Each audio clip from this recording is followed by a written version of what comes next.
Dawn Village, the rain has been falling for 2 whole days. A 3-meter-high, 1-meter-thick brick wall tightly surrounds the village, which has fewer than 300 households. Only one road at the village entrance allows entry and exit.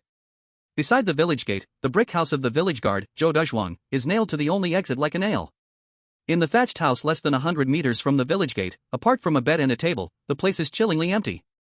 The owner, Lorin, looks up at the dark clouds that block the light of day, his face pale. In weather like this, they love to come out the most, he muttered, unease flickering in his eyes. With the village guard here, it should be fine, right? But the silent, deathly night half a year ago had already proven the word should was never reliable. With a global earthquake, the sky itself split open in several cracks. The apocalypse arrived so suddenly. It wasn't a biochemical crisis, nor an underground alien species, and certainly not aliens. But a group of invincible monsters. Many places around the world were hit almost simultaneously by the monster waves. The technology humans relied on proved almost useless. Countless lives were lost, and cities fell one after another. In less than a month, human civilization, once prosperous, plunged into the abyss. Humans, once the apex hunters of the pyramid, had instantly become prey. This was not a war, but a massacre. That day was also called the Day of Darkness. Amid the chaos, Lorin, living at the edge of the city, realized something was wrong through the network and immediately fled towards the outskirts. He then blended into a convoy, which eventually wound up in Zhoujia village, now known as Dawn Village. Zhou Dazhuang, who grew up eating food from many families, awakened to the village guard sequence ability. As long as he stood at the village entrance, he could reduce the human presence in a certain area, lowering the chance of attracting the monsters, and even make some monsters subconsciously avoid this place. It was for this reason that, under the leadership of several sequence abilities from the convoy, they worked together to build a wall around the core area of Zhoujia village, making it invisible to the outside. Only the single exit where the village guard stood remained. It was said that this made better use of the village guard's sequence ability. Under normal circumstances, even if monsters arrived, they would usually come through the main gate where the village guard stood. The village guard sequence ability could not fully block the monsters. Especially at night, and now in this heavy rain, it was when the monsters were most active. Occasionally, some monsters would enter the village following the faint human presence. From time to time, people would die because of this. Luo Lin's house was one of the closest to the village gate. At the most dangerous time, the house next door, Old Wang's, was killed by a monster. The moment Luo Lin heard the scream, he jumped out of the window and ran with the speed of bolt, chased for hundreds of meters by the monster, until the sequence ability users came to his rescue, saving his life. Luo Lin had never imagined he could run so fast. If he had been even a little slower, he probably would have met his great-grandmother. Sequence ability users? I wonder if I could become one. Luo Lin thought longingly. Sequence abilities, a special existence, appeared along with the monsters. After the Day of Darkness, a group of lucky individuals gradually awakened to sequence abilities. After several days of turmoil, the survivors summarized a set of rules for surviving the monster nights. The first rule was, monsters cannot be killed, only sequence ability users can fight against them. The convoy was able to temporarily settle in Dawn Village because it had several sequence ability users leading the way. The order of Dawn Village was also determined by the sequence ability users. They enjoyed the best living conditions, barely maintaining the lifestyle before the Day of Darkness. They would occasionally lead teams to search for edible items. Others who wanted to survive had to either find a way to solve their food situation locally or go outside with the sequence ability users to search. Except for the roads, almost every place in the village was used to grow high-yield vegetables. Roland had also gone out with them a few times, each time filled with fear, and occasionally, someone would die. For the past 6 months, Roland had rarely had a full meal. His once handsome face was now frail from hunger, not quite to the point of being skeletal, but almost. He sighed deeply, returning to the table, and picked up one of the few remaining things in the house, a recurve bow. In order to survive, he had exchanged almost everything he could for food. The house was stripped bare, with almost nothing left, only the recurve bow remaining as a weapon. The longbow, although not strong enough to fight the strange creatures, could still be used against people. I can have nothing, but I cannot be without weapons. The strange creatures are indeed dangerous, but people must not be ignored either. Roland ran his fingers over the recurve bow, his gaze complex, when suddenly a message flashed before his eyes. Upgrade recurve bow to a pseudo-miraculous item, requires 2,000 anomaly points, do you want to upgrade? What is this? Did I awaken a sequence to become extraordinary? Roland froze, rubbing his eyes in disbelief, then touched the recurve bow again, and the same words appeared. Wait, hold on, this shouldn't be the work of the anomaly, right?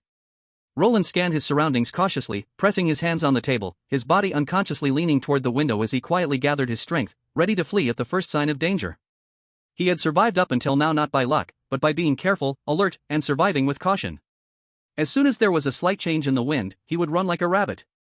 This had allowed him to survive many encounters with anomalies while his companions perished. Anomalies were things that could not be explained by science. No one knew how many types of anomalies there were. What if this was a type of anomaly that directly targets the mind, or a rule anomaly? Responding to it might mean instant death. At that moment, Roland suddenly gained more knowledge in his mind. Sequence ability, Miracle Artifact Maker. The Miracle Artifact Maker specializes in creating miracles, able to obtain anomaly points by killing anomalies, using objects as carriers to create miraculous items or sacrificial items. A miraculous item is a miracle object, a sacrificial item is a ritual item, containing special extraordinary powers. Roland blinked, unable to suppress his excitement, a smile unconsciously curving his lips. Step aside, it's my time to shine. Roland had seen news about miraculous items and sacrificial items on the internet before. A sacrificial item is a ritual object, born under strict conditions, unable to be replicated by technology, and contains extraordinary powers. Even ordinary people can use sacrificial items to fight anomalies. However, every sacrificial item comes with a cost. This was also recorded in the survival rules for the Night of Anomalies. The second rule states, every extraordinary thing has a price, except for miraculous items. A miraculous item is a miracle object, an unbelievable item, and every miraculous item that is born is a miracle. Miraculous items also contain extraordinary power, and most importantly, using a miraculous item usually comes without a cost. Just by not having a cost, a miraculous item is already superior to a sacrificial item. But because of this, miraculous items are extremely precious, and even a single miraculous item can cause an uproar or even lead to internal strife and bloodshed. A Miracle Artifact Maker can create both miraculous and sacrificial items, and just the ability to create miraculous items is enough to be called a miracle. Roland reviewed the Awaken sequence ability and found that he had 3,000 anomaly points upon awakening. It was not enough to create a true miraculous item or sacrificial item, but he could create a pseudo-miraculous item. A pseudo-miraculous item might be fake, but the term miraculous item still represents the extraordinary. Roland ran his fingers over the Recurve bow, silently chanting in his heart, upgrade the Recurve bow. In the next moment, it felt as though something was being pulled from his mind, and Roland felt mentally exhausted, his body drained. The Recurve bow was enveloped in a golden light, which lasted for several minutes before disappearing. At that moment, compared to before, the Recurve bow now had some peculiar runes, and its material had changed slightly. It seems to be a bit more solid than before. Upgrade complete. Roland's spirit lifted, and he focused his gaze. Fake Artifact Dance Bow of the Shimmer, May 5th. Chapter 2. Oh no, this is coming straight at me. Fake Artifact Dance Bow of the Shimmer, May 5th. Ability, arrow shot from the dance bow of the shimmer will force the target to randomly dance for 3 minutes after hitting. The dance will stop if the target is attacked. If the target cannot dance, they will suffer death, serious injury, or light injury based on the sequence level and sequence ability. Description, medicine. Check it out. Dance with me. Who dares not to dance, boom boom boom. Remaining eerie points, 1000. Dance bow of the shimmer? Forced dancing after being hit by arrows? The tone of this seems a bit off? Looking at the fake artifact, Dance Bow of the Shimmer, Roland felt quite conflicted for a moment. The good news was that this bow could indeed harm the target. The bad news was that the harm had conditions for judgment. The bow's main ability was strong control. After being hit by the arrow, the target would be forced to dance for 3 minutes. Thinking about it, actually, it's not bad. At least, if I encounter something eerie, I could get an extra 3 minutes to escape. Roland comforted himself, while also wondering if the judgment condition of the dance bow of the shimmer would work on some eerie entities that lacked a physical body. Some eerie beings had no physical form, and physical attacks wouldn't affect them. Others had incredibly strong defenses, and even bullets couldn't penetrate them, let alone a 40-pound recurve bow. No, just having the dance bow of the shimmer alone isn't enough to save my life. I need more fake artifacts. With that thought, Roland felt a wave of unease. But after making the dance bow of the shimmer, he had consumed a lot of mental energy, and now felt a little dizzy and tired. After carefully sensing his condition, Roland estimated that he could create one more fake artifact today at most. Although I can still make one more fake artifact, there's a high chance I will fall into exhaustion and pass out. In this dangerous environment, if I fall asleep without defense, I might never wake up. Better to rest for a while before making any decisions. After thinking for a long time, Roland decided to take a break. The third rule of survival in the eerie night was, never sleep too deeply in the eerie night, always be prepared to retreat at any moment. He glanced at the still gloomy sky, hung the quiver containing a dozen mixed carbon arrows over his shoulder, and sat by the bed holding the dance bow of the shimmer, contemplating what to do next. A bow can embolden a coward. With the power to fight the eerie, Roland began thinking about how to hunt them. My sequence ability allows me to craft oddities and ritualistic weapons to arm myself, so I need to actively hunt the eerie. In the early stages, my focus should be on crafting fake artifacts. This is the foundation of my existence. While thinking, Roland heard faint voices coming from outside the window. His ears twitched, and he immediately became alert, instinctively knocking an arrow onto the bow, cautiously looking toward the door. It sounds like it's coming from next door? After identifying the direction of the conversation, Roland hesitated for a moment, then moved quietly toward the window, opening a small gap to peek outside. He saw old Qian, from next door, standing in front of the door, greeting a middle-aged woman holding an umbrella and a lunchbox. Old Qian, in his 40s, had a very stylish head of hair. He was one of the survivors brought back when the village organized a group to gather supplies a month ago. He also had a girlfriend in her 20s, named Wang Lily. It was said that before the apocalypse, old Qian had been a moderately successful company CEO, worth hundreds of millions, driving a luxury car and living in a villa. Of course, after the apocalypse, Mr. Qian became old Qian. After arriving in Dawn Village, he was assigned to the house of the deceased old Wang. At first, old Qian was still enthusiastic, interacting with everyone in the village and was friendly with Roland. But after learning about the situation in the village, his true nature began to show. Even if they met at the door, he wouldn't exchange many words. The woman holding the lunchbox in the rain was a helper who specifically delivered meals to the village guards. It is said that sometimes you could eat leftovers from the village guard, which was considered a cushy job. The old man Qian, with a face colored by vegetables, chatted with a woman, wearing a flattering smile. His eyes would occasionally glance over at the lunchbox in the woman's hand, a rich scent of braised pork, with 5 spices blending together, drifting in the wind, making one unable to resist swallowing their saliva. In this environment, ordinary people could barely survive, only a few, including the sequence users, could enjoy the luxury of a full stomach. Normally, ordinary people could only eat things like dried rat meat, dried mushrooms, lizard meat, cockroaches, snails, and other such filler foods, only occasionally getting to eat vegetables like potatoes grown on the roadside. There wasn't much oil or seasoning, everything was usually boiled plain, with maybe a little salt at most. Alright, enough talk, I'll go deliver the meal to Brother Joe. The middle-aged woman shook the lunchbox, seemingly proud as she said, "Today it's braised pork, it smells so good." Old Qian's eyes never left the lunchbox, smiling warmly. "You go ahead, when Brother Joe finishes eating, we'll have a good chat, I've got a fire going here, nice and warm." "That's great, I'll be back in half an hour." The middle-aged woman arrogantly glanced at old Qian and the young woman behind him, cautiously walking along the muddy path toward the village entrance, even using an umbrella to shield the lunchbox. Old Qian watched the woman walk away, his gaze flicking to the window where Luo Lin had gently closed it. A glint of wariness flashed in his eyes as he slammed the door shut. Luo Lin, uninterested, shut the window with no concern.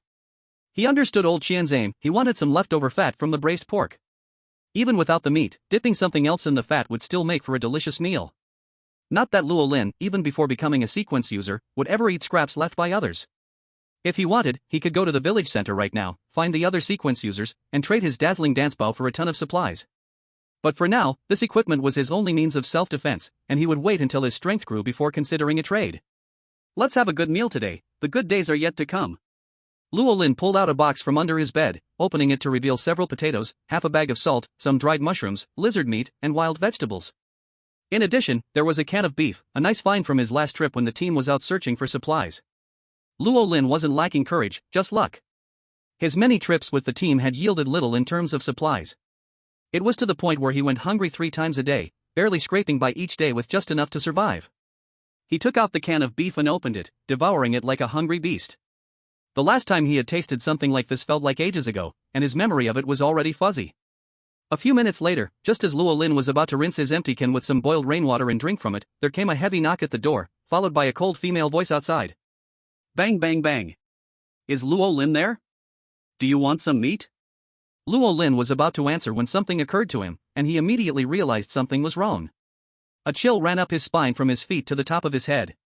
He wasn't very close with the woman who delivered meals, Sister Wang, but he knew she wasn't one to share easily. Why would she come to me instead of looking for old Qian? And, this tone, stiff and cold, sounded more like hammering the door than knocking. It had only been a few minutes since the woman delivered the meal, so after factoring in the time it took to walk here, the village guard couldn't have eaten so quickly. It wasn't even that fast to slurp down noodles. So excluding all impossible answers, there was only one truth. Not good. This is aimed at me. Luo Lin's face grew even paler with panic. He quickly grabbed a carbon arrow and knocked it on his dazzling dance bow, aiming at the door while bending the bow and preparing the arrow. His focus was sharper than ever, and his peripheral vision warily locked onto the window. Bang bang bang. I know you're inside, a person should learn to share. Let's eat meat together. Fragrant, fresh meat. Eat shit. I think you want to eat my flesh. Roland gritted his teeth, not daring to relax, secretly praying that the sequence abilities users at the village center would notice the anomaly here soon. At that moment, a roar came from the direction of the village entrance, and from the sound, it was Zhou Dazhuang. But Roland didn't have time to wonder why Zhou Dazhuang let the creature in, because the window, which had no lock, was being slowly opened by someone. Through a small crack, a pair of crimson eyes appeared. Chapter 3, The Evil Approaches. The owner of the crimson eyes was the middle-aged woman who had been bringing food. The umbrella was nowhere to be found, and her face, expressionless, was too pale. When she saw Roland, a strange smile slowly emerged, one filled with the madness of someone who hadn't eaten for days and finally saw food. The woman raised her hand, revealing a damp food container, her voice trembling more and more. Roland, open the door quickly. I'll treat you to meat, and you treat me to meat. The woman opened her blood-filled mouth, revealing 2 rows of sharp, serrated teeth dripping with red saliva.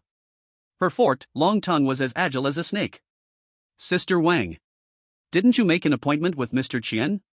His family has 2 people. Roland felt his body stiffen, a cold sensation mixed with the smell of blood rushing towards him, as if there were some special power that quickly drained his energy, making his body gradually uncontrollable. Because he was facing fear directly, his hands and legs trembled.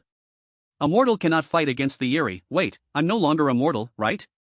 As soon as this thought crossed his mind, a new strength surged from his limbs and bones, quickly calming his emotions, while his stiff limbs regained some strength. This was the power of the eerie.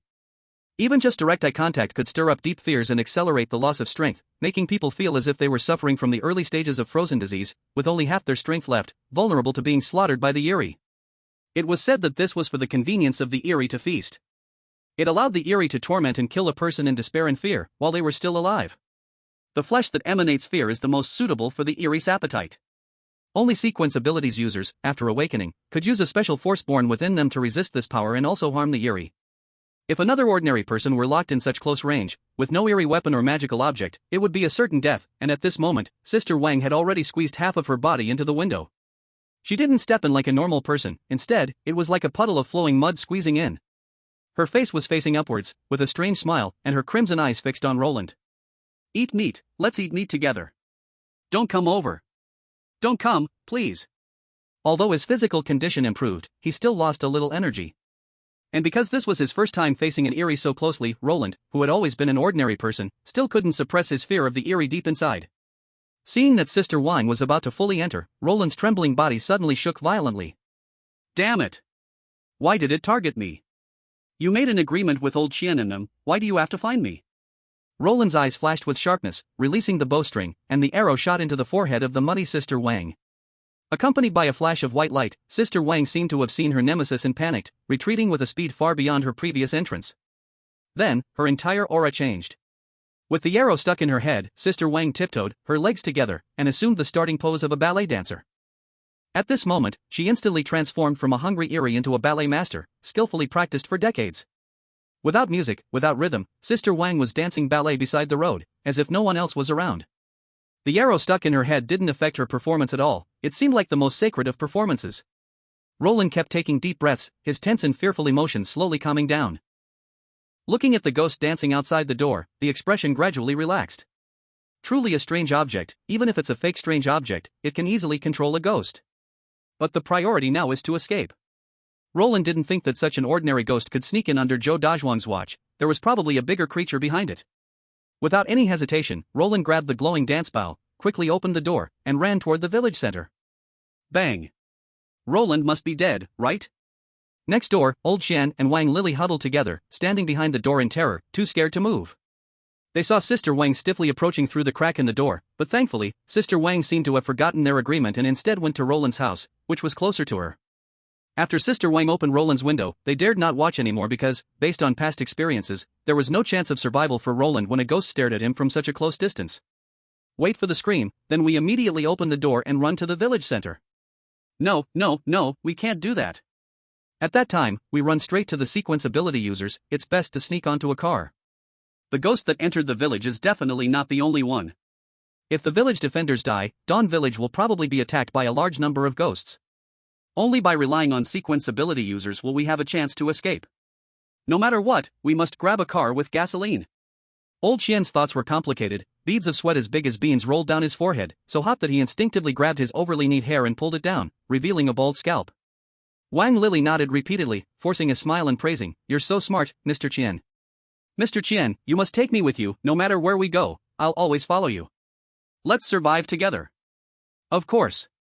Old Qian absent-mindedly nodded, occasionally glancing at Wang Lili, his eyes flashing with a hint of coldness. He was a weathered, successful man, but due to some unspeakable reasons, his body had been growing weaker and weaker, no longer as strong as it was at 18. At this moment, if someone could willingly be made his tail, his chances of survival would increase significantly. Just like in another convoy before, the convoy would always leave a few people as tail to follow. The principle was the same. When running away, you don't have to be faster than the ghost, being faster than your teammates could also work. If you can't outrun them, then you can only let your teammates' knees get shot. Old Qian's gaze flickered constantly, suddenly feeling strange, his tone uncertain.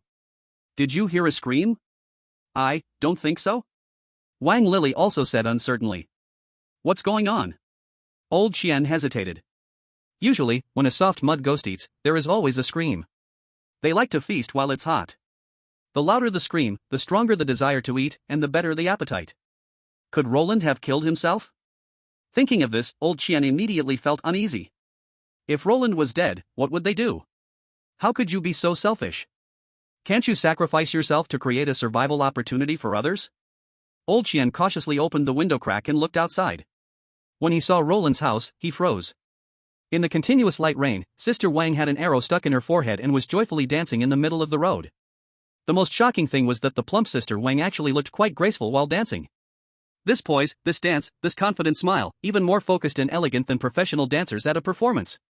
This was truly freaky. Can you believe it? The cannibal ghost dancing gracefully like this. At this moment, Old Qian's peripheral vision caught sight of a figure rushing out of sight, running wildly in the rain. Roland ran away? When? Wait, I haven't run yet. Chapter 4, Shadow Hound, Blood Rune of the Ghost. Old Qian didn't know what had happened, although he was curious about how Roland had escaped the soft mud ghost's mouth, but now wasn't the time for wild thoughts. The soft mud ghost, for some reason, was dancing gracefully. It was the perfect moment to escape. Run, run! Old Qian was about to open the door and flee when suddenly a dark shadow flashed past the corner of his eye. In the blink of an eye, the shadow was already more than 10 meters away, disappearing in an instant. That is... Old Qian's face suddenly turned pale, muttering, "How is this possible? Why is the shadow specter dog here?" Clueless, Wang Lili was about to open the door when she was suddenly shoved aside by the frantic Old Qian. "Mr. Qian? Aren't we supposed to escape?" Panicked, Wang Lili rubbed her red arm, her face filled with confusion. "Escape my foot. It's too late." Old Qian's face was ashen. He took out a yellow talisman with blood-red words from his pocket. Gently stroking the rough paper, Old Qian's face twitched, a trace of reluctance flashing in his eyes. This was a one-time ritual item he had exchanged for with a large amount of supplies from another convoy when they passed through Dawn Town, a bizarre blood talisman. Placed at the only exit of a sealed space, it could reduce the presence of humans and lower the chances of being detected by the bazaar, lasting for 3 hours. Ritual items, of course, required a price to be paid. To use the bizarre blood talisman, fresh human blood must first feed the talisman, requiring 500 milliliters of fresh blood. However, the smell of blood might attract the attention of the bazaar. So once the bizarre blood talisman was used, either it had to be constantly used, or once the effect ended, the chances of detection would increase. Old Qian could only gamble, betting that Dawn Village would survive this crisis in 2 hours. Damn it, what kind of dog's head village protector can't even keep the bazaar at bay, and still dares to call it Dawn Village? Old Qian cursed as he pulled Wang Lili and opened a wooden board beneath the bed in the bedroom, crawling into a narrow pit. Then he took out a used syringe and drew blood from Wang Lili, injecting it onto the bizarre blood talisman. The bloodstains seemed to come alive, continuously flowing, absorbing every drop of blood it touched. After the blood characters on the talisman emitted a faint glow, Old Qian stuck the talisman onto the wooden board, keeping everything silent. Wang Lili dared not resist Old Qian. She could only grit her teeth and endure as he drew her blood. Losing so much blood at once, especially so soon after a relative's funeral and lacking sufficient nourishment, made her feel dizzy and weak, almost passing out. But Old Qian didn't care at all. He was more pained by the bizarre blood talisman, which he had traded for supplies worth 2 weeks of food before the end of the world. No, once it's done, I will go straight to Roland's room and search. Hopefully, that guy didn't manage to take the bow. Old Xian's eyes darted around. He didn't think Roland could survive, because that was the Shadow Spectre dog, a being that appeared out of nowhere, impossible to defend against. Once it set its sights on someone, they were as good as dead. Unless Roland had become a sequence ability user. But how could that be? In the gentle rain, Roland held onto his quiver and ran desperately.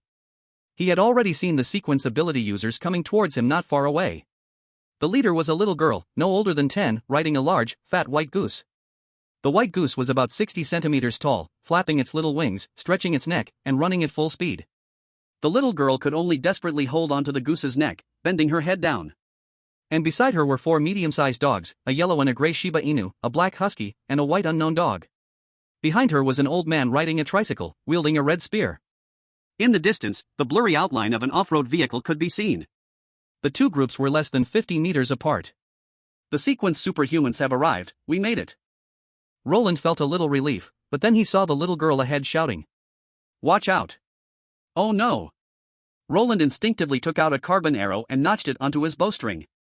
His body twisted suddenly, and out of the corner of his eye, he saw a pitch-black specter dog suddenly appear from a corner of the house. Yes, this specter dog seemed to teleport, appearing from the corner of the house without a sound. It opened its blood-filled mouth and lunged at Roland. A giant eerie dog, over 2 meters tall, exuded an oppressive presence stronger than that of lions or tigers, with no barking, and the moment it appeared, it charged with the intent to kill. Why is it always me? In his mind, Luo Lin even had a fleeting thought, the rain hitting his face, the blurry vision, fear and death closing in relentlessly. The next second. Damn it! I'll shoot your damn dog head off. Luo Lin cursed angrily, hurriedly shooting an arrow at the eerie dog's big mouth. The two sides were no more than 2 meters apart, Luo Lin could hit even with his eyes closed. The dark eerie dog showed no intention of dodging. On one hand, it had no leverage in the air, and on the other, it didn't need to care. No one knew if the eerie creatures had full self-awareness, but it was certain that some of them had some awareness of avoiding harm for their own benefit. But on Earth, most eerie creatures sailed through smoothly, unaware of fear. Because here, they were immortal, invincible. Until the arrow precisely lodged deep into its throat, only then did the dark eerie dog realize something was wrong. By the time it tried to stop it, it was already too late. In the next instant, the dark hunting dog's limbs twisted continuously, as if trying to dance. It even stood up like a human, its huge, fierce dog eyes filled with confusion and fear. As everyone knows, a dog might do a backflip, but it wouldn't dance like a human. The eerie dog is eerie, but it's still a dog. So, the eerie dog wouldn't dance, which makes perfect sense. The dance bow mechanism was triggered. The upper body of the dark eerie dog exploded with a bang, turning into countless eerie gases that dissipated. Is it dead? Luo Lin bit his lip and took out another arrow, drawing the bow and aiming at the eerie dog's corpse, not daring to be the slightest bit careless. If it weren't for the limited number of pseudo-oddities, especially how precious they were, he might have even wanted to give its lower body another blow. Countless people have paid with their lives to come to the conclusion that eerie creatures cannot be killed. The dance bow has the power to instantly kill eerie creatures, but it also has judgments for serious injuries and light wounds. Carelessness is not allowed. Just as he was thinking, Luo Lin noticed a line of text flash in the corner of his eye. Kill the shadow eerie dog, eerie points plus 3,000. Also, Luo Lin noticed a line of text had flashed earlier. Damage to the slime eerie points plus 500. Phew. Now it's really dead. Tightening his grip on the dance bow, Luo Lin felt a wave of fear. If it weren't for awakening his sequence ability, he would definitely be dead today. He trusted the sequence ability prompt. The shadow eerie dog was very strange, its mechanism very strong, probably even stronger than the previous slime eerie. However, it was just a dog, one arrow to the head. On the other hand, the slime eerie could dance with an arrow stuck in its head. It's because you're a dog. After the fear, seeing the reward, a trace of joy rose in Luo Lin's heart, and he even found the mood to joke. When he noticed the damage to the slime eerie, he seemed to ponder. It seems that the arrow I shot earlier also caused damage to humanoid eerie creatures. If the shadow eerie dog is the same level, it seems like it would take 6 arrows to kill one eerie creature. It's still more cost-effective to bully non-humanoid eerie creatures. Thinking this, Luo Lin continued to draw the bow and aim, remaining vigilant, afraid that a second dark eerie dog might appear from another direction. At this moment, accompanied by the sound of brakes, a surprised voice came from behind. Did you awaken your sequence ability? Luo Lin turned around upon hearing this. The speaker was about 30 years old, wearing a black eye patch over his left eye, leaving only his bright right eye visible. He was the captain of the convoy from before, now the village chief of Dawn Village, a sequence ability user, Li Wuya. Chapter 5: The Old, Weak, Sick, and Disabled Team. Half a year ago, after Luo Lin fled from the mountain city turned into eerie creatures, he encountered the convoy led by Li Wuya on the outskirts. Since then, Li Wuya had lost his left eye. No one knew what ability he had, only that following Li Wuya could reduce the chance of being discovered by eerie creatures.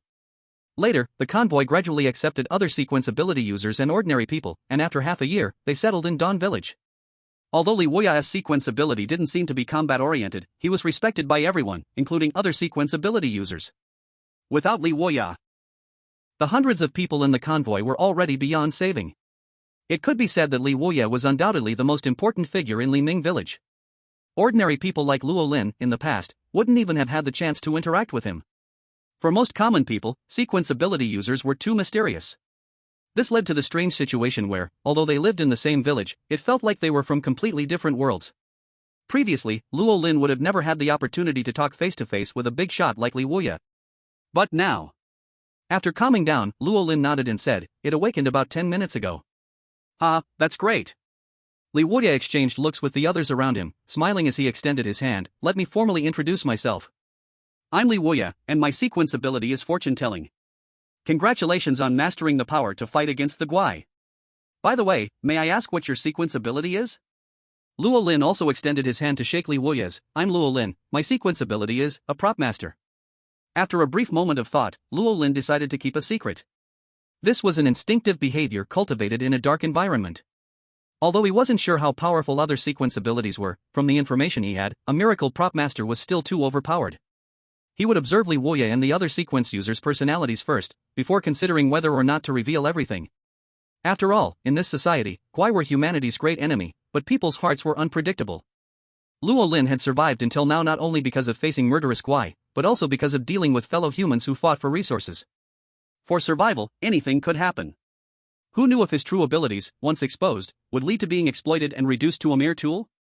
What if the Guai really had intelligence, and upon learning about his powers, they came to offer him kindness? Prop master? Li Wuya's eyes lit up, his breathing becoming hurried. "Is this the prop you made? To be able to kill the Shadow Guai Hound with a single arrow. His to be able to kill a Shadow Guai Hound with a single shot right after awakening. The young generation nowadays, impressive."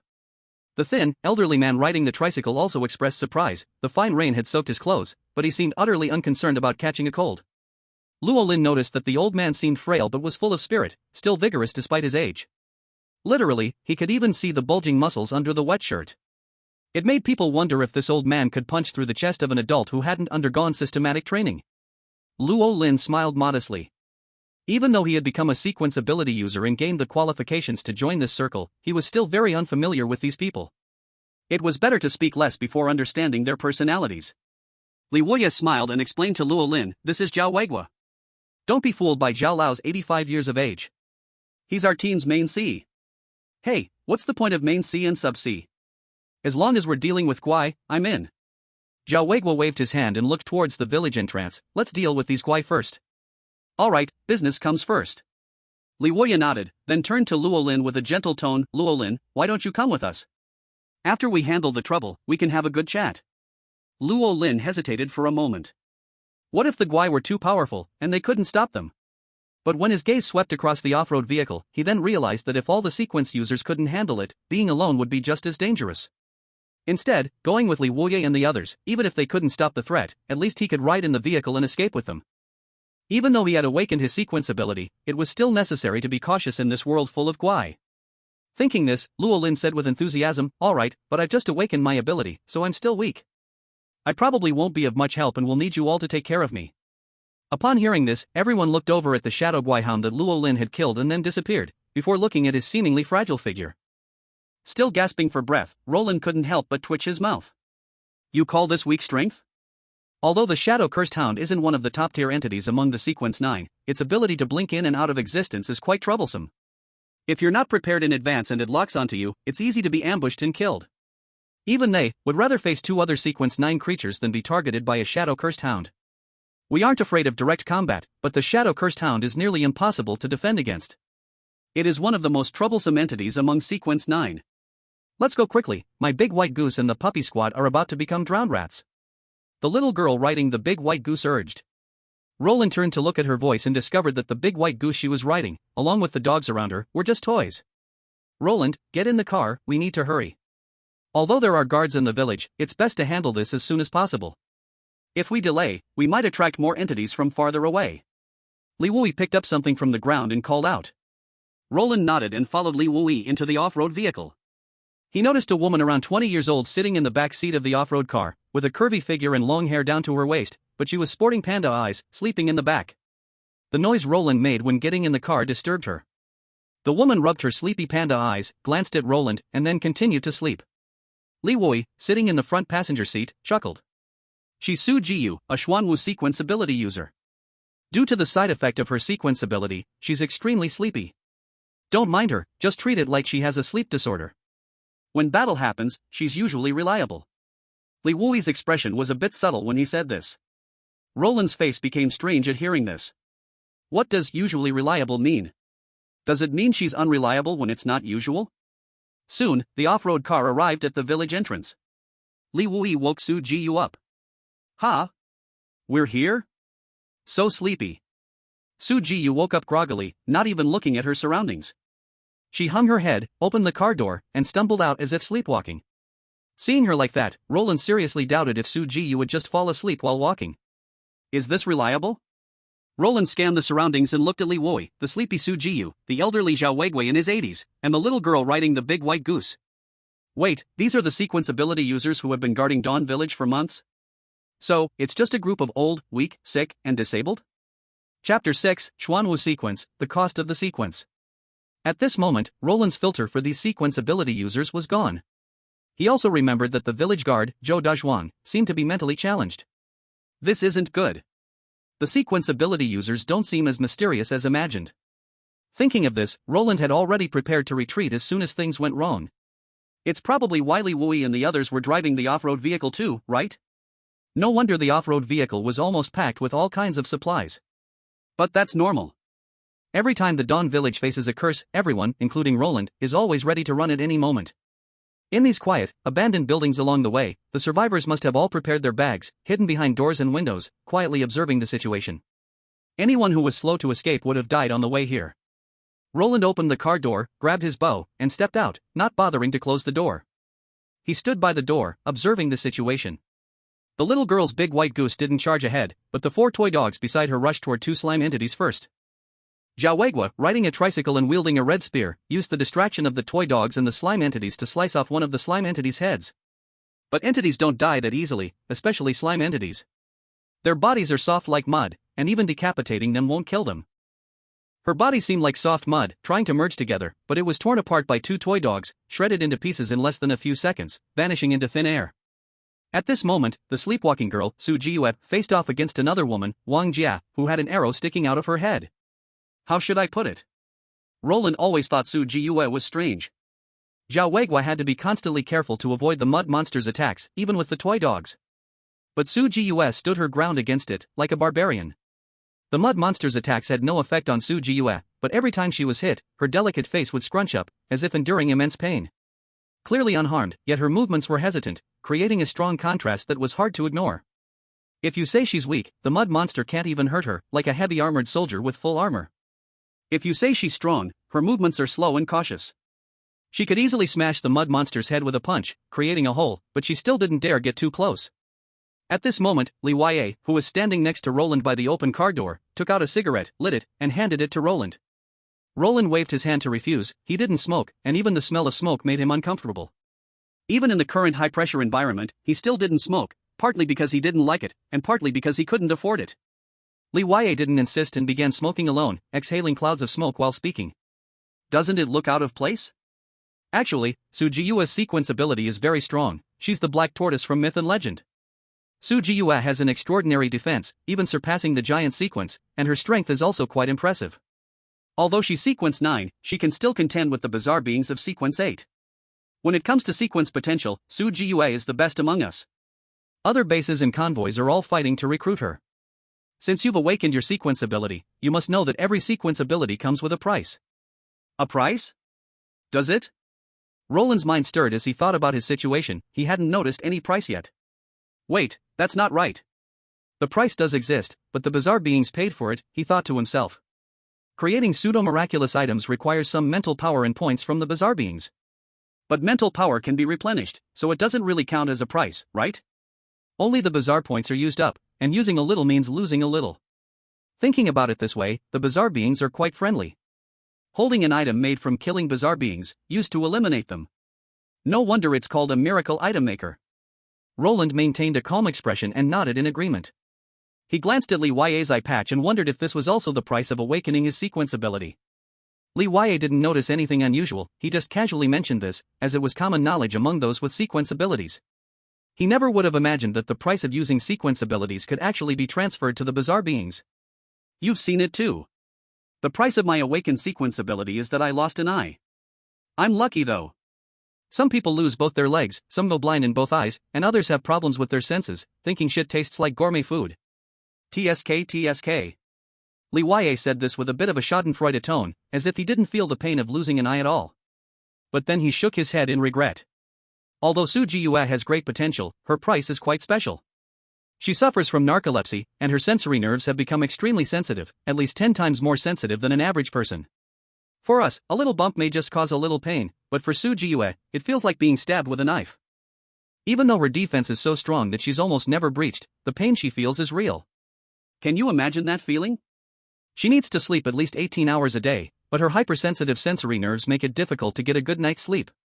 Whenever she needs to fight, it's like getting a painless surgery, cutting away at her flesh with each attack. The price is simply too terrifying. Clearly possessing the strongest defense, yet unable to unleash the full power due to the sequence cost. If it were during peaceful times, it wouldn't matter, but today, when the eerie night has fallen, Su Jiyue is destined to not get any proper rest. The eerie things don't care about reasoning with food.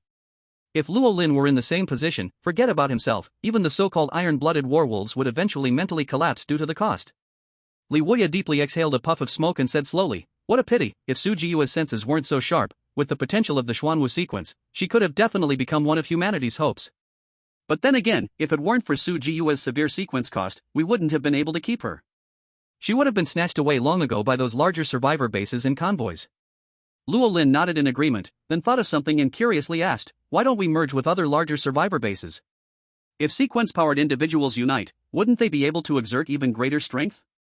Because the more people gather, the easier it is to attract the attention of powerful eerie beings. Special sequences like the Village Guardian are extremely rare. Although sequence-powered individuals can resist the eerie, in comparison to the vast numbers of the eerie tide, even the most powerful sequence powers have to avoid confrontation. Li Yue showed a look of relief and sighed, "We've been quite lucky. We've been stable for 2 months now." Many convoys don't have village guardians, so they can only keep driving around, never daring to stop even for a moment. As far as I know, every day, some convoys lose contact and are devoured by the eerie tide. Luo Lin nodded in response. Li Yue had no intention of continuing the conversation, instead smoking and frowning while calculating with his fingers. Luo Lin saw this and didn't ask any further. Though he had many questions, now was not the time for talking. For experienced sequence-powered individuals like Li Yue, these things are common knowledge. But for ordinary people like Luo Lin, these were important pieces of information that needed to be known. Because there are many things sequence-powered individuals won't tell ordinary people. It's not because they don't want to, but because it has no meaning. Ordinary people knowing too much may not be a good thing, in fact, it could bring disaster. Chapter 7, The Terrifying Copper Armor Corpse. While the two were talking, the 3 soft mud eerie creatures that had sneaked in had already been dealt with by Zhao Weigua, 2 others, and 4 doll dogs. Luo Lin noticed that a single doll dog was weaker than the eerie beings. They mostly played a role of restraint, with the main strike still delivered by Zhao Weigua. Once the eerie beings temporarily lost their ability to move, the doll dogs tore them apart. Su Jiyue also played a restraining role. Even though Luo Lin suspected that Su Jiyue could have crushed the soft mud eerie by herself, she couldn't unleash her true power due to the sequence cost. Throughout the process, Luo Lin did not intervene. Compared to the humanoid soft mud eerie, the shadow eerie dog was more suitable for him. "Phew, let's go find Zhou Dazhuang. Be careful, it's a big guy." Li Yue frowned and called everyone together. The 4 doll dogs surrounded the large white goose and the little girl, baring their teeth at the direction of Zhou Dazhuang, seemingly sensing some terrifying aura. Zhao Weigua sat alone on a tricycle, driving with one hand, while tightly gripping the red tassel knife with the other. Since his appearance, Luo Lin hadn't seen Zhao Weigua get off the vehicle. It seemed his sequence power was related to the vehicle. It was also possible that he was always ready to flee. However, an old man riding an electric tricycle, wielding a knife to kill the Eyrie, looked even stranger than the Eyrie itself. Roar! I'll kill you! With a thunderous sound, a wall of the village guardian's brick house was blown open. A disheveled, muscular man was riding on another person, furiously attacking. Hiss, it's actually a copper armor corpse. Li Wuya glanced over in shock. Who? Are you talking about the one who's being beaten? Looking at the blurry figure of the person being violently attacked by Zhou Dazhuang, Roland hesitated and asked, is it really that powerful? Of course it's powerful. The copper-armored corpse is a Sequence 8 anomaly, incredibly strong, impervious to knives and guns, with almost no fatal weaknesses. Ordinary attacks on it would only be like scratching an itch. Li Wuya instinctively took 2 steps back, positioning himself in front of everyone to protect them. Suddenly feeling something off, he turned around and saw that Roland had somehow moved behind him. The two exchanged a glance, Roland showing an innocent smile, ready to run as soon as things went wrong. Li Wuya coughed twice. Luckily, Zhou Dazhuang is also a Sequence 8. Although he's a functional type ability user, after his promotion, he gained a special burst ability to suppress anomalous powers for a short time. But the burst doesn't last long. If we don't find a way to deal with the copper-armored corpse, Dawn Village could fall. No, Su Jiyue, Zhao Lao, you must think of a way to help Zhou Dazhuang deal with it quickly. Su Jiyue, nearly asleep, suddenly woke up, fear flashing across her face as she glanced at the 2 men engaged in raw hand-to-hand combat, the sight alone making her feel sore all over. Upon hearing Li Wuya's words, she instinctively pointed to herself. Me? Zhao Weiguo was eager to try, but upon remembering that the copper-armored corpse was a Sequence 8, he hesitated again. The weapon I have isn't suitable. I probably won't be able to harm it. Can you figure out where the copper-armored corpse's weakness is? Li Wuya's fingers were nearly smoking from the frantic calculations, his face darkening. This doesn't make sense. I clearly calculated that it would be a close call. The copper-armored corpse has no obvious weaknesses. I must have missed something. In the midst of the crisis, Li Wuya continued to desperately calculate. Jiang Mengmeng? No, she didn't bring the most powerful dolls for output, and even if she did, they wouldn't break its defense. The gap between Sequence 9 and Sequence 8 is too large. Zhang Mengmeng's ability isn't an output type. Su Jiyue? If she holds on, maybe she can block the copper-armored corpse for a short time, but the Xuanwu sequence is known for defense and endurance, not offensive power. Zhao Weiguo? His ability is an output type, but without the right gear or mount, his strength can't be fully utilized. Me? I'm just a fortune teller, what battle power do I have? Wait. Roland? Thinking of this, Li Wuya quickly turned his head while continuing to calculate, only to see Roland holding a recurve bow, his muscles taut, ready to run at any moment. That's right, Roland is a tool master, and the bow in his hands was the one that killed the shadow anomaly with a single shot. Li Wuya hoped. Roland, do you have a way to deal with the copper-armored corpse? Roland shook his head repeatedly. This item of mine is mainly for controlling monsters. It can forcibly control humanoid life for 3 minutes or deal some damage to non-humanoid life. He paused before adding, unless you can take off its legs or arms. Roland wasn't worried about revealing the effects of the dazzling dance bow. After all, the bow had a limited number of uses and would be replaced soon. Besides, his secret was being a miracle toolmaster, not the pseudo-miracle he casually made. Ha! You can control it for 3 minutes? Including the copper-armored corpse? Zhao Weiguo, who had been pondering a solution, now looked happy. Control it first, and give me a chance to charge up my attack. I have a way to hurt it. Roland eyed Zhao Weiguo warily, thought for a moment, then nodded. Okay, I'll try. But you must protect me. I'm the critical support here. No problem. Li Wuya gave Su Jiyue a signal, and she reluctantly stepped forward, her face full of hesitation, but she slowly moved to protect Roland. Even Zhang Mengmeng's 4 dogs spread out in a fan shape to guard Roland. Only then did Roland feel at ease, bending his bow and knocking an arrow as he slowly approached the battlefield. At that moment, the copper-armored corpse suddenly flipped over, sending Zhou Dazhuang flying. Its blood-red pupils stared in their direction, and its large mouth opened, revealing rows of sharp fangs. Zhou Dazhuang, who just moments ago had seemed like a god descending, unstoppable, was now slumped and weak, his spirit drained. What a chance! As the copper-armored corpse opened its mouth, Roland didn't hesitate for a second. Pulling back the bowstring, he aimed at the copper-armored corpse and shot an arrow. Whoosh! Despite the continuous drizzle, the mixed carbon arrow still hit the copper-armored corpse's mouth precisely. Thanks to 6 months of relentless archery training, a target around 10 meters away was practically guaranteed to be hit every time. The modified glowing dance bow was much stronger than Roland had imagined, perhaps with some added armor-piercing capability. The mixed carbon arrow finally lodged slightly into its mouth. In the next second, The copper-armored corpse, originally prepared to pounce, suddenly froze, swinging its arms stiffly, its legs twisting unnaturally. After briefly striking a familiar yet strange pose, it suddenly began to sway its body. A zombie dance unfolded on the spot. Is this what you meant by strong control? Li Wui froze for a moment, his face full of shock. Just tell me if it's controlled or not. Roland said, glancing at the prompt, only to find he hadn't gained any strange points. Clearly, this shot didn't inflict any real damage on the copper-armored corpse, at most, it only broke a layer of skin. Had it hit any other body part, it would have barely pierced through. The glowing dance bow's triggering mechanism requires hitting the target, and Roland wasn't sure if hitting a non-vital part could trigger it. He couldn't afford to gamble, nor dare to. Pseudo-rare items were neither rare nor sacrificial, any potential accident had to be avoided. Li Wui looked thoughtful, stroking his chin. You know, the copper-armored corpse actually dances pretty well. It has a talent for dancing. Just then, a sharp horn blast sounded from behind them. Everyone, get out of the way. Chapter 8, The Red-Eyed Sorceress, Extraordinary Materials. As soon as Roland approached, Zhao Weigua had already ridden his beloved vehicle 100 meters away. After the copper-armored corpse was strongly controlled, he suddenly slammed on the gas, charging forward at full speed.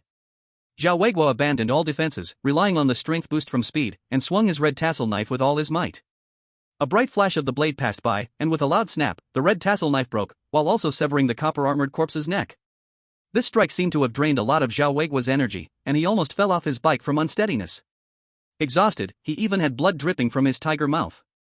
Old Zhao, are you alright? Li Wui rushed forward to help. I'm fine. Zhao Weigua sat heavily on the bike, breathing hard. This thing is really tough. What a waste of my red tassel knife. It's been with me for decades, and I didn't expect it to end like this.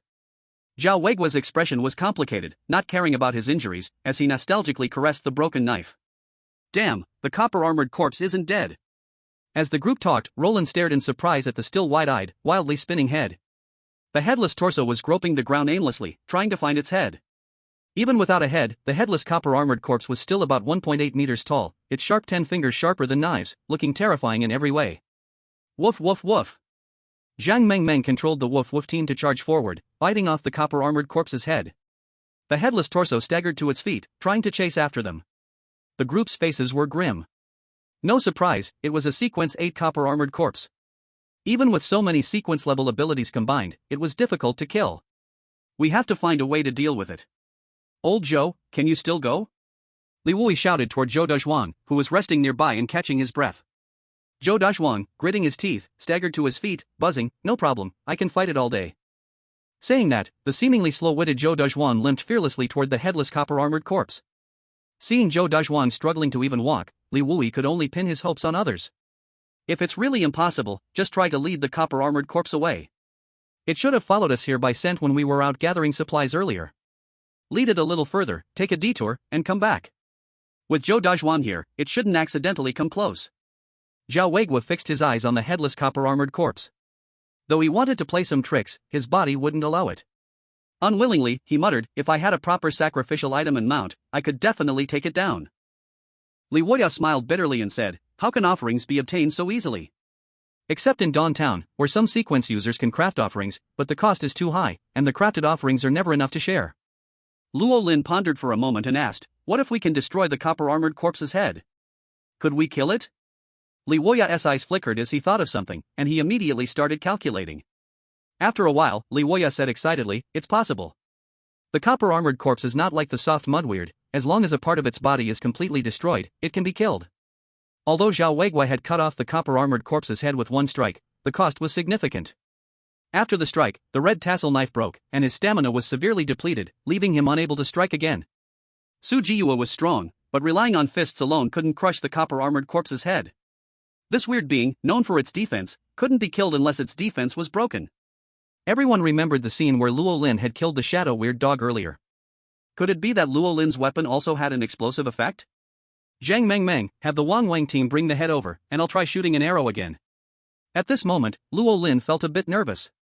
Although the dazzling dance bow would fail after 2 more uses, this wasn't the time to worry about that. Dawn Village had been stable for nearly 2 months. Although occasional weirds attacked, they were always able to fend them off. If possible, Luo Lin didn't want to live a life of constantly fleeing with a convoy. Zhang Mengmeng, who was curled up in her raincoat, lifted her head. Luo Lin noticed for the first time that her eyes were a gem-like red, giving her a very unique feel. From now on, call me Lady Witch. I am the red-eyed witch who controls life and death. Zhang Mengmeng spoke in a tone that mimicked an adult's. She waved her hand, and the Wanglang team, which was still fighting with the copper-armored corpse, quickly ran over with the head in its mouth. One of the grey Shiba Inu was knocked down by the headless copper-armored corpse, torn apart like a ragdoll, even though it was originally a doll. Zhang Mengming's face turned pale, and her already blood-red eyes grew even redder. Luo Lin was stunned. A red-eyed witch? Li Woya coughed twice and leaned over, speaking softly. Don't mind it. Zhang Mengmeng is an anime fan. After the weird night arrived, she may not have been able to accept the reality and chose to escape, which gave birth to a witch persona. Her sequence cost is the red eyes and long hair. It's uncertain whether the witch persona is also part of the sequence cost. But there's an advantage to it. When she switches to the red-eyed witch persona, she isn't afraid of the weirds. When she's in her normal personality, she rarely leaves the house. To determine her current persona, just see how brave she is. The normal personality of Zhang Mengmeng is quite timid. Luo Lin nodded in realization. Okay, it seems that sequence users are not as mysterious as they're made out to be. Although they possess extraordinary powers, each of them has their own troubles. If they interact too much with normal people, it might cause some unnecessary trouble. I just don't know what Zhao Weigu's sequence cost is? Fortunately, my troubles are carried by the weirds. Since that's the case, I'll kill a few more weirds in the future. Luo Lin knocked an arrow on his bow. In fact, he had thought of shooting the headless copper-armored corpse directly, but since it had hands and feet, it was better to go for a headshot. The black husky doll bit the copper-armored corpse's head and ran over to place it on the ground. Luo Lin aimed at the neck wound and shot an arrow. The copper-armored corpse's eyes bulged, and then it began to expand slightly before bursting with a loud bang. There was no blood, no body parts, just a large chunk of its head missing, all turning into black mist and dispersing. Killed the copper-armored corpse, weird points plus 5,000. The headless copper-armored corpse, which had been stumbling towards them, suddenly stopped, its body stiffened, and it fell to the ground. After a while, the copper-armored corpse turned into black mist and disappeared. Only 3 sharp fangs remained on the ground, proving that the copper-armored corpse had been there. What's this? Luo Lin's sharp eyes noticed, but he didn't immediately go to pick it up. No one knows if there will be any problems when touching it. This is the extraordinary material left after killing the strange creature. You can think of it as loot dropped after defeating monsters in a game, with a random drop probability. It is said that some special sequence ability users can use extraordinary materials to create sacrificial items, but we have never seen it ourselves. Li Woya took out a piece of cloth from his pocket, carefully picking up the thong of the copper-armored corpse, and explained. Although these extraordinary materials have lost their strange carrier, it doesn't mean they are without danger. Be sure to handle them carefully. It is said that some extraordinary materials can even kill people. Luo Lin nodded thoughtfully. He didn't know this before, extraordinary materials were too rare. Even sequence ability users faced risks when dealing with strange creatures, let alone ordinary people, who had no chance to come into contact with them. But I am a miracle item maker. Can I use extraordinary materials to create sacrificial items or miraculous objects? Chapter 9, Advancement, Shadow Dance Bow. You might have a chance to try. Luo Lin thought to himself, but saw Li Woya take out 2 more pieces of cloth, wrapping the zombie fangs in them. Extraordinary materials are of no use to us, but when we go to other survivor bases or encounter caravans, we can exchange them for supplies. We will still distribute them according to the usual practice. Zhou Dezhuang, Zhao Lao, and Luo Lin are the main forces in killing the copper-armored corpse, so each of you will get one. Is that all right? Everyone, including Luo Lin, shook their heads, except for Su Jiyu. After the crisis was resolved, Su Jiyu had slept again in the rain. As for Zhou Dezhuang, one of the main forces, he appeared silly and didn't care about extraordinary materials at all. Li Woya and the others were used to this and didn't ask Su Jiyu anything, handing the zombie fangs to Luo Lin and the other 2. Wait, there's this too, it's from the Shadow Strange Dog.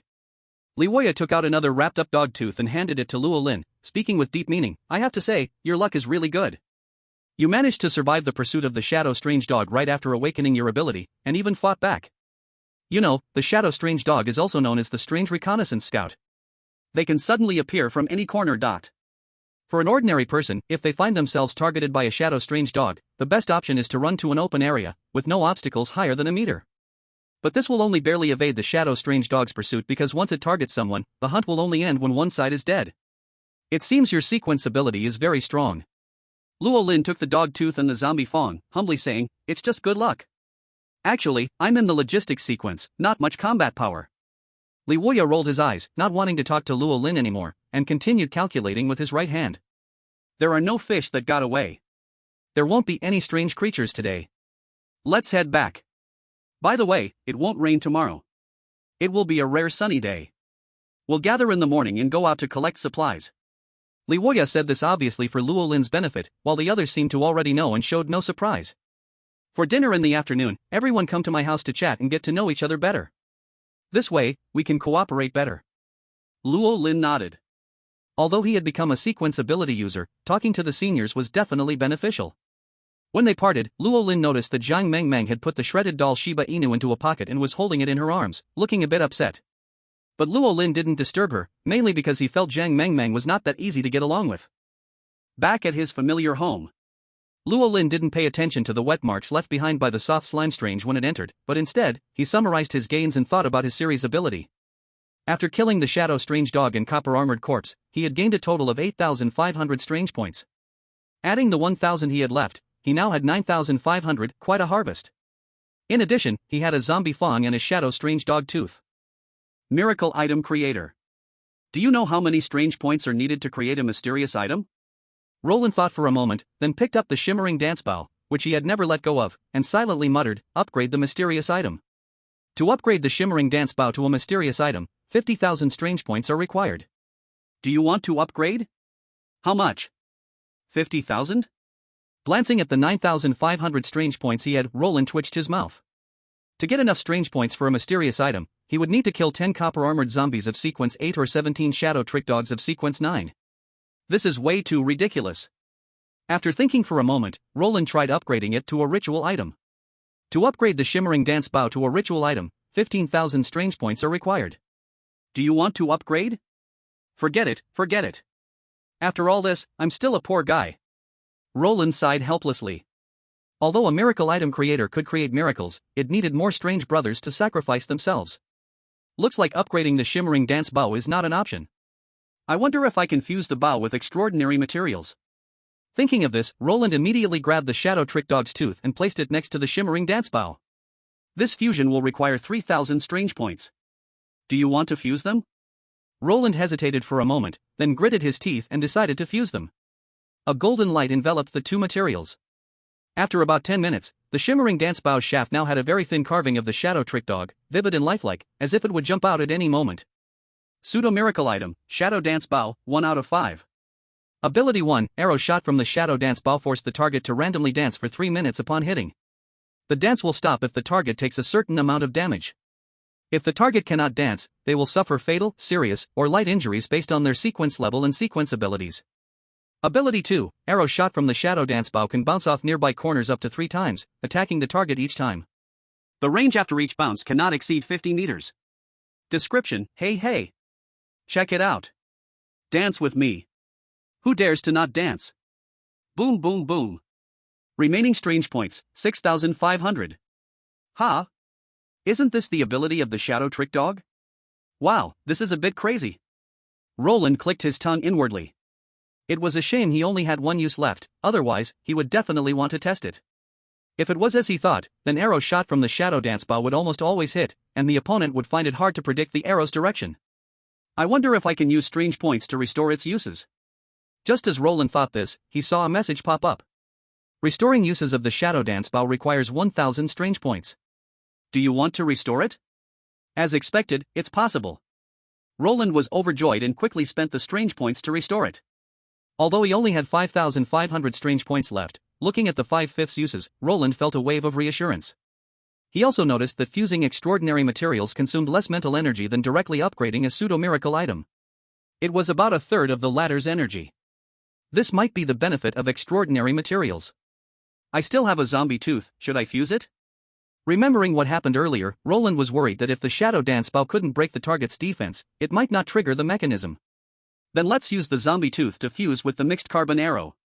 I need a special arrow sharp enough to break the target's defense, preferably one that enhances durability and can be reused. Roland thought to himself. The mixed carbon arrow was too fragile, it could be reused if shot at softer targets, but if it hit a copper-armored zombie, it would definitely be destroyed. He shot 4 arrows today, and the ones that triggered explosions were all destroyed in the end. The only one he could recover was the soft slime arrow. If this kept going, even if the shadow dance ball was powerful, it would be useless without arrows. Since the zombie tooth can remain intact after an explosion, it should be quite sturdy, right? Roland took out a mixed carbon arrow and placed it next to the zombie tooth. This fusion requires 3,000 strange points. Do you want to fuse them? Fuse it. Roland made up his mind, and the next moment, his brain felt empty, as if his body had been drained. The familiar golden light enveloped the mixed carbon arrow and zombie tooth, gradually merging them into one. After about 10 minutes, the golden light dissipated. The plain and unremarkable body of the dark carbon arrow transformed into a rounded, gleaming white bone, its tip becoming a sharp tooth straightened in with a blood groove, radiating a chilling aura. Sacrifice, blood-sucking arrow. Chapter 10, Sacrificial item, blood-sucking arrow. Sacrifice, blood-sucking arrow. Sacrificial item rank, 9527. Ability, increased hardness, increased sharpness, a special arrow fused with the blood-sucking tusks of a copper-armored corpse, capable of absorbing blood and eerie energy after hitting a target, slowly healing damage, and causing continuous damage to the target. Cost, blood must be drawn with every shot. After each shot, enough blood or eerie energy must be absorbed, or it must be nourished with fresh blood. If the conditions are not met, it will backfire. Description, blood. I need blood. Slurp. If you don't give me blood, I'll drain you dry. Remaining eerie points, 2,500. It's actually a sacrificial item? Roland was surprised. The flashy dance ball also needed 15,000 eerie points to upgrade into a sacrificial item, but the blood-sucking arrow only cost 3,000 in total. Could it be because of the strength of the item? Undoubtedly, the flashy dance ball's abilities were far stronger than those of the blood-sucking arrow. The dance ball could control enemies for 3 minutes, and those who could not dance, especially non-human forms, would explode. This was the true value of the flashy dance ball. The blood-sucking arrow was just a bit sturdier. The blood-sucking arrow, combined with the shadow dance ball, should be able to unleash incredibly powerful effects, but the cost, it's a bit troublesome. Looks like it needs to be used cautiously. Once it's used, the target must be hit, or else it will absorb your own blood. The only advantage is that it doesn't require absorbing your own blood. You can get others to share the load. Roland frowned, clearly dissatisfied. Things like strange objects and pseudo-strange objects are so much better, with no usage cost. This sacrificial item is just too much of a trap. It backfires so easily, it's truly a disaster. Forget it, it's done. I'll sleep first. Roland carefully placed the blood-sucking arrow back into the quiver. After several upgrades in fusion, his mental strength had been drained, leaving him utterly exhausted. He immediately lay down and fell asleep.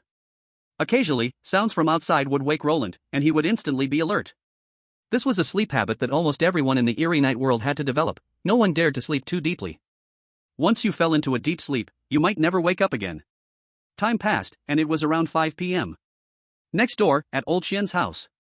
Hiding under the bed in a pit, Old Xian and Wang Lili finally managed to hide, their legs completely numb. The two carefully pushed aside the wooden board, revealing a gap. They looked around cautiously, seeing nothing unusual. You go first, my legs are a bit numb. Old Xian pushed Wang Lili out. Wang Lili's face was pale, her legs trembling. She forced herself to endure the fear and looked around, not seeing anything eerie. Mr. Qian, no abnormalities. Wang Lili trembled as she spoke. Speak quietly. Go outside and see if anyone else is still around. Old Qian still hadn't come out.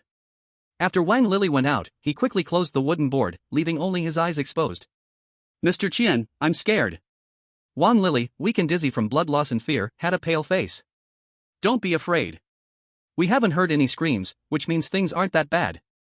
The sequence abilities must have killed all the eerie creatures. We'll be fine. Old Xian reassured her, but his body remained unmoving. Don't worry. Soon we'll eat some canned food, and you can get some energy. Wang Lili, hearing this, could only carefully move to the window, quietly opening it to look around, still seeing nothing unusual. At that moment, an off-road vehicle came driving from the center of the village.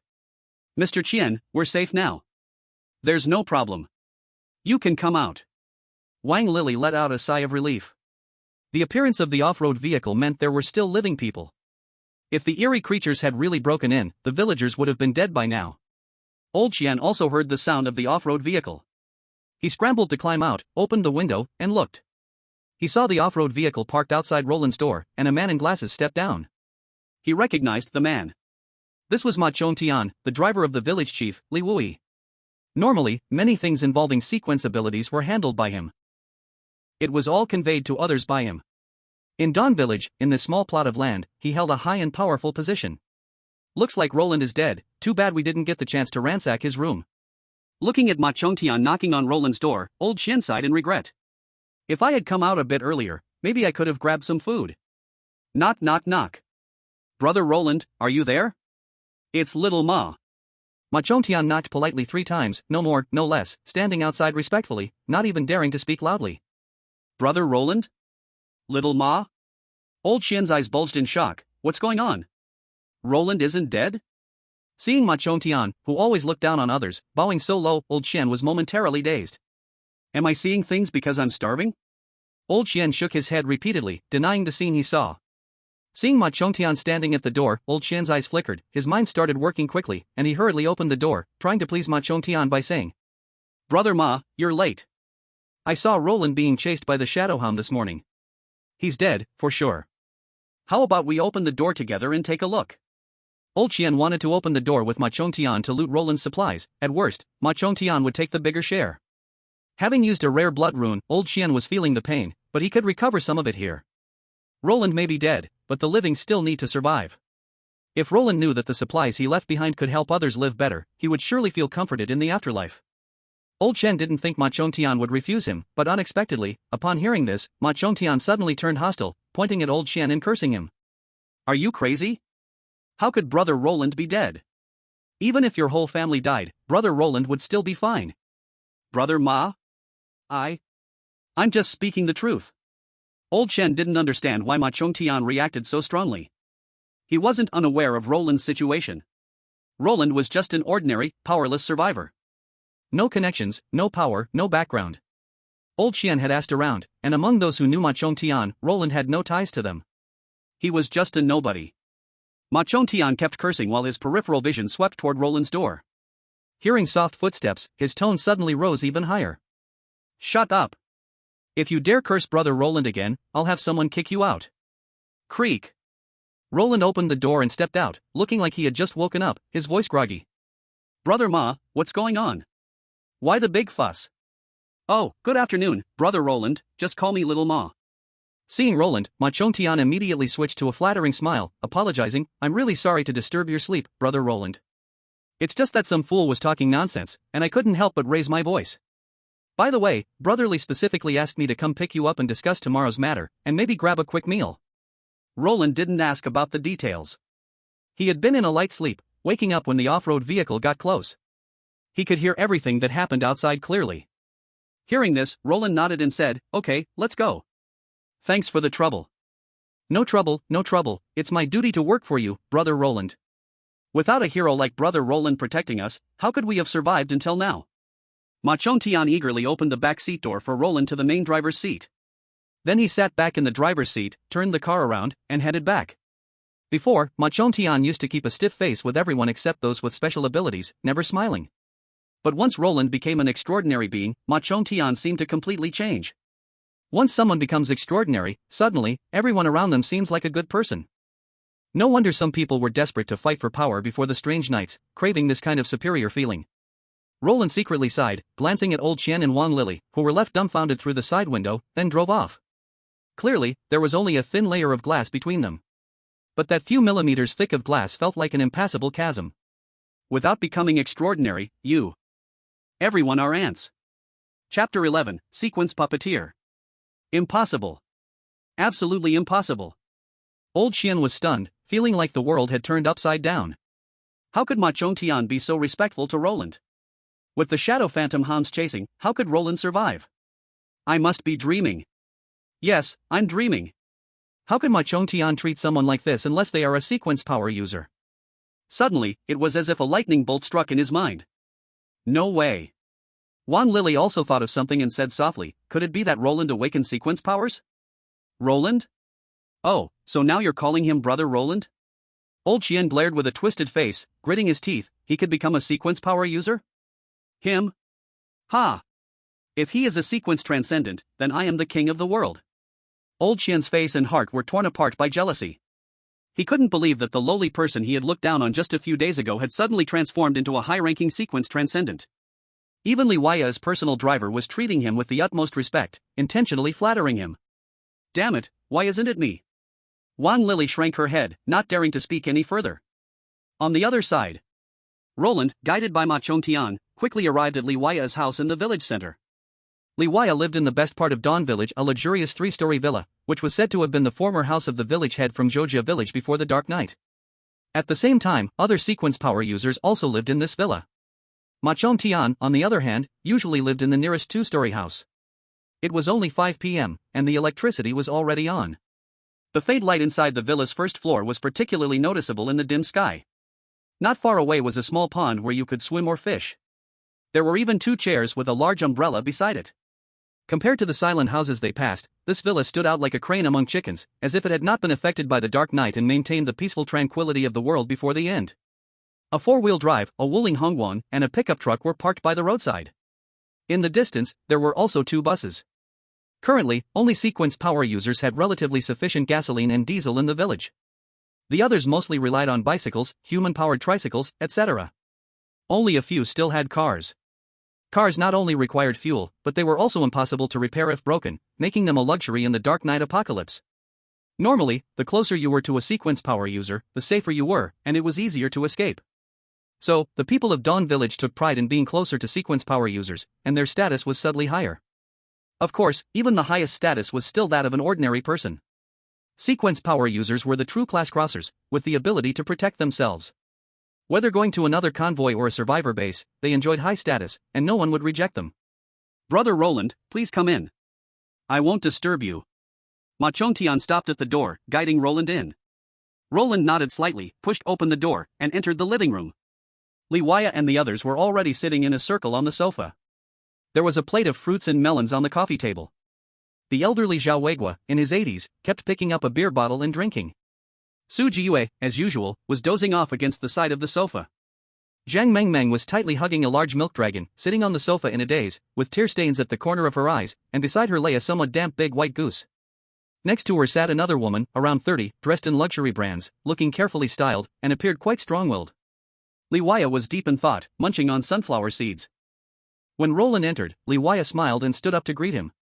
Roland is here. Welcome, welcome. Dawn Village has finally birthed a new sequence power user, greatly improving our safety. Brotherly. Roland nodded toward Li Huaya. His Sequence Transcendent team had Li Huaya, who was better at dealing with external relations, serving as their frontman. The others were either drunks, with outdated thinking, or were intellectually disabled. Either they have no independent thinking, or they're always dozing off. SSS Roland suddenly felt that it was already lucky enough for Dawn Village to have made it this far. Come, sit here. Li Huaya guided Roland to sit down, then woke up Su Jiyue by shaking Zhang Mengmeng. Let me sleep a little longer, let's talk about it tomorrow. Su Jiyue whimpered as she opened her blurry eyes, and the way she swayed gave the impression that she might fall back asleep any moment. Of course, this was not an illusion. Alright, everyone, let's introduce ourselves. Li Huaya just started to speak, glanced at his teammates who were either drinking, sleeping, or spacing out, and then changed his words. Forget it, I'll go ahead and talk. My name is Li Huaya, 30 years old. You can call me captain or village chief, or just Li Gu, whatever's easier. Just don't call me one-eyed dragon. Li Huaya chuckled at himself and continued, my sequence is fortune teller. I can calculate and predict the future, such as forecasting the weather, or predicting the intensity and direction of strange events. In general, every team or survivor base has one or more people with abilities like mine. It's the greatest reliance we have to survive the eerie nights. Roland nodded. No wonder when he followed Li Huaya around before, the chances of encountering strange events had drastically decreased. Every time Dawn Village was attacked by strange creatures, they were able to arrive quickly. Perhaps they had already predicted the danger. But this ability definitely has its flaws. It's not as precise as people might imagine, or else there wouldn't be occasional deaths. Li Huaya then pointed to Su Jiyue and said, this is Su Jiyue, 20 years old. Her situation was mentioned to you before, so I won't repeat it. This is Zhao Weiguo, old Zhao, his sequence is Knight. He has extremely strong combat abilities and is the main force of our team. If he had the right mount and weapon, he could exert even greater power. Hearing this, Roland suddenly understood. No wonder Zhao Weiguo always rode an electric tricycle. After the eerie night came, humans were too busy to care for themselves, and cows and horses had long been indiscriminately killed by the strange creatures. Moreover, ordinary mounts couldn't withstand the strength of a Knight sequence user. Don't look at old Zhao being older. Back then, he fought against multiple international coalitions, battled against the A3, and even took down the Western Devils. Now, even in his old age, he's still beating those strange creatures from another world. Zhao Weiguo pushed Li Wuya's hand down, reeking of alcohol. Enough. I'm just an old man who's already half in the ground. Li Wuya laughed heartily. Old Zhao, with your current state, I think you can still fight for another 100 years, until all those strange creatures are wiped out. Roland glanced at Zhao Weiguo and nodded in agreement. That body of muscles, one punch could kill a cow. He didn't look like someone who was already 85 years old. Zhao Weiguo rolled his eyes and continued drinking. Hey, you young ones, it's your turn now. I'm getting old, can't carry on much longer. Li Wuya grinned and pointed at Zhang Mengmeng. She is Zhang Mengmeng, 14 years old. Her sequence is Doll Master. She can give dolls life, making them come alive to fight for her. They have a certain level of autonomy. The strength of the dolls depends on the sequence level, as well as their number and size. There's not much more I know, but she has huge potential. Doll Master? What a dream come true for anime lovers. Roland felt a bit envious. He wondered if the sequence level was high enough, could the dolls turn into real beings? If that's possible, it would be incredibly powerful. Finally, Li Wuya pointed at the unfamiliar woman standing next to Zhang Mengmeng and said, And this lady, she is Fang Jiaxue, hired by Zhang Mengmeng's parents as her caretaker. Cough, cough, she's Zhang Mengmeng's caretaker, and currently takes care of her daily life.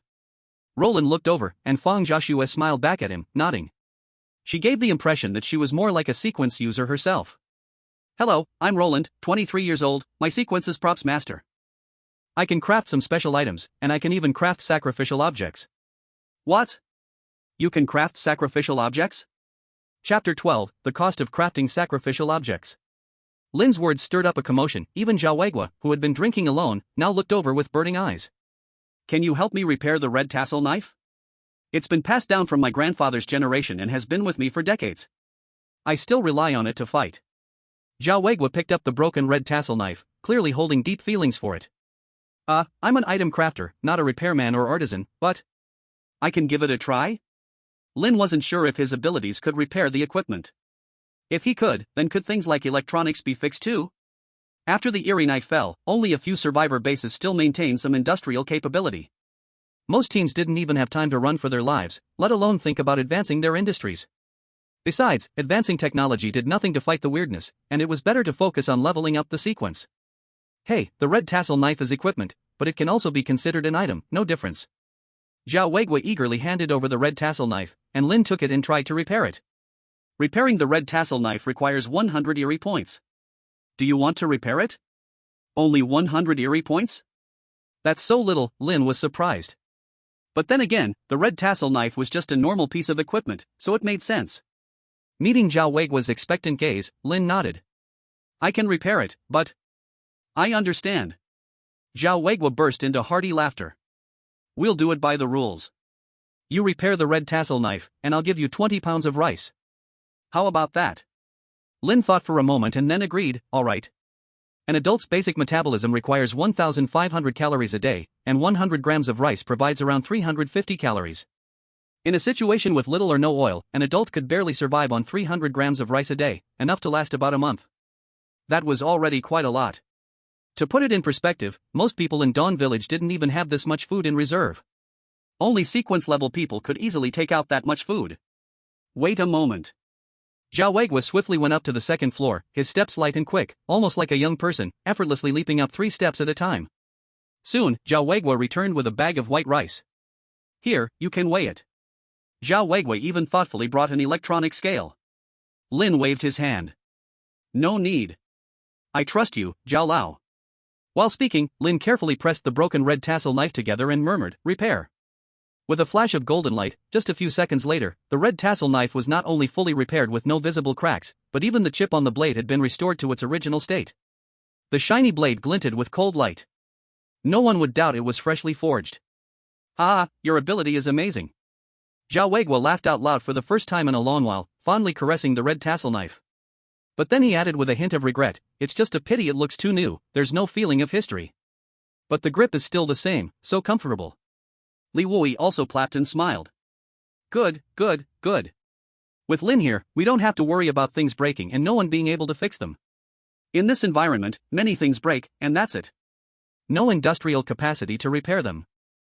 Just to let you know in advance, using sequence abilities also consumes energy. Repairing or crafting items has its limits per day. Lin gave a preemptive warning. Eerie points were precious, and occasionally using them to repair high-value items was fine. But if he kept fixing small things, it wouldn't be worth it. Moreover, repairing also consumed mental energy. Lin planned to wait until the meeting was over to craft a pseudo-unique item for tomorrow's trip. Got it. You're the panda of our team, we've got to protect you. Li Wui joked. Brother Lin, can you help me repair Little Gray? Zhang Mengmeng, who had been zoning out, suddenly spoke up. He pitifully pulled out a bag filled with doll fragments. It was the gray Shiba Inu doll torn apart by the headless copper-armored corpse. Roland originally wanted to first check how many weird points he had, and if it wasn't enough, he could always wait until tomorrow or delay it further. He wanted to keep at least 2,000 weird points reserved, with the remaining 400 he could allocate as needed. It seemed that Zhang Mengmeng noticed Roland's hesitation, so she hurriedly said, I can offer 50 pounds of rice or cured meat, Before Zhang Mengmeng could finish speaking, Fang Jiaxue, with a pale face, quickly covered her mouth. Fang Jiaxue gave Roland an apologetic smile. Sorry, Xiaoluo, we don't want to fix Little Gray. Aunt Feng, Little Gray. Zhang Mengmeng. Little Gray is just a doll. There are many more dolls like it at home. There's no need to waste so much food on just one doll. Food is very precious now, do you understand? Fang Jiaxue's face was serious, her voice very stern. Besides, Little Gray might be contaminated with copper armor corpse's filth, possibly with corpse poison, and a lot of dirty mud. We only collected a few fragments, and it's impossible to restore it. Even if we could restore it, it wouldn't be your Little Gray anymore, it would be some other strange monster, understand? Little Gray is not a monster. Zhang Mengming's eyes turned red, her eyes filled with tears. Fang Jiaxue's tone softened a little, and her attitude became gentler. Alright, Zhang Mengmeng, you're still young, don't be stubborn. Don't you remember what your parents said when they left? You must listen to Aunt Feng. Everything Aunt Feng does is for your own good. We still have Xiao He, Xiao Huang, and Xiao Bai. They're all obedient. You should be obedient like them, understand? Brother Luo is tired too, so let's not trouble him. Perhaps hearing the word parents, Zhang Mengmeng stopped asking to repair Little Gray. She gently nodded and said no more. She silently stared at the fragments of Little Gray, lost in thought. Fang Jiaxue then returned to her gentle smile, her posture elegant, as if she were a warm, noble lady. Roland wanted to say something but hesitated. He couldn't help but feel that Fang Jiaxue was going too far. Not to mention Zhang Mengming's feelings for Little Gray, just the doll itself was a valuable item for her abilities. The more dolls, the better. And Zhang Mengming's supplies were all gained through her abilities. This had little to do with Fang Jiaxue, right? Roland had heard some rumors, supposedly Fang Jiaxue had even hired 2 nannies to take care of her and herself. Now that he thought about it, Fang Jiaxue herself was essentially a nanny taking care of Zhang Mengmeng, wasn't she? Well, this era had nannies outsourcing to hire other nannies. Roland glanced at Li Wuye and the others, who appeared unsurprised, as if they had already adapted to this situation. Ahem, let's get back to business. Li Wuye broke the awkward silence and continued, this is the situation with our Dawn Village team. If there's anything, we can discuss it together. If we need something, we can trade. As long as we are all satisfied, it's fine. After all, we are a team, and in the future, we need to help each other and face crises together. Roland nodded. It was good enough that they could do this. He had heard that some forces had already regressed to a slave society, but the situation in Dawn Village was still pretty good. The upper ranks were still relatively friendly with each other. But when he thought about it, it made sense. They were already a team of the elderly, the weak, and the sick.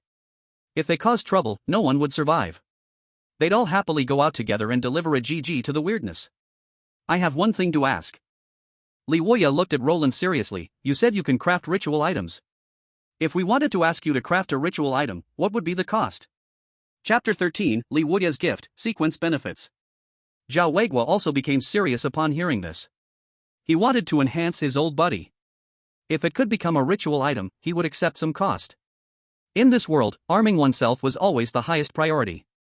Roland thought for a moment and then spoke, crafting ritual items requires extraordinary materials. I can only craft one ritual item per day, and it requires a significant cost. If you want me to make a ritual item, apart from the extraordinary materials for the ritual object, you will also need to provide an equivalent amount and quality of extraordinary materials, along with some basic supplies as handling fees. Although Roland is currently more short of basic supplies, lacking everything, he still insisted on using extraordinary materials as the trade item. After all, the bazaar points are extremely valuable. If you need me to craft a ritual object for you, it can't be done today, but tomorrow or the day after should be fine. It's best to make an appointment in advance, and it depends on my condition. Roland added, when I take action depends on my mood and the abundance of bazaar points. I must prioritize arming myself first, and if there's anything left, I can help others. Although miracle item makers are powerful, before they develop, their direct confrontation ability with the bazaar is actually weaker than regular battle sequences. After all, battle sequences only need to fight, while miracle item makers have to consider much more, using both hands and brain, and must plan the consumption of bazaar points carefully. That's understandable, so we'll trouble you from now on. Li Wuyo and Zhao Weiguo both acknowledged Roland's proposed conditions. Roland's requirements were already quite fair. Earlier, when they consulted the sequence member from Dawntown for a ritual object, the other party demanded 5 extraordinary materials and a large amount of basic supplies as handling fees. They were so scared that they turned around and left. If they had that much extraordinary material, would they still be lacking a ritual object? They heard that when Dawntown makes ritual objects for its own people, the conditions are much looser, requiring only 2 extraordinary materials and basic supplies. Roland's terms were already quite sincere. Indeed, it's much more comfortable with one's own logistic sequence extraordinary. Although they hadn't yet gotten the ritual object, they were already starting to dream of a bright future ahead. Thinking of this, Li Wuyo also had the idea of befriending Roland. Roland, to celebrate you becoming a sequence extraordinary, I don't have much to give, but I'll give you these things. Li Wuyo took out a package of hard things from the storage room on the first floor, along with a barrel of gasoline and a barrel of vegetable oil. Roland opened the package and found a well-maintained pistol inside, gleaming with metallic luster. Roland's heart skipped a beat, and he exclaimed in surprise, "Brotherly, this pistol." Li Wuyo chuckled, "This is a 92-style pistol I got my hands on earlier. The seller said this gun has never been fired or used to kill anyone since it came off the production line and was passed through several owners. It's truly a merciful gun. Although it's not a great thing, don't mind it. This thing may not be much use against the bazaar, but it's super reliable when it comes to people. One shot, no sound, even ordinary sequence extraordinaires would have to behave when facing the muzzle." Roland thought for a moment, and it was indeed true. Although sequence extraordinaires have extraordinary power, in low ranks, they don't have as much of an advantage against industrial weapons as one might think. On the contrary, most low-level sequence extraordinaires can be taken down with one shot. The bizarre creatures in the eerie night are the true enemies, but sometimes, fellow humans are even more dangerous. When encountering a bizarre creature, either run or fight immediately. But when meeting a person, you never know what someone next to you might do in the next moment. Human hearts are unpredictable. Roland wanted to refuse, but it's hard for a man to reject a gun, even if it's just an ordinary 92-style pistol. "Then thank you, brotherly. If you need anything, just let me know, and I will do my best to help depending on the situation." "Oh, right, since you gave me the gun, what about you?" "No worries, I still have one." Li Wuyo chuckled and patted the bulging spot at his right rear. At this point, Li Wuyo remembered something and said, "There's one thing you need to pay attention to. This gun only has 6 bullets. You'd better be careful with its use. Every time you use one, it's one less. There's no place to make more bullets right now. 6 bullets are enough." Roland was easily satisfied and couldn't put the gun down, playing with it lovingly. He then asked Li Wuyo for details on how to use the gun. "Thinking about trying to upgrade a handgun later, to see if I can get an ability like unlimited bullets, perfect accuracy, or increased damage." Seeing this, Zhao Weiguo, with the idea of building a good relationship in mind, also gave 2 pieces of cured meat and a sausage. As for Su Jiyue, she was sleeping. Zhang Mengmeng wanted to say something, but Fang Xiaoxue glanced at her and continued to stare blankly. Secretly noticing this scene, Luo Lin shook his head slightly. However, since he had just joined the team, it wasn't the right time to say anything. Next, Li Wuya started talking about going out to search for supplies tomorrow. Li Wuya had already calculated that tomorrow would be a sunny day, with 7 hours of relatively safe activity time. Except for the village guard, Zhou Dazhuang, all sequence extraordinary individuals would be going out tomorrow to gather supplies. According to Li Wuya, the days ahead would only get more difficult, and before the anomalies grew stronger, it would be best to gather as much quality supplies as possible from the surroundings. Since the eerie night arrived, days of clear sunshine had become increasingly rare. Most of the time, the days were foggy, with the risk of encountering anomalies not much less than at night. So, every sunny day was incredibly precious. Of course, sunny days weren't absolutely safe. The 4th survival rule of the eerie night explained, sunny days are relatively safe, the anomalies dislike the sun, but are not afraid of it. If one thinks that they won't encounter ghosts on a sunny day and lets their guard down, death will be the only outcome. Finally, Li Wuya thought of something and said, Luo Lin, as usual, every sequence extraordinary can stay in this villa, the bedroom on the left of the third floor is still available, you can move in whenever you like. This was also a benefit for Sequence Extraordinary members. Even Zhou Dezhuang had a room, but since Zhou Dezhuang couldn't leave the village entrance and didn't care about these things, it didn't matter. Li Wuya and the others never invited Zhou Dezhuang to their meetings. This wasn't because they were rude, but because Zhou Dezhuang was so clueless, it was hard to have a normal conversation with him. Getting Zhou Dezhuang to understand his duties had already taken a lot of effort. Asking for more was just unrealistic. Even if Li Wuya and the others wanted to improve Zhou Dezhuang's life, they had to make sure he could use it. However, they didn't treat Zhou Dezhuang poorly. Every time they went out, part of the spoils were his, and they stored them for him. 3 meals a day were prepared and delivered to him by someone. Zhou Dezhuang only had to eat and sleep and eat. If there were anomalies, he fought them, if not, he continued sleeping. Luo Lin looked at the sky, which was gradually darkening. I'll move in tomorrow night, not today. Li Wuya nodded, alright, I'll have someone clean it up for you today. If there are too many supplies, you can put them in the basement, or I can clear out a room nearby for you. Don't worry, I'll have Xiaoma help keep an eye on it, no one will touch it. Thanks. After thanking, Luo Lin had a hearty dinner with Li Wuya and the others. The meal was very rich, including potato stewed beef, stir-fried cabbage with pork skin, ants climbing trees, stir-fried cured meat, roasted sweet potatoes, and more. Before the eerie night, this wouldn't have been anything special, but today, it was a feast that an ordinary person could only have once a month. Luo Lin quickly finished 2 large bowls of rice, eating until he was full. They had arranged to meet at 8:30 a.m. tomorrow, and set off at 9 o'clock, so Luo Lin said his goodbyes and left. According to the divination results, there would be no incidents tonight, so he could sleep peacefully. Luo Lin remained skeptical about the divination results, but he decided to craft a new item first. It was still Xiaoma who chauffeured him. Back at home, Luo Lin sat on the chair, staring blankly at a few items placed on the table. A 92 type handgun with 6 bullets, a lighter, a compass, and a pickaxe. What should I enhance? Chapter 14, Strong Control Artifact, the Merciful Gun. Now I have a strong control pseudo-oddity, the Shadow Dance Bow, which barely combines defense, attack, and control into one. I also have a sacrificial item, the Blood-Sucking Arrow, which strengthens armor-piercing ability and can be reused. But to deal with the weirdness, relying on these things alone isn't enough. First of all, the weirdness doesn't just stand there and let me aim slowly and shoot. With my archery skills, I can hit a target at 30 meters, but anything farther is uncertain. And this is still a moving target. Once the weirdness moves quickly, with my thin arms and legs, I can't run fast enough. I might not even have time to react before it catches up and hunts me down. The Shadow Dance Bow's ability to shoot around corners only increases my margin of error in hitting targets and extends the range. It would be best to create a tool that could assist me in hunting. Either a better control tool or a more powerful attack tool. Roland's gaze swept over the 4 objects, finally locking on the 92 pistol. Please, 3 pure ones, Jade Emperor, Buddha, Guanyin, God, bless me, let this wave bring a golden item. Roland sincerely bowed again and again, feeling that it was almost enough. He picked up the 92 pistol and whispered for an upgrade. To upgrade the 92 pistol to a pseudo-miracle item, at least 2,000 weirdness points are required. Do you want to upgrade? Upgrade immediately. Golden light wrapped the pistol, and some mysterious power quickly transformed this ordinary item. A few minutes later, the golden light disappeared. What came into view was a pistol with a 5-pointed star symbol on the front and the word Mercy engraved on the back. Pseudo-miracle item Mercy Gun, 6 out of 6. Ability, after loading the bullet and aiming at a target, shouting stop, will make the target hesitate, not daring to act rashly. However, the bullet cannot be fired. Once fired, the deterrent effect is lost. The effect depends on the sequence level difference between the 2 parties. Description, although this is a mercy gun, do you think I dare to shoot? No way, it's really a mercy gun? Roland was a bit stunned after reading it the first time. Looking again, hissing it's so strong. A perfect control tool. I can limit the enemy's movements without firing a single bullet, and it saves ammo. First, use the mercy gun to control the target, then get closer and use the Shadow Dance Bow to slowly aim and shoot. It's like 100% accuracy, who can dodge? Who can stop it? But the problem is, I only have 2 hands. How can I lift the gun and shoot the arrow at the same time? Roland was very conflicted.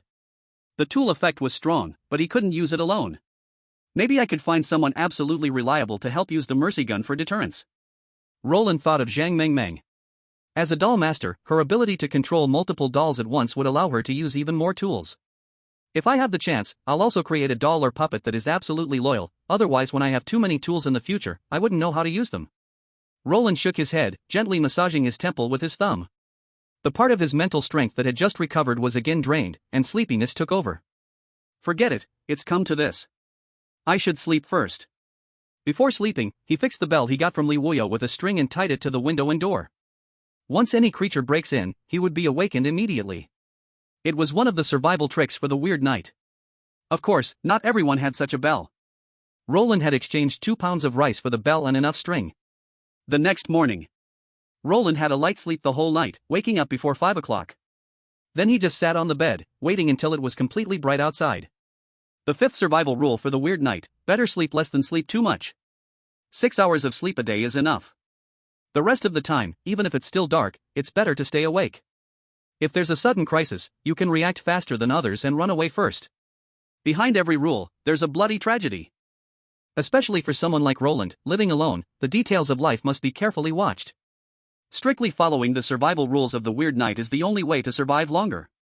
It's not that Roland doesn't want to find someone to live with, but under the weird night environment, finding someone reliable is too difficult.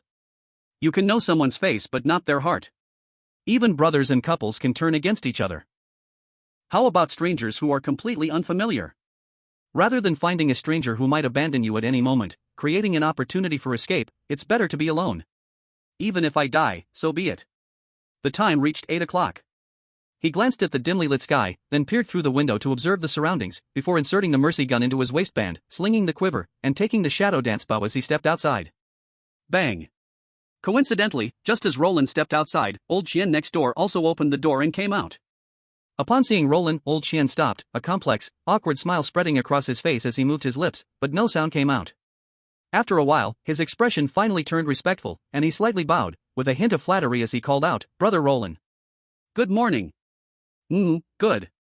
Roland nodded at him, his peripheral vision catching the half-open window where Wang Lily was also smiling at him, with a similarly complex and fawning expression. At that moment, Roland deeply realized that there was already a thick wall between him and old Qian, Wang Lily, and the others. But, it's quite satisfying. Roland didn't stop, heading towards the center of the village. Behind him came the sound of a door opening, and old Qian and Wang Lily, also carrying backpacks and armed with sticks, cautiously followed at a distance, maintaining more than 50 meters away from Roland. Along the way, Roland encountered other villagers of Dawn Village. More than half were adult men, some carrying bags, others holding pockets, and some with homemade weapons, all heading towards the village center. Their gazes towards Roland were all incredibly complex, clearly indicating that the fact that Roland was a sequence extraordinary was already common knowledge. During yesterday's battle, many people had peeked from their windows, and Roland's act of slaying the shadow hunting dog with a single arrow had long been no secret. From this moment on, Roland, as a sequence extraordinary, was no longer of the same world as them. Some of the more well-known villagers eagerly greeted Roland, trying to build a connection. Then, just like everyone else, they hung behind Roland, maintaining a safe distance. No matter whether they had interacted with Roland before, from this moment onward, they didn't even dare to speak loudly in front of him. This wasn't a hierarchy imposed by Dawn Village, it was simply fear and reverence for the sequence extraordinary. In the strange night world, the extraordinary is the truth. Outside the village chief's villa, Ma Chongtian adjusted his glasses and was inspecting the vehicles. Upon seeing the crowd, which was unusually quiet, gathering, his gaze quickly turned to the leader, Roland, and a radiant smile appeared on his face. "Brother Roland, you're up so early? I was just about to go pick you up." Ma Chongtian stood beside Roland like a loyal underling, his voice as gentle as a spring breeze. Woke up a little earlier today." Roland didn't correct Ma Chongtian's way of addressing him and looked towards the villa. "Where's Brother Li and the others?" "Brother Li and the others are still washing up. They'll be down soon." Ma Chongtian glanced at the bow in Roland's hand, a fleeting look of envy passing across his face. Then, he seemed to remember something and continued, "Brother Roland, there's still some time before the assembly. Why don't you go inside and sit for a while? I'll take care of things here.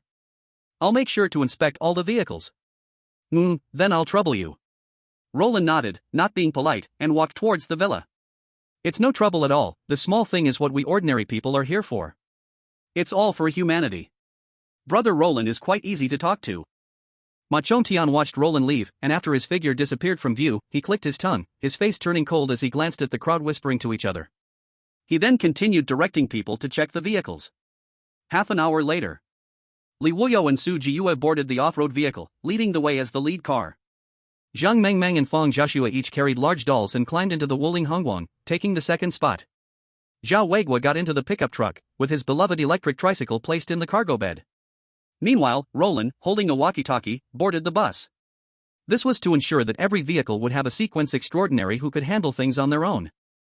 In the past, there were no extraordinary sequences on the bus, just ordinary people hitching rides to search for supplies. When Roland arrived, the people on the bus instantly felt a surge of safety. In an instant, all the people looked at Roland with eyes full of gratitude. Of course, this wasn't because Roland had an overwhelming sense of responsibility, but mainly because the bus in front no longer had any extra space, and the remaining space would be used for supplies later. If the situation was urgent, Roland would be the first to hop into an off-road vehicle to escape. This operation involved 50 people, most of them were pillars of the family with little supplies, or they were bringing their families along.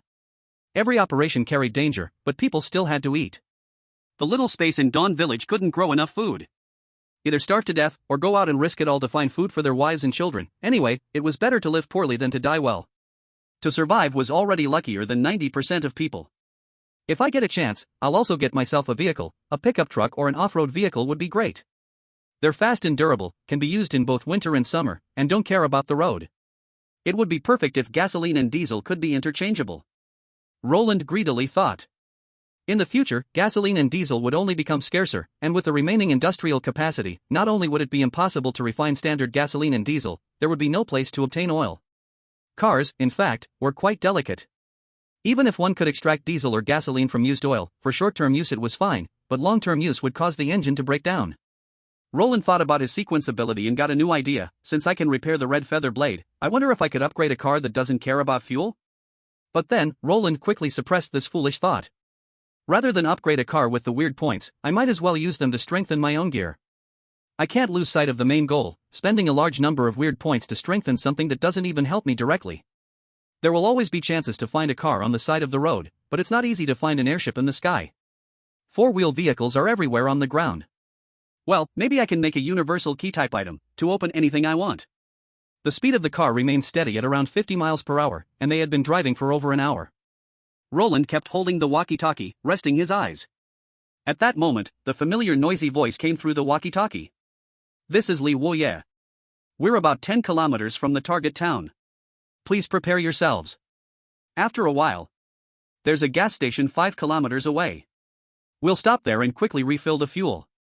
Be careful, there's something near the gas station, but it shouldn't be a big problem. Roland's heart tightened, instinctively gripping his shadow dance bow. For some reason, despite the worry deep inside, there was more excitement, even his blood seemed to be boiling. 5 kilometers was very close.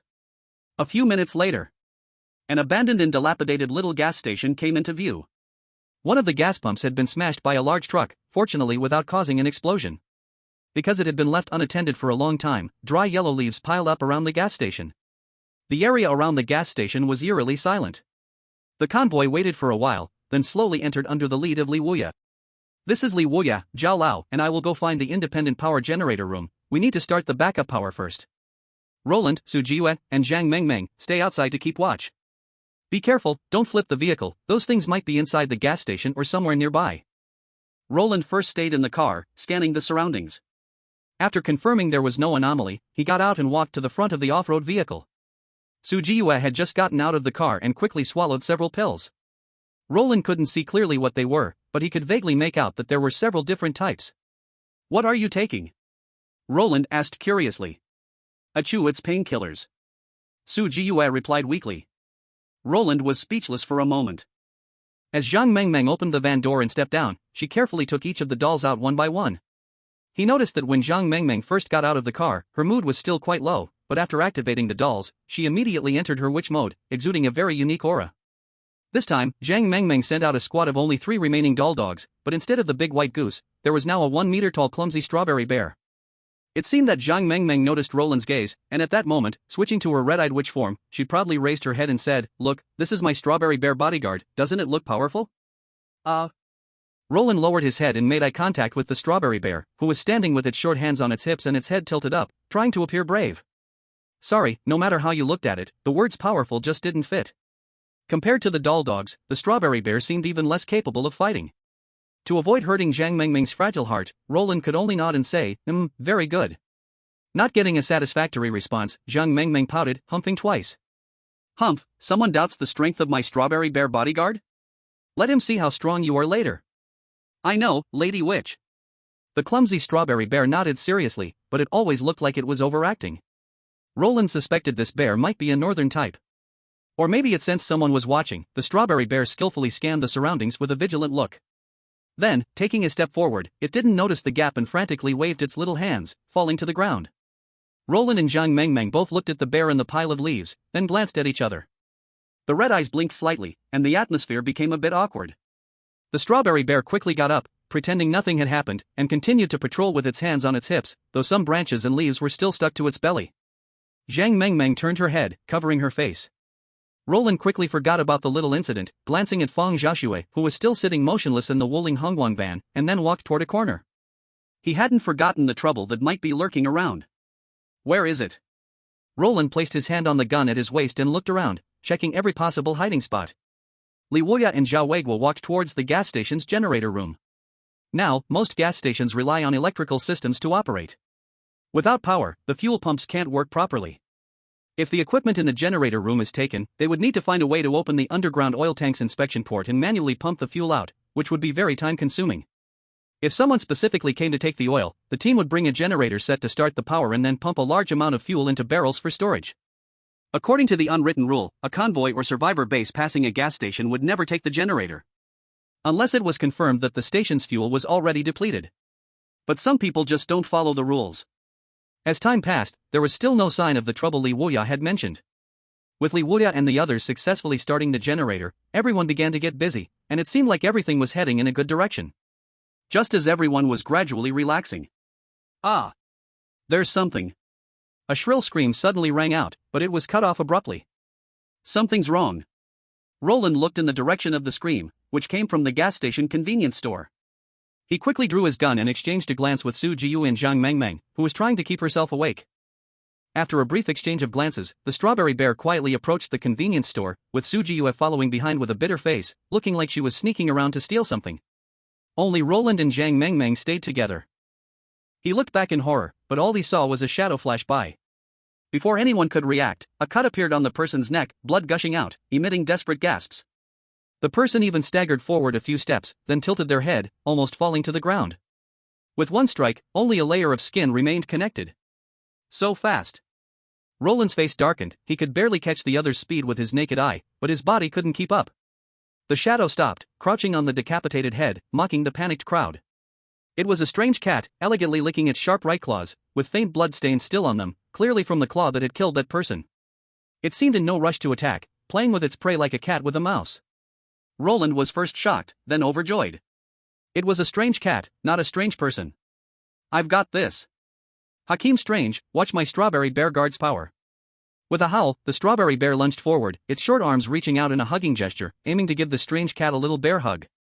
No one knew how the sewn-mouthed strawberry bear was speaking, but now that the sequence of the extraordinary had appeared, these small details no longer mattered. Facing the strawberry bear's attack, the strange cat didn't care at all, leisurely licking its paw. Four claws popped out from the pads, gleaming coldly in the sunlight. The strange cat moved. No one saw its move clearly. Another shadow flashed by, and the still-in-air strawberry bear desperately clutched its neck. A deep gash appeared on its pink neck, exposing the fur underneath. Although the strawberry bear was a toy bear, its defense and strength were greatly enhanced under the influence of Zhang Mengmeng's sequence ability. It was stronger than an ordinary person. But under the strange cat's paw, it couldn't resist.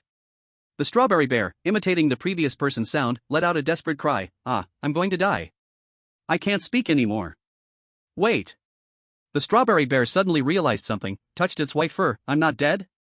I can still speak? Oh right, I'm not a human, I'm the strong strawberry bear guard. The strange cat, which had returned to the corpse to lick the blood off its paw, instead licked a mouthful of fur. Its crimson vertical pupils showed a human-like confusion, then, enraged by the deception, it exploded with killing intent. Meow. The strange cat became a shadow again, attacking the strawberry bear. The bear quickly swung its fist to defend. It was clear that the strawberry bear's movements were faster and stronger than the toy dog, but its arms were too short. And without claws, it couldn't form fists, only slapping with its palms. It was a strength-based fighter. But now, with no speed and short legs and arms, it had no chance against the agile strange cat. In just a few blinks, several cuts appeared on its body, releasing a lot of fur. Fur rained down everywhere, and this made the strange cat even angrier, its movements becoming faster as if it wanted to rip open its stomach and find some tasty blood. No! Still nothing. Nothing at all. Su Jiu seized the opportunity when the strange cat attacked the strawberry bear, aiming to strike from behind. But the strange cat swiped back with its paw, leaving a gash on Su Jiu's neck. The wound wasn't deep, just a faint trace of blood. Within a few breaths, it healed completely. Su Jiu, from the Xuanwu sequence, had very strong defense and recovery abilities. If it had been an ordinary person, they would have already been decapitated like the previous one. The strange cat licked its paw again, letting out a satisfied meow, feeling the familiar, fragrant scent. Realizing Su Jiu's blood smelled even better, the strange cat gave up on the strawberry bear, which was now severely injured and much lighter, and fully attacked Su Jiu. It hurts. It hurts. It hurts so much. Su Jiu, like the strawberry bear, had no way to fight back.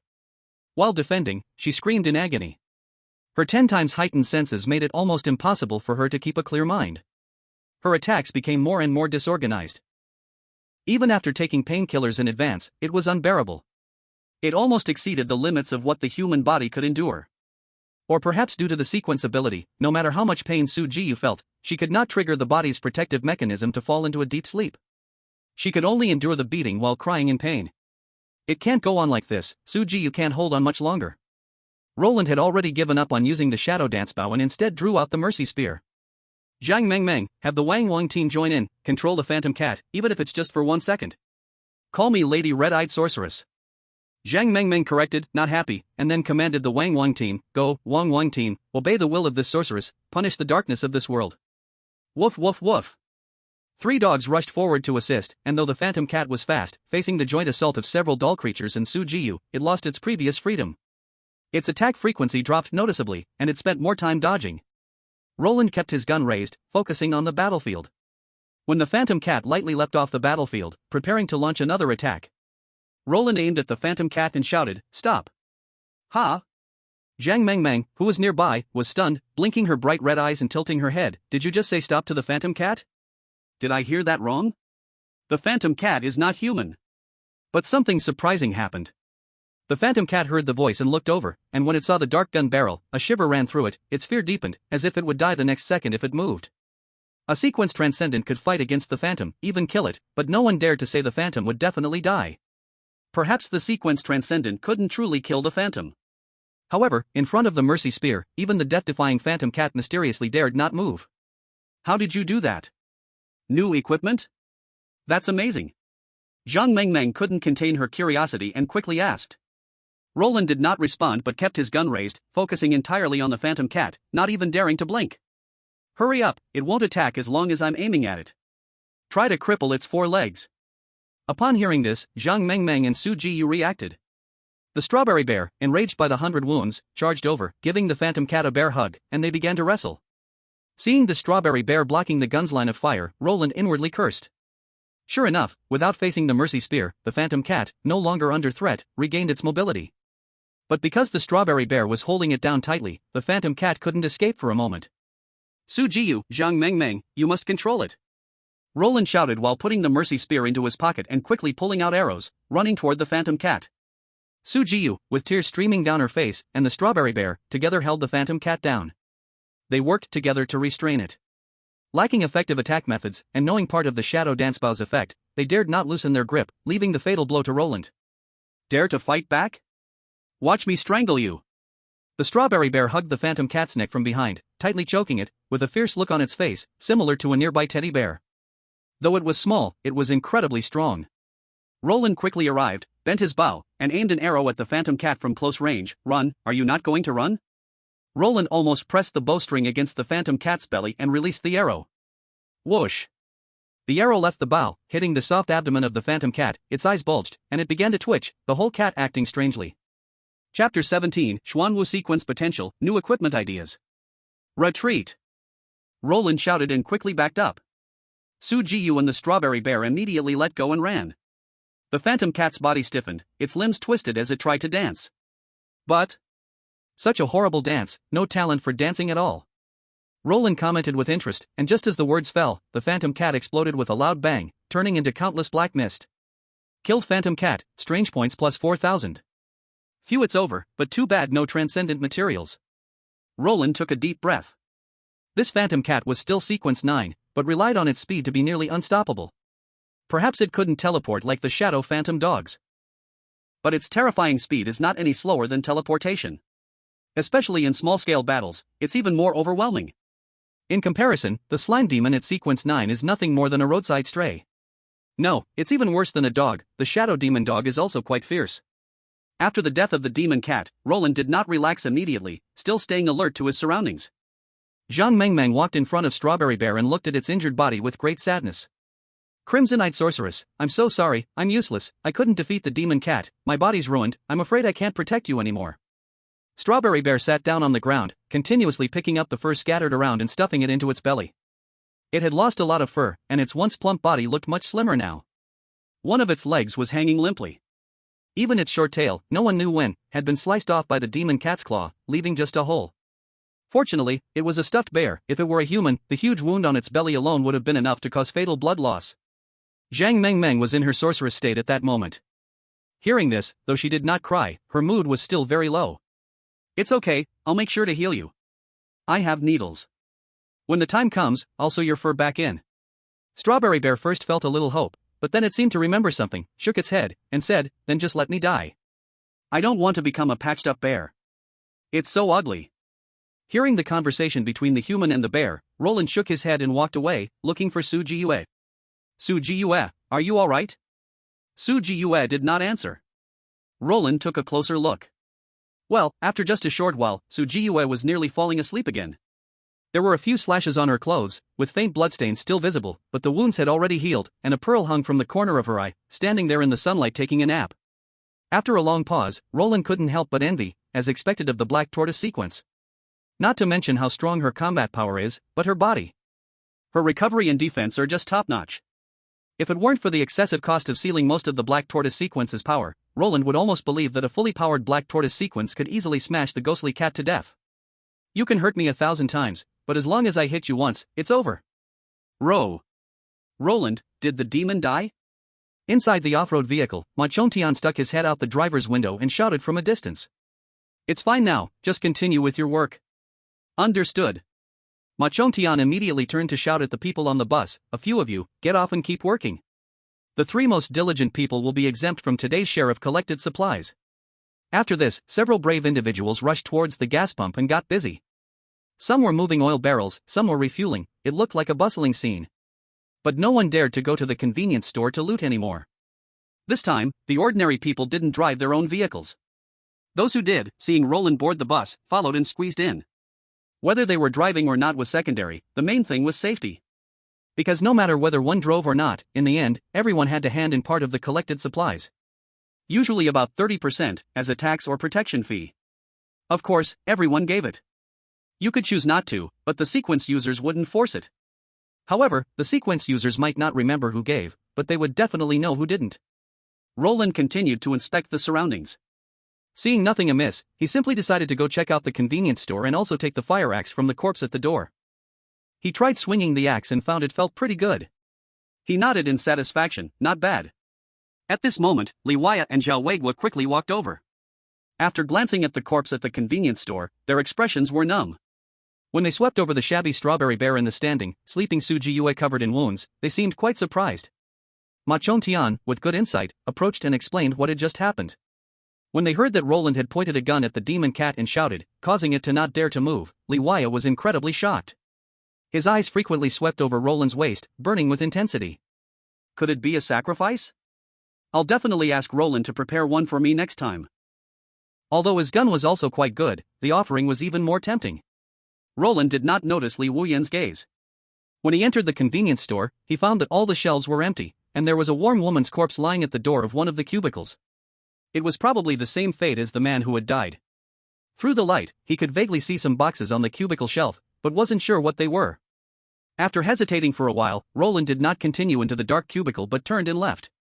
Avoid entering the dark was one of the most important survival rules in the Eerie Night. Although there was no survival rule more authoritative or universal, for ordinary people, it was still better not to challenge the rule with their own lives. Roland prided himself on his ability to kill the Eerie, but he was still too fragile. If he had the physical strength of Su Jiyu, he wouldn't be afraid at all. After filling the oil barrels and loading them onto the vehicles, the convoy set off again after about 20 minutes of busy work. Perhaps due to the two people who died, the atmosphere on the bus was a bit somber, and no one knew if the next person to die would be themselves. Roland's mind also became more serious. Ahead was a small town, with not many people. But this was summer country, and even a small town was relatively big. Even a small town could have tens of thousands of people. The more people there were, the more eerie creatures they attracted. Although the people in the town were bound to either die or run, no one knew if the eerie had left with the population. Should I create another item? Roland hesitated. There were still 4,400 eerie points, enough to create 2 regular pseudo-legendary items. His mental state was still good, full of energy, enough to create 2 items. Although the Gun of Mercy and Shadow Dance Bow were powerful, pseudo-legendary items were still best when there were plenty of them, just like how Han Xan would always call on more soldiers. As a summer country person, having only 2 pseudo-legendary items made him feel really unsafe. When playing gunfight games, he wouldn't dare fight people unless his backpack had a few hundred bullets. If I want to create a pseudo-legendary item, which direction should I go in? Roland personally preferred survival and escape. In the eerie night, no matter how good someone was at fighting, it was useless because they couldn't win against so many eerie creatures. Only by staying alive could one think about the future. It's a pity that my current sequence level can't specify the creation of items. The process of creating a pseudo-legendary item is too mysterious. I can only roughly influence its functional direction. Roland sighed with regret. Then, he took a few things out of his backpack. A lighter, a compass. And also a fire axe. Wait, I have one more thing. Roland's eyes flickered as he directly took down his travel bag. This travel bag was designed for outdoor exploration, with a large capacity, sturdy, and durable, easily holding dozens of pounds of gear. Can this backpack be made into a space item? If I have a space item, wouldn't I be able to store a lot of supplies? And it won't add weight, so it won't affect my escape speed. The more Roland thought about it, the more promising it seemed. He was currently lacking supplies. In the eerie night world, there was no such thing as currency, not even gold was valuable. What was truly valuable were useful industrial products and, most importantly, food. If he had a space item, Roland could easily store all his belongings in it. Even if Dawn Village fell, he could just run with his bag, without worrying about losing his possessions. He placed his right hand on his backpack and silently thought about the direction of transformation, enhance the space storage, so it can hold more supplies without increasing the weight. Upgrade the shoulder travel backpack to a pseudo-legendary item. It requires at least 2,000 eerie points. Do you want to upgrade? Upgrade with 2,000 eerie points. A faint golden light enveloped the backpack, momentarily overshadowing the bright sunlight. Some people on the bus were drawn to the golden light, showing expressions of envy. One of them, around 70 years old. Old Man Wang, whose body was still fairly strong, sighed and said, if I also could become a sequence ability user, that would be great. The old wife beside him grabbed him and said nervously, that will not do. I heard that people who awaken abilities all must pay a price. I fear they have already sold their souls to demons. You absolutely cannot do that. Old Man Wang gave a bitter smile and let out a sigh. Sitting between them, a boy just over 10 years old, with a bit of baby fat, stared wide-eyed at the golden light, his face full of longing. Grandpa, Grandma, I will definitely become a sequence ability user, become a real warrior, protect you, and also find you lots and lots of good food. Zhuang, do not talk nonsense. The old woman nervously covered the boy's eyes, and said earnestly, we will find food for you, you only need to grow up healthy, you absolutely must not become a sequence ability user, and also must not take those strange things. I tell you, those are all things demons use to trick human souls, we must believe in God, God will protect us, amen. The old woman prayed devoutly once, as a devout believer who had believed in God for dozens of years, she believed those monsters were sent down by God, a divine punishment to cleanse the world, just like the apocalypse. But people like them, who had never made mistakes and were devout believers, would receive God's protection. They had already been marked with unique symbols, so they could live until now in the strange night. The past was so, and the future would also be so. The boy listened with his left ear and let it out his right ear, still staring brightly at the faint golden light. In his mind he imagined himself becoming a sequence super being, killing everywhere, becoming a savior, becoming a superhero, beautiful scenes. A few minutes later, the golden light faded. The originally broken and dirty travel bag was cleaned at once, and on the front of the backpack there appeared magical symbols, and in the middle of the symbols there was also a blue, earless, cute cat, looking very strange. Pseudo-strange item other dimension backpack, 30/30th stay S. Ability, the backpack leads to an ownerless miniature other dimension space, this space is enough to hold 50 cubic meters of non-living objects, 5 by 5 by 2, store and take at will, and this space has no passage of time, all objects will keep the state when put in. Description, dang. Guess how many things are still in my bag? It actually succeeded. Luo Lin was overjoyed, all fatigue swept away. At the first moment, Luo Lin put the fire axe, lighter, and all other things into the other dimension backpack. Even the arrow quiver was put inside. The prototype travel bag of the other dimension backpack had many big and small zippers, including open pockets on the left and right sides, all could store and take at will. Luo Lin directly wore the backpack on his front, convenient to reach into the side pockets to take tools. Then he tightened the shoulder straps again, buckled the waist belt, stood up and moved in place for a while, and after confirming it would not affect movement, only then did he sit down and continue experimenting. Luo Lin reached his hand into the right side pocket, and then took out a mixed carbon arrow. That was a very strange feeling. Mental power seemed able to extend into the other dimension space, take whatever he wanted, extremely convenient. With one thought, he could see the items inside the space, like a god perspective. If he wanted to take out an object with a body size like the fire axe, he would need to open a slightly bigger zipper. Even if he turned the backpack upside down, the things inside would not fall out. Easy to take and store, truly a must-have tool for home and travel. Not bad, even if filled with 50 cubic meters of things, it is equal to the weight of an ordinary travel bag, almost can be ignored. I can confidently loot everywhere now. Suddenly Luo Lin noticed that his own state was somewhat wrong.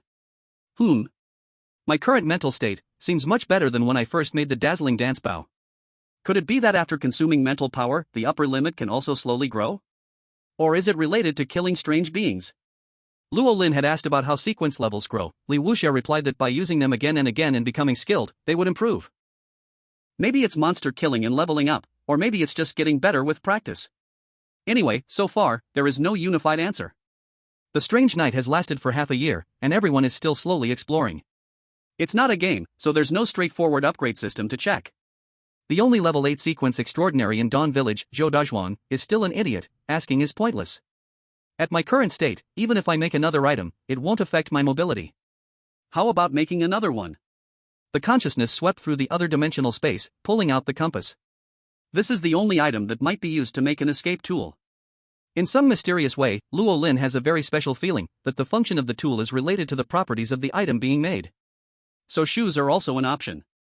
But Luo Lin feels that using shoes to make an item leans more towards speed and the like. Right now, he's not just after speed, a vehicle would be enough. Thinking this, Luo Lin starts imagining the functional direction he needs for the tool.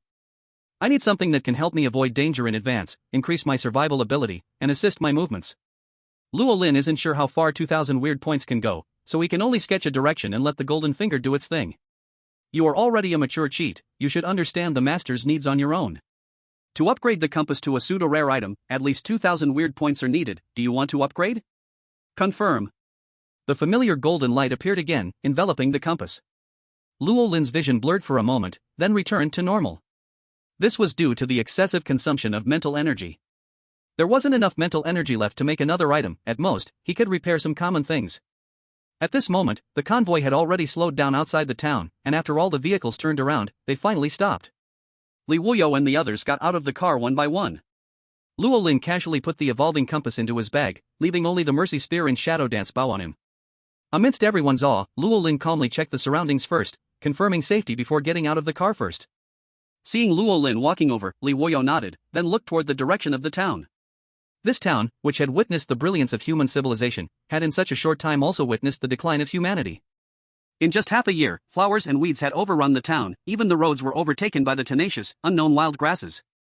Neatly arranged houses, due to the long lack of human activity, had gradually been overtaken by ivy and moss, decaying at an astonishing speed. A gentle breeze blew, and yellowing leaves fluttered, among which faintly, a few white bones could be seen. Same old rule, I'll wait for you here. Li Wuyo glanced at his watch, then continued, you have 2.5 hours, at most 3 hours, you must be back before 2 p.m., or our way back might be blocked by the weird things following the human traffic.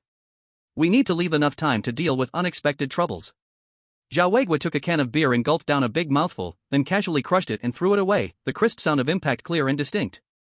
Alright, let's talk about whether there are any places in this town that we need to watch out for.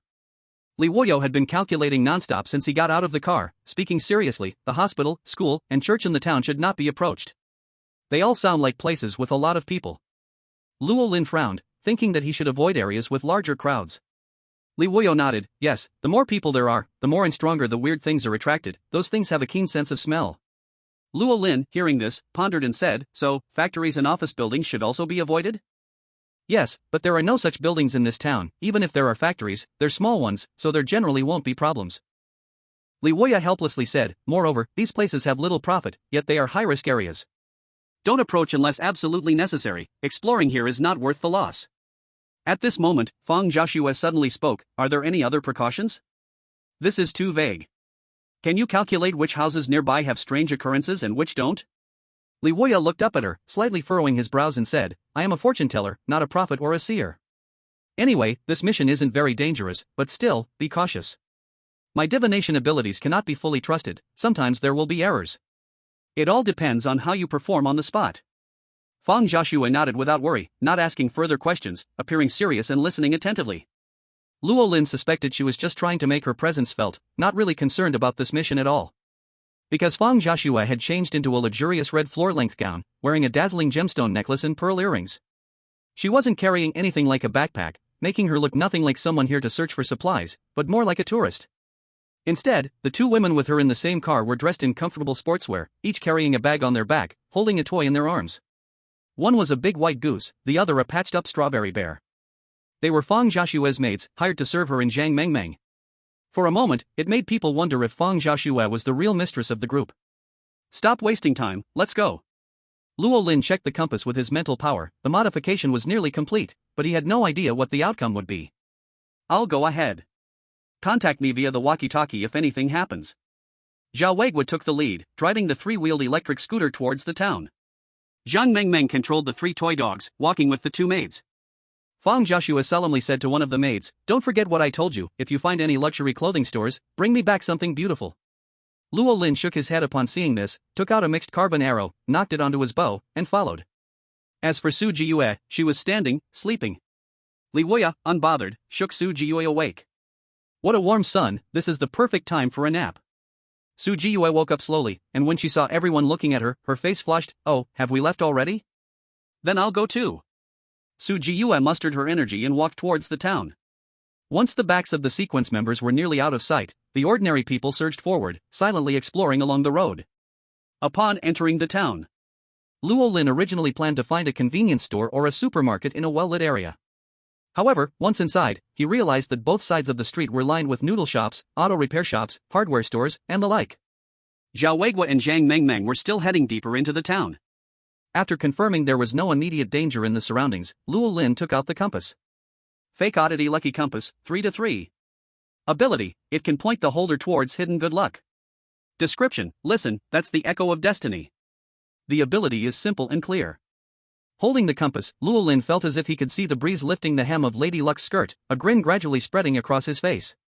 Today's wind is quite loud, where is the good luck hidden? Luo Lin looked down at the lucky needle on the compass, which kept spinning. After a while, it pointed to the northwest. Good luck, here I come. Luo Lin moved swiftly, following the direction of the compass, while keeping a wary eye on his surroundings. Perhaps due to the influence of good luck, he encountered no oddities along the way. The empty streets were unusually quiet. After Luo Lin moved forward, people began to explore nearby rooms one after another. Some even followed Luo Lin and the other sequence members. Luo Lin also noticed people following him. Besides staying alert, he didn't show any other reaction. In the eerie night, following the actions of the sequence members was one of the unspoken rules. With the extraordinary sequence leading the way, it would be somewhat safer. Even though these ordinary people have gathered some supplies, they will have to hand over a portion in the end, at least it can be considered helping them out. Before, Roland also followed Zhao Weigua, but he had bad luck, and many things had already been searched by others, leaving him with little to gather. They walked for nearly 10 minutes. Roland carefully bypassed a town hospital from a distance, turned a corner, and immediately saw a small local supermarket. The lucky compass stopped spinning, no matter how Roland turned it, it stubbornly pointed directly at the supermarket. This is it. The supermarket's main door was all glass, wide open and unguarded right in front of Roland. Mottled sunlight streamed through the glass, illuminating all the space, every corner in plain view. The snack area, alcohol section, vegetable zone, etc., all appeared normal. Safe. After a cautious sweep of the surroundings, Roland headed straight for the snack area. Perhaps because the strange night outbreak was so sudden, the supermarket shelves still held about half of their supplies. Looking at the dazzling shelves, Roland's eyes were filled with delight. Mine, it's all mine. Roland opened the largest compartment of his dimensional backpack, and like a cleaning spree, he stuffed things in wildly without even looking. Anything edible, as long as it wasn't expired, went straight into the bag. He'd throw away the expired food later. His priority was candy, dried fruits, canned goods, instant noodles, vegetable oil, and other long-lasting items. He also grabbed rice, bottled water, flour, etc. These were the most important supplies, they could last for years. Even if expired, they were still edible. They were the absolute hard currency of the strange night world. Next, vacuum-sealed food and various seasonings. First, solve the problem of being full, then solve the problem of eating well. Once the conditions were better, various seasonings became absolutely necessary. Before the strange night, these technological marvels were once resisted. But after the strange night came, they became unaffordable for people. Roland didn't know how much he had grabbed, he just kept his head down and frantically stuffed items into his dimensional backpack. As long as there was space left, he kept stuffing more. He even grabbed pots, bowls, and spoons. There were toilet paper, sanitary napkins, even condoms. He didn't spare any cigarettes or alcohol. Roland didn't smoke or drink, even when walking outside, he would quickly walk around smokers.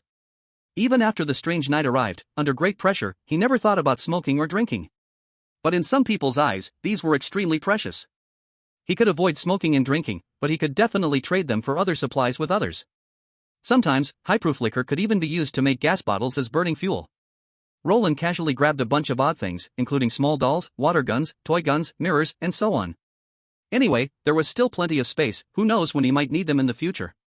The dimensional space was being filled at a visible speed, with available space getting smaller and smaller. Roland's mood also improved, just like the piling up of supplies.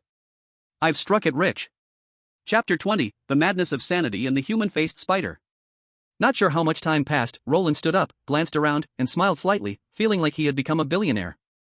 With so many supplies, if they were just for him, he could survive for years. But after returning to the village, the food in the extraordinary sequence small tin would be redistributed. Zhou Dazhuang and Li Waya must each get 2 portions. Zhang Mengmeng, Zhao Weigua, and Su Jiyue would evenly split the remaining portions. As for now, Zhou Dazhuang and Li Waya's portions remained unchanged. The rest would be evenly split among the 4 of them. Of course, this distribution plan wasn't fixed. It would be adjusted based on the actual situation. Even so, after this wave of collection, Roland would still be able to enjoy food freedom for quite a while. At least now, he didn't have to worry about food and living anymore. Of course, the small supermarket certainly has more than just these items. There must be places like storage rooms as well.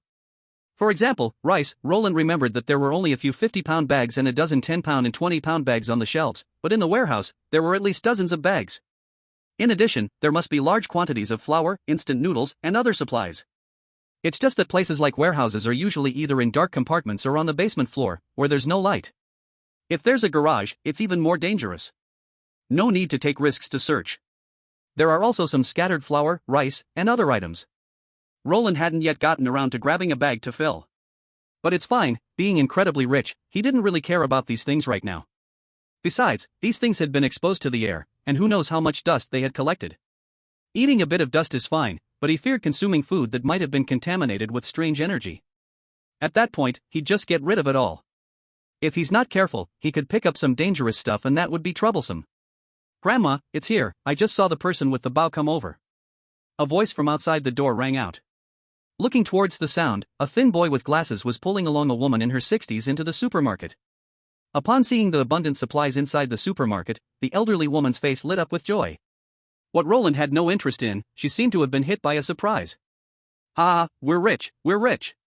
The elderly woman rushed into the supermarket at the speed of snatching eggs, not even looking at Roland, grabbing a big sack to fill up with the rice displayed in the open, fearing that if she was a second too late, she wouldn't get any. Strange, I clearly saw many snacks here just now." The boy with glasses looked around with confusion, especially at Roland's withered travel bag. "Grandma, he must have hidden all the snacks. I clearly saw him stuffing many delicious things into his bag, and there were so many items on the shelves, but now they're all gone." The boy swallowed, he could smell the scent of snacks. He hadn't had any snacks in nearly a month and was almost crying from craving them. Roland frowned slightly, while the elderly woman gave Roland a cautious glance, scanning the area before kindly saying to her grandson, "Good boy, there's no food on him, let's grab some food first, and later I'll make you some delicious rice, okay? Quick, these rice bags will all be ours." The elderly woman smiled as she snatched the rice, while Roland ignored them and turned to walk outside. Leaving the underground supermarket, Roland went to another hardware store and grabbed a few items to stuff into his backpack. A hammer, screwdriver, pliers, water pipes, and so on. He even found a fishing rod and a crossbow. This is really just criminal. Looking at the time, and seeing that it wasn't too late, Roland decided to return to the convoy. With the luck compass to help, this time the search for supplies went unusually smoothly. It's unlikely to find another place with so many supplies still intact. On the way back, bypassing the town hospital, Roland saw a church standing in the distance at the edge of the dirt road, with a cross hanging on it, eerily silent. Suddenly, a scream came from inside the church. Then, an old man and a chubby boy ran out of the church, crying, "Grandma! Grandma!" Roland heard the cry from afar but didn't act rashly. He didn't understand why anyone would run into the church. Isn't that seeking death? Even if he didn't know that the small-town church was dangerous, he should know that there would be no food inside the church. Instead of wasting time there, it would be better to check out a convenience store and see if there was anything to salvage. The shrill screams shattered the quiet of the town. Roland didn't rush in, he was ready to leave. The survival rule of the eerie night, curiosity killed the cat. Many others had the same thought as Roland, emerging from the surrounding houses, and immediately heading toward the town's entrance to escape. No one went to the church to save anyone. Just as Roland was about to slip away, something strange chased out of the church. It was a human-faced creepy spider. Roland fixed his gaze and immediately laughed. It turned out not to be a human-shaped monster. The human-faced spider had a strange appearance, looking as if it were stitched together from human body tissue. Its size was a little smaller than a car, and it had dozens of heads, each with a painful expression. All of its legs were either human legs or hands, some high, some low, but surprisingly agile. Not only could it run wildly on the ground, but it could also move like it was walking on flat ground on a 90-degree vertical wall. On its back were many bloodied hands, some holding a screaming head, while others kept waving as if trying to grab something, perhaps searching for a head they liked. Every head emitted a red glow, with faces frozen in the terror of death, while moans, screams, and cries for help echoed. "It hurts so much, please help me. Grandson, don't run away, come to Grandma, let's live together forever. Baby, where are you? Dad, I'm so scared it hurts so much. Help me, help me. I can still be saved. Great Lord, please save your devoted follower." This head-spinning, spine-chilling creature made Roland's sanity drop, his scalp tingling, but to him, it was just a string of numbers. Indeed, the human-faced spider had hands and legs. But in the end, it was still a spider. It wasn't human. Dancing requires the heartbeat, the soul to dance, something that brings joy to the eyes. Just look at your twisted limbs, your deformed torso. Dancing? Even a pig dancing would look better than you. If only the human-faced spider's hands were truly hands, and its legs were truly legs, Roland would have walked away without a second thought. Of course, Roland wouldn't go alone, he needed allies. Just then, Zhang Mengmeng and 3 others, along with 3 dogs, walked out of a nearby clothing store. When they saw the elderly man and the boy being chased by the human-faced spider, the 2 maidservants turned pale and immediately ran. Zhang Mengmeng also looked stunned for a moment, but quickly snapped back into action and transformed into the red-eyed witch. She mounted the big white goose and ordered the puppet dog and the patch bear, Strawberry Bear, to go rescue them. "Meng Meng, hold it off for me, let's see if I can take it down instantly," Roland shouted from a distance. Zhang Mengmeng furrowed her delicate nose, about to speak, but Roland beat her to it, saying, "I know, the red-eyed witch, right?" "Wrong, I mean, this witch knows what to do." Zhang Mengmeng, like a proud swan, glared at the human-faced spider with her fiery red eyes. At that moment, from a distance came the honking sound of a 3-wheeled electric car. Zhao Weigua, holding a red spear, was coming. Su Jiyue was also quickly running from another direction. The 4 of them surrounded the human-faced spider from different directions. But it was too late. The human-faced spider was too fast. And the targets were the 70-year-old Wang Lao Tu and the 10-year-old boy. In no time, the distance between them was only about 10 meters. In the blink of an eye, it would catch up and feast. The human-faced spider was so nimble, its movements so slick, and even though Roland used the second leap ability of the Shadow Dance Bow, he couldn't be sure of hitting a fast-moving target from 100 meters away. Although Roland didn't necessarily have to save them, if he could do so without endangering himself, he would. It wasn't about being a saint, it was just that he couldn't accept an innocent old man and child dying in front of him, having done no wrong. Stop. In a moment of desperation, Roland pulled out the mercy gun and aimed at the human-faced spider. The human-faced spider, in defiance of logic, suddenly stopped. Its bloodied hands and legs moved uneasily, as if facing great terror when the mercy gun was aimed at it. Taking this opportunity, Roland quickly approached, while Zhao Weigua, driving his vehicle, swung the spear and severed several of the spider's arms, but no blood spurted out. The severed limbs were like petrified stone, with no bones visible, the cut smooth. As the mercy gun pointed at it, the human-faced spider dared not move. All of its head suddenly froze, and they all opened their large mouths, releasing a shrill, piercing scream. Roland only felt his brain become chaotic, as if struck by a hammer. His hands instinctively covered his ears, his head throbbing with unbearable pain. Damn it! It's still an indiscriminate AoE mental attack? Isn't that just too overpowered? Chapter 21, There are bad people in the church. Roland had already crafted 2 fake magical objects, and his mental state wasn't at its peak, maybe only a quarter of its full potential. After the sudden blow, he only regained his senses at the last moment. Zhang Mengmeng was a puppet master, controlling several puppet lives at once. Her mental strength was powerful, and she was hardly affected. The only thing that happened was that all the puppet lives froze for 2 seconds before they pounced again. Su Jiyu frowned for a moment but quickly recovered thanks to her strong regenerative ability. Zhao Weiguo's reaction was the strangest. As a knight, he should have been a melee fighter, and his mental strength shouldn't be strong. Yet, he was completely unaffected. Zhao Weiguo is suspicious. Roland had no time to think more, his brow furrowing as he carefully observed the battlefield. The human-faced spider was battling with Zhao Weiguo, Su Jiyu, the 3 puppet dogs, and the patched strawberry bear. Arms and legs were wildly flailing, leaving behind streaks of afterimages, as if nothing could get through. For a moment, the bear and 2 dogs were suppressed by the human-faced spider. Once they got close, they were hit by dozens of strong slaps or kicks. It was no joke. The 3 puppet dogs flew out with a single clash. Su Jiyu grimaced as she moved forward. But fists alone couldn't fight against multiple arms, and besides, this thing had more than just 4 arms and legs. She couldn't get close at all and had to take off a car door to use as a shield. Tears streamed from her eyes from the pain, but she still gritted her teeth and held on. Zhao Weiguo, holding a red tassel sword, occasionally attacked, doing his best to hold them back. It was clear that even with the combined effort of several powerful beings, they couldn't handle the human-faced spider. This thing was definitely at Sequence 8. After finally recovering, Roland thought to himself, this time he didn't take out a gun, but instead drew a bow and knocked an arrow, aiming at the human-faced spider and pulling the bow to its full moon. Whoosh!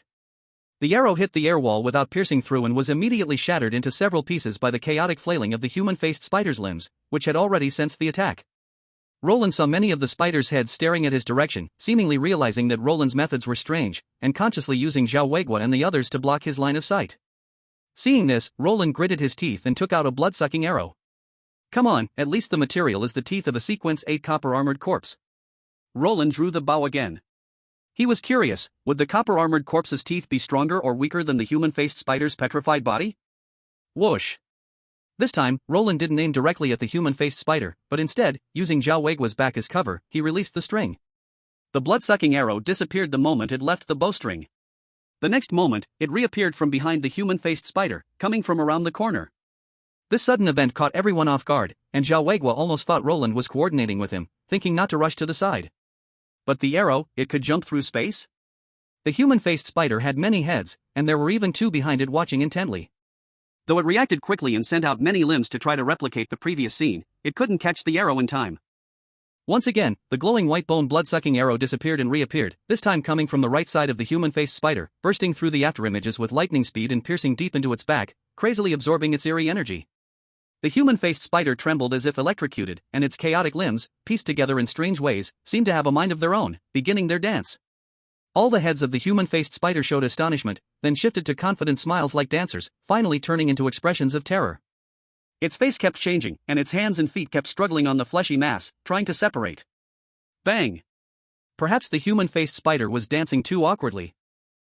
The trigger for the dance of the shadow dance bow was activated, and the part of the body that was hit by the arrow exploded with a loud bang, turning into a mist of blood that obscured everyone's vision. A pair of mutilated arms and legs fell like raindrops, hitting the ground with a crackling sound. Among them, there were heads filled with pain, weeping black tears. Some eyeballs were mixed in with the mess. It looked eerily strange. Is it dead? Zhang Mengmeng frowned, hiding behind Luo Lin, not daring to look further. If it's dead, let's leave quickly. It looks like it's in this state, no matter how strange it is, it can't survive, right? Zhao Weiguo's face also darkened. Even though he had seen all kinds of storms, it was the first time he had seen such a strange being in this condition. Without the psychological burden of being human, could it really just grow freely in the dark? Luo Lin kept his eyes fixed on the strange point value, his expression slightly grim. It's not dead yet. It's just heavily injured. As the crowd gasped in surprise, Luo Lin quickly took out a mixed carbon arrow from his dimensional bag, knocking it onto his bow and aiming it at the largest remaining piece of flesh and blood after the blood mist dissipated. The coagulated blood clumps were still wriggling, and the few remaining arms and legs were groping around, seemingly trying to find their body. Luo Lin drew the bowstring back again and released the arrow. The headless human-faced spider seemed to have lost its ability to resist. Even though it waved its arms in a desperate struggle after sensing something wrong, the few limbs could not stop the mixed carbon arrow. The arrow accurately struck its wriggling mass of flesh, which was much weaker than the petrified arms and legs. Luo Lin sensed the familiar fluctuation coming. The human-faced spider's flesh mass tried to spit out the mixed carbon arrow. But at that moment, the pseudo-strange object's judgment mechanism erupted. Boom! The human-faced spider exploded again, and the last large chunk of its body was blown to pieces. Kill the human-faced spider, gain strange points plus 6,000. Hiss, it's even stronger than the copper-armored corpse? Luo Lin sucked in a cold breath. No wonder it was so fierce. Even though so many sequence supers tried to take the lead, they couldn't do anything to it. Fortunately, the blood-sucking arrow worked. Otherwise, they would have had to retreat. This time, it's completely dead. Let's go quickly. Luo Lin called out, but he quickly ran towards the corpse pieces and picked up the undamaged blood-sucking arrow. When he found the blood-sucking arrow, it was still biting onto a large piece of meat, not letting go, and it was unclear whether it was absorbing the coagulated blood or the strange energy. Anyway, it had absorbed enough and no longer showed the hunger for blood. After the death of the human-faced spider, its body dissipated into black gas. Only an eyeball, which no one knew who had discarded, and a perfect arm with a jade-like texture remained on the ground. Extraordinary materials. Luo Lin suppressed his disgust, grabbing the eyeball and the arm, stuffing them into his bag. After all, these were materials dropped by a Sequence 8 strange being. It was his trophy. No reason to leave it behind. Having done all of this, Luo Lin sprinted at full speed and reunited with Su Jiyu and the other two, then they quickly evacuated. As for Old Wang and the chubby boy, they were squeezed onto Zhao Weigua's tricycle. They had also been affected by the mental attack of the human-faced spider. Though they were farther away, they still suffered injuries, their faces pale and spirits low. But at least, they were still alive. Along the way, they kept thanking the others. As they talked, the group figured out the full story. It turned out that Old Wang's wife was a Christian. Every weekend, before the strange night arrived, she would catch the bus and subway early in the morning to go to church and pray. Even after the strange night began, she never stopped praying. This time, when they came to the small town, the three of them were lucky enough to find some supplies. His wife saw the church. She believed that the supplies and good luck were gifts from God, so she insisted on going to pray and give thanks.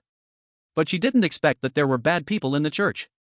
Chapter 22, The Strange Tide and the Strange Pig Night. The three of them had just entered when they disturbed the human-faced spider, and Old Wang's wife tragically died. As for what happened to the three of them, Luo Lin and the others did not want to comment, letting Old Wang ramble on, constantly thanking them. They had no desire to discern right or wrong, as the screams and explosions had already disturbed the quiet little town.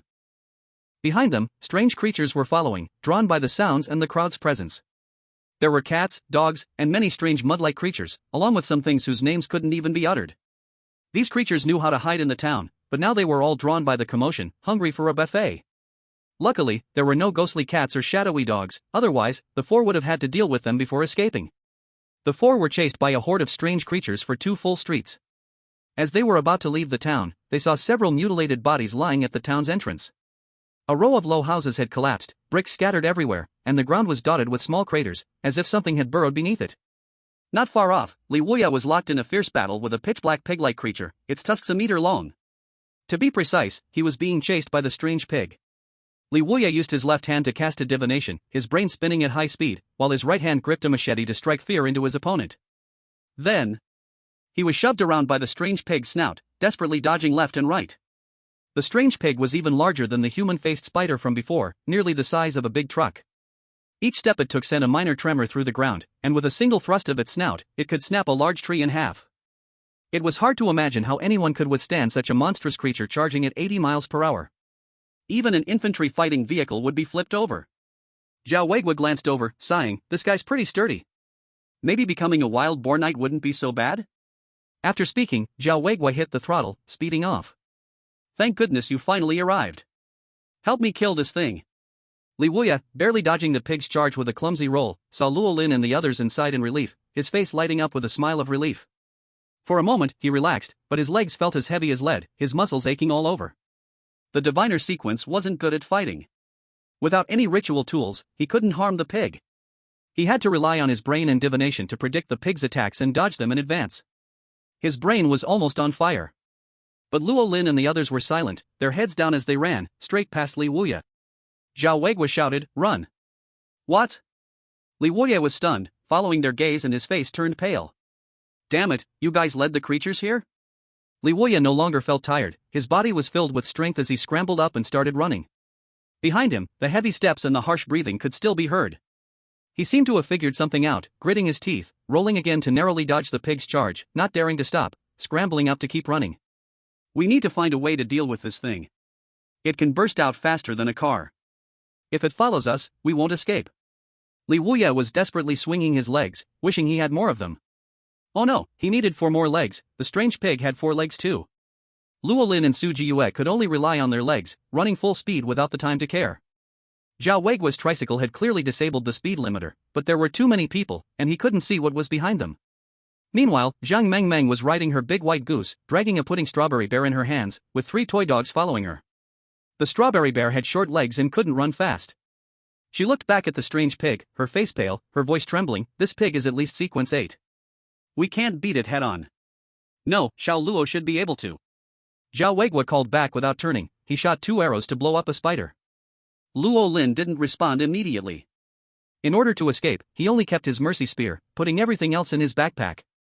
He quickly glanced at the strange pig, then shouted, "If you can hold it off, I can try." The group glanced at the horde of creatures behind the pig. For a moment, the atmosphere grew heavy. Stalling the strange pig now could mean being caught by the creature swarm, which was a death sentence. Should they trust Luo Lin? Or continue running? In the eerie night world, human hearts were the least reliable. Luo Lin had communicated little with them before, and they didn't know what kind of person he was, so hesitation was normal. Anyone who had survived alone up to now. Either luck is on your side, or you know how to run. Run faster than everyone else, and you can survive, right? Li Wuya's heart was breaking at that moment, his speed was faster than Luolin's, but right now, he was at the very back, and the strange pig had locked its gaze on him. It was as if he had stolen the other's wife. Even with the ability to read fortunes, every time, he still narrowly escaped, testing the edge of death in a crazed manner. Hey, you living people are really making the bear anxious, let me go. Strawberry Bear broke free from Zhang Mengming's small hand and tumbled onto the ground, quickly getting up. Let me show you. Mighty Bear descending the mountain. Awu. Strawberry Bear waddled toward the strange pig, which was at least 10 times its size, making it seem like it would be stomped into mush at any moment. Woof woof woof. The puppet dog also stopped, turned around, and rushed at the strange pig, barking wildly. At this moment, Su Jiyu slowly slowed down, her face full of conflict as she turned and charged at the strange pig's side with her eyes closed. Zhao Weiguo wanted to help, but unfortunately, there were people in the car. He could only let them get out of the car and run first, then he lifted the tricycle with one hand and turned it around. Time to kill the pig. Luolin saw this, took out the shadow dance bow and the bloodsucker arrow from his bag. To deal with a strange pig of this size, a heavy blow was necessary. If you hold back, you're not taking responsibility for your own life. The strange pig was still in conflict, and under such terrifying strength, even a car would be like paper. No one present could face it head-on. Not even Su Jiyu could do it. Its sharp tusks on both sides of the long nose could pierce a hole the size of a bowl with a gentle poke. Imagine a large truck with horns, charging at you with all its might. Just a brush could injure you, touching it meant death.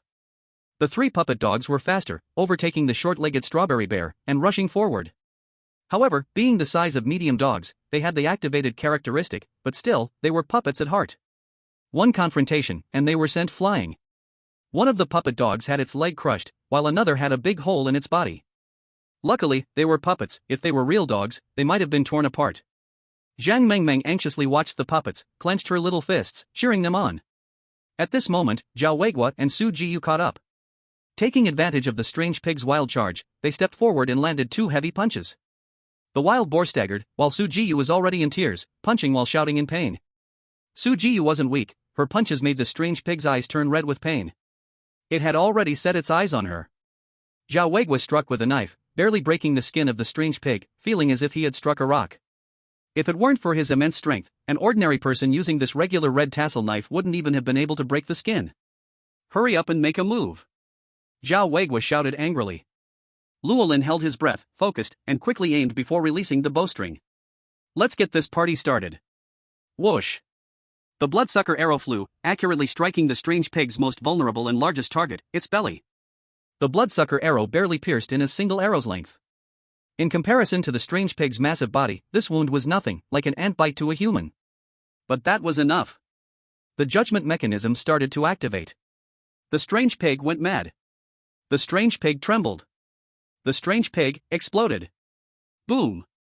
Having experience, Zhao Weiguai and Su Jiyu quickly retreated. The strange pig's belly exploded, sending countless black coagulated blood clumps flying. It looked like someone had dug out a large hole, and a huge chunk of the strange pig's belly was missing. But it was still not dead. Its powerful body made its movements somewhat clumsy, but it had terrifying vitality and recovery power. The exploded part was quickly healing, and the dark, purple strange energy automatically filled the gap. The strange pig had gotten smaller, but it was rapidly recovering. But the Shadow Dance Bao only had one more shot left. Luolin gritted his teeth, endured the discomfort, and immediately used 1,000 strange points to restore its usage. He wasn't sure what would happen after all the attempts were used up, what this pseudo-odd object would do. He couldn't take the risk, this was his only method to kill the strange thing at the moment. After a few seconds, the Shadow Dance Bao had fully recovered. Roland didn't hesitate, releasing an arrow. It hit the abdomen of the creature that was still healing. Boom! Another explosion rang out. Almost a quarter of the strange pig's body was blown off, and even its creepy white bones were clearly visible. Yet it still wasn't dead, stubbornly standing up again. Roland was horrified, his face twisted in rage as he drew a mixed carbon arrow and knocked it. Damn it! I've worked so hard, how are you still not dead? Explode, explode, explode. Chapter 23, Great Harvest. Roland gritted his teeth, closing in to shoot 2 arrows consecutively. At this point, the wave of strange creatures was less than a few dozen meters away. Zhao Weiguai and Su Jiyu, along with the 3 defeated dogs and Strawberry Bear, had already engaged with the frontmost strange creatures. Although they were timid and ineffective when facing the Sequence 8 creatures, unable to deal real damage. But against these Sequence 9 common strange creatures, they were incredibly domineering, with a single strike capable of knocking over a soft mud creature. The regular strange cats and strange dogs were easily handled. Su Jiyu twisted a strange dog with one hand, enduring excruciating pain and ignoring the bites of another, and just like that, blasted its head off. For a short time, they could still maintain the upper hand. But the wave of strange creatures was too vast, and it was clear that another huge wave was approaching from behind. They fought while retreating. The situation was dangerous, but there was no immediate risk of death. As for the strange pig, it was in a much worse state. After 2 arrows, more than half of the strange pig's body was shattered. The massive creature finally collapsed. Looking at the trembling half of its body, Roland almost called it a super pig, still wanting to stand and fight.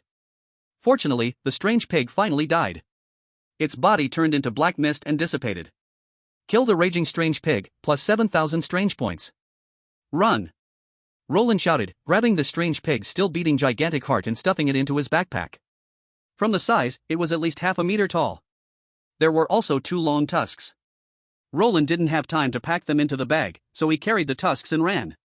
Upon hearing this, the others immediately abandoned the strange creatures and turned to retreat. When they got back to the bus, the driver slammed down on the gas pedal and sped away, no longer looking back. Phew, that was really dangerous. Roland exhaled deeply, glancing at the strange creatures still relentlessly pursuing them through the rearview mirror, his brow furrowed. This was just a small town with a population of only a few thousand, yet 2 Sequence 8 strange creatures had appeared one after another.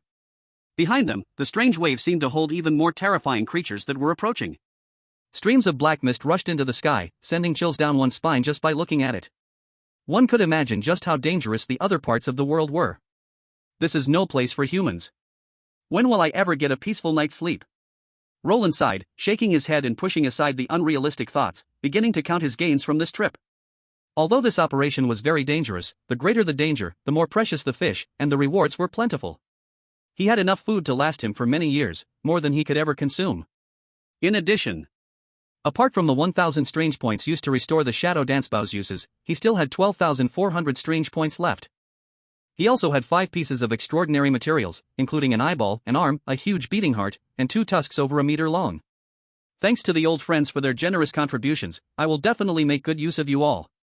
For a moment, Roland felt a deep sense of joy from his bountiful harvest. Seeing that the strange creatures couldn't catch up with the speeding convoy, Roland finally relaxed, lying back in his seat to rest. Feeling the dual fatigue of both body and mind, Roland finally realized that he had reached his limit.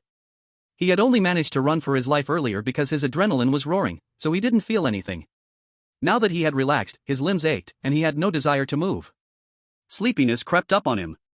Roland forced himself to look at the old man, Wang, in the seat behind him.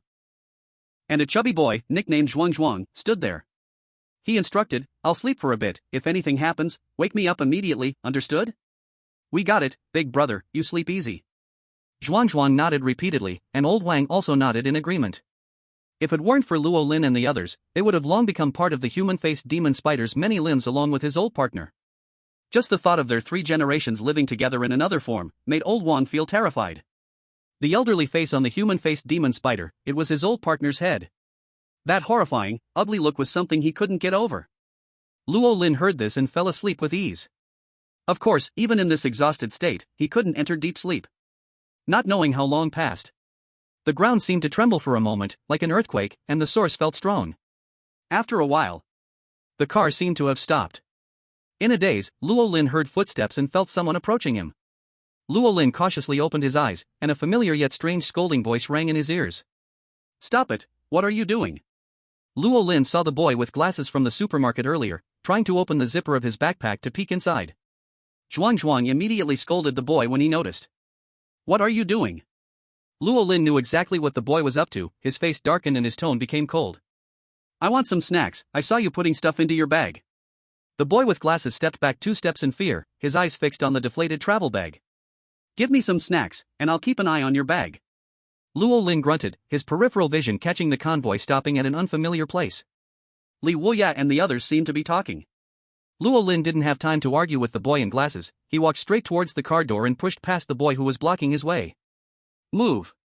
Hey, what are you doing?" Suddenly, a deafening scream rang from the back of the car. A middle-aged woman charged forward like a tank, shielding the boy with glasses behind her, and shouted at Luo Lin. "How dare you hit my good grandson? Don't think just because you're a sequence ability user you're impressive. Someone like you, in the past, I wouldn't even spare a glance. Come and see, a sequence ability user hit a kid. A grown man only knows how to bully our poor grandmine grandson. If you're so capable, go fight those monsters." The woman yelled and shouted. She had been scared at first, but when she saw people looking over, she suddenly felt bold. Her confidence grew, like a rooster that had won a fight, puffing up with arrogance. Luo Lin had just regained a little energy when the irritating voice set his anger boiling. The woman even pointed at him, getting more and more worked up. If it weren't for the concern of a certain indescribable mysterious being, he would have wanted to chop her down with one swing, silencing them all.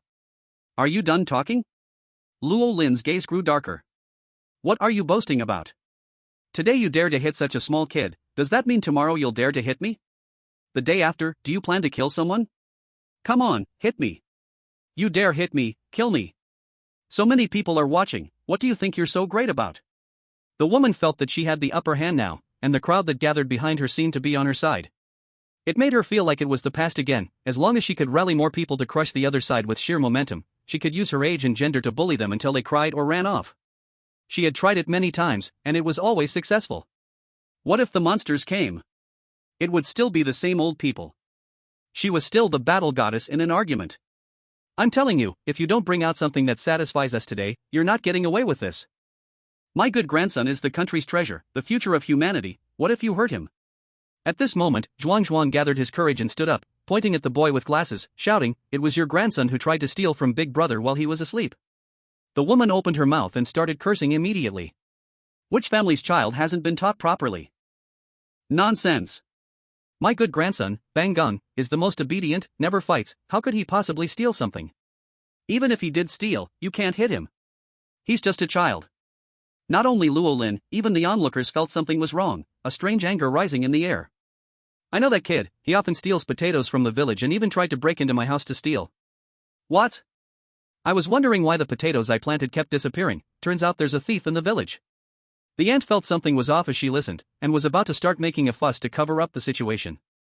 At that moment, Luo Lin took out a bag of 10 kilograms of rice from his bag and said in a strange tone, "So according to you, as long as an adult doesn't hit, it's fine?" "What do you mean?" The ant sensed something was wrong. Before she could react, Zhuang, noticing Luo Lin's subtle hint, immediately understood. Zhuang suddenly rushed out, grabbing the boy with glasses and beating him mercilessly. "I told you not to steal. I told you not to do bad things." The ant was immediately stunned, hurriedly trying to stop him. "Hey, you little bastard, dare to hit my good grandson." Luo Lin suddenly blocked her path. "Kids will play and mess around, why are you getting involved?" The ant's eyes widened. "What are you going to do? Are you going to hit an old woman? I tell you, move away immediately." Luo Lin didn't indulge her, raising his hand and slapping her across the face. "Shut up." Then, he kicked her, sending the ant crashing to the ground. He had survived this long, not only because he could run fast, but also because he dared to fight back, even kill if needed. He wouldn't hurt others on his own, but if someone came after him, it would be a different story. My knife isn't without its edge. The ant sat down hard on the ground, starting to act like a child and shout, someone's hitting children and old people. Luo Lin raised his head and shot a warning look around, and no one stopped him. He let the ant yell and scream as much as she wanted. Someone glanced at the bag of rice Luo Lin had pulled out, and slowly started to put things together. So beating up a brat can earn you 10 kilograms of rice for free? Damn it! This is a huge loss. Just then, old Wang, who had just gotten off the bus, squeezed his way in. Seeing his grandson beating up another kid, he instinctively wanted to stop him. Then, after hearing the story from the crowd, he felt much better. Good job. My Zhuang is so capable, good job. And getting 10 kilograms of rice for free? What a deal. Old Wang then heard the ant call his grandson a bastard, and immediately, his anger flared. He pushed through the crowd and kicked the ant. Dare to insult my Zhuang? The ant hurriedly raised her hands to block, about to retaliate. Old Wang kicked her while scolding, come on, hit me, I'm already 75, if you hit me, you're hitting an old man. What? The ant was stunned, isn't that my line? Chapter 24, Changes in the Territory, a Farce. Zhuang was beating Bang Gung, old Wang was beating the ant, and the two battlefields were clearly separated. The sudden change caught everyone off guard, but they quickly started to watch the drama with relish. Luo Lin watched for a while, and seeing that old Wang and Zhuang were gaining the upper hand, he felt reassured. Then, he heard the sound from the walkie-talkie, so Luo Lin got off the bus to meet up with Li Wuya and the others. Li Wuya and the others had also heard the arguing from the bus, and curiously asked, what's going on? Luo Lin casually explained what had just happened. Li Wuya and the others first frowned, showing no attempt to hide their disgust, it was all clear on their faces. I can't believe, after all this time, there are still such idiots in the village. Wait for an opportunity, and we'll kick them out of the team to fend for themselves. Li Wuya casually decided the fate of the old lady and her grandson. Neither Zhao Weigui nor Su Jiyue disagreed. Zhang Mengmeng also frowned, seeming to really dislike people like the ant, as if she had some unpleasant memories. And beside her, Fang Zhaoxue looked indifferent, casually touching up her makeup in the mirror. Then, they heard the war god like old Wang and Zhuang again. Zhao Weigui couldn't help but nod in approval, well done. Now I feel like going over and kicking a few times myself. Roland glanced at Zhao Weigui's bulging muscles, and doubted that one kick could kick the old ant and leave her without half her life. Thinking that the other side was 75 years old, he fell into speechless silence again. Good fellow, before Ghost Knight, an old person like you was simply invincible. What happened? I see your faces look not right. Roland suspiciously swept his eyes across the surroundings. The land ahead at one glance was uneven, from time to time small rising hills blocked the view. Except for one mud road full of wild grass, he could not see any streetlights, electric wires, or other things related to modern society. At first look, it was very quiet and harmonious. But no matter how you looked, it revealed several points of strange feeling. Li Wuya took out his phone and opened the map. 2 days before Ghost Knight I once downloaded the national offline map. You look at the area where we are on the map. Roland took the phone and compared it for a few looks. The place we are now is still on the highway, right? So where is the highway? After comparing the map, Roland suddenly woke up. When he just got out of the car his feet were still stepping on the highway, but what about the road ahead? The highway extended to this place, like it was cut off by some line. On one side of the line was desolate modern facility style, on the other end of the line was a piece of unknown territory. Roland had a bad premonition, his face looked ugly. What is this situation? Are we still on Earth? Aborted, sleep one sleep wake up, home is gone. Zhao Weigui kept drawing cigarettes, sitting to the side staring blankly at the dividing line, his tone was strange.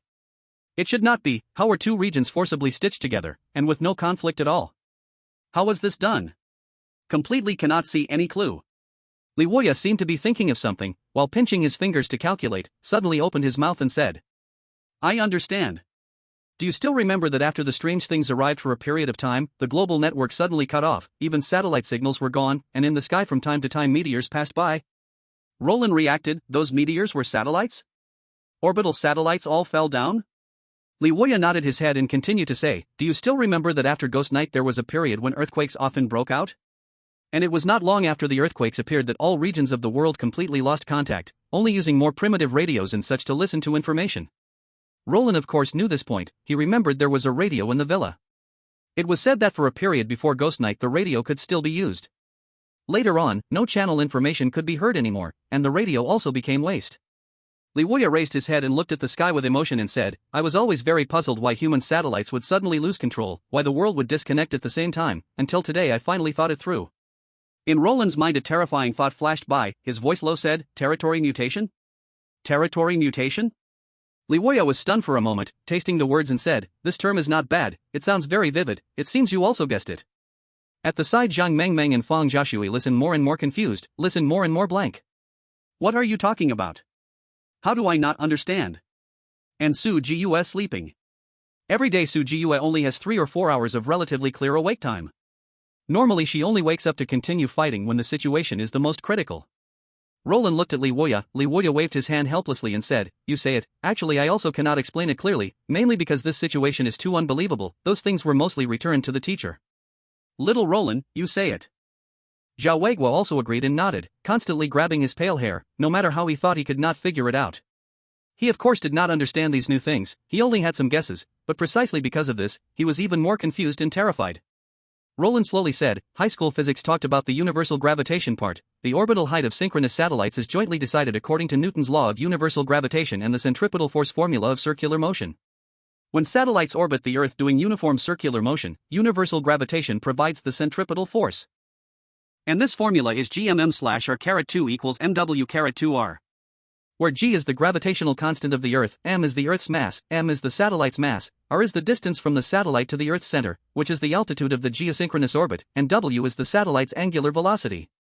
In other words, when the satellite is flying in the sky, with its mass unchanged, the geosynchronous orbit altitude is related to the Earth's mass, the Earth's gravitational constant, and the satellite's angular velocity. So, here's the question, can you guess what happens if some areas that shouldn't belong to Earth suddenly appear? Roland looked at Zhang Mengmeng and Fang Jiashui, who were still confused. Zhang Mengmeng's eyes were even clearer, her mind full of question marks. Huh? You're asking me? I don't know. I'm only 14. What makes you think I can understand? Wait, the strange night has arrived, and you still want me to learn physics? Doesn't that make me pointless as an extraordinary in the sequence? Fang Jiashui blinked her eyes. She had long passed her peak of intelligence, and back in her college days, what was physics? Did we study that? What? Not only did we study it, but there was also an exam? I didn't know that. I forgot.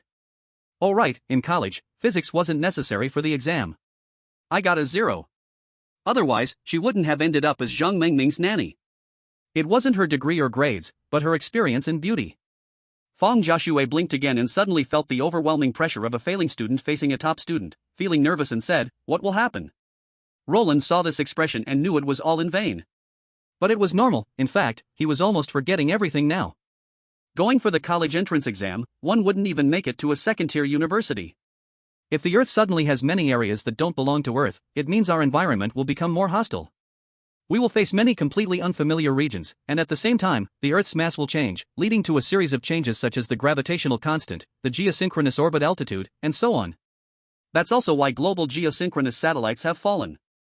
Moreover, in the future, we may face more extreme climates due to being either closer or farther from the sun, like sudden temperature rises or drops, or even an ice age. At that time, not only will we fight against the strange, but we will also fight against nature. Of course, all of this is based on the assumption that our universe is still the familiar world we know, but now with the indestructible strange, and sequence extraordinary, science may not even exist anymore. Hopefully, Newton's coffin lid can still hold it down. Chapter 25, Your ability is too supermodel. The appearance of the strange and sequence extraordinary had already shattered human understanding. You can't explain the birth of the strange and the essence of sequence extraordinary with modern science. At least not with modern science. So maybe, in the future, extreme weather events as Roland understood them might not even happen? Everything is unknown. Maybe after sequence extraordinary becomes stronger, they might blink and make the sun and moon lose their light, or reverse the rivers? Roland silently looked at the unfamiliar environment not far away. He hated the unknown environment and the unknown strange. A double threat is a royal trump card. Roland felt troubled, and the good mood brought by the harvest immediately vanished. Why does it have to happen at such a time? I hate surprises.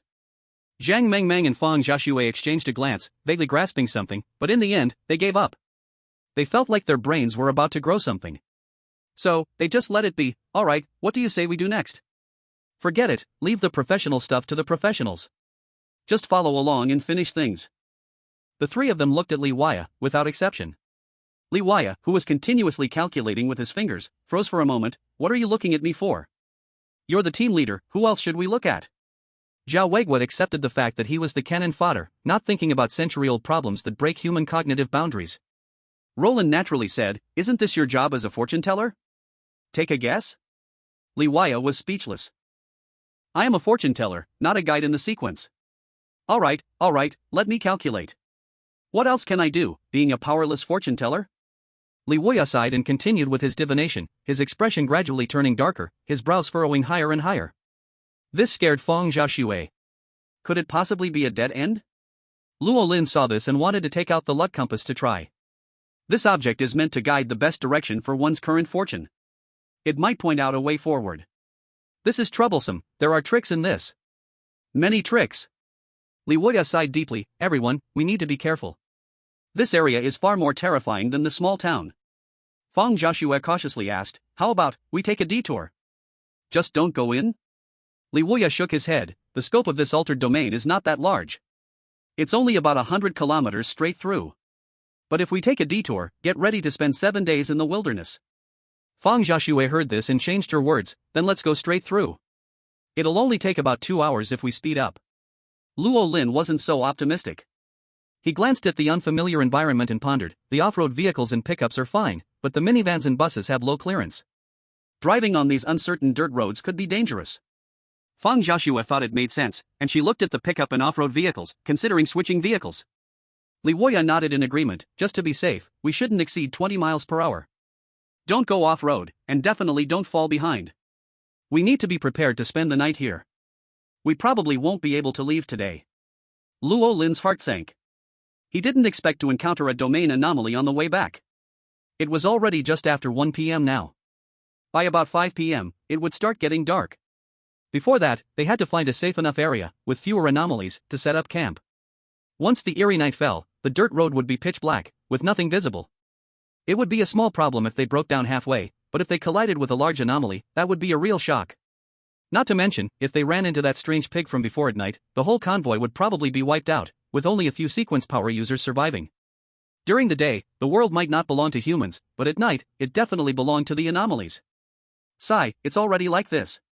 Everyone, take a rest first, have a good meal, and then hurry up later. There's a small village about 40 kilometers ahead. There are fewer anomalies there, and we'll camp there tonight.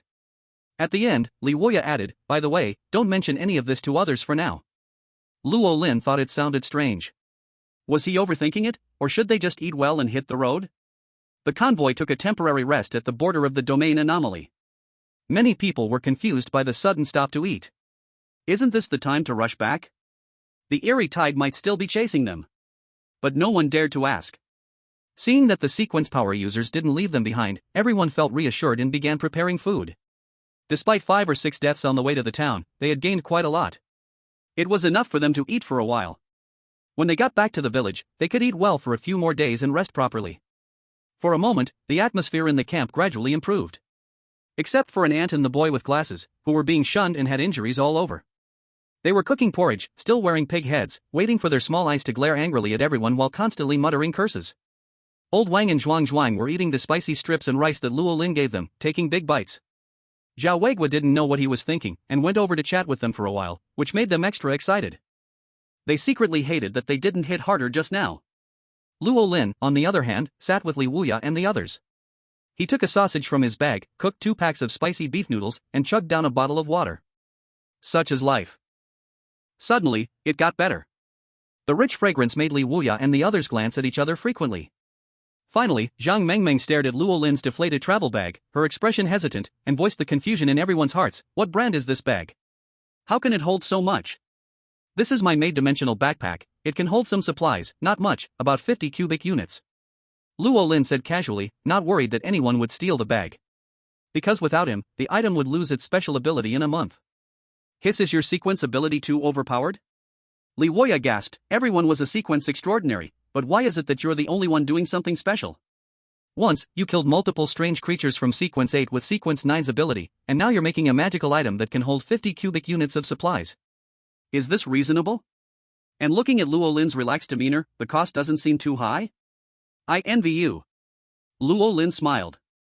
Come on, you all aren't bad either. One can foresee the future, another can give life to dolls, and Su Jiue, she can endure and fight, her survival ability is maxed. Old Zhao isn't bad either, with just an ordinary knife and a simple tricycle, he can fight back against copper-armored zombies. Li Wuya shook his head, that's true, but no matter how you look at it, you seem to be one tier stronger than us. We've been awakened for half a year, while you, just half a day? After Li Wuya's reminder, the others' gazes toward Luo Lin grew stranger. They were both envious and jealous. The key point was, Luo Lin was from the logistics sequence. How can someone in logistics be so good at fighting? What about us, the combat sequences, what are we supposed to do? They thought this way, but still hoped Luo Lin would grow stronger. From another perspective, the stronger the items Luo Lin created, the more they could benefit, getting a powerful item or two for themselves. Furthermore, in the eerie night age, the stronger the teammates, the safer it is. After all, the strange creatures were the greatest threat. Chapter 26, A Village Without Strange Creatures, a Terrifying Wheat Field. After lunch, the convoy prepared to set off. When the ant and the bespectacled boy were about to get on the bus, they were stopped by several strong men. Why can't we get on the bus? We also need to give up supplies, we have the right to ride the bus. The ant grabbed the bespectacled boy and cursed, get lost. There's a spot for me on this bus. But no matter how much she cursed, the strong men remained unmoved. Until everyone else got on the bus, the ant finally realized the danger. Wait, you can't leave us behind, we need to go home. Please, I know I was wrong, don't leave us, let me get on the bus, okay?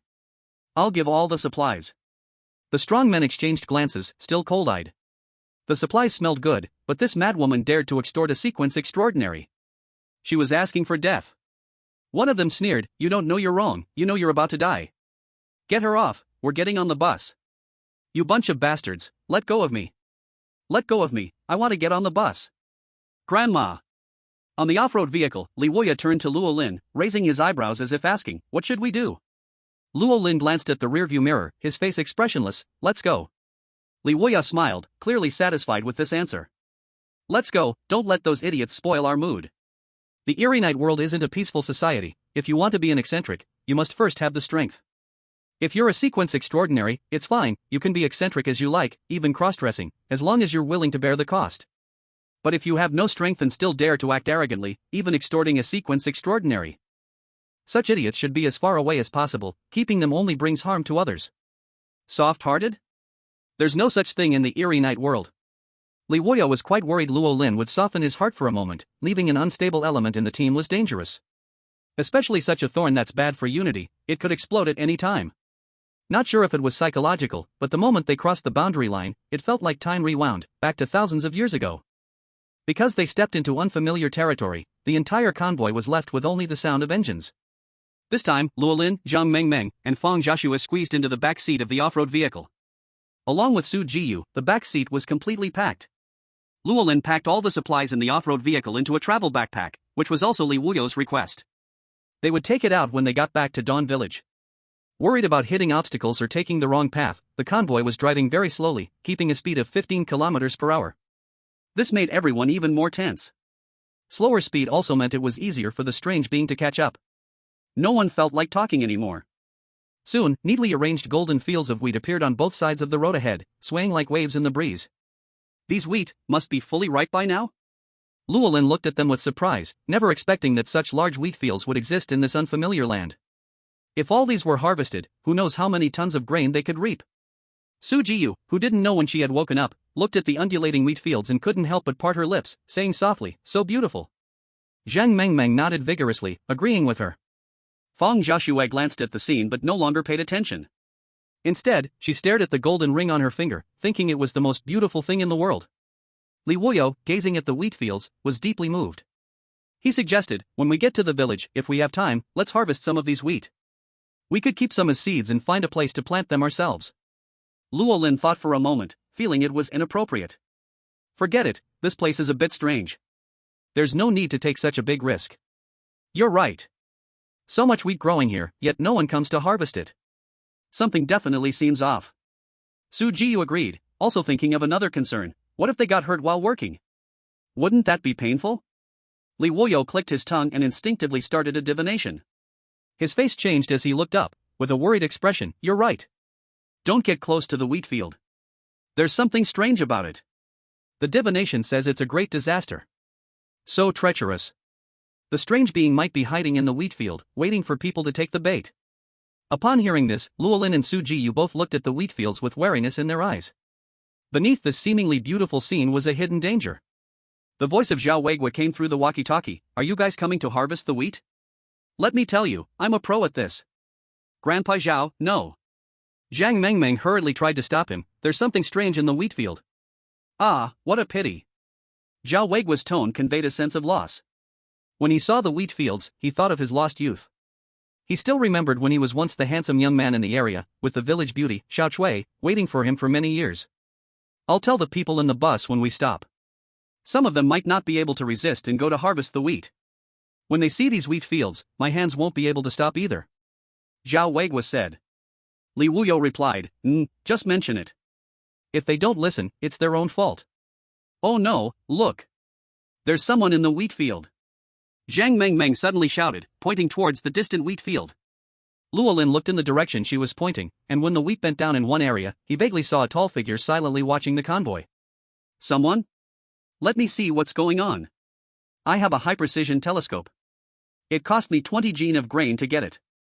I can see everything clearly within 2 kilometers.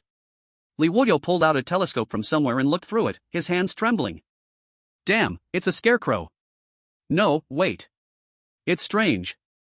It's even smiling at me. Li Wuyo cursed and put down the telescope, clearly shaken by the encounter with the strange being. Can you imagine a perfectly normal scarecrow suddenly turning its head 180 degrees and smiling at you? Its body seemed to have snakes wriggling inside, and you could vaguely see dried bloodstains on its torn clothes. And that mouth, you couldn't tell who had done it, but it was smeared with lipstick, looking like a clown's face. It's creepy to look at. I think we should speed up. Roland, who had been staring at the wheat fields, suddenly spoke, his face not looking good. Another gust of wind blew through, making the waves of wheat bend low, revealing the figures of tall scarecrows. Dressed in ragged clothes, they were giving the convoy a salute, as if saying, "Welcome to the village." A chill ran from everyone's feet up to the top of their heads, and not even the scorching sun could dispel the cold and gloom in their hearts. Because in this wheat field, there were at least hundreds of eerie scarecrows scattered all around. We're out of the tiger's mouth and into the wolf's den now. Speed up. Hurry, speed up. Li Wui urged repeatedly. No wonder it's a great danger. Once you enter the wheat field, you're not getting out. Little Ma heard this and hurriedly stepped on the gas to accelerate. Fortunately, the scarecrows seemed unable to leave the wheat fields and only watched them as they left. As the wheat stood up again, the scarecrows disappeared as well. However, a sense of gloom appeared in everyone's hearts. No wonder there were no eerie creatures along the way, they were all in the wheat field. 2 hours later, the convoy stumbled into a dilapidated little village. Along the way, there were no signs of any living beings, not even the sound of insects in the grass. Only a dead silence filled the air. The group wasn't surprised. After entering the village, Roland and Zhang Mengmeng teamed up, while Zhao Weigua and Su Jiyue teamed up to search the houses and eliminate potential dangers. Li Wui, on the other hand, was using his fingers to calculate, looking confused. Soon, everyone finished their search and gathered back at the village entrance. All their faces were grim. There wasn't even a single eerie creature in the dilapidated village. This made everyone feel more uneasy. Finding no eerie creatures in a single house could be a coincidence. But if there were no eerie creatures in all the houses, that was abnormal. Did the people here leave in advance, which is why there are no eerie creatures? Zhang Mengmeng, riding on the big white goose, looked puzzled. 3 toy dogs surrounded her, vigilantly scanning the surroundings. It's best if that's the case, but I'm afraid there might be something tricky here. Roland tightly gripped the shadow dance bow and the mercy spear, speaking in a low voice. I found that the people here didn't pack up and leave. Some houses still show signs of having been lived in, as if they didn't leave in a hurry. I suspect that not long ago, they were still living here. And did you notice? Their writing is similar to traditional Chinese characters, and their lifestyle is very retro, almost like a world with low productivity in ancient times. If you were living in a time where food was scarce, and a whole family had to take turns wearing the same piece of clothing, would you leave without taking clothes, bedding, and iron pots with you? Zhao Weigua nodded in agreement, sighing, little Roland is right. Back in the day, when some families split up, they would really fight over a single iron pot, not caring about brotherly love at all. Li Wui took a deep breath and said, so, they may have been attacked suddenly and died, perhaps by an eerie tide? Zhao Weigua casually flicked his cigarette but, looking at Li Wui with great interest and said, there's definitely an eerie creature, but I'm more curious about how this was done. How did they fuse a world so different from ours with Earth? If there are survivors from these worlds, will we ever meet them? What are you looking at me for? I don't know. Li Wui was speechless. I'm just a little Sequence 9 diviner. Don't treat me like a half-immortal or god. No matter what happened in this village before, we'd better stick together. No one should sleep tonight. I feel something's off. Since it's still light, let's take turns to rest for a while. Li Wui furrowed his brows, his fingers not stopping. Ever since we entered here, my abilities seem to have been affected by something. The results of my predictions are unclear. I clearly calculated before coming in that there were a few eerie creatures in the village, but once we entered, the village unexpectedly felt safe? I suspect there's something that can influence the results of my divination. Strange land temple. The crowd discussed for a while but couldn't come up with any useful conclusions. As they were talking, suddenly, a snoring sound was heard. Su Jiyu had fallen asleep while sitting. Seeing this, Luo Lin also felt drowsy and sleepy. Except for Li Wui, the rest of the group crammed into one room to rest. On the other side. Grandpa, look here, there's a land temple. Zhuang found a small house in the village center, inside which was a shrine made of stones and mud, with a clay idol placed on it. The idol was about 20 centimeters tall, had a patch of white beard, and was holding a cane, looking very kind and approachable. Zhuang skillfully bowed sincerely to the idol. Grandpa Land God, please bless my grandmother to be well in the underworld, and also please bless my grandfather to live to be 100. I don't have much right now, but once I become a sequence ability user and have a lot of resources, I will bring plenty of incense to offer you. Old Wang heard the news and walked over. Upon seeing the land god, he immediately stepped forward and bowed respectfully.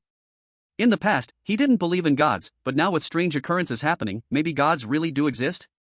It was just a bow, it didn't take much effort. It could bring some peace of mind. If the god showed some sign, then later offerings would be made. If it was useless, then forget it, and he would try worshipping a different god. Grandpa Land God, please also bless my grandson Zhuang to return home safely. As long as Zhuang is safe, I will give you anything. Old Wang whispered, his peripheral vision catching a flash of red light. Could there be a ghost? Old Wang suddenly felt an emptiness in his heart, as if something was missing. He quickly raised his head and looked around, but saw nothing unusual. Was it just an illusion? The land god's face seemed to smile even more brightly and kindly. The gray eyes, which should have been lifeless, appeared to have gained a bit of light. The more old Wang looked, the more he felt the land god's gaze was full of greed. It is looking at me. A sudden thought popped into old Wang's mind, and he realized his back had already soaked with sweat. Zhuang, let's go quickly. Old Wang grabbed Zhuang and hurriedly left the land temple. Only after they saw the sunlight did that cold, oppressive feeling gradually fade.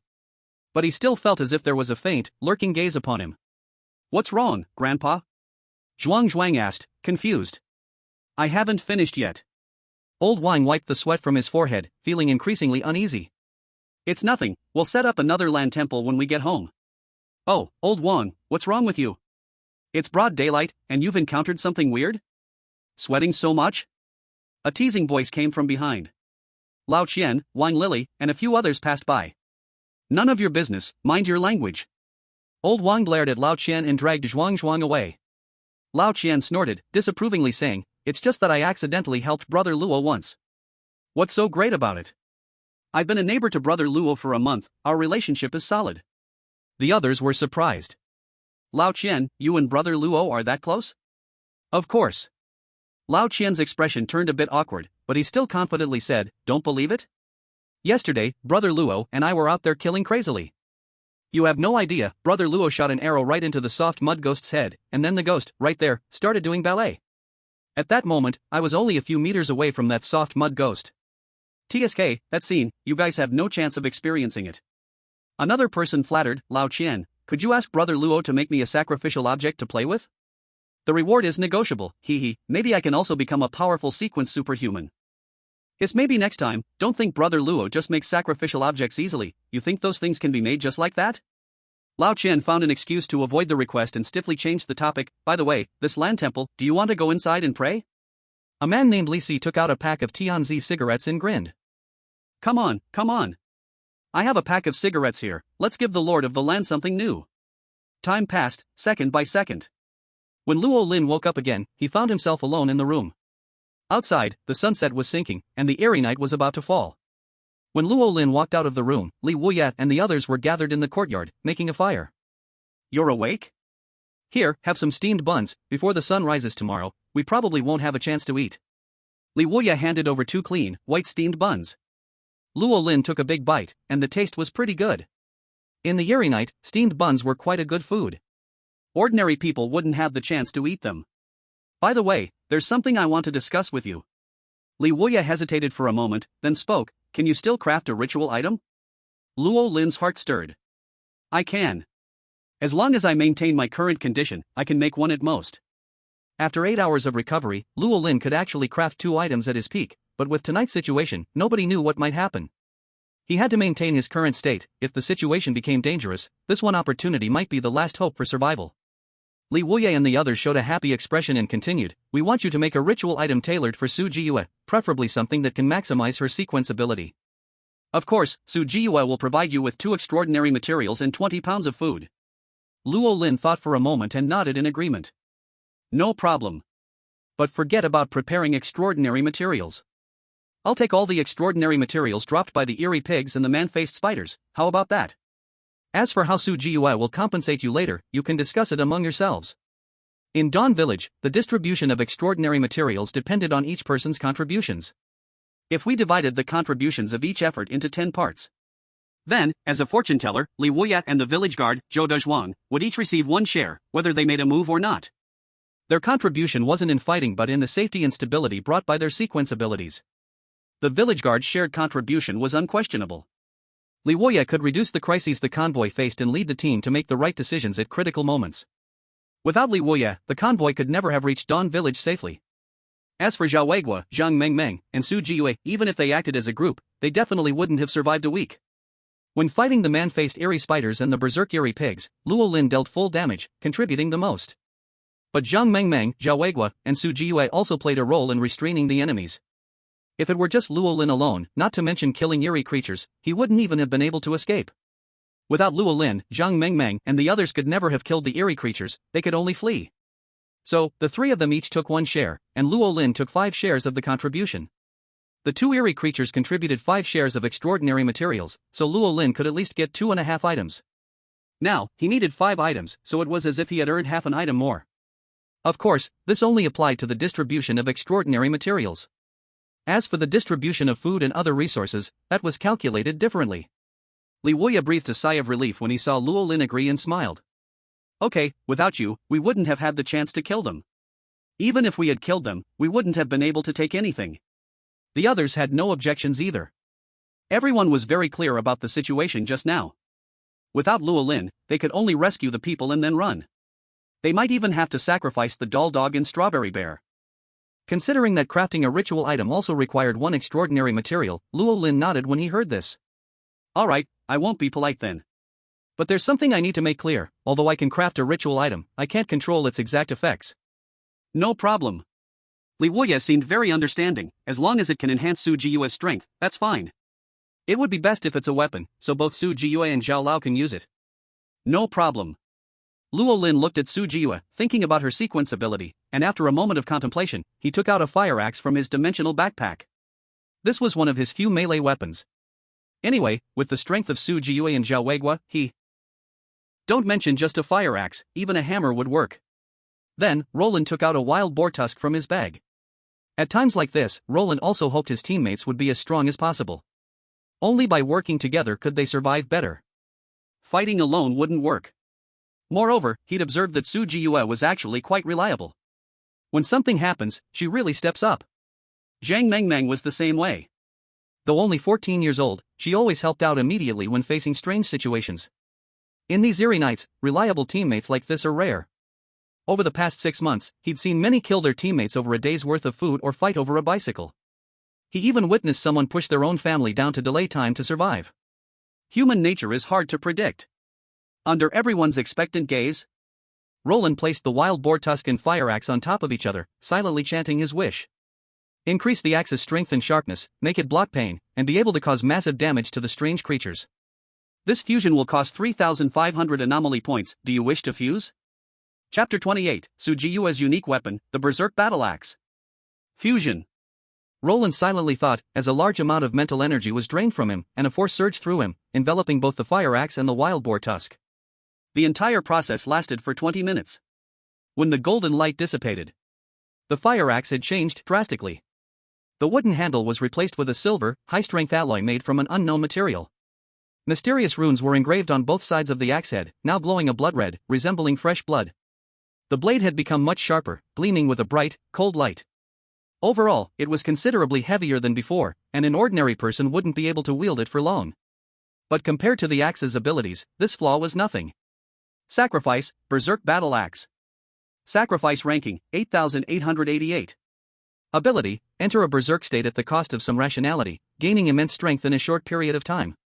While berserk, pain is subconsciously ignored, and all pain is converted into fuel for the rage, enhancing strength. The more pain, the stronger the boost. Usage cost, every sacrifice has a price. Each use of the Berserk Battle Axe will continuously drain the user's blood and energy. Frequent use will cause the body to collapse. Description, battle. Pleasure. Remaining anomaly points, 8,900. It turned gold? Su Jiyue's unique weapon. Seeing the effect of the Berserk Battle Axe, Roland couldn't help but be stunned. It was strong, but the price was truly high. If it were still M level, it would be invincible. Su Jiyue's sequence cost is sleepiness and 10 times the pain nerve sensitivity.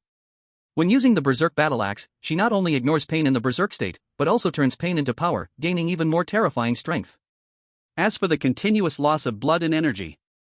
For Su Jiyue, with the Xuanwu sequence, is this even a cost?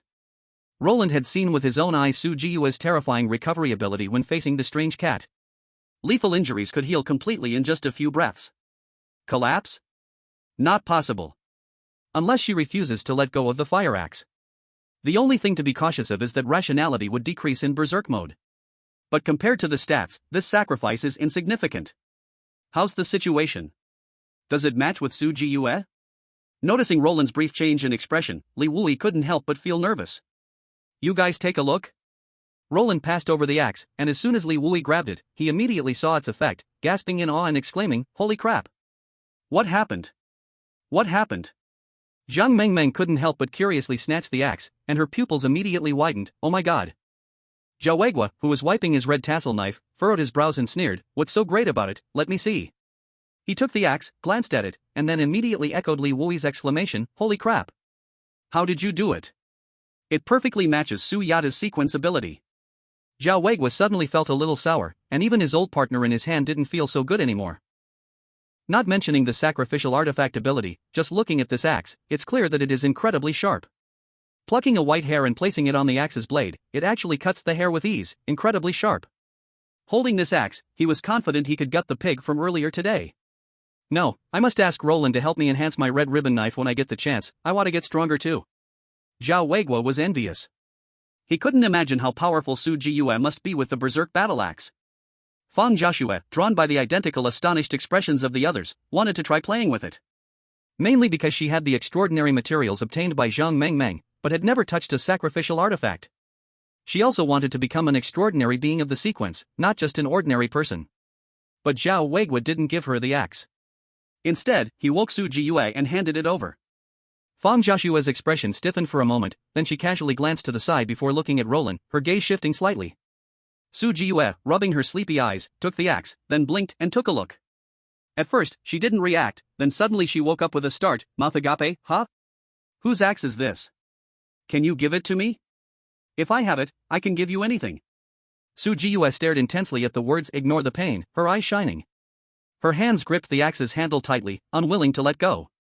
Heaven help her, every time she fought, it was always killing 1,000 enemies and injuring herself 10,000. This wasn't a physical injury, but a mental one.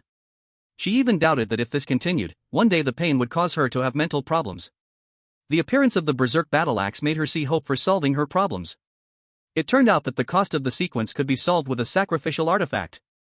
"This is a sacrificial artifact I specially made for you. Lucky enough, it's perfect for you."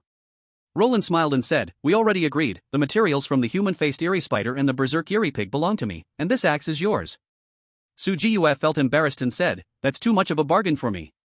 The eerie creatures were killed by everyone together, how can I make everyone bear the cost? How about this, I'll give each of you 50 pounds of grain." Su Jiyue had originally planned to give each person an extraordinary material, but then thought, she didn't have that many materials. Not every eerie creature drops extraordinary materials, and often, they didn't even have the chance to pick them up. "Alright, it's settled then." Li Wuya finally made the decision, knowing that if he didn't agree, Su Jiyue would feel uneasy. How about you try the Berserk Battle Axe? Roland suggested, curious about its real battle performance. Su Jiyue didn't hesitate, immediately agreeing, sure. She gripped the Berserk Battle Axe with one hand, took a deep breath, and then all the blood energy in her body surged into the axe, instantly empowering her with immense strength. I really want to fight. Su Jiyue's blood was boiling, and she wanted to swing her axe at anyone she saw. Feeling the bloodthirsty gaze, Roland and Li Wuye quickly retreated behind Zhao Weiguo. Zhao Weiguo's lips twitched uncontrollably. Hey, why are you all hiding behind this old man? Do you understand respecting the elderly and loving the young? Zhao Laolao still strong, you're the big C of our team, you're awesome. Li Wuye poked his head out and laughed, then turned to Su Jiyue, cautiously asking, Su Jiyue, how do you feel? I mean, you're still clear-headed, right? Not thinking of killing anyone? Su Jiyue was looking around, seemingly searching for something to test the axe on. Hearing Li Wuye's voice, her eyes landed immediately on a good head. I really want to chop it. Li Wuye shivered, quickly hiding behind Zhao Weiguo. Sorry, I didn't mean to. Su Jiyue smiled awkwardly. Everyone, come out now. I'm feeling great, very clear-headed, and I definitely don't want to chop your heads off. Hearing the first part, Li Wuye almost stepped out. But upon hearing the second part, he immediately stopped. What did you just say? Split the head? Whose? Mine? No. Su Jiyue hid the axe behind her back, showing a pure smile. Absolutely not. I feel better than ever now. I feel like I'm whole again. Also, I feel like my strength has doubled. I can easily chop down a tree with one swing. Li Wuye joked, you still want to chop my head, right? Chapter 29, The Ones Who Should Flee Aren't Us. Luo Lin hid at the back of the crowd, cautiously peeking out with one eye, his voice soft, careful not to provoke Su Jiyue. How are your blood and energy levels? Su Jiyue blinked, her smile growing stranger. I feel fine, the sense of drain is very weak, almost negligible. At this rate, I can last for half an hour with no problem. By the way, someone hit me, I want to see if it still hurts. Luo Lin frowned, stepping behind Zhang Mengmeng. Zhang Mengmeng rolled her eyes, holding a strawberry bear above her head to block it.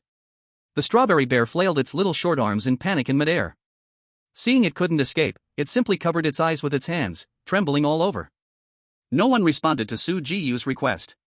After a long moment, Li Wuye said, why don't you try hitting yourself? Su Jiyue furrowed her brow, instinctively about to refuse. But seeing no one stepping forward, she sighed and gently pinched her own arm. Does it hurt? No. It doesn't hurt. Su Jiyue widened her beautiful eyes, her voice filled with surprise. I still feel the pain, but I have no reaction to it, like I'm ignoring it? Instead, it made my power increase a bit more. I want to stay in this berserk state forever, then I won't feel pain anymore. No. You don't want to. Please, don't. Sister Su, can we put down the axe for now? Luo Lin and the others spoke up together to advise her. Su Jiyue's current state was too terrifying. At the moment she pinched herself, Su Jiyue's eyes became even more bloodthirsty. Looking into her eyes made one's hair stand on end, their head empty, as though in the next moment, they might have their head chopped off. Su Jiyue seemed rational, but was clearly on the edge of madness. Everyone feared that the next second, she would lose track of who was friend and who was foe, and start swinging her axe. It was like asking someone if they were drunk when they were about to collapse, their body a puddle of mush, but still insisting, I'm not drunk. Su Jiyue took a step forward, Luo Lin took 2 or 3 steps back, his hand on the mercy gun, ready to draw it at a moment's notice. Alright, I'll calm down. Su Jiyue clicked her tongue in regret, she really liked the feeling of not being afraid of pain. As Su Jiyue put the axe down, the bloodthirsty aura surrounding her faded away, and she turned back into the sleepy turtle girl, eyes drooping, barely noticeable. I'm so sleepy. Su Jiyue yawned, by the way, when I'm in berserk mode, I don't feel sleepy at all, my spirit is great. I really like this axe. Su Jiyue hugged the berserk battle axe tightly, and Luo Lin and Li Wuye, who were walking over, immediately took a step back. They confirmed that Su Jiyue hadn't entered berserk mode, and all let out a long breath. Luo Lin laughed awkwardly. Well, I suggest, unless it's a special situation, you should avoid using the berserk battle axe. Of course, don't get me wrong, I'm just worried you haven't slept enough, so your sequence ability level is rising slowly. Xuanwu should sleep more, right? Yes, very reasonable. Great suggestion. Li Wuye raised both hands in agreement. Zhang Mengmeng nodded her little head, I agree too. Zhao Weiguo coughed twice, then said slowly, since everyone is saying so, then I agree too. Su Jiyue, you see. Li Wuye cautiously glanced at the axe, not daring to breathe loudly. Realizing that she had frightened everyone, Su Jiyue could only nod in agreement. All right. It was clear that Su Jiyu didn't want to let go of the axe. Su Jiyu explained her previous actions, that, actually, I really didn't want to chop any heads. I just want to fight. If I could fight freely once, such a situation would never happen again. Ah, right, you're right, cough, let's eat first. Li Wuya moved his butt toward Zhao Weigua and tilted his head away from Su Jiyue. Being too close to Su Jiyue made him feel unsafe in his head. Or perhaps it was because he had gotten his beloved axe, solving Su Jiyue's most painful worry. For this reason, he subconsciously became much closer to Luo Lin. During the meal, he was particularly attentive, actively handing water to Luo Lin. At other times, if a beauty like Su Jiyue was this attentive, Luo Lin would definitely be happy, even thinking she liked him. But now, he cautiously glanced at the brutal battle axe in Su Jiyue's other hand, feeling no sense of pleasure, but rather a terrifying feeling. Protect our heads. At some unknown point, nightfall arrived. 2 crescent moons hung in the sky, almost overlapping each other. Suddenly, the unique caw of a crow echoed from afar. A black shadow with red pupils streaked across the sky, landing on a nearby large tree, staring at the ruined village. This scene instantly captured everyone's attention. Just as they were puzzled, they suddenly heard rustling sounds from around them. The group exchanged glances and became alert. However, Su Jiyue swept away her timid demeanor, her personality drastically changing as she lifted the axe, ready to charge. Her excited and crazed look scared everyone who saw it. Zhang Mengmeng hugged her waist tightly. Sister Su, calm down. Let me go instead. Zhao Weigua, who had killed many people and monsters, was bold. He slowly walked to the door and looked outside. Zombies rising? Everyone be careful, get ready for battle. Luo Lin felt a stir in his heart and walked to the door to take a look. Under the faint moonlight, he saw a decayed hand drilling out of the ground by the road, followed by a rotten head full of maggots. It struggled to break through the dirt slope, reminding him of scenes from Plants vs. Zombies. So that's it. The monsters are all underground. Li Wuya suddenly realized. He hadn't been wrong, just that the direction of the divination was wrong. As Luo Lin counted how many wandering zombies were around, his peripheral vision caught sight of something at the village entrance, and his face changed drastically. Damn! Stop looking, run! Under the cover of night, a group of tall human-shaped shadows gradually approached the village. They staggered, leaning left and right, as if a gust of wind could blow them over. As they drew closer, their horrific bodies, covered in torn flesh and bones and filled with countless straw, became visible. In the moonlight, their faces, which seemed to be pieced together with a bit of human features, were terrifyingly hideous. It was unmistakably the scarecrow monsters from the wheat field. They could even leave the wheat field and move around. Run! Yes, get to the car. Fang Jiashua was so frightened her face turned pale, tightly hugging Zhang Mengmeng. Mengmeng, hurry and protect me as we escape. Oh my god, so many scarecrow monsters. The moving crowd attracted the wandering zombies that had crawled out of the ground. Their half-hanging eyeballs turned toward them, and they began to move slowly, heading toward the room with the dense human presence. For a moment, the entire village was alarmed. My god, there are monsters. Damn! Get away from me! Get in the car! I want to go home. Now, Luo Lin and the others had no time to care about the ordinary villagers. Zhao Weigua and Su Jiyue led the way, rushing toward the off-road vehicle. Su Jiyue immediately entered a berserk state, sweeping away all fatigue, her energy surging. She swung her axe down, splitting the zombie's head open as easily as cutting tofu. Left strike, right swing, in no time, Su Jiyue single-handedly cleared all the wandering zombies in front of her. One axe, one head. Su Jiyue laughed maniacally, venting all the pain she had suffered in the past half-year onto the zombie heads. Watching this, Luo Lin and the others felt a chill run down their spines, instinctively touching their own heads to see if they were still there. Why do I feel like Su Jiyue, with the berserk battle axe, could chop that previous pig monster to death? Li Wuya mumbled. Is this still the Xuanwu sequence? Are you sure it's not the barbarian or berserker sequence? Roland glanced at the empty scene, suddenly speaking, why do I feel like we're the ones who should be running away? Chapter 30, The Mysterious Power in the Village. Not sure if it was because Su Jiyue's performance was too powerful. The scarecrow spirits only surrounded the village, they didn't rush into it. But right now, no one had the mood to investigate why they were acting so strangely, as they gathered spontaneously towards the Sequence Extraordinary group. The walking corpse spirits were weaker, belonging to the lowest level within Sequence 9. They were extremely slow and had no special abilities. As long as they weren't surrounded, nothing much would happen.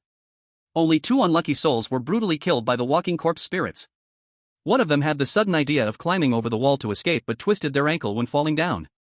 The other one rushed out the door and directly ran into the group of walking corpse spirits, with no way to escape. The more people there were, the stronger the aura, and the walking corpse spirits naturally gathered towards the crowd. Su Jiyu's eyes turned red, unafraid, holding a battle axe in each hand. She fought her way through the walking corpse spirits, killing 3 rounds.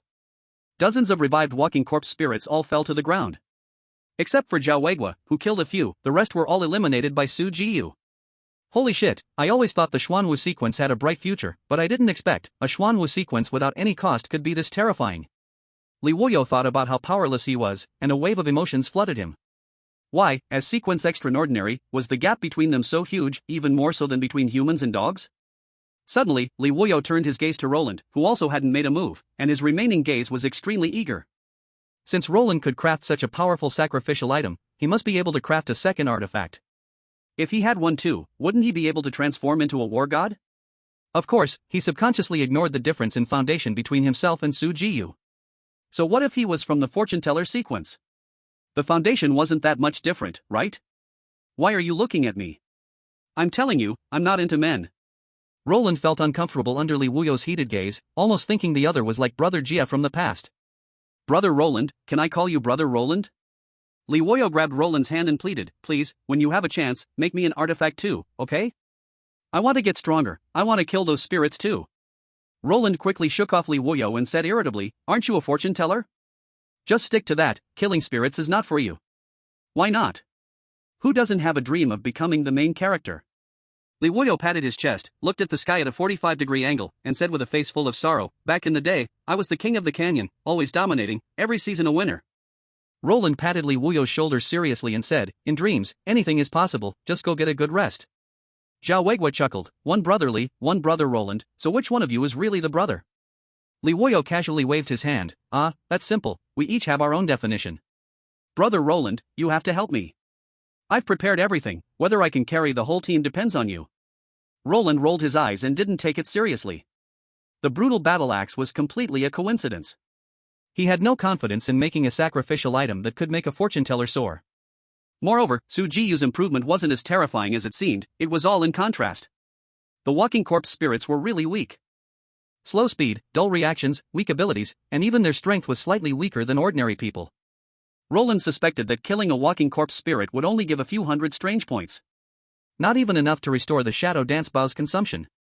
If it weren't for their immortality, ordinary people could easily crush them. They were a disgrace to the world of spirits. Even though Su Jiyu had killed so many, not a single one had extraordinary materials, which showed how weak they were. As they spoke, everyone got into the car. Roland, Zhang Mengmeng, Fang Jiaxue, and Su Jiyu squeezed into the backseat of the off-road vehicle from left to right. Zhang Mengmeng and Fang Jiaxue kept leaning towards Roland, trying to stay further from Su Jiyu. Su Jiyu's face turned slightly pale, but upon seeing this, she forced a smile as kindly as she could. Meng, it's me, your sister Su. Don't be scared, I definitely don't want to split your head. Zhang Mengmeng shrunk her head and quietly said, next time you say that, can you put down the axe first? Saying it like this has no sincerity. Su Jiyu awkwardly smiled and put the axe behind her back. But she still didn't let go of the axe handle. Although she had only used it twice, she had already completely fallen in love with this axe. The furious battle axe had solved the nightmare she had been having for half a year. Although each use made her feel like a relative had visited, with heavy blood loss. But it didn't hurt. She could recover soon. And chopping heads feels so relieving. Su Jiyu made a creepy remark. Her nostalgic expression scared Zhang Mengmeng so much that she dove into Luo Lin's arms. It wasn't that she didn't want to find Fang Jiaxue, but the latter was even more unbearable, almost retreating into herself. Most importantly, she was closer to Su Jiyu. Luo Lin, on the other hand, grabbed the Mercy Spear, which gave him a sense of security. Sitting in the front passenger seat of Su Jiyu's vehicle, Li Wuyi only felt a chill run down his back, subtly leaning forward to distance himself as much as possible from the dangerous individual. Ahem, what do you think these scarecrow monsters are trying to do? Li Wuyi broke the awkward silence, continuously calculating with his fingers. It seems like they can't enter the village? Luo Lin glanced at the eerie figures surrounding the village outside. Could it be that these eerie creatures have some kind of territorial concept? As soon as he said it, Luo Lin shook his head in denial. Powerful monsters might have a territorial concept, but do zombie monsters really intimidate those scarecrow creatures outside? Although he didn't know the exact power of the scarecrow monsters, surely they weren't weaker than the zombie monsters, right? This is Zhao Weiguo, what's your plan over there? Are you leaving or staying? Wait a bit more, let me calculate. Li Wui continued to calculate with his fingers, and after a long while, he said, the divination result suggests that we should remain unchanged in the face of change. As long as we do nothing, we will be safe. Are you sure? Luo Lin responded with suspicion. Caw, caw, the crow on the tree suddenly let out a loud cry. The scarecrow monsters took 2 steps forward in unison. But luckily, they stopped again, remaining outside the village. Strange, what exactly are they trying to do? Luo Lin carefully observed the scarecrow monsters and noticed that they didn't want to enter, but whenever they stretched out their hands or feet to touch the boundary of the village, they immediately retracted. It was as if something was blocking them from entering. Luo Lin suddenly got a shock and said with an odd tone, "Do you think there is something more terrifying inside the village?" Li Wui stiffened, turned around, and said rigidly, "You mean, is there another boss besides the scarecrow monsters?" Hiss, let me calculate again. Li Wui focused his divination on the underground, continuously calculating. The more he calculated, the more confused he became, and his confidence began to wane. Strange, it seems there's nothing underground? Could it be somewhere else? But, besides underground, is there any other place that I can't calculate? The group fell into deep thought. Luo Lin thought for a moment, then grabbed the radio to contact the bus driver. Ask everyone if they've encountered anything strange or unusual. Luo Lin wasn't sure if his intuition was right. The village was so small, if there was a problem, it must be somewhere they had overlooked. Zhang Mengmeng raised her hand weakly and said, "Why do we have to find the cause? Why not wait until tomorrow when the sun rises, and after the scarecrow monsters leave, we can leave too?" I thought of that too, but then I thought, what if the barrier of the village suddenly disappears when we let our guard down, then we'll be in a passive situation. Luo Lin and Li Wui exchanged a glance, and both thought of the same thing. This village was too weird. They couldn't risk their lives on some unknown protection. Soon, a good piece of news came from the bus. Old Wang mentioned a strange land temple. There seems to be something wrong with the statue of the Earth God. When he was worshipping the Earth God, he felt both cold and sweaty, as if something was watching him. Old Qian and Wan Lily also mentioned something else. After Old Wang left, they also tried to worship the Earth God. One person, named Li Si, offered a cigarette to the Earth God, but when he was climbing over the wall earlier, he twisted his foot and died. Luo Lin was very surprised. He didn't expect there to be something truly unusual. Let's go. Let's see what that thing really is. Chapter 31, The Offering with Consciousness Born. The Earth God Temple is much smaller than expected. The actual Earth God altar is only about 1 meter high, and a small hut has been built around it specifically for the altar. It can barely accommodate 4 or 5 people worshipping at the same time. The incense burner in front of the altar is filled with burnt-out incense, and there are many plates filled with shriveled, unidentified objects around it. The plates are stacked in layers, piled high into small mountains. Zhao Weiguo was surprised. The small Earth God Temple has great incense offerings. It seems everyone in the village believes in him. Zhang Mengming's eyes lit up. Could it be that this Earth God is very powerful? Hard to say. Li Wui shook his head, it just feels off somehow. Luo Lin stepped forward and carefully examined the plates. One of them was covered with a red cloth. Luo Lin curiously lifted a corner of the cloth, his pupils instantly shrinking, and he quickly retreated behind the others. What's wrong? Let me see what it is. Seeing this, Li Wui, curious, leaned in. The next second. Damn! Li Wui quickly stepped back. Is this a baby? Or a dried corpse? Could it be that both are possible? Luo Lin, with sharp eyes, spotted a yellowing piece of paper pressed under one of the plates. He gently moved the plate and took out the paper, which was covered in dense traditional Chinese characters. Some of the characters were recognizable, while others were completely unreadable. Who can read traditional Chinese characters? Luo Lin looked at the others. Give it to me. Zhao Weiguo took the yellowed paper. Let me take a look. A few minutes later. Zhao Weiguo put down the yellow paper, his eyes flashing with an indescribable expression. Old Zhao, what does it say? Luo Lin had a feeling that the paper might hold the key to uncovering the village's secrets. Zhao Weiguo carefully considered his words before slowly speaking. This is Li family village of the Great Qian dynasty. Like us, they also encountered the strange night.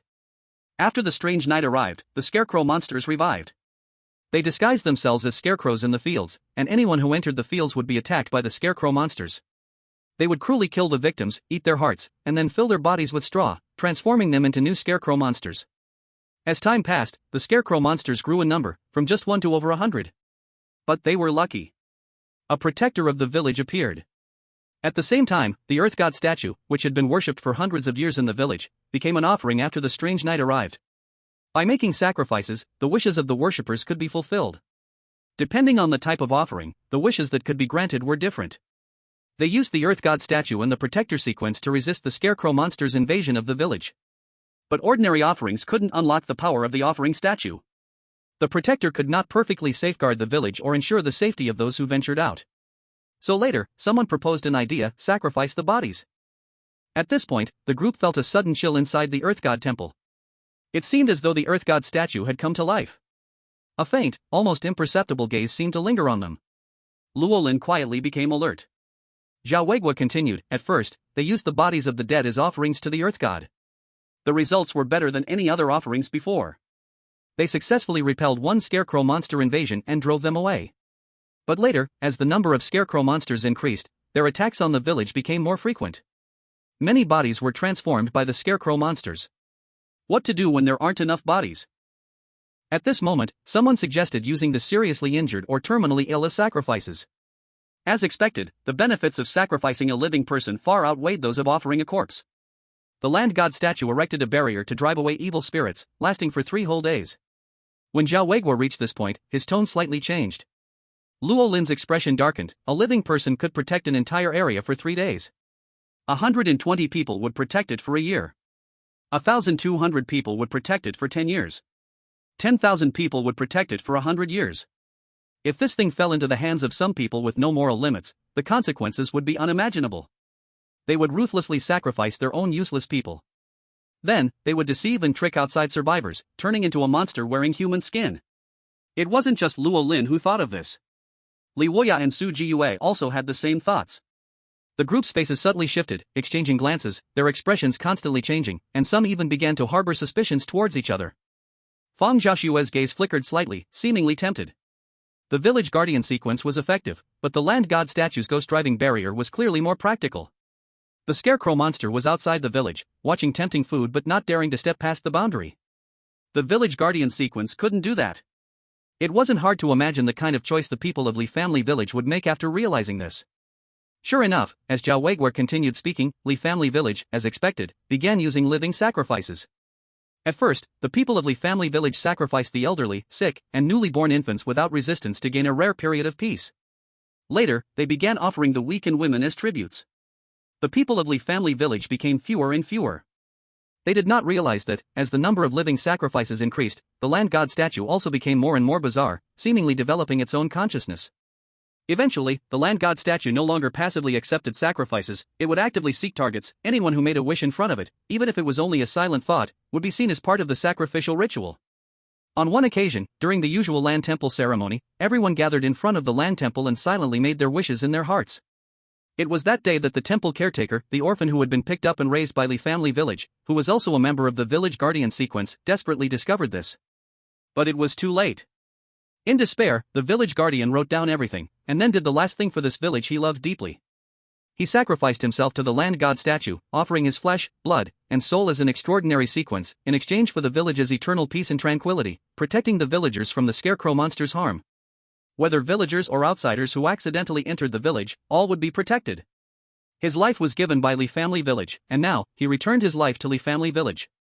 Zhao Weiguo sighed, unsure how to evaluate these actions. Including Luo Lin, everyone's face looked unpleasant. Let's not even mention what Li Family Village did. Now, they had to face a difficult problem: should they destroy the land god statue? Because of the chaotic actions in Li Family Village, the land god statue was suspected of developing self-awareness and started actively hunting. Unbeknownst to the gods or ghosts, it might target someone simply because of a single thought. Li Si, who died earlier, probably made a wish. The wish was made during the day, and the person died at night. This showed just how devoted and eerie this thing really was. If they destroyed it, they would have to face the former villagers of Li Family Village, now turned into Scarecrow monsters, enthusiastically welcoming them. If they didn't destroy it, they would feel uneasy. What do you all think? Li Woya asked solemnly, quietly stepping back 2 steps, hiding behind the others. Luo Lin thought for a moment. Just destroy it directly. Keeping this thing is a disaster. Trouble is bound to happen. Fang Xiaoshue cautiously suggested, how about we wait until tonight? After we leave tomorrow morning, we can destroy it, or just leave. Fang Xiaoshue's expression was deeply conflicted. Sometimes, fear and luck would show on their faces. Anyway, it can't move. If we keep it, we can rest for the night. Those things outside are too terrifying. Zhao Weiguo shook his head. No, we can't entrust our lives to a harmful ghost. Let's destroy it now. Xiao Li, can you calculate it? Li Wuyan immediately understood Zhao Weiguo's thought and quickly began to calculate by finger divination. Tonight, the divination shows a slight misfortune. We'll encounter some trouble, but it should be fine. Upon hearing this, Zhao Weiguo made up his mind. Then, let's do it. What do you all think? Luo Lin shrugged, not opposing. He wasn't as carefree as the people from Li family village. He definitely didn't want to stay in the same place with such a ghostly creature. Rely on the ghost to protect himself? The last person who did that. They were all wiped out. As it stands, the village guard from Li family village sacrificed themselves for the village's peace, and it was successful. But what about the others? They've been in the village for so long, but haven't seen any signs of survivors. So here's the question, where did all these living people go? It's chilling to think about. Chapter 32, It doesn't matter, I will step in. Compared to the adults who thought a lot, Zhang Mengmeng hadn't thought about this. She asked with a slight hint of doubt, since the village guard used their life to exchange for the village's peace, what happened to the villagers who survived? Where did they go? Were they saved? Weren't they always here? Luo Lin said in a low voice, we just interacted with them earlier. They were quite hospitable. Huh? Did we? Zhang Mengmeng was a bit stunned, trying to remember when they had met them, then quickly turned pale. You mean the wandering corpses we saw earlier? How did they become like this? Who knows? Maybe from the moment they made the wish, their lives no longer belonged to them. Luo Lin shrugged, glancing at the land god statue. For a moment, it seemed like the statue's eyes blinked. It really was eerie. The statue had come to life. Luo Lin continued to guess, this might be related to the wish they made at the temple fair. I once saw a show where someone made a wish to bring their deceased family member back, but what returned was the decaying body of the person they wished for. And these zombies didn't have the rationality they had when they were alive. Instead, they were driven by their instincts to kill. I'm thinking, maybe the survivors from Li family village made a wish to the land god statue for eternal life or something similar. And now, haven't they achieved a kind of alternative immortality? Everyone thought about it, and to be honest, this explanation did make sense. Living as a ghost, without the limits of lifespan, isn't that immortality? You can't expect a sacrificial item, which requires a price to activate, to make someone truly immortal, right? That would be asking too much of the sacrificial item. Let me split this harmful thing. Zhao Weiguo grunted and swung his red tassel knife at it. No one stopped him. True, the land god statue had a much stronger ghost-repelling barrier than the village guard, but it was eerie. No one could say for sure whether an innocent word or thought would provoke the statue to strike back. It was no longer just a regular sacrificial object, it had to be destroyed with force. Luo Lin quietly moved to the back, exchanging a glance with Li Wuyan. They both smiled at each other. The land god statue's eyes suddenly turned red, and the once gentle old man face immediately turned grotesque and terrifying, like the most wicked ghost in the 18th level of hell. An invisible barrier blocked Zhao Weiguo's attack. The statue's mouth curled into a mocking smile. You evil ghost. Today, I'll destroy you no matter what. Zhao Weiguo was enraged. In the past, he had dealt with many foreign ghosts. How could a small statue stop him now? Let me do it. As Zhao Weiguo was about to swing his knife again, Su Jiyue held an axe with both hands, launching into a ferocious attack with a huge jump. Bang! The furious battle axe seemed to pierce through something. A faint, almost inaudible sound of breaking echoed. Cracks appeared on the statue of the Earth God, and dark red blood oozed out, making it look even more hideous and repulsive. The Earth God statue wore a fearful expression, showing a look of pleading. However, Su Jiyu, who was in a berserk state, didn't care at all about what it wanted to express. What was it babbling on about? With an axe in hand, she just went for it. Even Zhao Weiguo, who was furious, was scared and hid to the side, fearing that he might get caught in the chaos. Break! Su Jiyu swung her axe down heavily, and with a loud crack, the Earth God statue broke into pieces. Surprisingly, there were strange, human-like organs mixed in with the rubble. The mud statue had turned into something eerie. Seeing this, Luo Lin, instead of being afraid, actually became excited. So the sacrificial offering had turned into an eerie thing, and it couldn't move? Su Jiyu, let it go, let me handle this. Luo Lin quickly pulled out a blood-sucking arrow, drew his bow, and shot it into the hole in the statue with a whoosh. Though Su Jiyu had lost much of her sanity, she could still barely understand human speech, and upon hearing this, she put away her axe but did not leave the berserk mode.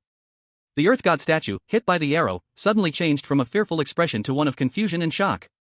Then, its gaze towards Luo Lin turned even more hopeless than when it looked at Su Jiyu. The muddy statue tried to move, as though it wanted to dance. However, with a loud bang, the statue shattered and turned into eerie mist that dissipated. Kill the eerie Earth God statue, eerie points plus 7,000. So many? I hit the jackpot. Luo Lin secretly rejoiced. The Earth God statue was at least a Sequence 8, and its defense was extremely strong. Don't be fooled by its seemingly weaker combat abilities compared to the eerie boar and the human-faced spider. In fact, this thing relied on one main mechanism. If you didn't know the intel, you could easily be harmed by it without realizing. Of course, the main reason was that this thing had actively allowed Luo Lin and the others to enter. And it just so happened that they met Su Jiyu, who had obtained a special weapon. Luo Lin instinctively glanced at the explosion point, confirming that no extraordinary materials had dropped. With the mindset of not leaving empty-handed, he grabbed the incense burner and the shrine. What are you looking at? Run for your life. Seeing everyone looking at him strangely, Luo Lin hurriedly stuffed the shrine into his bag and sprinted toward the off-road vehicle. The barrier that had sealed the Scarecrow Eyrie had disappeared the moment they attacked the Earth God statue. If they didn't leave now, they'd be surrounded by the Scarecrow Eyrie. The others quickly reacted and rushed to the vehicle. Li Wuya, sitting in the passenger seat, was sweating profusely, his fingers moving rapidly as he calculated.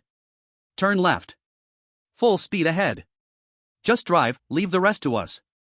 Su Jiyu, Zhao Lao, Luo Lin, you're in charge of holding off the eerie ones. Stop the Scarecrow Eyrie from getting close as much as possible. Zhang Mengmeng. If things go wrong, follow the old method. Li Wuya didn't say it outright, but Luo Lin guessed that he meant for Zhao Mengmeng to sacrifice the doll's life to buy time for the team to escape.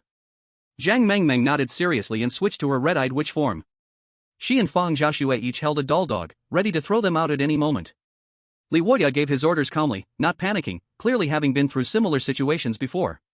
The off-road vehicle slammed on the gas pedal, racing wildly down the dirt road. Ma Chongtian gritted his teeth, his face twisted, forcing himself not to look at the Scarecrow Eyrie. A Scarecrow Eyrie's arm shot out, with sharp, twisted strands of straw aiming directly at the vehicle's window. Stop! Luo Lin stuck his body out from the sunroof, raised the Mercy Spear, and shouted at the Scarecrow Eyrie through the window, freezing it for a moment. He then fixed the spear with his teeth, drew the Shadow Dance bow, and aimed at the front. One Scarecrow Eyrie broke free from its flesh binding, and countless straws grew wildly, no longer resembling a human form. It seemed to want to turn itself into an obstacle to block the vehicle. Without aiming, Luo Lin instinctively let go, and the arrow flew faster than the car, hitting the target before the two collided. The Scarecrow Eyrie trembled violently. Originally stretched straw now rapidly recoiled, attempting to reshape itself into a humanoid form to become a soul dancer. However, it had grown too much straw, and in the rush to shrink back into human form, many strands of straw had no place to go, causing its limbs to distort. One leg was as thick as an elephant's, while the other was thin and long like a bamboo pole. In the blink of an eye, the Scarecrow exploded with a strange bang, scattering into countless pieces of straw. Kill the Scarecrow Demon, evil point plus 2,500. Well done. Zhang Mengmeng let out a sigh of relief and excitedly waved her fist. Li Wuya looked on enviously. Your bow is amazing. How about making one for me later? I'll give you some extraordinary materials. We'll talk about it later. Luo Lin casually replied, then switched to the Mercy Spear, shouting to a Scarecrow Demon in the side direction to stop. Meanwhile, the Sequence ability was used to restore the number of uses of the Shadow Dance bow. Li Wuya chose a path with the fewest demons. Before the Scarecrow Demons could close in, the convoy successfully broke through several of them. Behind them, several hundred figures followed closely, with the Scarecrow Demons still chasing. The demons were even more frenzied at night than in the bright daylight. They were relentless, and if left unchecked, they could chase for hundreds of kilometers. Along the way, more and more demons gathered, forming an even more terrifying wave of monsters. No one knew how many demons there were across the world after the demon night descended. Anyway, in the wild, demons were everywhere, as if they could respawn endlessly. Luckily, the Scarecrow Demons weren't fast, so the convoy kept their speed at 30 kilometers per hour. Li Wuya had no chance to speak anymore, as he was focused on counting with his fingers, and this continued for several hours. At this point, his head was drenched in sweat, and his face was pale.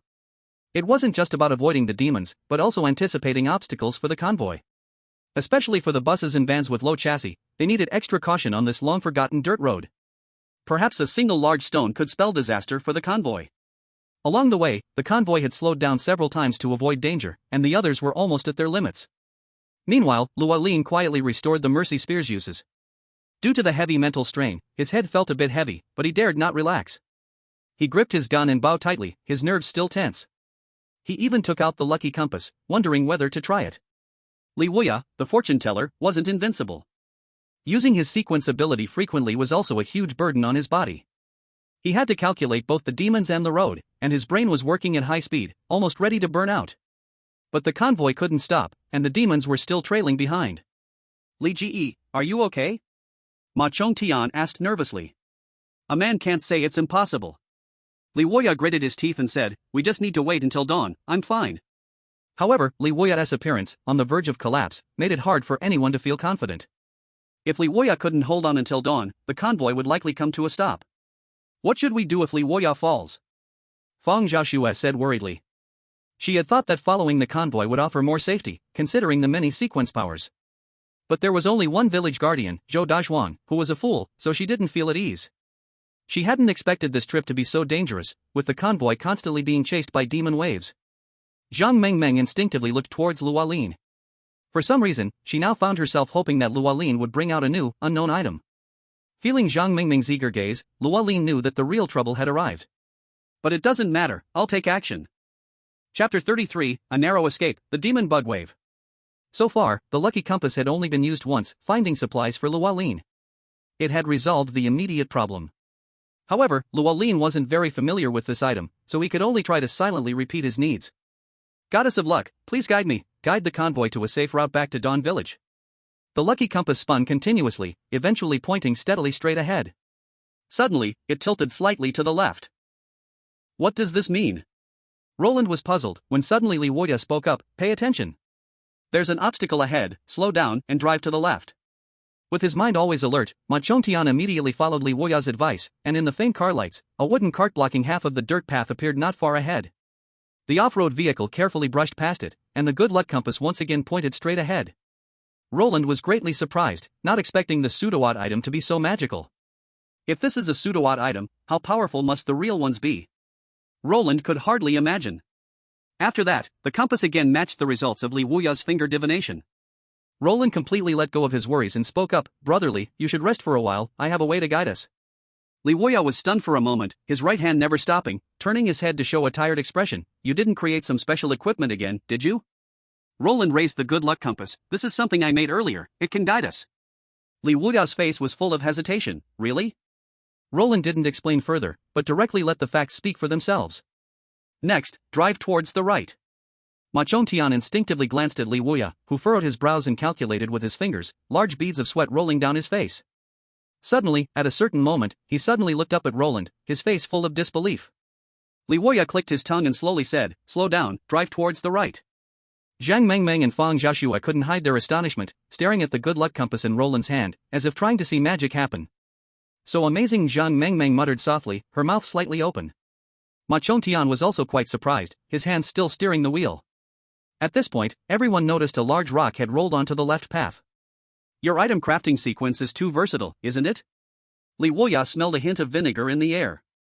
It can fight, control, and even escape. No wait, it can also guide the way. If this continues, Roland might be able to handle everything by himself. Roland shook his head and said deliberately, it's nothing as amazing as you think. Just like this item, every time it's used, it requires a huge cost. It can only be used once or twice in a crisis. Although as long as there's something strange, it can be used continuously, but wouldn't it be more convenient for Li Wuya to use it? With only 3 steamed buns per day for 24 hours. And it can handle everything, even the duties of a weather forecaster. I see, that makes sense, very reasonable. Li Wuya said, feeling a little balanced inside, this is the way it should be. Although he didn't know exactly how big that huge cost Roland spoke of was. But putting oneself in another's shoes, it must be no small matter. But speaking of which, what exactly is this cost? On the surface, it seems like nothing is wrong. Could it be that there's something unspeakable? Li Wuya's heart itched, but he had no intention of probing further. Who doesn't have their own secrets? In the world of strange nights, living is hard, and trust is even harder. It can be said to be a top-level luxury, something to hope for but never be able to reach. Alright, then, I'll leave the next stretch of road to you. I'll rest for a bit. Using sequence abilities at high intensity for hours straight, even a body of iron can't withstand it. Li Wuya collapsed into the passenger seat, grabbed a bottle of mineral water and drank half of it. Though he let Roland take the lead, Li Wuya still secretly used his fingers to calculate every time Roland gave directions. He found that every time, it matched perfectly. In his heart, he couldn't help but be secretly shocked. Fortunately, using sacrificial objects always comes with a price, otherwise Roland could really replace him in the village's ecological niche. As dawn approached, the convoy finally left the domain of anomalies and returned to familiar roads. Everyone breathed a sigh of relief. Seeing the sun rise in the east, the fatigue of the entire night rushed in on Li Wuya and the others. Su Jiyu had fallen asleep as soon as the convoy was out of danger. And Zhang Mengmeng also fell asleep, leaning on Roland's arm. In the car, only Ma Chongtian, Roland, and the gritting Li Wuya remained. As the team leader, Li Wuya had to make sure the convoy was truly safe before he could sleep. Even though Luolin had already proven with facts that the convoy was traveling on a safe route, he still dared not relax. Fortunately, the second half of the journey went smoothly. At 9 in the morning, the convoy safely returned to Dawn Village. Upon returning home, Li Wuya insisted on divining the day's fortune before diving straight into his bed to sleep. Meanwhile, Luolin went straight upstairs to catch up on sleep and recover his mental strength. He had realized that his mental recovery speed was slightly slower when awake compared to when he was asleep. But just now, it was impossible to hand the good luck compass to anyone else on the car. Thinking about this, Luolin thought of Su Jiyue.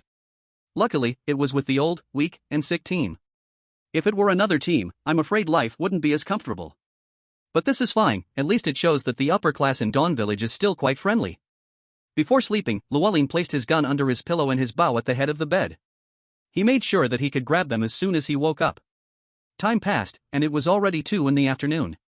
Luolin woke up to the noise outside the house. Looking through the window, he saw a group of people clearing the greenery. Ma Chongtian stood as the overseer, occasionally yawning. Some people were still using chainsaws to cut trees, and a large area had already been cleared, indicating they had been working for some time. What are they doing? Luolin felt puzzled, and at that moment, he realized his mental strength had fully recovered. He wasn't sure if it was just an illusion, but it seemed like even his physical condition had subtly improved. Looking at the strange number of 15,400 points, Luolin rubbed his hands and thought about getting some new tools. Defense. I must make a powerful defensive tool. Luolin envied the strong defense ability displayed by Su Jiyue. Especially after obtaining the Furious Battle Axe, Su Jiyue could now perfectly unleash her sequence ability. Her combat power was simply unstoppable, gods were killed by her, and even Buddha could be slain. Knowing that the more pain, the stronger, and the key is that she doesn't fear pain, isn't that the essence of her strength? The Black Tortoise sequence comes with powerful defense and vitality, which meant Su Jiyue only needed to focus on attacking and didn't have to worry about anything else. Among the same level of sequence supers, Su Jiyue was nearly invincible. Even if she encountered an 8th level sequence, she could still stand a chance. Luolin wasn't good at dealing with humanoid creatures. When it came to non-humanoid targets, his destructive power was even stronger than Su Jiyue's. But his defense was still his weakness. And there was also strength. Luolin thought to himself, it's time to make a powerful defensive tool to enhance my survival ability. If I'm not strong enough, even with the good luck compass, I might not survive to escape. Maybe later I can also get something to enhance speed or involve teleportation. Luolin focused on defense for the time being. After carefully sorting through yesterday's harvest, he frowned slightly. Troublesome, if only there were a shield or something. Thinking of defense, naturally, a shield came to mind. The best would be a metal one, with basic protective abilities. I should ask Li Wuya and the others if they have one. Luolin got up and went downstairs to the living room, only to find Li Wuya, who was also half awake, and no one else around. Li bro, aren't you going to sleep a little longer? Luolin was quite surprised. Li Wuya had slept at most 5 hours since yesterday morning. He had even frequently used his sequence abilities during that time.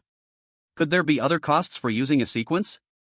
Li Wuya, with bloodshot eyes, shook his head and said, "Sigh, I can't sleep. There are things I need to arrange. Tonight, we're in big trouble." Luolin's expression froze. What trouble? Li Wuya spat out 3 words, the infestation of weird bugs. Luolin's pupils shrank slightly.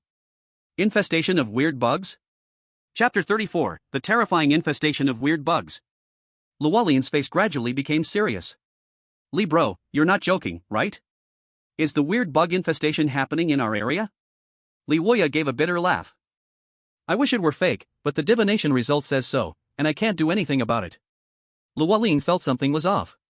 He remembered that Li Wuya's divination result hadn't been that clear before. Roland tentatively asked, could it be that Brother Li, you're already at sequence 8? I know what you're asking, but unfortunately, no. Li Ya sighed, sitting on the sofa, lighting a cigarette. Originally, I didn't plan to tell you guys so soon. I wanted you all to rest well, but there's no choice. We must take precautions before nightfall. At this point, Li Ya hesitated. Actually, I don't have complete certainty that it's the bug tide. The divination results show that Dawn Village will face a bug tide attack at night, but if we're well prepared, it should be safe. What's even stranger in the calculations is that no matter which direction I try to escape, I get the same result. It's as if this danger covers a vast area. A medium to large-scale bug tide is impossible, we'd have no chance of surviving. Plus, with the village guards, the bug tide would be hard to detect. Even Sequence 7 creatures would be affected to some extent. After ruling out all possibilities, there's only one answer, the bug tide. Roland took a deep breath, declined the cigarette offered by Li Ya, and his mind filled with information about the bug tide. Survival rule number 6 for the strange night, the bug tide is unstoppable, and its numbers are endless. Before sunrise, maintaining enough light is the only chance to survive. The first occurrence of the bug tide was half a month after the strange night arrived, in the outskirts of Tokyo, Sakura country. According to unreliable statistics, 99% of the survivors in Tokyo after the strange night were wiped out. Only a few lucky ones survived, but they fled hastily after the incident. It was this bug tide disaster that caused the Tokyo area and its surroundings, with a population of tens of millions, to be completely turned into a strange domain, without any sign of life. Later, the bug tide spread to other parts of Sakura country and even to other countries, leaving people feeling that there was no future. The bug tide has a unique characteristic: once it erupts, it affects a vast area all at once. The countless bugs will invade any land, regardless of whether there's human activity there. Therefore, protective abilities like those of the village guards are useless in the face of the bug tide. Once they detect human presence, they will swarm toward it like moths to a flame, charging forward relentlessly, disregarding death or injury, until the sun rises the next day. Maybe individually, they're not strong, even weaker than the lowest Sequence 9 creatures. But once their numbers reach a certain level, anyone will die without a doubt. And even if you're in a completely sealed space, it won't help. They will keep tearing through to create a passage, and even steel and concrete won't stop them. Sakura country once teamed up with many battle-type Sequence superhumans to try to eliminate the bug tide, but the result was defeat. Already heavily damaged, Sakura country almost got wiped out by the bug tide after losing a large number of Sequence superhumans. After that, Sakura country fell into a deep slump. It became the first major population country to lose official communication. So far, the bug tide only has one weakness: light. They cannot enter places with light. Once they enter a sufficiently bright environment, they will dissipate into black smoke. But, of course, this also accelerates the consumption of energy. If you're not prepared with enough energy and light sources when facing the bug tide, there's only one outcome: death. Therefore, someone later came to the conclusion, the bug tide is unstoppable. Only by relying on a continuous, sufficiently bright light source can you survive. What exactly is this bug tide? Roland's face grew heavy, and the mood for creating new equipment was gone. Li Ya shrugged. Who knows? Some people guess that these bugs are formed from the strange energy of the creatures killed by the strange entities. Once there's enough strange energy in a region, the bug tide may break out. But this guess was already disproven. The specific reason, perhaps only the future will reveal it. Don't worry, although the bug disaster cannot be completely eradicated, as long as we predict it in advance and prepare thoroughly, surviving it shouldn't be a problem. And when the bug disaster breaks out, nearby strange creatures will stop moving. That's also some good news, right? Li Ya smiled bitterly, forcing a grin, but his smoking speed increased. Luo Lin wasn't as optimistic. Since the outbreak of the strange night, this was their first time facing the bug tide. If nothing goes wrong, according to Li Ya, it can surely be confirmed as the bug tide. Maybe, we could create a new pseudo-strange object specifically targeting the characteristics of the bug tide? Luo Lin thought thoughtfully. Noticing that Luo Lin seemed somewhat averse to the smoke, Li Ya quickly extinguished the cigarette and put it away, saying, "Alright, let's wake everyone up first, have a small meeting, and distribute the supplies. As for the specific precautions, I've already sent Xiaoma to rally the crowd, so don't worry." Luo Lin suddenly realized after recalling what he had just seen. He then stopped thinking further and, together with Li Ya, went to wake up the others. The others were okay since they had napped a bit in the car. Although they hadn't fully slept yet, their mental state was much better than Li Ya's. When it was time to wake Su Jiyue, Luo Lin and Li Ya searched her bedroom but couldn't find her. In the end, they found her in the basement storage room. Su Jiyue had fallen asleep while standing, completely unaware, as she was getting something in the basement. Luo Lin noticed that Li Ya seemed completely unfazed by this, as if it was nothing out of the ordinary. Seeing Luo Lin's surprise, Li Ya helplessly said, "You get used to it. This is actually better than usual. Half a month ago, she fell asleep in the bathtub. A month ago, she was even asleep on the toilet. If it weren't for Zhang Mengmeng finding her, we would have thought she fell into the pit." Li Wuya. In a daze, Su Jius somehow had an axe in her hand and was ominously standing behind them. Li Wuya's face changed drastically, not daring to turn around. He quickly changed the subject. Ahem, the sun is really nice today. Have you eaten yet? Isn't this Su, the beauty? Why don't you sleep a bit more? Wait, have you gone berserk? Calm down. Su Jiui ultimately didn't swing the axe. After they reached the living room, Su Jiui sat to Luo Lin's left, and Zhang Mengmeng sat to his right. Zhang Mengmeng was holding a patched strawberry bear with her left hand and a yellow dog plush with one leg missing in her right hand, looking pitiful. Brother Luo Lin, can you fix Strawberry Bear and Little Yellow for me? I can give you 20 for each. Under Fang Xiaoshua's warning gaze, Zhang Mengmeng quickly corrected herself. I mean, a total of 20 gene of grain. At this point, Luo Lin noticed the strawberry bear making a gesture of shrugging, almost like a certain teddy bear meme. Let me take a look first. Luo Lin picked up the strawberry bear. It was very light, like an ordinary stuffed bear, so light that one might worry a slight wind could blow it away. He couldn't imagine how it had fought strange creatures. Repairing the strawberry bear requires 50 strange points. Do you want to repair it? So few? Luo Lin was quite surprised, thought for a moment, and directly chose to repair it. A golden light enveloped the plush bear, and within seconds, it disappeared. A brand new, seemingly freshly made plush bear appeared before everyone. Wow, so impressive. It's just like new. Zhang Mengmeng happily hugged the strawberry bear and checked it. Not only were all the patches gone, but even the mud, dust, and filth were completely gone. And the Shiba Inu, give it to me. Luo Lin spent another 50 strange points to repair the Shiba Inu. In total, he spent 100 strange points. As for the mental energy consumed, it was less than 1/10 of what it would take to craft a pseudo-strange object. Very cost-effective. Thank you, Brother Luo Lin. Zhang Mengmeng happily thanked him again and again, but Fang Xiaoshua's face wasn't as good. In just a few seconds, 20 gene of grain had disappeared. It was all my grain. The others were also quite astonished by this scene. Even though they had seen it several times before, they were still shocked every time. Is the Tool Master really this powerful?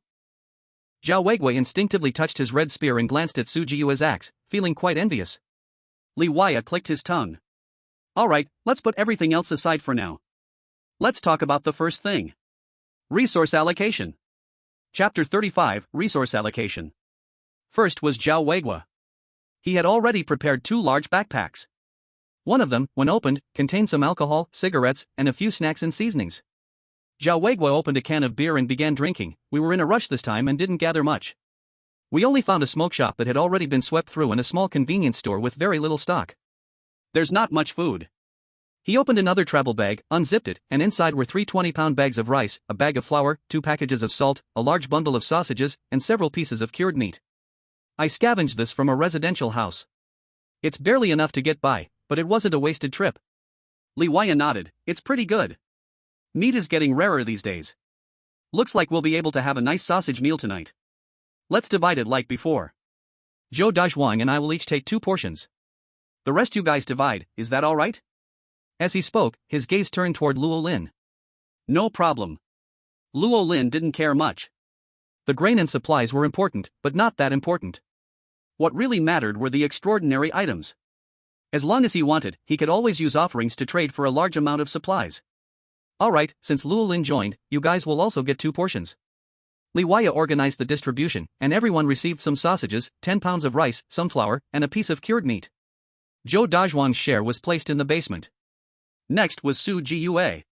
Su Jiue, feeling quite pleased, raised her head. I didn't sleep this time, I've been gathering supplies the whole time. Li Waya, Zhao Weigui, and Zhang Mengmeng all showed helpless expressions. Luo Lin realized that, given Su Jiue's sequence cost, being able to stay awake while collecting supplies was probably quite rare. He really couldn't understand how she had made it this far. Su Jiue pulled out a large backpack shaped to fit the human back, about a meter tall. It even had a bamboo cover designed on top. When the bamboo cover was opened, hundreds of bags of salt were revealed. Zhao Weigui's expression was somewhat subtle, but he didn't speak. Luo Lin's eyelid twitched. Where did you go to get salt from? Su Jiue explained, I found this in a residential house. They had stocked up on a lot of salt. The expiration date has long passed, but with salt, isn't the expiration date not that important? Salt is sodium chloride, it doesn't spoil after 10,000 years. As long as it's not contaminated, it's fine. Luo Lin casually explained, of course, I'm talking about refined salt. Su Jiyue breathed a sigh of relief and started dumping the contents of the backpack. In addition to the hundreds of bags of salt, there are many masks, a lot of noodles, and instant noodles. From just that one house, I gathered so many things. Luo Lin remarked, at least there's no Banlan Zhen. Su Jiyue tilted her head, sporting panda eyes, and said, it's fine. Luo Lin shook his head without speaking. Thanks to Su Jiyue's contribution, they wouldn't be short of salt for a long time. Each person got over 100 bags. Luo Lin thought that in the future, when going out, salt could be a lower priority. Right now, there weren't enough fresh meats, fish, or vegetables to really make use of salt. In addition, Luo Lin also received 3 bundles of noodles and a box of instant noodles. He glanced at Li Huiya's box and found it was all pickled vegetables. Luo Lin's mood improved slightly. Li Huiya's face darkened. He hadn't noticed before the distribution, now, it was too late to say anything. Next was Zhang Mengmeng's travel bag. There was one small bag and 3 large ones. One of the large bags was filled with women's clothing, looking quite expensive. Li Huiya's face grew darker, and he cast an unhappy glance at Fang Xiaoxue, tossing the bag with clothes aside. Fang Xiaoxue didn't notice anything wrong. He happily said, these are all brand-name goods, in the future, Meng Meng and Sister Su can wear them. They're very beautiful. In the future, we can also trade them with others. The other 2 large travel bags contained several bags of flour and some bottled water. The haul was quite average. The main issue with this operation was that the human-faced creepy spiders were running wild, which caused a lack of time for looting. By the time the human-faced spiders were dealt with, the eerie tide had emerged as well. Finally, it was time for Roland's bag. Everyone looked at Roland's deflated travel bag on his chest with curious eyes. Roland put the bag on the floor, opened the largest zipper, and without a word, started pulling out items one after another. 6 50-pound bags of rice, 15 20-pound rice bags, and 10 10-pound rice bags. Dozens of 4-pound and 2-pound noodles, knife-cut noodles.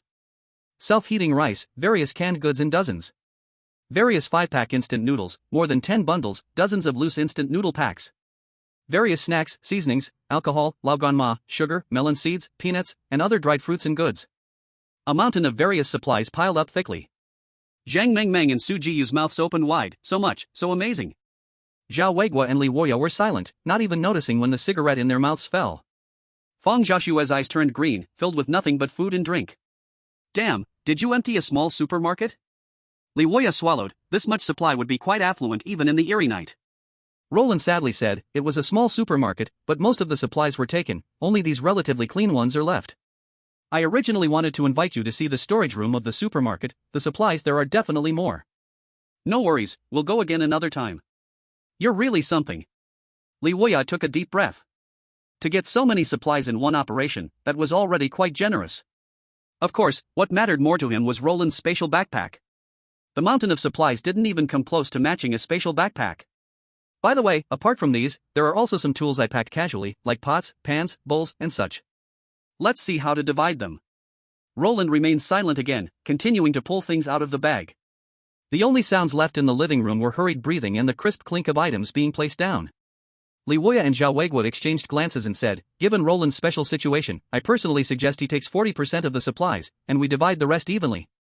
Fang Xiaoxue opened her mouth, about to say something, but Zhang Mengmeng eagerly nodded and said, I agree. Su Jiyu and Zhao Weiguo had no objections either. They didn't have this kind of luck. Even if they did, they didn't have a spatial backpack to store supplies. Generally, vehicles can't enter small towns, not just because of the noise. The main reason is the many abandoned vehicles and debris on the town roads. Especially with buses, once they're in, there's no turning back. So, during many operations, they could only rely on manpower and other carts, travel bags, and such to transport supplies. Of course, the most difficult part was finding supplies. This is reality, there's no continuous supply refresh, once it's looted, it's gone. After Li Huiya's suggestion was agreed upon, Roland took out 40% of the supplies and put them back in his backpack. Finally, he hung the deflated travel bag in front of him. This scene made the others truly envious. They also wanted to carry all their belongings with them. Chapter 36, 50-50 Shield. After distributing the supplies, Li Huiya suggested that everyone have a small group discussion about this operation. This was also a tradition in Dawn Village. Everyone would need to stick together for a long time in the future, so this step helped the team members get more familiar with each other and work better together. The team had clear divisions of labor. Zhao Weiguo and Su Jiyu were the main output, Zhang Mengmeng was responsible for crowd control, and with the terrifying performance that Roland showed during this operation, the team's roles had to be reassigned. Li Wuyo suggested that Roland should be the main C of the team, responsible for tackling the boss. To this, Roland solemnly said, I'm a props master, just a weak logistics position, handling the boss is better left to professionals like old Zhao and Su Jiyu. Most of the time, I just help you all repair things and control some monsters. Are you serious? With Sequence 9's reversal of Sequence 8, you're calling that a logistics role? The group exchanged glances, speechless. Li Wuyo cleared his throat and said, Brother Roland, stop being so humble. Everyone has seen your performance. Ask them, do they think the same as I do? If you're just logistics, then we. Hold on. Roland interrupted him, looking at Su Jiyu. How about the frenzied battle axe? Blushing slightly, Su Jiyu nodded vigorously. It's amazing. Roland then looked at Zhao Weigua's red tassel knife. Zhao Weigua, who had been puzzled, suddenly realized and spoke up for Roland. I think little Roland is just a logistics position. Look, he's making sacrificial items and helping us repair things. How can he not be logistics? Don't worry, from now on, you can just stand behind me.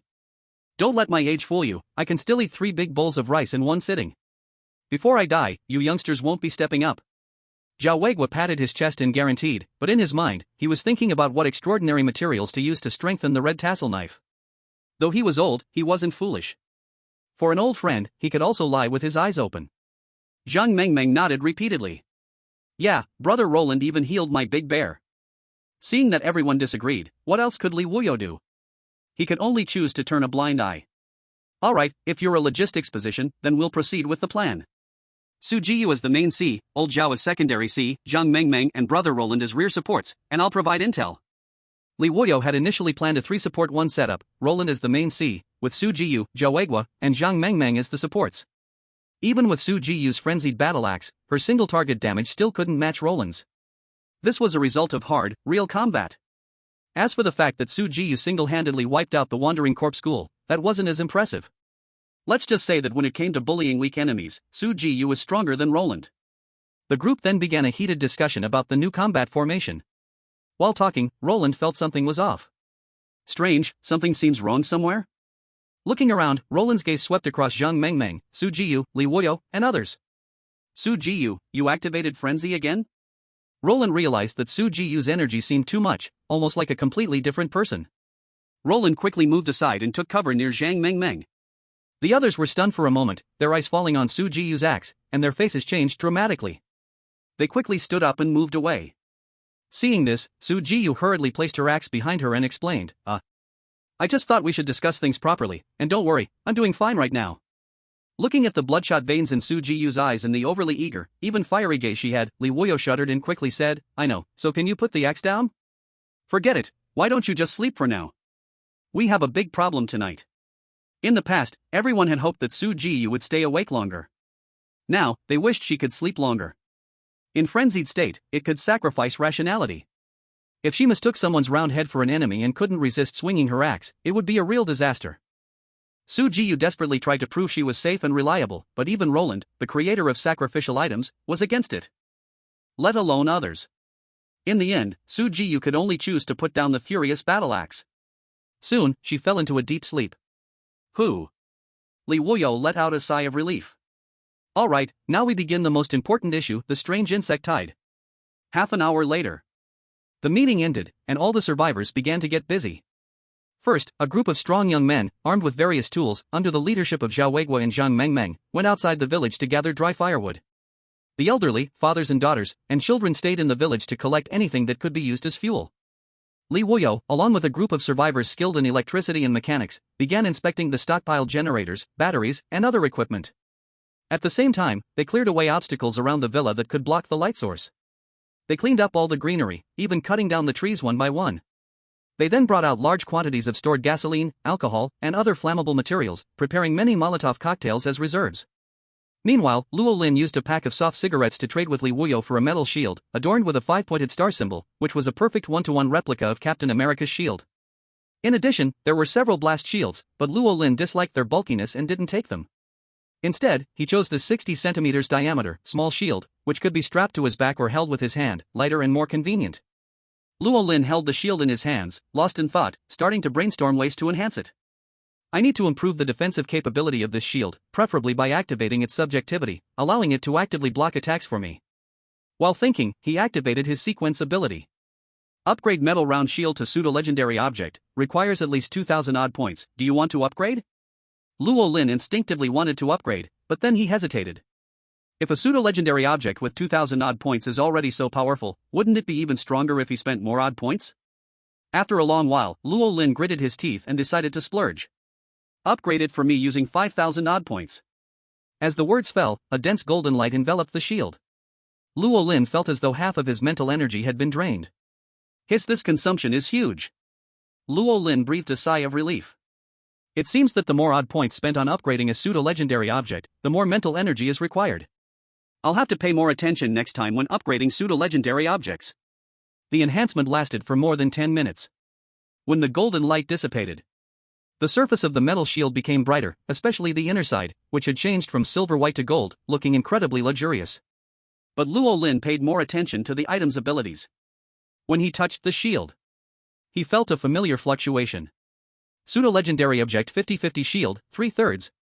Ability, the holder will always be able to block attacks beyond their endurance limits, either actively or passively, and can dissipate the impact. Note, come on, I can play with you all day long. Remaining odd points, 10,300.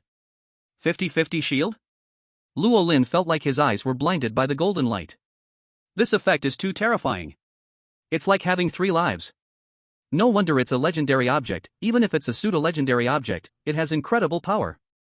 He took a deep breath to calm his excited heart, gently stroking the shield, feeling a sense of security. After thinking for a moment, he strapped the shield to his back. It covered most of his back and half of his head. He moved his arms and legs a little and found it didn't affect his movements. Luo Lin nodded in satisfaction.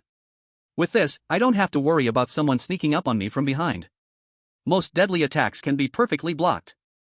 The only downside is that the shield has only one side. It can either block the front or the back. Luo Lin started planning, wondering if he could get some bulletproof armor or something similar. The shield is good, but hanging it in front makes it inconvenient to move. He didn't need something as strong as the 50-50 shield, just something that could offer a little more tolerance. If he had it, Luo Lin would have even considered using a giant turtle shell. That would give him a full sense of security. He rubbed his temples and carefully sensed his mental state, hesitating whether to get another item. The terrifying tide of strange insects in the night could already be imagined. Forget it, let's first see how things go tonight. Maybe we will need to prepare some tools to deal with those insects. The time was around 5 in the afternoon. The sky dimmed, and the eerie night was about to descend. With the cooperation of hundreds of people from Dawn Village, they finally cleared the area around the villa. The whole villa, both inside and outside, was adorned with various light bulbs. Especially inside the house, every corner had a light source. Hundreds of people nervously squeezed into the villa, with every room packed. The men held large grease candles or flashlights, firebombs, and stood at the outermost edge. The elderly, children, and women carried homemade lanterns and either stood or sat, crowded into the central area. Luo Lin, Li Wuya, Zhang Mengmeng, and a few others were in a relatively spacious room. Even the village guard, Zhou Dazhuang, was lying on a sofa, sleeping. He seemed to have no fear of the impending tide of strange insects. This was also Luo Lin's first time seeing the village guard, Zhou Dazhuang, up close. The nearly 2-meter-tall man had a tiger-like back and a bear-like waist, incredibly strong. Because of the sequence price, his intelligence was only that of a child, barely able to communicate, unable to do addition or subtraction beyond 10. When he saw someone, he often grinned foolishly. Even without speaking, people knew he was a fool. As long as he was given enough food, he would work for you and perform simple tasks. But as soon as it involved anything that required thinking, another person had to step in. Seeing this, Luo Lin understood why Li Wuya and the others never called Zhou Dazhuang to meetings. Because it was simply unnecessary. Zhou Dazhuang didn't mind these things. As long as he had food and drink, he was content. He could be said to be a fool with his own good fortune. Suddenly, the sky darkened. It grew dark quickly, and very unnaturally. Even the moon quietly disappeared. The entire land seemed to be engulfed in an unshakable darkness. Li Wuya shouted, "Light the fire. Turn on the lights." Bang. In an instant, the entire villa was enveloped in bright light, almost casting no shadows. In the silent, eerie night, the villa became the only light source around, standing out sharply. "They're coming." Zhao Weigua's ears twitched, his face grew serious. Soon, everyone could hear the rustling sound outside, like countless insects crawling on the ground. Everyone widened their eyes and looked toward the window, hoping to see what was happening outside through the bright light. "What is that?" Someone trembled and pointed at the window. Upon a closer look, it was a black sea, surging like waves, with waves crashing into the light, only to dissipate into black smoke. It was hard to tell if it was an illusion, but the light seemed to have dimmed a little. As time passed, the black sea kept coming in waves, and the light visibly shrank, continuously being suppressed. The darkness was compressing the light space for survival, engulfing and devouring everything. When the black sea approached, they could finally see its true form. They were the size of the combined middle and index fingers, completely black, resembling beetles, but without visible eyes, only a large mouth full of sharp fangs, nearly occupying half of their brain. The strange insects piled up layer by layer, like waves, continuously opening and closing their large mouths, never retreating, even when faced with death. After large swarms of strange insects turned into black smoke, they further suppressed the light source, slowly closing in on the villa's perimeter. Because the light outside the building was sparse, the light around the villa was completely suppressed. These strange insects weren't interested in inanimate objects, instead, they climbed over the entire house, searching for gaps to crawl into. My God! Are these all insects? Strange insects? Fang Xiaoshui, with a face full of terror, hid behind the others. Many people screamed in fright, their eyes blank. Even though these insects couldn't harm them yet, the terrifying number still gave everyone goosebumps. Luo Lin could only be thankful that he didn't suffer from trypophobia, but upon seeing this scene, still feeling awful all over. Fortunately, the villa is well lit, and the number of bugs entering is much fewer compared to the wave, so there is no immediate danger. The people outside are already busy lighting candles, turning on powerful flashlights, and fearfully waving the light sources around. Li Woya furrowed his brow, intending to tell them to calm down and not waste energy. But considering it would give them a sense of security, he kept quiet. If someone lost their composure because of it, it could lead to even bigger trouble. Phew, it's good we were well prepared. As long as nothing goes wrong, we should be able to get through tonight safely. Zhao Weigua observed for a while, then relaxed, pulling out a bottle of beer and opening it. I hope so. Apart from the strange bugs, are there any other threats from the eerie insect tide? Luo Lin, feeling uneasy, asked another question. The others exchanged glances, thought for a moment, then shook their heads. We don't know. Right now, it's really hard for survivors to share information. The only updates we get are when we go to the nearby Dawn Town once a month, and the rest is all trial and error. Li Woya shrugged and tried to take out a cigarette to light up. But after glancing at Luo Lin, then at Zhang Mengmeng and Su Jiyua hiding behind, too scared to open their eyes, he put it back. Instead, he took out a piece of gum and started chewing. Looking at the still large number of strange bugs, Luo Lin had a sudden idea. Can these strange bugs provide eerie points? Thinking of this, under the surprised gazes of the others, Luo Lin took out the shadow dance bow, bent the bow, and knocked an arrow, aiming at a gap that had been deliberately left open. Whoosh! Killed low-level strange bug, eerie point plus 0.001. Killed low-level strange bug, eerie point plus 0.001. The strange bugs were simply too weak, they didn't even trigger the magical item's ability before being instantly killed by a single arrow. And there was no need to aim, one arrow could wipe out a group of strange bugs before the force disappeared. 0.001 eerie point? That's such a ripoff. Luo Lin clicked his tongue. To get one eerie point, he would need to kill 1,000 strange bugs. This one arrow only killed a few dozen, losing him a total of 199 plus eerie points. Wait a minute, low-level strange bugs? Could there be stronger ones? Luo Lin's heart tightened, and instinctively, he looked further into the distance, where there was nothing but flowing blackness, like ink. The world seemed to merge into one color, and outside the villa, it was impossible to see anything at all. If one looked from the outside, the villa would be surrounded by strange bugs in circle after circle, almost like an egg? Luo Lin gave up on observing the outside and instead thought of another idea. What if I can create a tool that efficiently kills strange bugs? Maybe I could rack up a lot of eerie points? Should I give it a try? After a brief moment of hesitation, Luo Lin pulled out a pack of balloons from his bag. I need to give the balloons a continuous glowing ability, the longer the better, and it should deal damage to the eerie bugs. Thinking this, he activated his sequence ability. Upgrade balloon to pseudo-magic item, at least 2,000 eerie points required, do you want to upgrade? Luo Lin silently thought, upgrade. The familiar golden light enveloped the balloon package. This time, the mental energy drawn was less than half of the shield's energy. Luo Lin now felt a little tired, like he had played video games for an entire day and night. It didn't affect his normal actions, and his thinking was still okay. Li Woya asked curiously, what is this thing you've made again? I don't know. Luo Lin yawned and replied, probably something that can glow continuously? Alright, actually, you didn't need to make that. The situation isn't that dire right now. Li Woya clicked his tongue, looking regretful. Just a regular glowing item? Such a waste.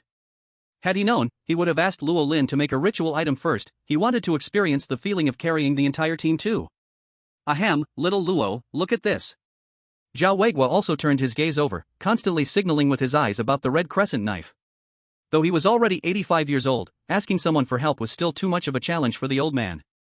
Old Zhao, how about this? Tomorrow or the day after, I'll prepare a ritual item for you, and you get ready the extraordinary materials. For now, I don't lack any eerie points, so I don't mind helping my teammates increase their strength. Alright, then thank you, little Luo.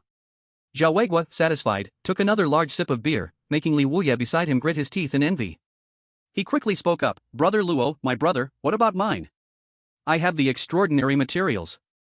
When will it be my turn?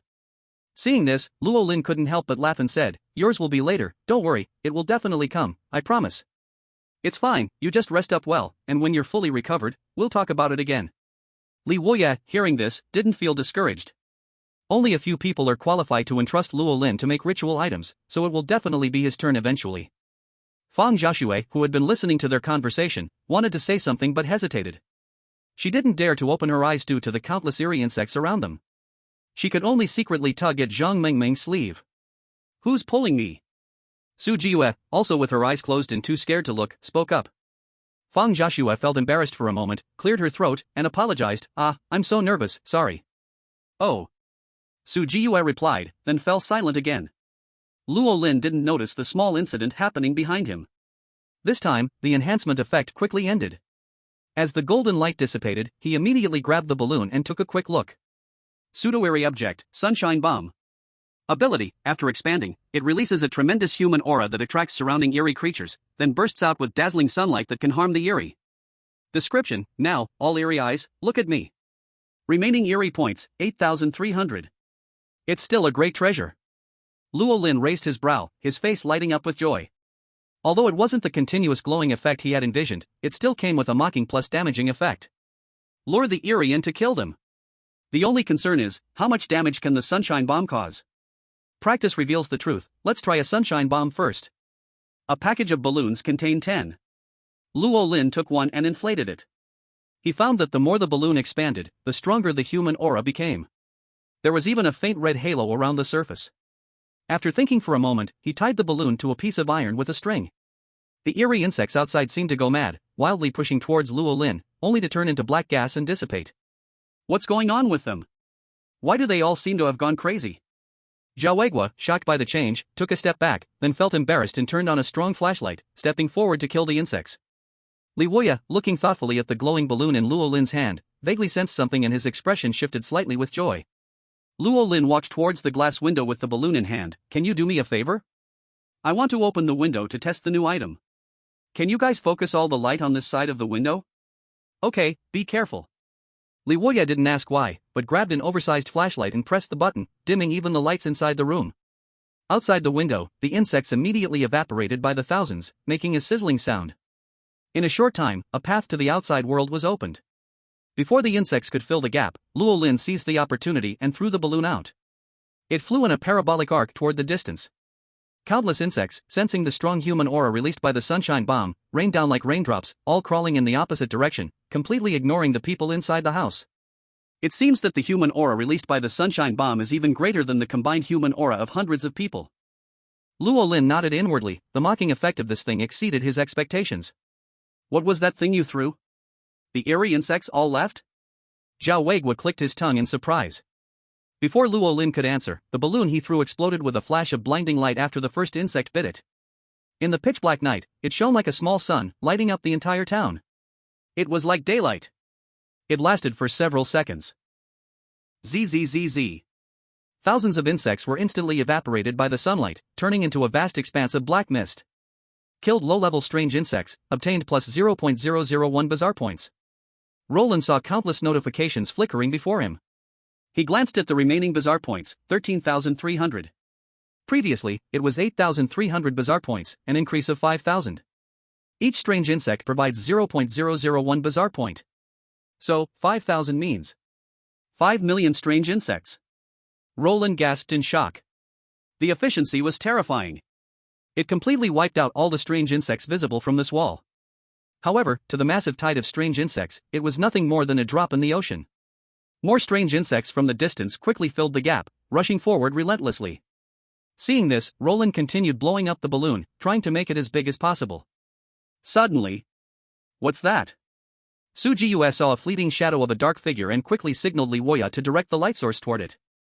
They saw a 2-meter-tall, jet-black humanoid insect, surrounded by countless strange insects, rushing toward them. "Is that also a strange insect?" Li Woya's face darkened. Before he could finish speaking, another even larger insect appeared at the edge of their vision. It was an enormous strange insect, the size of an elephant, 4 meters tall and 7 to 8 meters long, a gigantic version of a small strange insect. It was covered in thick black armor, moving like a small mountain, even causing a slight tremor. Just by looking at it, there was an overwhelming sense of pressure. It seemed that with a single charge, it could knock down a 3-story house. "Hiss, we can't let this thing get close." Li Woya's voice trembled as he continued to calculate, "If we let it get close, the house will collapse." The consequences of the house collapsing were too obvious. Exposed to the tide of strange insects, perhaps only 1 in 10 of the hundreds of people would survive. "Let me try."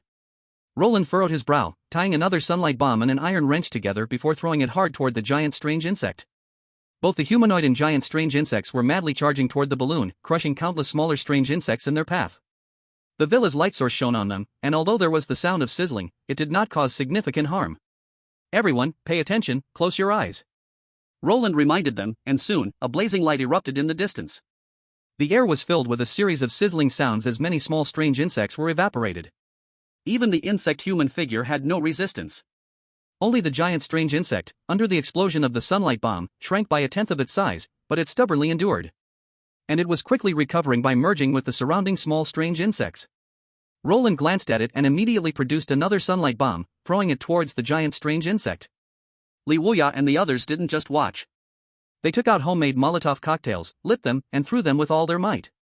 With the double strike of the small sun and the Molotov cocktails, this time, the giant strange insect finally turned into black mist and disappeared. Killed insect human strange, gained 500 bizarre points. Killed elephant strange, gained 5,000 bizarre points. Roland looked again, and the bizarre points reached 25,300, an increase of a full 12,000. Roland's mouth almost twisted into a smile. He usually didn't smile, unless he couldn't help it. He took out another balloon and murmured, "Let the storm come even stronger." Chapter 39, Instant Wealth, Sleeping to Level Up in the Xuanwu Sequence. The next day, at 9 a.m. The sun rose as usual. The strange insect tide that had raged all night receded like a wave. No one knew where they had gone. Who? In the room, Zhou Dazhuang's snoring was suddenly interrupted. He groggily sat up, clutching his stomach and complaining, "I'm hungry." Roland, Li Woya, and the others all stared with bloodshot eyes. Hearing this, they couldn't help but share a bitter laugh and look at each other. Such a fool has such a lucky life. They had fought fiercely all night, but Zhou Dazhuang had simply slept through it. Although the strange insect tide hadn't harmed anyone, who could sleep in such a situation? What if a circuit short-circuits? If the light bulb breaks, it's still a life-threatening situation. "Dazhuang, you go home and rest first, I'll have Xiaoma bring the food to you later." "All right." Zhou Dazhuang scratched his head and left. Luo Lin greeted him briefly and also went to rest. Although his body was very tired, his mind was exceptionally excited. The reason was simple: after a night of struggle, the number of eerie points reached the terrifying number of 60,300. The 7 sunburst bombs in the back each brought an average of 5,000 eerie points. If it weren't for the mental exhaustion and the fear of dying suddenly, Luo Lin really wanted to make another similar item to grind more points. It's a pity, though. The eerie insect tide only appears once in the same area. Who knows how long it'll take for the next one? Luo Lin looked regretful. What others feared, the eerie insect tide, in Luo Lin's eyes, was just walking eerie points. He wished it would come every day. It's much easier than going out to hunt eerie creatures. With eerie points, Luo Lin wanted to continue crafting strange items to arm himself. However, feeling his physical exhaustion, Luo Lin had the intention to persist, but his body said, "You don't want to. Forget it, it's already like this, I'll sleep first." Once again, he placed the Mercy Spear and Shadow Dance Bow at the bedside, and hung the 50-50 shield in front of him. Feeling completely secure. That day, Luo Lin had a rare good sleep. When he woke up again, it was already 5 in the afternoon. When he entered the living room, he saw Su Jiu, who should not have been here. "Why aren't you sleeping?" Luo Lin was quite surprised. When his eyes swept over the frenzied battle axe in Su Jiu's left hand, he couldn't help but roll his eyes. "You've gone berserk again." Su Jiyue hid the axe behind her back, awkwardly saying, hee hee, a little berserk doesn't count as berserk. Don't worry, I'm very clear-headed now, didn't lose much. The corners of Luo Lin's mouth twitched. He also used sacrificial items, but every time he used the blood arrow, he had to be very careful. If he didn't hit the target or break through the defense, he would have to pay the price himself. But looking at Su Jiyue, the sacrificial frenzied battle axe in her hands was like a well-behaved baby. If it weren't for the fact that the axe came from his hands, Luo Lin would suspect it was some kind of strange item. By the way, isn't there a problem with the Xuanwu sequence not sleeping? In Luo Lin's impression, turtles were animals that often slept, usually needing over 10 hours of sleep each day. Is it really fine for Su Jiyue to stay awake using the sacrificial ability? It's fine. The Xuanwu sequence can still improve slowly while sleeping, but if we don't sleep, it doesn't make much difference. Su Jiyue waved the axe. It was obvious that blood energy was continuously flowing into the axe handle, but she didn't care at all. Seeing Luo Lin sitting on the other side of the sofa, Su Jiyue enthusiastically brought a cup of warm water to him and naturally sat next to him. What? The Xuanwu sequence can improve strength even while sleeping? Luo Lin had just taken a sip of warm water and was incredibly shocked. He almost spat it out. Yeah, I feel like I'm almost at sequence 8. This has only been a few days. Su Jiyue said this very calmly, as if it wasn't something worth paying attention to. It's no wonder it's the Xuanwu sequence. Luo Lin smacked his lips, about to say something like it's not fair. But then he thought about it. His miracle item maker sequence was even more outrageous. Oh, turns out I'm also awakened, so it's fine. After a nap, Luo Lin clearly felt his mental limit increase again. In a perfect state, he could now craft 3 pseudo-legendary items, almost doubling what he could make originally. His physical fitness had also improved to some extent. Although his spiritual power hadn't noticeably increased, it had gone up by about a fifth. Luo Lin predicted that if he continued to use his sequence ability every day, it wouldn't take a month to reach sequence 8. This improvement was incredibly fast. To think that Su Jiyue and the others had already awakened for half a year. So far, only Zhou Dazhuang has reached sequence 8. The Miracle Props Master is still too much of a model, it's like using cheats. Good thing I'm the one using cheats, otherwise I'd have to report and get their account banned. Oh, you guys are up so early? You do look quite the couple. Li Wuya stretched lazily, yawning as he walked into the living room. When he saw Luo Lin and Su Jiyue sitting together, he was about to make a joke with a strange smile on his face. But when he saw Luo Lin trying to keep as much distance as possible from Su Jiyue, something suddenly came to mind. His gaze shifted, and in an instant, he saw the furious battle axe. The words he was about to say got stuck in his throat, causing him to cough uncontrollably. Luo Lin glanced at Li Wuya, who seemed to be thinking about something strange, feeling somewhat puzzled. Cough, I just remembered there's something I need to take care of. Li Wuya, feeling uncomfortable under their gaze, quickly pulled out his walkie-talkie to cover it up. Xiao Ma. Have people gather at the villa as planned? Luo Lin's eyes lit up, his body involuntarily straightened, and he asked expectantly, is there going to be another strange bug swarm tonight? Li Wuya waved his hand. Not tonight, I've calculated it. It'll be peaceful. But just in case my calculations are wrong, it's always better to be prepared. He then looked at Luo Lin suspiciously, why do I feel like you're actually looking forward to it? Not really, you must have misunderstood. Luo Lin lost interest immediately. He turned his head, looking at the darkening sky, his face filled with boredom. Another day without making any profit. Good thing I have savings, or life would be impossible. Luo Lin, satisfied with his 6,000 strange points, thought to himself that since there was nothing else, he'd continue making props. At this moment, Ma Chongtian arrived with Fang Xiaoxue and 2 female maids carrying bowls of steaming, greasy fried sauce noodles. There were also 2 steaming baskets of buns and some pickled vegetables. Here, let's eat some noodles. Xiao Ma prepared them. The buns are for tonight's late-night snack. If something comes up, we'll need everyone to pitch in. Luo Lin and Su Jiyue weren't polite, picking up their bowls and starting to eat. Having not eaten all day, their stomachs growled in hunger. The 2 female maids swallowed their saliva and quietly withdrew. Ma Chongtian, suppressing his desire to look at the fried sauce noodles, smiled at Luo Lin. Brother Luo, Farmer Lu said he has a pickup truck. He asked me if you need it. Luo Lin's spirit lifted. What a coincidence. He had been thinking about finding a car, but hadn't acted on it yet. Now, it seemed like the opportunity had found him first. Where is he? He's waiting at home, not far, just the 3rd house this way. Luo Lin nodded thoughtfully. All right, wait for me a moment. I'll handle it right away. In less than 5 minutes, Luo Lin finished the last of his soup, grabbed 3 buns, and followed Ma Chongtian out. Luo Lin didn't notice, but Su Jiyue was looking at his back with a strange gaze. Li Weiya noticed Su Jiyue's odd behavior and asked curiously, "What are you looking at?" Su Jiyue's eyes sparkled as she mysteriously replied, "Don't you think that shield is interesting?" "Ha?" Li Weiya, confused, followed her gaze. Wasn't that the shield he had traded with Luo Lin? What's so interesting about it? Now that he thought about it, it did kind of resemble a turtle shell. Suddenly, Li Weiya remembered Su Jiyue's sequence ability, and his expression became very strange. Crap, does a sequence ability user's aesthetic also get influenced by their ability? Su Jiyue didn't pay attention to the mumbling Li Weiya, and for some reason, she felt that she might actually need that shield. It seemed like it could be beneficial for her. On the other side, Luo Lin and Ma Chongtian arrived at Farmer Lu's place. They immediately saw a rugged off-road vehicle parked at the entrance. Tank 300? Luo Lin's eyes lit up. What a good car. But then he thought, the fuel consumption is too high, even among off-road vehicles, it's one of the worst. In the strange night without enough fuel supply, it's a car you can play with, but can't afford to maintain. Wait a minute, I can modify this car into a strange object or ritual offering. If I can get unlimited power for it. Lao Lu, are you at home? Brother Luo is here.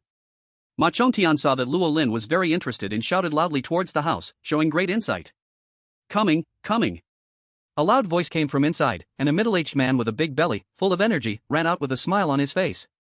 The farmer Lao Lu, also known as Lu Dajiang, was one of the few technical talents in Liming Village. He mastered mushroom cultivation technology and was the most skilled technician in the village. Thanks to his early advantage, he not only cultivated mushrooms but also ran a very complete breeding chain: mushrooms, cockroaches, snails/lizards/mice. Lu Dajiang grew oyster mushrooms, which had low breeding requirements, a short cycle, and were rich in nutrients. He then used oyster mushrooms to raise cockroaches.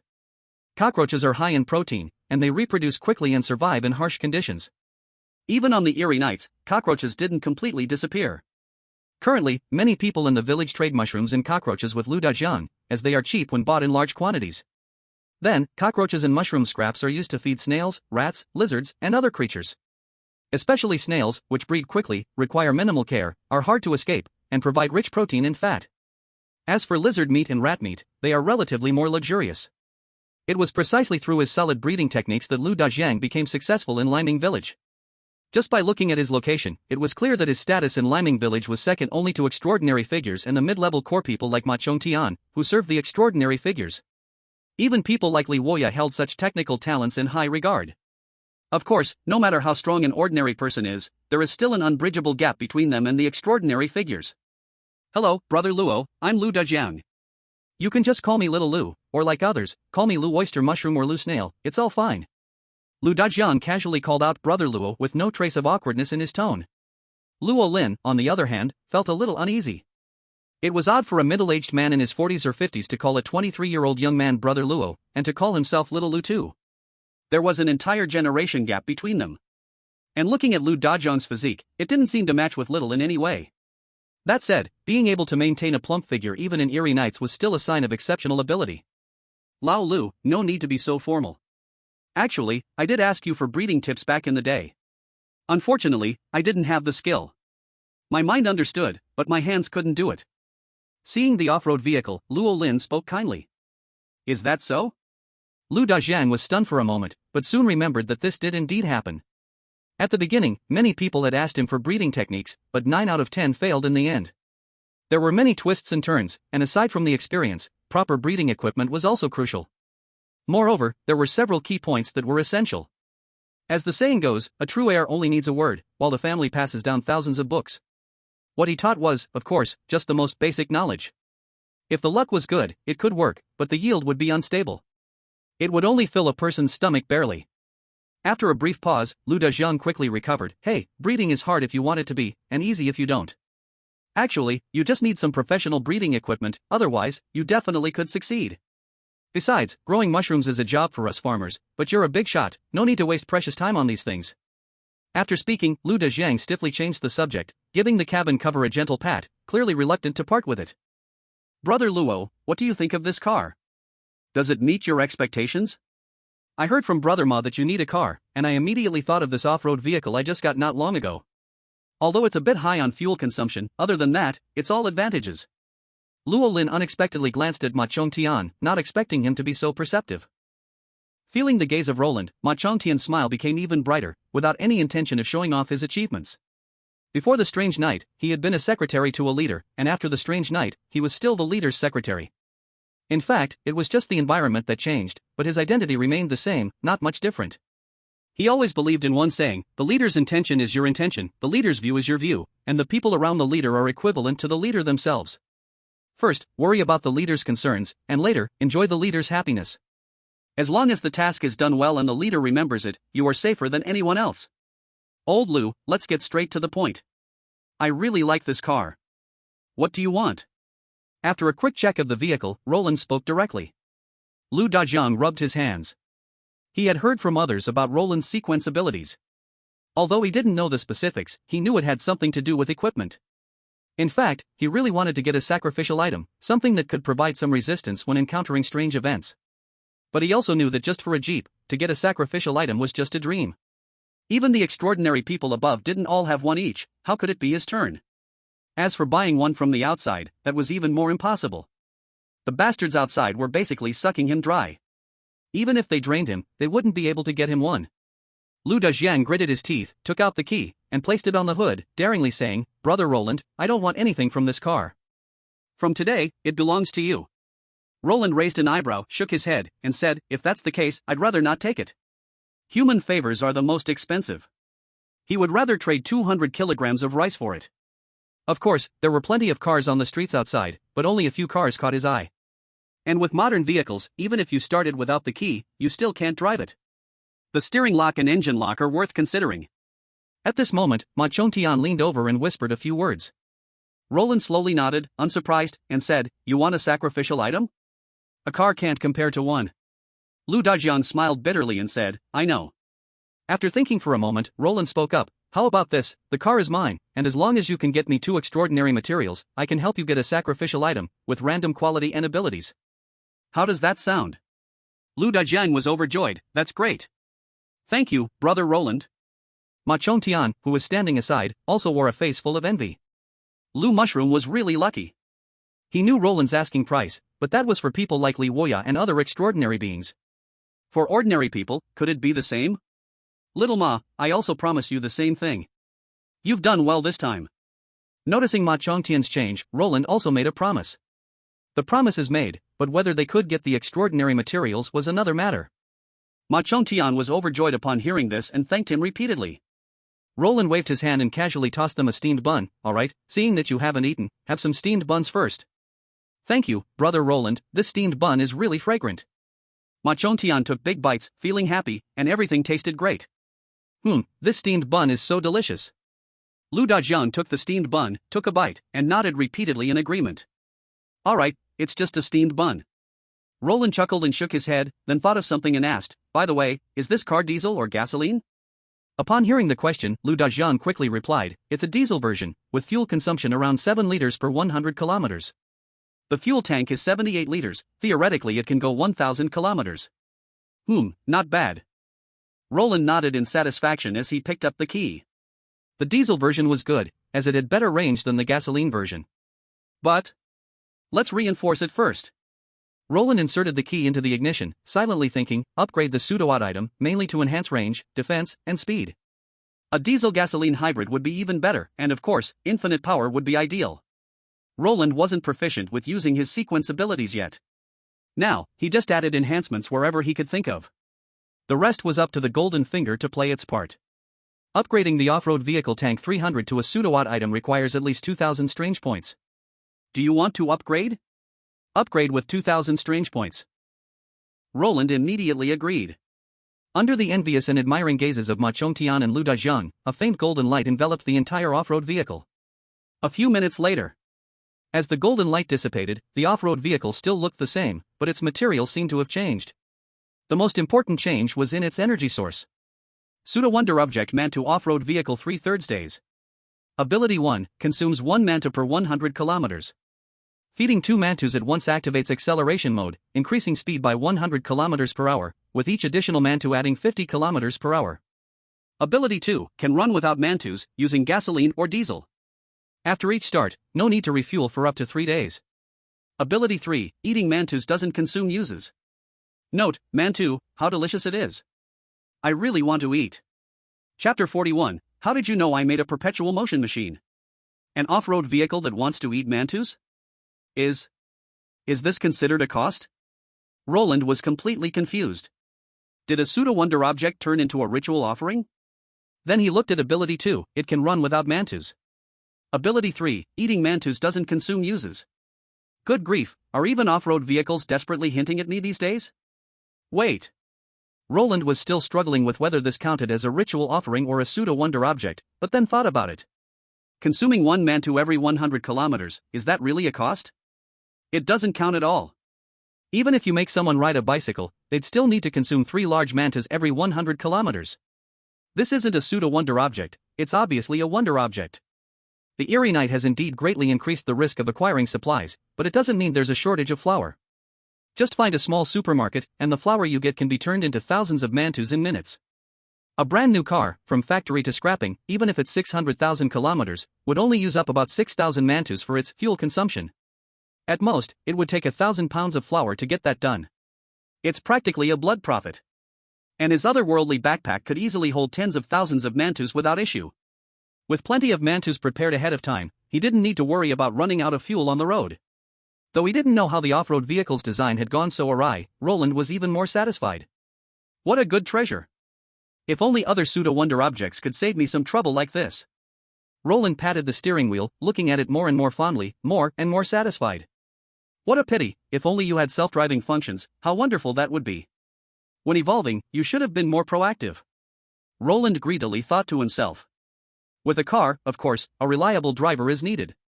He could free his hands and be on the lookout for any monsters that might attack. And with his sequence being transcendent, having to drive himself was like a waste of an awakening. By the way, how does this thing eat Mantus? I can't just open the fuel tank and stuff it in, can I? No way, it wouldn't fit. Roland suddenly thought of a problem, holding the last Mantu and gesturing around. Lu Dajiang and Ma Chongtian saw this and exchanged looks, their heads full of question marks. But they silently turned their heads, pretending not to see. After all, every transcendent sequence has its cost, so any strange actions are completely reasonable. Got it. Roland discovered a spot on the right side of the steering wheel, near the lower center of the windshield, where there was a hole deep enough to fit a big Mantu.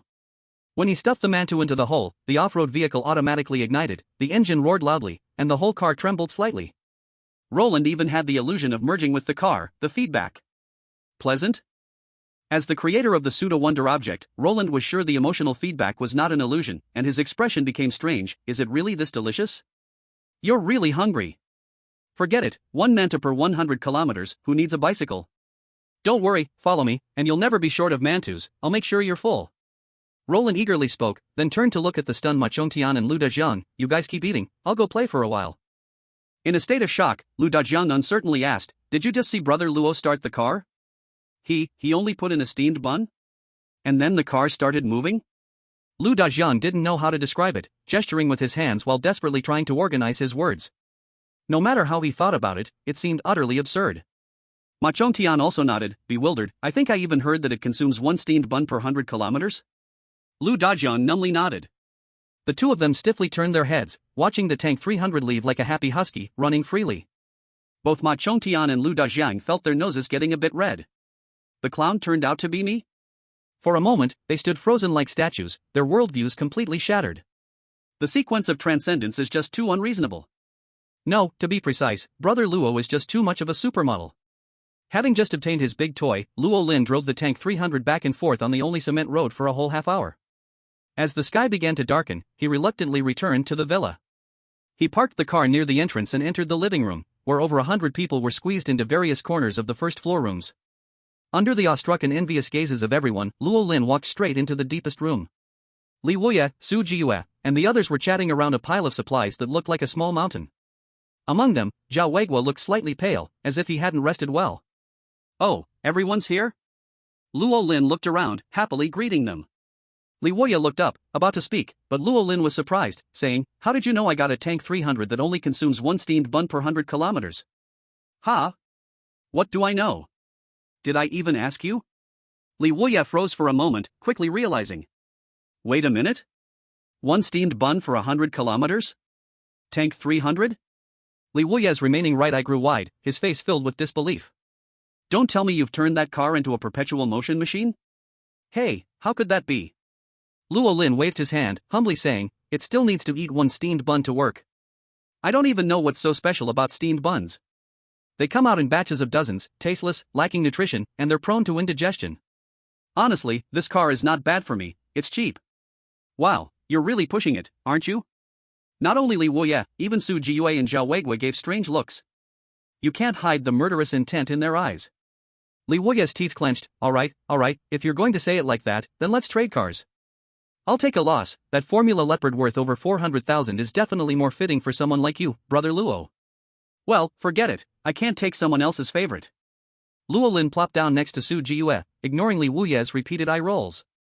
He turned to Zhao Weiguo on his right. Old Zhao, what's going on with you? Zhao Weiguo nervously glanced at the violent battle axe tightly held by Su Jiyue. It's nothing, I just tried the axe. This thing, it's too wicked. Su Jiyue retorted, my axe isn't wicked, it's just really picky. Zhao Weiguo forced a smile and nodded, yeah, it's picky. It can make someone go into shock in 5 minutes, drain a person in 10 minutes, it's really picky, you can take 6 people out in an hour. Luo Lin clicked his tongue after hearing that. Wow, the violent battle axe is that terrifying. Then he looked at Su Jiyue, who, after half an hour, had only slightly paled, still looking energetic. The value of the Xuanwu sequence is still increasing. Su Jiyue didn't speak, just continuously stuffing chocolates and candies into her mouth. Clearly, using the violent battle axe didn't come without a cost. At least her appetite had increased, she had a good appetite, but ordinary people wouldn't be able to afford her expenses. Very good, from being useless to becoming waste. Alright, since everyone's here, let's start dividing up the supplies. Li Wuye took over the conversation, starting to distribute supplies according to the usual rules. Where did these come from? Luo Lin asked curiously. These were the 30% of supplies surrendered by those who took the bus. Zhang Mengmeng explained. Luo Lin nodded, took his share of supplies, and grabbed all the flour. Although ordinary people don't gain much, the quantity adds up, and the resources become considerable. When divided among the 6 of them, they can live comfortably for at least a month.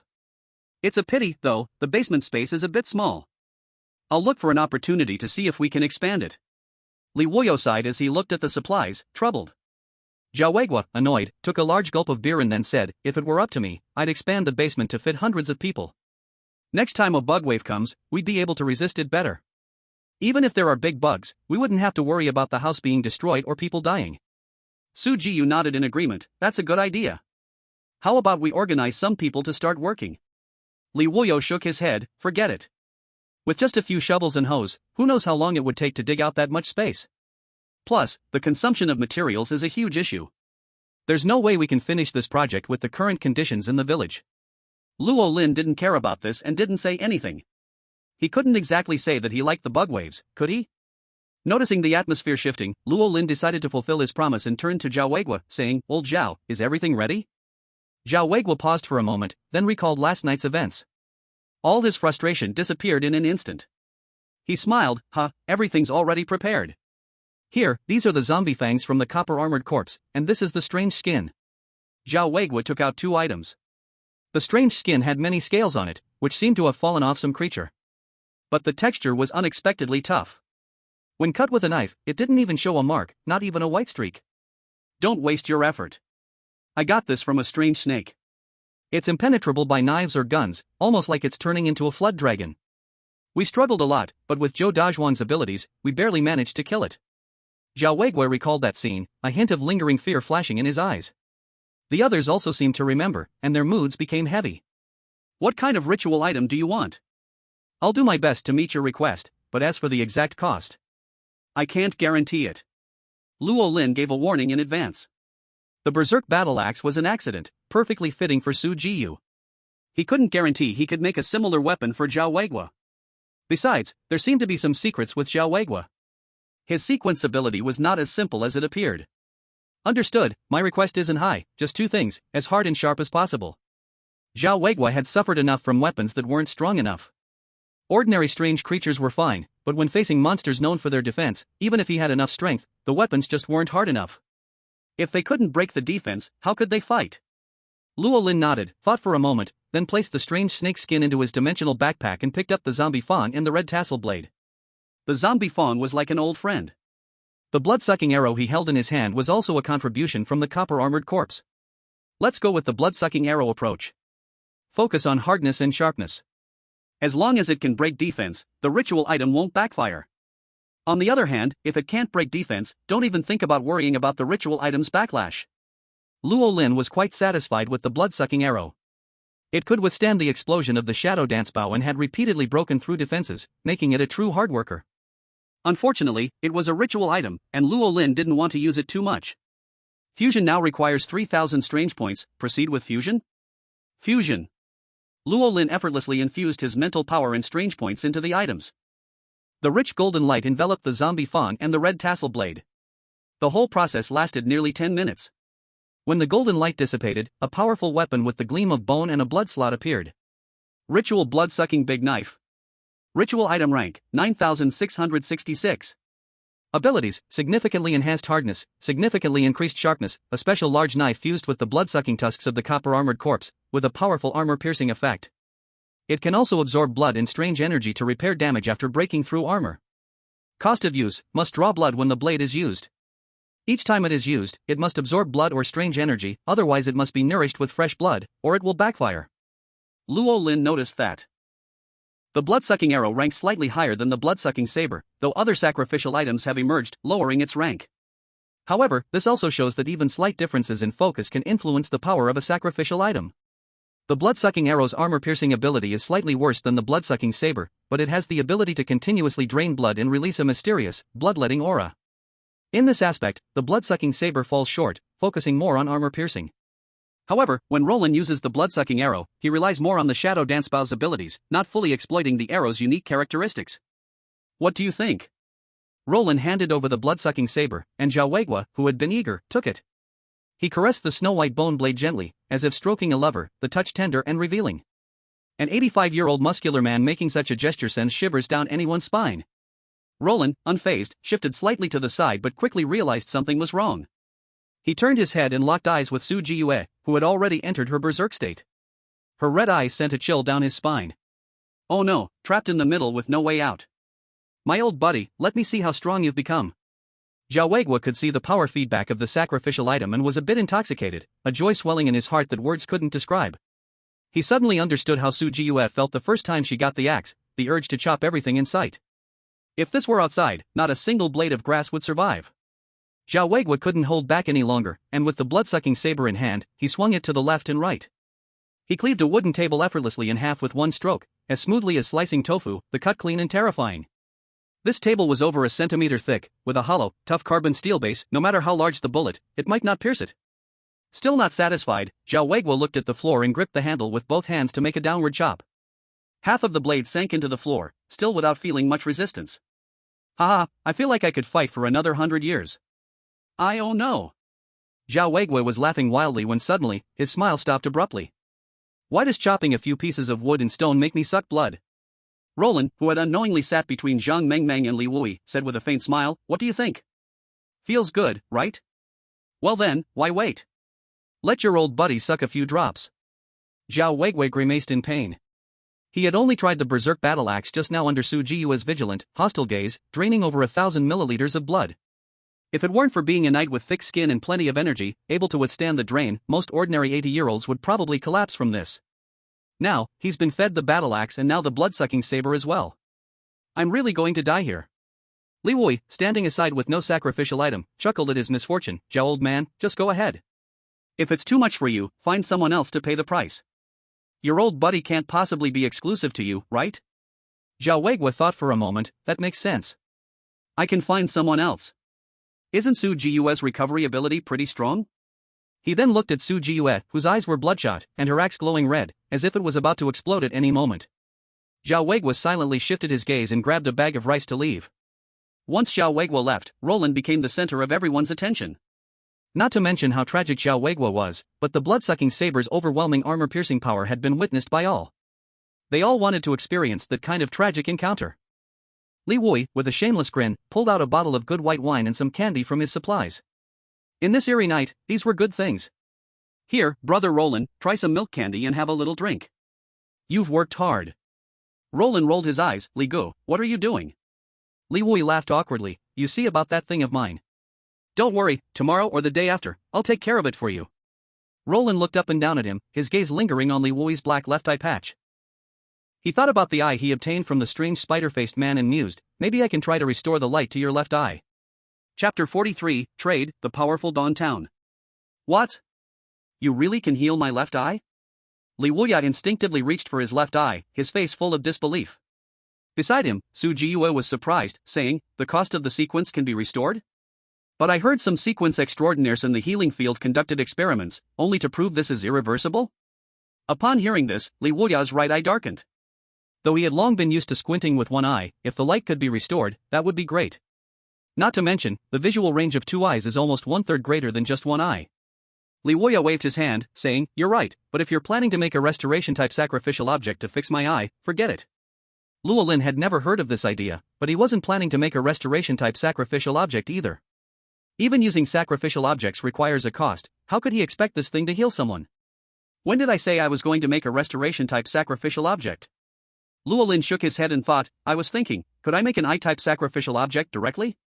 Oh, wait. Do you have any cleanliness habits? You wouldn't mind using the strange eye, right? Li Wuya froze for a moment, thought carefully, and uncertainly said, I don't think I have any cleanliness habits. As long as the cost is right, it wouldn't be impossible. Zhang Mengmeng rolled her eyes and muttered, the eye can just be plugged in and used? Sure enough, this place has already turned into a second dimension. What if it works? How would we know if we don't try? Luolin shrugged. He didn't know how other artisan-type sequence extraordinaires made sacrificial objects, but miracle item makers were the best at creating miracles. Since they could make magical objects, making an eye that could be directly used seemed doable to him. Besides, eyes can't be used like that, but this is a sacrificial object, it's an item. Using an item to replace the eye is very reasonable. Li Wuya and Su Jiyue thought about it, and surprisingly, it seemed quite reasonable. Even hearts have artificial ones, so why not consider the eye as an artificial one? Thinking of this, Li Wuya became more excited, his actions growing more enthusiastic as he poured a new glass of wine. Come, brother Luo, let me toast you. Forget it, I don't drink, drinking gets in the way of things. Luolin politely refused.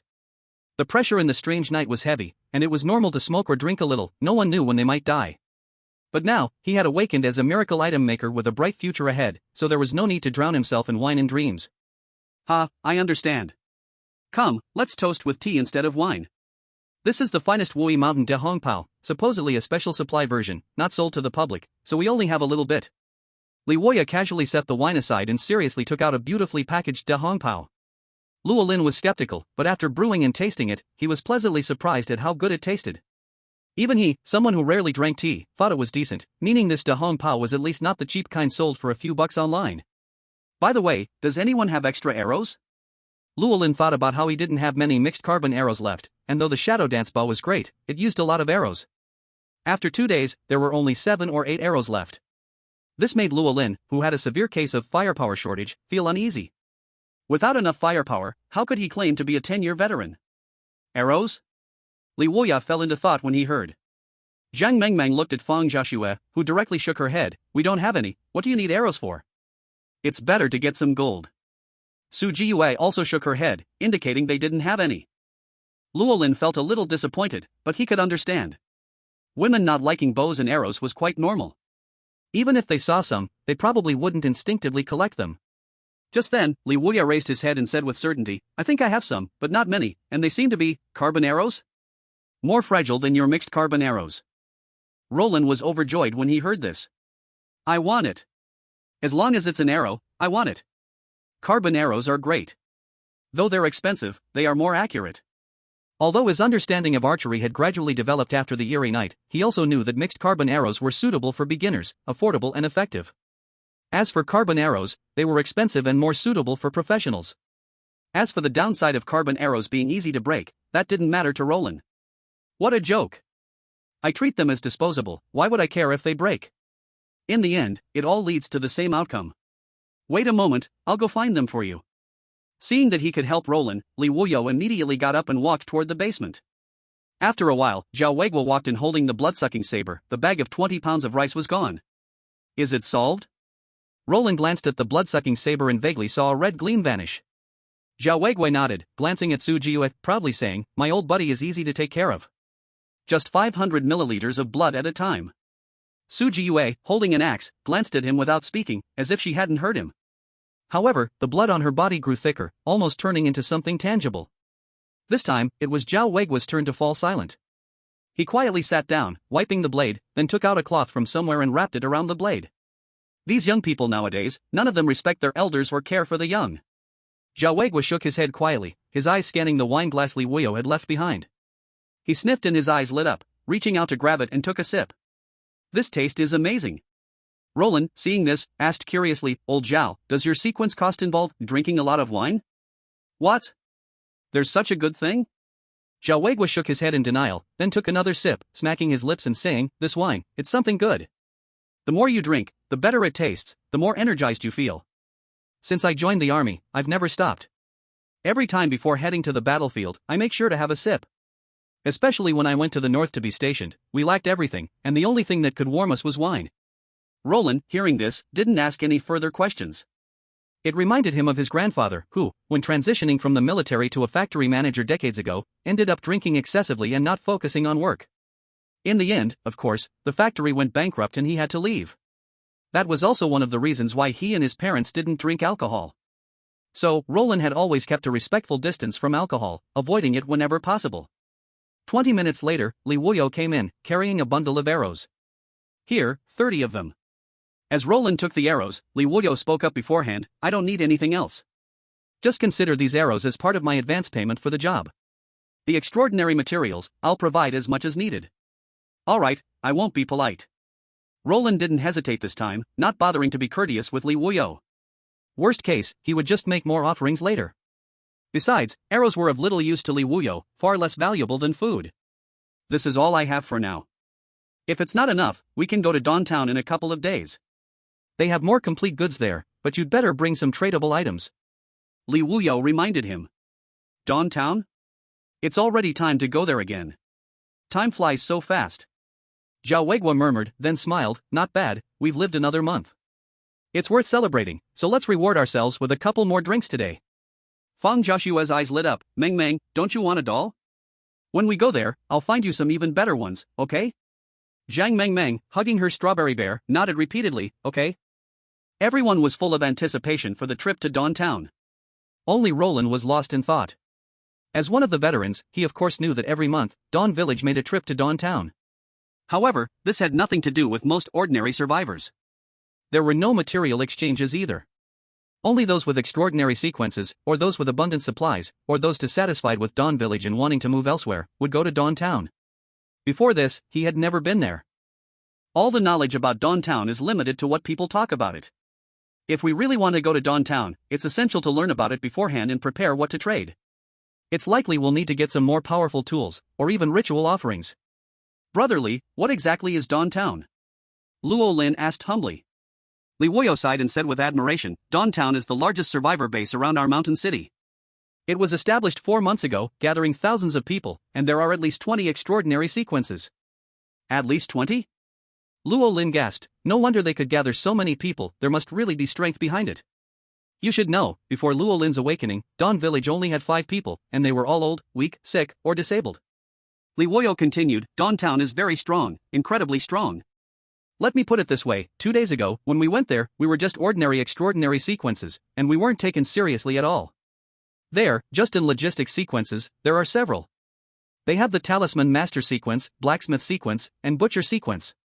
The Talisman Master Sequence can make a one-time ritual item called the Beaky Blood Talisman.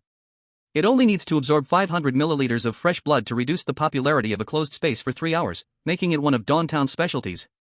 The Butcher Sequence can better deal with the anomalies. It's said that every time he makes a move, he can get at least one extraordinary material from every anomaly. And the Blacksmith Sequence, that's even more impressive." Li Wuyo couldn't hide his envy, and his voice unknowingly rose a few notes. The Blacksmith Sequence is a logistics officer in Dawntown. He can forge many iron-based extraordinary ritual items, so nearly every extraordinary sequence in Dawntown has a ritual item, making them incredibly powerful. To be frank, Dawntown's prosperity today owes at least 30% of its success to them. At this point, Li Wuyo suddenly smiled and said, "But that's all in the past. Our Dawn Village isn't far behind. With Brother Luo here, catching up to Dawntown is just a matter of time." "That's right. Su Jiu immediately became energized upon hearing this, swinging her axe to cheer for Luo Lin. Brother Luo is the best. Zhao Weigua and Zhang Mengmeng nodded in agreement. Although Luo Lin had only awakened 2 days ago, they had all already benefited from his presence. Not at all, I still have a long way to go. Though Luo Lin said this, in his heart, he was comparing himself to the Blacksmith Sequence and Talisman Master Sequence. After silently comparing, Luo Lin thought that those two sequences weren't that impressive after all. The Blacksmith Sequence could only forge iron-based extraordinary ritual items, which had a lot of limitations. The Talisman Master Sequence could only make one-time talisman ritual items. It seemed, the Blacksmith and Talisman Master Sequences together were just the tip of the iceberg for his Miracle Item Master Sequence? Luo Lin wasn't even willing to use ritual items. For Luo Lin, using the Miracle Item Master to create ritual items seemed almost like a waste of time. Compared to these two sequences, Luo Lin actually valued the Butcher Sequence more. Extraordinary materials, those were pretty appealing to him, and could even strengthen his pseudo-miracles. Seeing Luo Lin remain silent, Li Wuyo, afraid that the village's treasure might be discouraged, quickly shifted the topic. Actually, one of the main reasons we're going to Dawn Town, besides trading for necessary supplies, is to exchange intelligence. All the major and minor survivor bases, along with traveling caravans, keep intelligence diaries while struggling to survive, recording the kinds of anomalies they encounter and any special situations. When meeting other factions, they all exchange information in order to survive better. Dawn Town is the largest survivor base in the Mountain City area after its fall, and it's also the central hub for intelligence exchange. Many traveling caravans and survivor bases from other areas, when passing through the Mountain City region, usually go to Dawn Town to trade. Especially for intelligence. Dawn Town is the only way we can learn about other areas. Things like the Bronze Armored Corps and Shadowy Hellhounds, we learned about them from Dawn Town. So every month, we make a trip there. Roland nodded in realization. That's right, to survive better in the eerie night, there's no doubt about the importance of information. Like the strange territorial changes, they could only guess and charge in blindly. For example, the phantom-like cats, human-faced spiders, and so on. If they had known in advance, they could have responded better. The most typical example is the eerie insect tide. When it first erupted in Sakura country, they just rushed in recklessly, and many died horribly. But now, thanks to the information, Dawn Village can handle it without losing a single person. This is the importance of information. Dawn Town has a lot of good stuff. You can think about what you need beforehand, whether it's industrial goods, food, or offerings, you can get them there. Things like bows and arrows, I can't guarantee other places, but Dawn Town definitely has them. Li Waya spoke with certainty. Zhao Weigua nodded and said, I heard they have a hunter series there, also using bows, so they must make arrows. Alright, then I'll prepare in advance. After understanding, Roland began to think about the preparations for the trip to Dawn Town. First of all, he must make more tools. I still have too few tools, I need to make more for self-defense, I don't feel safe. Not only do I have to be careful about the strange creatures, but I also need to be more cautious going to Dawn Town. At least 20 extraordinary beings, the cost unknown, their personalities unknown, and if there are a few insane oddballs, any conflicts would cause trouble. Roland always considered the worst-case scenario. After the eerie night falls, not all survivors are self-aware. Especially the extraordinary beings, with their series cost, all kinds of weird and scary creatures could appear. Let's prepare some more means first. Roland packed the supplies into his bag, and seeing it was already late and the eerie insect tide hadn't appeared, he greeted everyone and leisurely walked toward the bedroom on the 3rd floor. Roland's bedroom was quite simple, and in the eerie night, there weren't many decorations to use. But the essentials were there. Moreover, the bedroom was quite spacious, about 30 square meters. Lying on the bed, he began to think about the next steps of preparation. Maybe I could create a more convenient offensive tool? Roland thought for a moment, took out an MMA glove from his bag, which was a type of fingerless combat glove. It protected the fists while allowing for grabbing and gripping actions, much more flexible than a standard boxing glove, which only allowed for a closed fist and restricted finger movement. I only have 2 hands, even if I have more tools, it's hard to use them effectively. But if it's a fingerless glove, maybe this could change the situation. Holding the combat gloves, Roland silently thought, enhance the attack capabilities, it would be best if it could give me the strength to face the strange beings and even the extraordinary series head-on. To upgrade the combat fingerless gloves to a pseudo-miracle item, at least 2,000 eerie points are required. Upgrade? Roland hesitated for a moment, secretly calculating the remaining mental energy. Upgrade with 3,000 eerie points. Instantly, a wave of fatigue surged, and his brain became groggy, signaling a need for rest. But Roland didn't care, his eyes fixed on the gloves wrapped in golden light. The strengthening process lasted for 10 minutes. Finally, the golden light dissipated. Pseudo-miracle item, fair fight gloves, 3/3. Ability, when worn, it grants equal physical strength to any target in combat. Description, come, let's fight fairly. Chapter 45, Anchoring Peak Power, Unfair Gloves. What the hell? Fair fight gloves? It can forcibly raise one's power to match a designated target? This ability is too powerful, isn't it? Roland sucked in a breath, his eyes glowing. As a miracle toolmaker, his physical fitness had always been his weakness.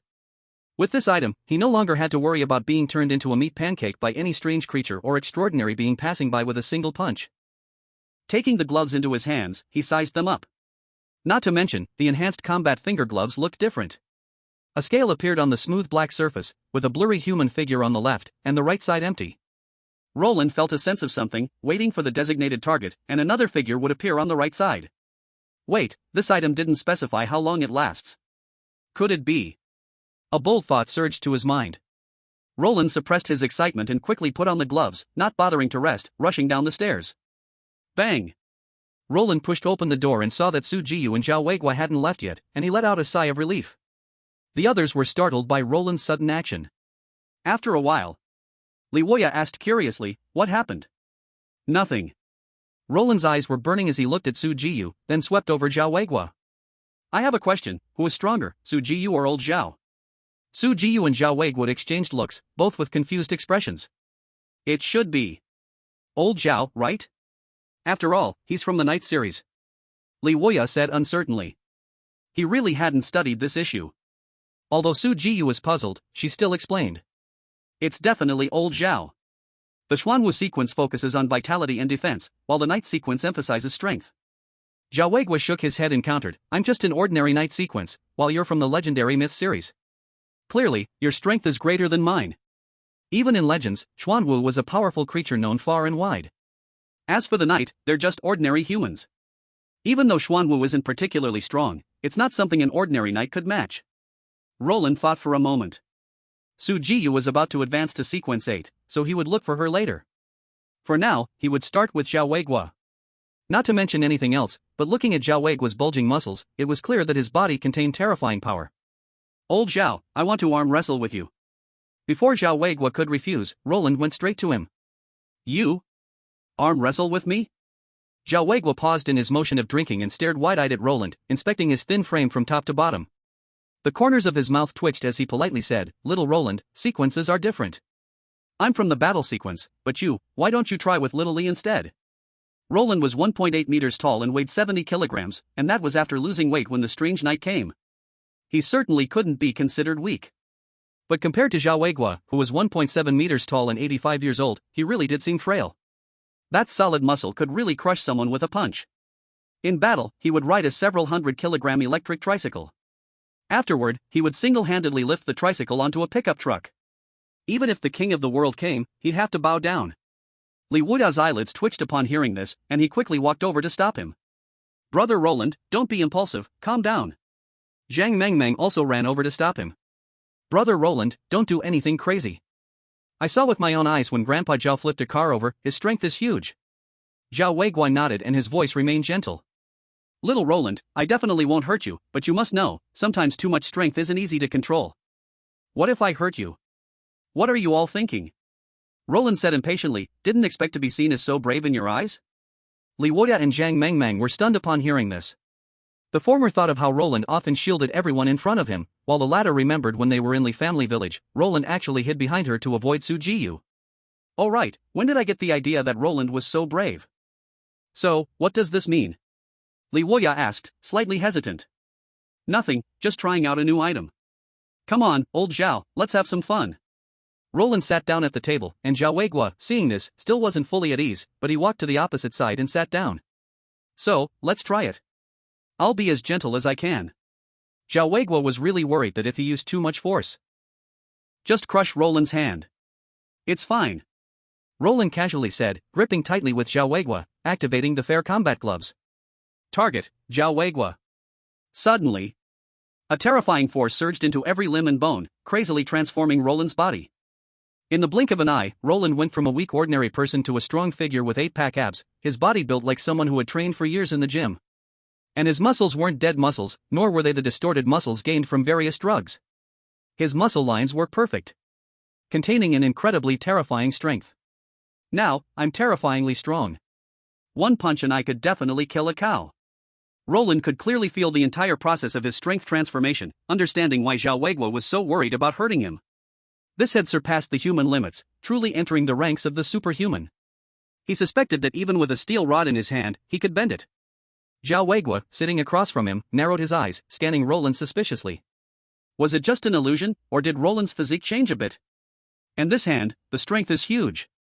Wait, Roland seems to have gotten bigger? Is it an illusion? Zhao Weiguo was momentarily uncertain. Li Wuyo acted as the referee. Brother Roland, old Zhao, you both need to stop when it's enough. No problem. Zhao Weiguo snapped out of his thoughts, no longer overthinking. No matter what abnormality Roland had, he was confident he could win the battle. Because he wasn't just any night sequence. Old Zhao, you don't need to hold back, just use your full strength. Roland said confidently, knowing with the same strength, he wouldn't lose. Alright, 1, 2, 3, start. Roland and Zhao Weiguo both exerted their strength at the same time. In just a moment, Zhao Weiguo was horrified to feel an incredibly terrifying power erupt from Roland. The steel-structured table creaked under the unbearable pressure. Zhao Weiguo's right hand was already firmly pinned to the table. Everyone else who witnessed this was stunned. Zhao Weiguo lost? This doesn't make sense? This doesn't make sense. Surprisingly, Roland also shouted. He hadn't even used all his strength, yet he won? You're using my words. Zhao Weiguo began doubting his life. He hadn't used his full force, but the strength the night sequence should have. After all, he could defeat a logistics sequence with just a finger. But now. Let's go again. Zhao Weiguo didn't believe it and prepared again. Alright. Roland guessed that Zhao Weiguo hadn't used his full strength, so he nodded and agreed. Shall I continue? Li Wuyo asked for both of their opinions and then began counting again. Start. This time, Roland and Zhao Weiguo both used their full strength right from the start. Veins bulged, and arm muscles rose like small hills. 1 second, 2 seconds, 3 seconds. Li Wuyo and Su Jiyue could see that Zhao Weiguo was serious this time, absolutely holding nothing back. This was insane. Roland could actually match Zhao Weiguo, a battle sequence knight? Besides them, the most shocked was Zhao Weiguo. He was using his full strength, far beyond the usual night sequence limit. But facing Roland, he felt like he was fighting against another version of himself. Stop, stop, stop, no more. You call this a logistics sequence? Are you really a tool master sequence? Zhao Weiguo hurriedly stopped, shaking his right hand, which was tired from overuse. As for Roland, his face showed a slightly strange expression. Because he realized he wasn't even tired. The fair combat gloves directly anchored his power to its peak state. This meant that as long as he didn't change targets or take off the gear, he could maintain this peak level of power without any decline. It was like a robot, able to maintain peak strength until the power runs out. These fair combat gloves, they don't seem very fair? Chapter 46, The Helpless Husband, Lao Qian and Wang Lily's Plan. Feng Jiaxue was stunned. Not knowing what she was thinking, her gaze unknowingly locked on Roland's black gloves, her expression shifting slightly. Roland, how did you do that? Yeah, you're even more powerful than Grandpa Zhao.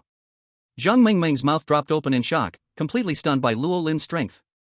The table they were struggling on even showed slight deformation, and if it continued, the table would probably collapse. This is my new tool, the fair combat gloves. They temporarily give me the same physical abilities as the person I'm facing. Luo Lin showed the gloves to the group, but he kept a part of it hidden.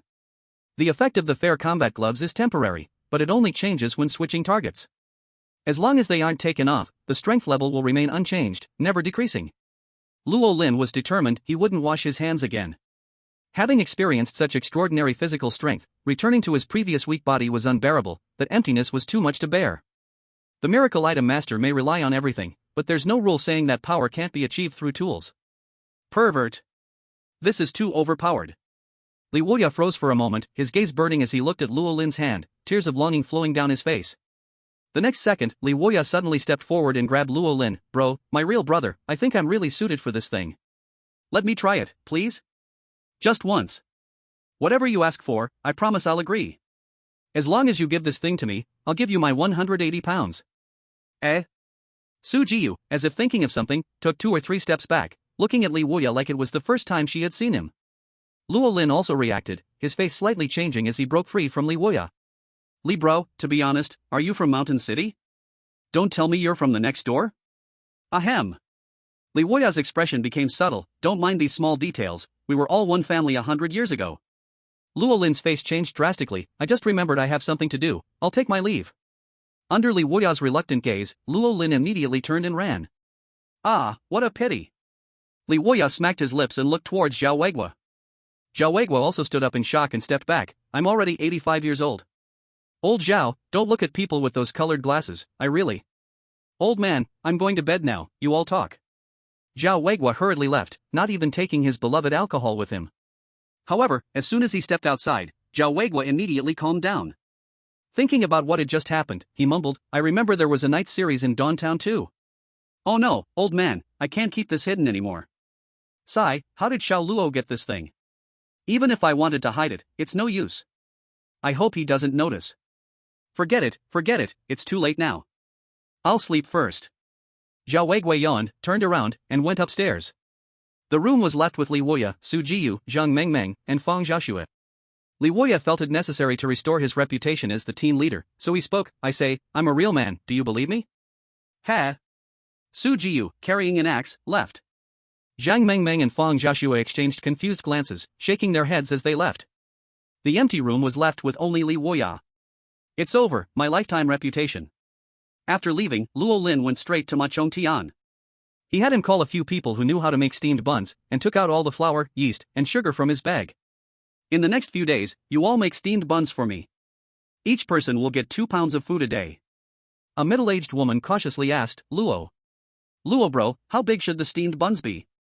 I used to sell steamed buns.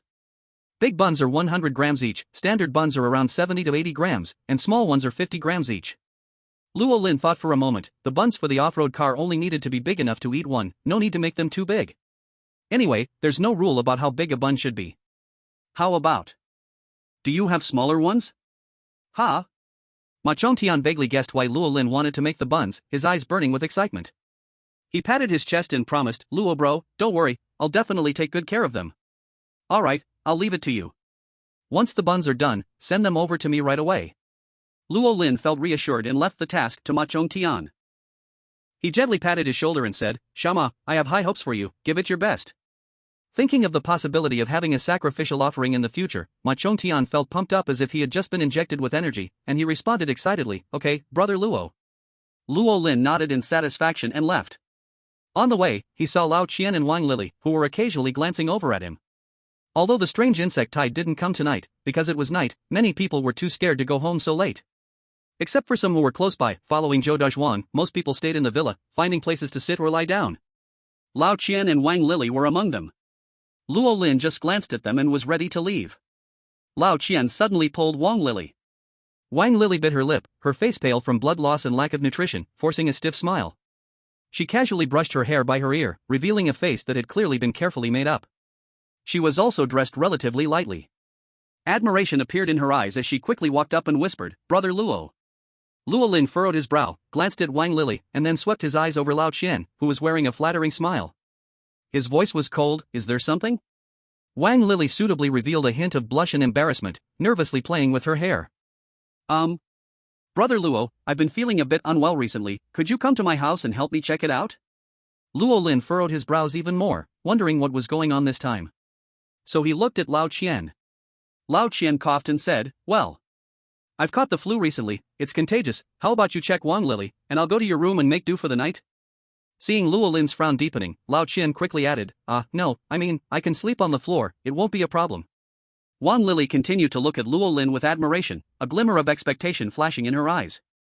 She shyly said, Brother Luo, I've heard you can make very powerful sacrificial offerings? Could I take a look at your big offering? Luo Lin caught on, realizing this was an attempt to make him both a kindred spirit and a sucker. They wanted to get sacrificial offerings from him? Did they think he was Zhou Dazhuang? Get lost. Luo Lin turned his face black and walked away. Leaving Wang Lili and Lao Qian, their faces shifting between green and white. What's so magical about him? Didn't he just get lucky stepping in dog poop and accidentally become a sequence extraordinary? Once I become a sequence extraordinary, I'll make sure to properly deal with you. Lao Qian thought fiercely, or perhaps he thought of a future where Luo Lin would be kneeling and begging for mercy, the corner of his mouth curling slightly. What should we do, Mr. Qian? Luo Lin didn't agree. Wang Lily said in a discouraged tone. She had thought that with her charm, it would be easy to win over Luo Lin, a man who had never tasted meat. But she never expected to be rejected. Lao Qian snorted, "You ask me? Who should I ask?" He then looked her up and down. "Are you sure you're that pretty?" Wang Lily immediately flared up. "I've put on makeup. And you were the one who paid to hire me, how dare you ask me?" Lao Qian thought to himself, "I don't know, I'm already sick of it. If it weren't for the strange night falling, I'd have changed women already. It's no use, maybe Luo Lin couldn't handle such a big move. I'll find an opportunity to talk to him alone. After all, he's just a young guy, he doesn't know how to enjoy. Haven't those useless husbands seen this before?" Lao Qian said, and then thought again about Luo Lin's actions when he left, growing displeased again. He had already given up his dignity as a man, yet Luo Lin still showed him a cold face? He wasn't asking for a sacrificial offering for free. I even offered to let him sleep with my woman for one night. What more does he want? Why does someone like Luo Lin get to awaken as a sequence extraordinary? And I, a true social elite, have to beg him? It's definitely the world's fault, it's really turned upside down. But Lao Chen didn't notice that Wang Lily's eyes were also constantly flickering. Makes sense, maybe brother Luo doesn't like sharing with other men. If I find an opportunity to go alone, he surely won't refuse. At worst, I'll go a few more times. As long as I can get one sacrificial offering. Everything is worth it. When the time comes, one kick and I kick that man with the surname Qian away, then I will also be a high-level figure of Dawn Village. Wang Lily and Old Qian looked at each other, each hiding evil thoughts in their hearts. Chapter 47 Battle Preparation, Li Wuya's sacrifice item. Maybe because his strength had grown, and the place he stayed had become safer. Luo Lin finally felt the feeling from before the strange night. He slept in one stretch until 9 o'clock the next morning. He got up, washed his face, brushed his teeth, shaved his beard. Then ate 2 big steamed buns. His spirit was extremely good. Looking at the clean and tidy 1.8 meter tall handsome young man in the mirror, Luo Lin felt dazed. He had already forgotten how long it had been since he last washed his face and brushed his teeth. 1 week? 2 weeks? Or 1 month? During the strange night, water resources and energy were luxury goods. Water was still okay, the village had a well. But energy was truly a luxury item. Most people used bricks to build a simple stove, and went out of the village to collect dry firewood.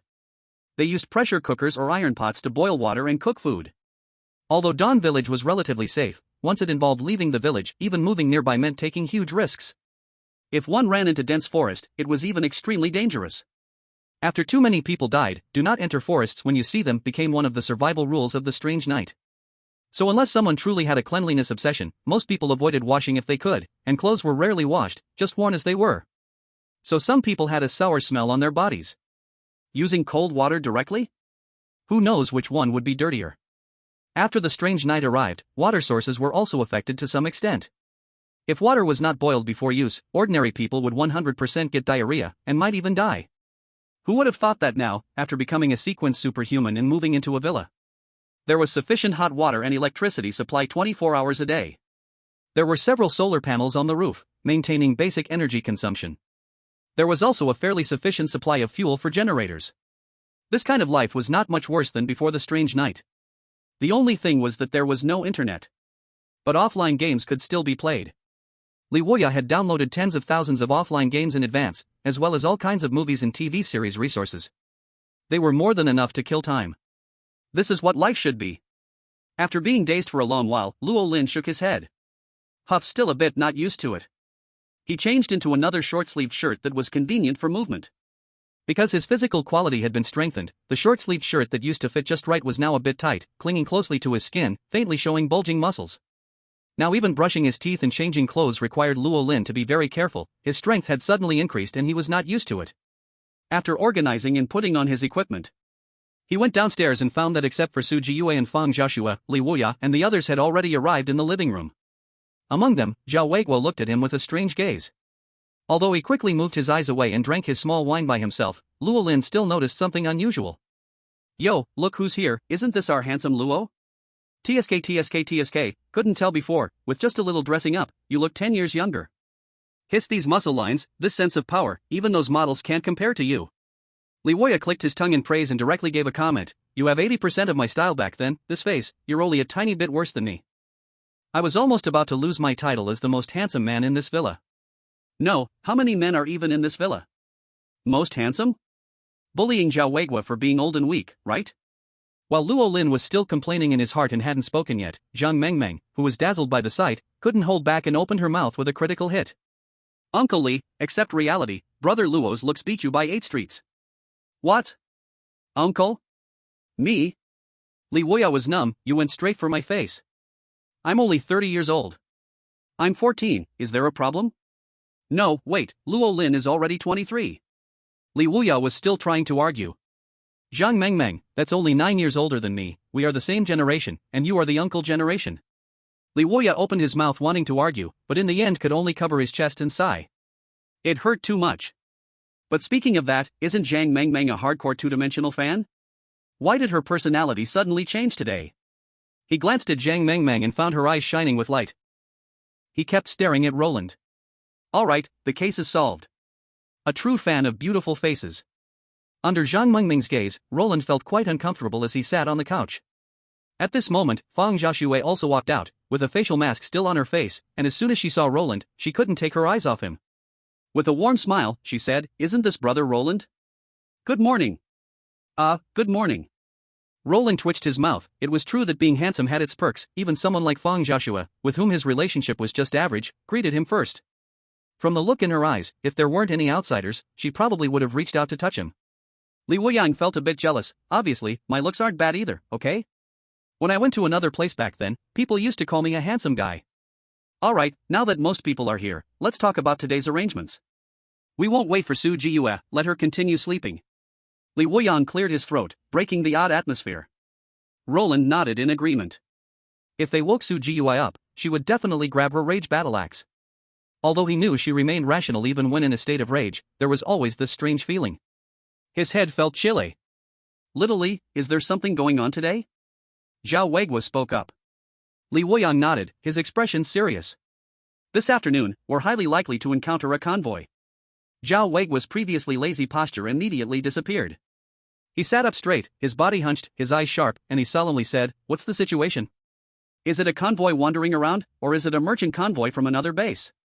Are they just passing by or? It's hard to say."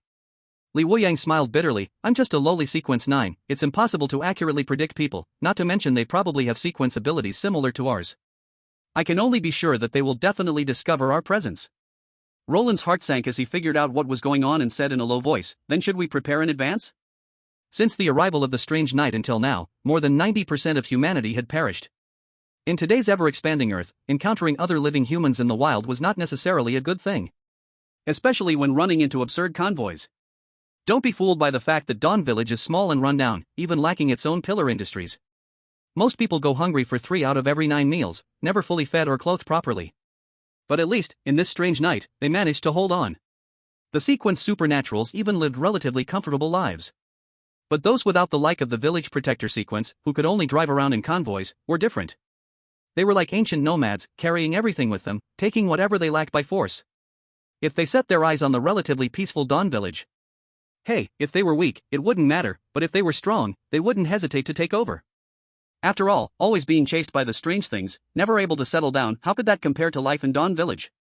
Though Dawn Village does sometimes encounter strange beings, a good life is always compared to the bad. As far as Roland knew, when Li Wuyang and the others went to Dawn Town before, they never mentioned the exact location of Dawn Village to outsiders. We need to prepare properly. Li Wuyang nodded, a flicker of sharpness flashing in his eyes, at odds with his usual demeanor. That's what I think too. If the visitors come with bad intentions, we'll have to fight. Zhao Weigua suddenly sighed deeply, "We fought all our lives, defeated all the foreign devils, and the country finally stabilized for some years. We were about to live a good life, but didn't expect this to happen." Roland and Li Wuyang exchanged glances, both helpless. Who would have thought that the hard times were still ahead? I don't know when this will end. I hope, in my lifetime, I can kill all these strange things, just like before. Zhao Weigua mumbled and drank another large gulp of wine. Cheers. For a moment, the atmosphere in the living room became heavy again. Zhang Mengmeng's small face was also filled with worry. Alright, fortunately, Dawn Village has Roland, which has greatly strengthened our team. If they come with good intentions, then we'll trade well. If not, my sword won't be without its use. Li Wuyang took out a watermelon knife and waved it around, looking quite serious. Zhang Mengmeng almost laughed out loud. This is a knife. It's fine, it's the same no matter where you stab someone. Li Wui said, staring straight at Luo Lin. That little look made Luo Lin feel a chill run down his back. What are you looking at me for? Li Wui smiled shamelessly. Luo Gu, you can't seriously think that with my thin arms and legs, being a fortune teller with no combat power, I would fight with a watermelon knife against other extraordinary beings, right? Don't you have a gun? I remember you said that once, if you fire a shot, no one will make a sound, very reliable. Luo Lin glanced at Li Wui's side waist.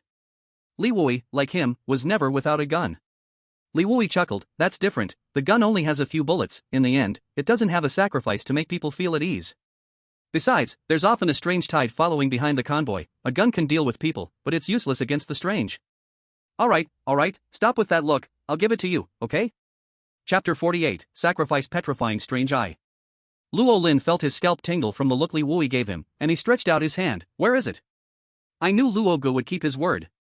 Li Wui eagerly prepared and picked up a box from the side of the sofa. After opening it, there were a few items inside. Wow, you've got quite a bit of stuff. Luo Lin glanced at it, estimating there were 4 or 5 pieces of extraordinary materials. As long as Luo Gu needs them, I can give you all of these. After all, Luo Gu definitely won't treat me unfairly. Li Wui said, testing the waters. As long as the extraordinary materials can be turned into battle strength, there would be no hesitation, swap. No matter how many extraordinary materials there are, they can only be watched. But a sacrifice, though it comes with a cost, could save a life at a critical moment. You're dreaming, I have to pay a price for activating my abilities. Luo Lin said irritably. Obtaining strange points means dealing with the strange. Mental recovery also takes time. After sleeping for a night, he had probably recovered about half of his mental energy. At most, he could craft one sacrifice, nothing more. Li Wui understood the stakes and didn't say more. He took out a turtle shell-like object the size of a regular basin and a willow branch from the box. These were extraordinary materials they had obtained during their previous wanderings. They had kept them until now. They were originally planning to gather more materials and perhaps go to Dawn Town to exchange for a sacrifice. But then, Luo Lin arrived. Now, there was no need to go to Dawn Town anymore. Luo Lin took the extraordinary materials, placed them into his dimensional bag, and then took out the eyeball dropped by the human-faced strange spider. The eyeball seemed to still be alive, constantly rotating left and right. Its pupils were an eerie green, and staring at it for too long made the heart feel uncomfortable. Li Wui hesitated and was about to speak, but stopped, then said, how about, we exchange one more extraordinary material, to craft a sacrifice with attack capability. Don't you want to recover your left eye? Luo Lin asked in surprise. Li Wui was silent for a moment, then spoke, actually, I've more or less gotten used to it. Now, we need survival or offensive means more. No matter how good the eyes are, they can't kill people or the strange, right? Luo Lin suddenly understood, smiling, don't worry, I have it figured out. He still remembered when old Wang was explaining the details, the human-faced strange spider had first petrified his old wife with its eyes before removing her head and hanging it. This was the main reason why he and Zhuang were able to escape. At that time, they were stunned for several seconds by the human-faced strange spider, and old Wang had almost wanted to rush in and fight to the death, but with his grandson there, he could only grit his teeth and run away with Zhuang. This showed that the human-faced strange spider's eyes also had offensive power. It should be some kind of petrification ability, but I wonder if it works on the strange? Luo Lin decided to enhance the eye's petrification attack capability and visual abilities. He hadn't forgotten that the purpose of crafting this sacrifice was also to restore Li Wui's sight. Holding the eyeball, he silently thought about the requirement. To enhance the human-faced strange spider's strange eye into a sacrifice, it will consume 4,000 strange points. Do you wish to enhance? Enhance. A surge of mental energy, accompanied by the strange points, condensed into golden light and enveloped the still-rotating eyeball. Li Wui held his breath, even more nervous than Luo Lin. Meanwhile, Zhang Mengmeng and Zhao Weigua. They also gathered around with curiosity, patiently waiting for the miracle to be born. This eyeball, can it really be plug and play? Zhang Mengmeng still could not imagine that picture. The time to witness a miracle has arrived. At this moment, Luo Lin had already calmed down and was full of confidence. Compared to all kinds of fake strange items with exaggerated powers, what is so strange about an eyeball being plug and play? I am already a miracle toolmaster, so being able to create miracles is very reasonable, right? This time, the golden light kept transforming for a full 10 minutes. When the golden light disappeared, the eyeball became more alive, and even the edge of the green pupil was dyed with a layer of gold. Sacrifice petrifying strange eye. Sacrificial item rank, 6666.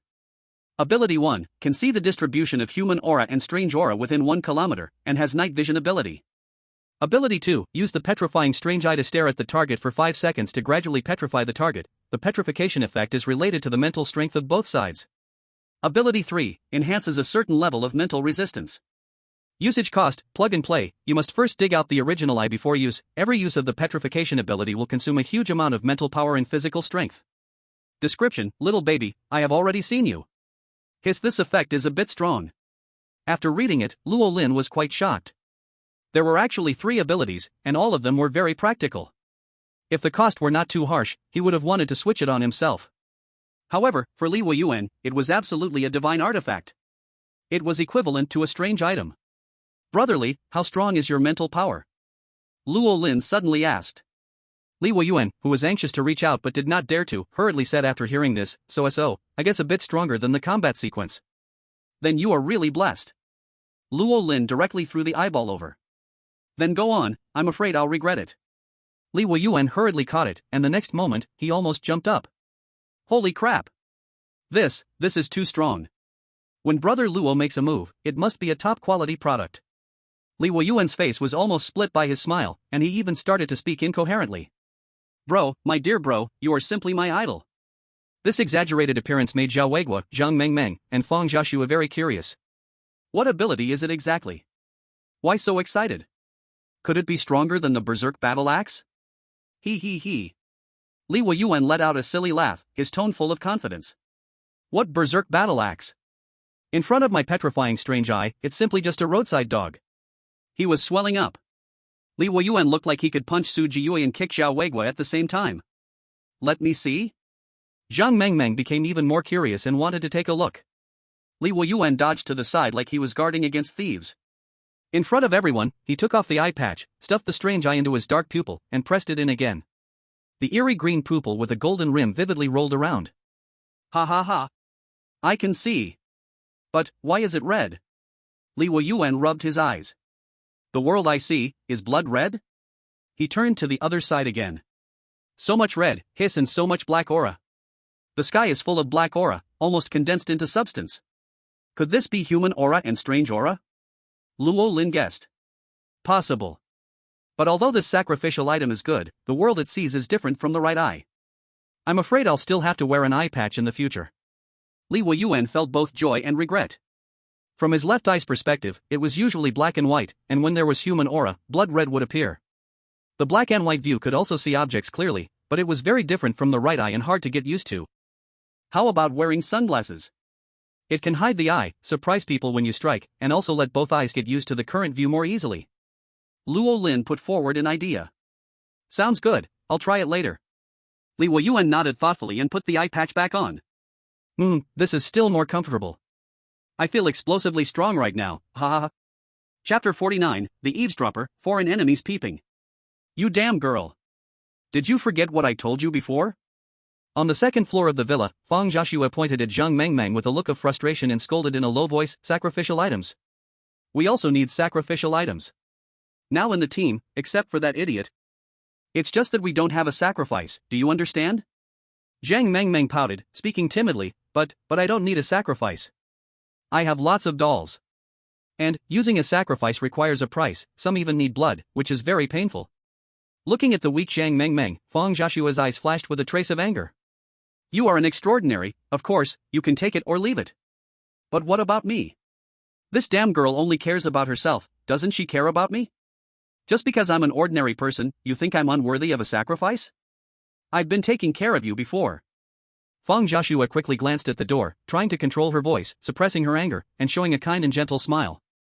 Mengmeng, the price of a sacrifice doesn't necessarily have to be paid by us directly. Didn't Grandpa Zhao already demonstrate it for us yesterday? Just take a few pounds of rice, and some people in Dawn Village will help us solve problems. Zhang Mengmeng hesitated, but doesn't that hurt others? Hurt? Fang Jiaxue smiled faintly at the corner of her mouth, quickly hiding it, and said softly, silly girl, this is not harm, it's mutual benefit. We can use the sacrifice to protect them without worries, and they not only get their lives protected, but also receive food to sustain their lives. It's a good thing. It's just taking some of their blood. Didn't the scientists say that taking blood properly helps metabolism and is good for health? If you don't believe it, you can ask Aunt Sun and Aunt Wang. They absolutely wouldn't mind exchanging some blood for food. At worst, we can give them some cured meat and some dates to replenish them. Besides, you don't need a sacrifice, but you can leave it with me for safekeeping. Meng Meng, before your parents went on their business trip, I promised them that I would protect you well. Think about it, I'm just an ordinary person now, I can't do anything. But if I had a sacrifice, wouldn't I be able to help you fight the monsters together? If something happens, wouldn't we be safer? Zhang Meng nodded, it sounded so reasonable. She couldn't help but say, actually, I can protect you. I'm very strong. My dolls are all great. Is what I want only your protection? What I want is power. It's the extraordinary power to protect myself. Fang Xiaoxue took a deep breath and continued to lure her. I know, our Meng Meng is the best, but that doesn't affect anything, right? And think about it again, isn't Brother Luo great? Now everyone has the things he made, but you don't have any. Don't you care at all? They need the sacrifice more than I do. Zhang Meng opened her mouth to speak, but noticed Fang Xiaoxue's cold eyes, and was scared into lowering her head, muttering, I understand, Fang Auntie. I'll find an opportunity to talk to Brother Luo. Fang Xiaoxue frowned, immediately, right now. Don't waste any more time, go and talk to Brother Luo properly. Let me think. We need a sacrifice that can protect us. The higher the rank, the better. It should have strong attack power, decent defense, and preferably be able to control the target. Also, it should let us run faster. Zhang Meng opened her mouth wide, wanting to say something but not daring to. Alright, just this requirement. Go ahead, once you've made the deal, I'll take out the extraordinary materials. Thinking about the powerful sacrifice she was about to get, Fang Xiaoxue couldn't help but smile, unable to suppress it. Zhang Meng hesitated, then hugged the strawberry bear and left. Damn it, who's this idiot? Daydreaming in broad daylight? Wanting everything, why don't you just fly to the sky and stand side by side with the sun? 50 miles outside of Dawn Village, on the road, a convoy was stopped. There was an RV, 2 pickups, and a bus. Outside the RV, a yellow-haired man, holding his ear as if listening, was cursing. Huan Hao, what are you talking about? A muscular man holding a golden spear, wearing only a white t-shirt, asked. He walked out of the RV, holding a woman who was dressed provocatively, her ears pointed. The man, called Huang Hao, with yellow hair, wore a flattering smile and said, Brotherly, it's nothing. I just heard a crazy woman ranting about wanting a sacrificial item that doesn't even exist. Brotherly frowned tightly. Why listen to those crazy ramblings? Did you get the intel? Haha, I'm part of the eavesdropper sequence. What can escape my ears? Huang Hao said confidently. I've got everything figured out. The village of Dawn is 10 miles ahead, just as Old Wu said. There are some discrepancies in the intel, but they have 6 sequence extraordinaries. 6? Looks like someone awakened recently? This could be troublesome. Another figure entered the conversation, a tall, thin shadow cloaked in a black robe, walking toward them. Brotherly, do we still need to make a move on them? Brotherly's eyes revealed a cold, murderous gleam, and he said icily, what's one more? With my Ruger holy gun, I can take out their strongest with a single shot. We still have the little demon. She can break down almost any combat-type sequence extraordinary with a word. The rest will be easy to deal with. Once we have them, we'll have a safe base. No more running away like weaklings. The seductive woman in Brotherly's arms gave a wicked smile, her voice sweet and alluring, a melody to the ears. Yes, Brotherly's gun, it's so powerful. Those old, weak, sickly people, how could they be a match for Brotherly? The little demon's voice had a special charm, commanding respect from anyone who heard it. Huang Hao and the man in the black robe looked uneasy, swallowing hard. They gazed at the little demon with burning eyes. She licked her lips and gave them a meaningful look. Humph. Brotherly gave a cold grunt, sensing something, but said nothing and continued, what else did you hear? Tell me everything. Huang Hao hurriedly spoke, the strongest person in Dawn Village is a man called Roland. He is said to have a bow that causes an explosion when it hits, and a gun that freezes the target in place.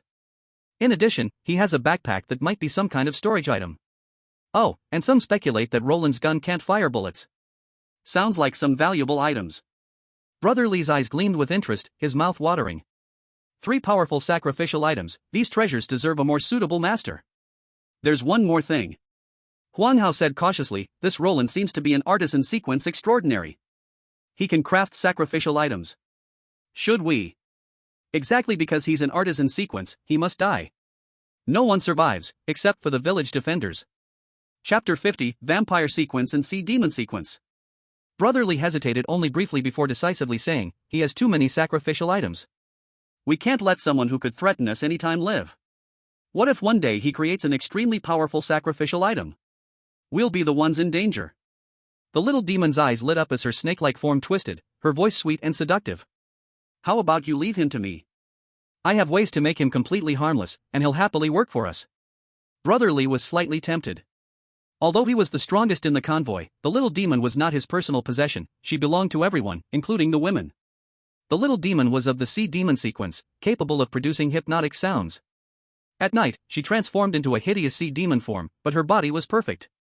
It was unclear if it was due to her sequence's price or her nature, but the little demon was undeniably a sea queen. The entire convoy was her fish pond. Because of this, Brotherly didn't treat the little demon as his woman. But if she could be used to control a potential artisan sequence person, that wouldn't be bad. After all, it was just another ally. He, Brotherly, had long since stopped caring about such things. He, Brotherly, hated wasting anything. During the day, the little demon belonged to one person, and at night, she belonged to everyone, shared by all. But no, Roland has too many sacrificial items. It's very weird, it must be dealt with immediately. If this operation goes wrong, it's us who will die. A flicker of fear flashed in Brotherly's eyes. The information from Old Wu in Dawntown was outdated. There was no mention of Luolin before, and in Dawn Village, there were only 5 extraordinary beings, and their convoy also had 5 extraordinary beings in their ranks. After taking out one of their people in a second, it would be 5 against 4, an advantage for us. But now, Luolin has become the strongest with 3 ritual items, so the previous plan needs to be completely discarded. What about the others? Are they the same as the information we gathered? Brotherly asked about the others. Huan Hao nodded and said, the village guardian sequence is called Zhou Da Zhuang. He's an idiot. Although he is sequence 8, the village guardian sequence is only good at dealing with weirdness, not our opponents. An idiot is good. It's because he's an idiot that we can easily control him. Brotherly nodded in satisfaction. Huang Hao continued. Captain Li Wuya's sequence ability is unknown, but it's certain he's not from a combat sequence.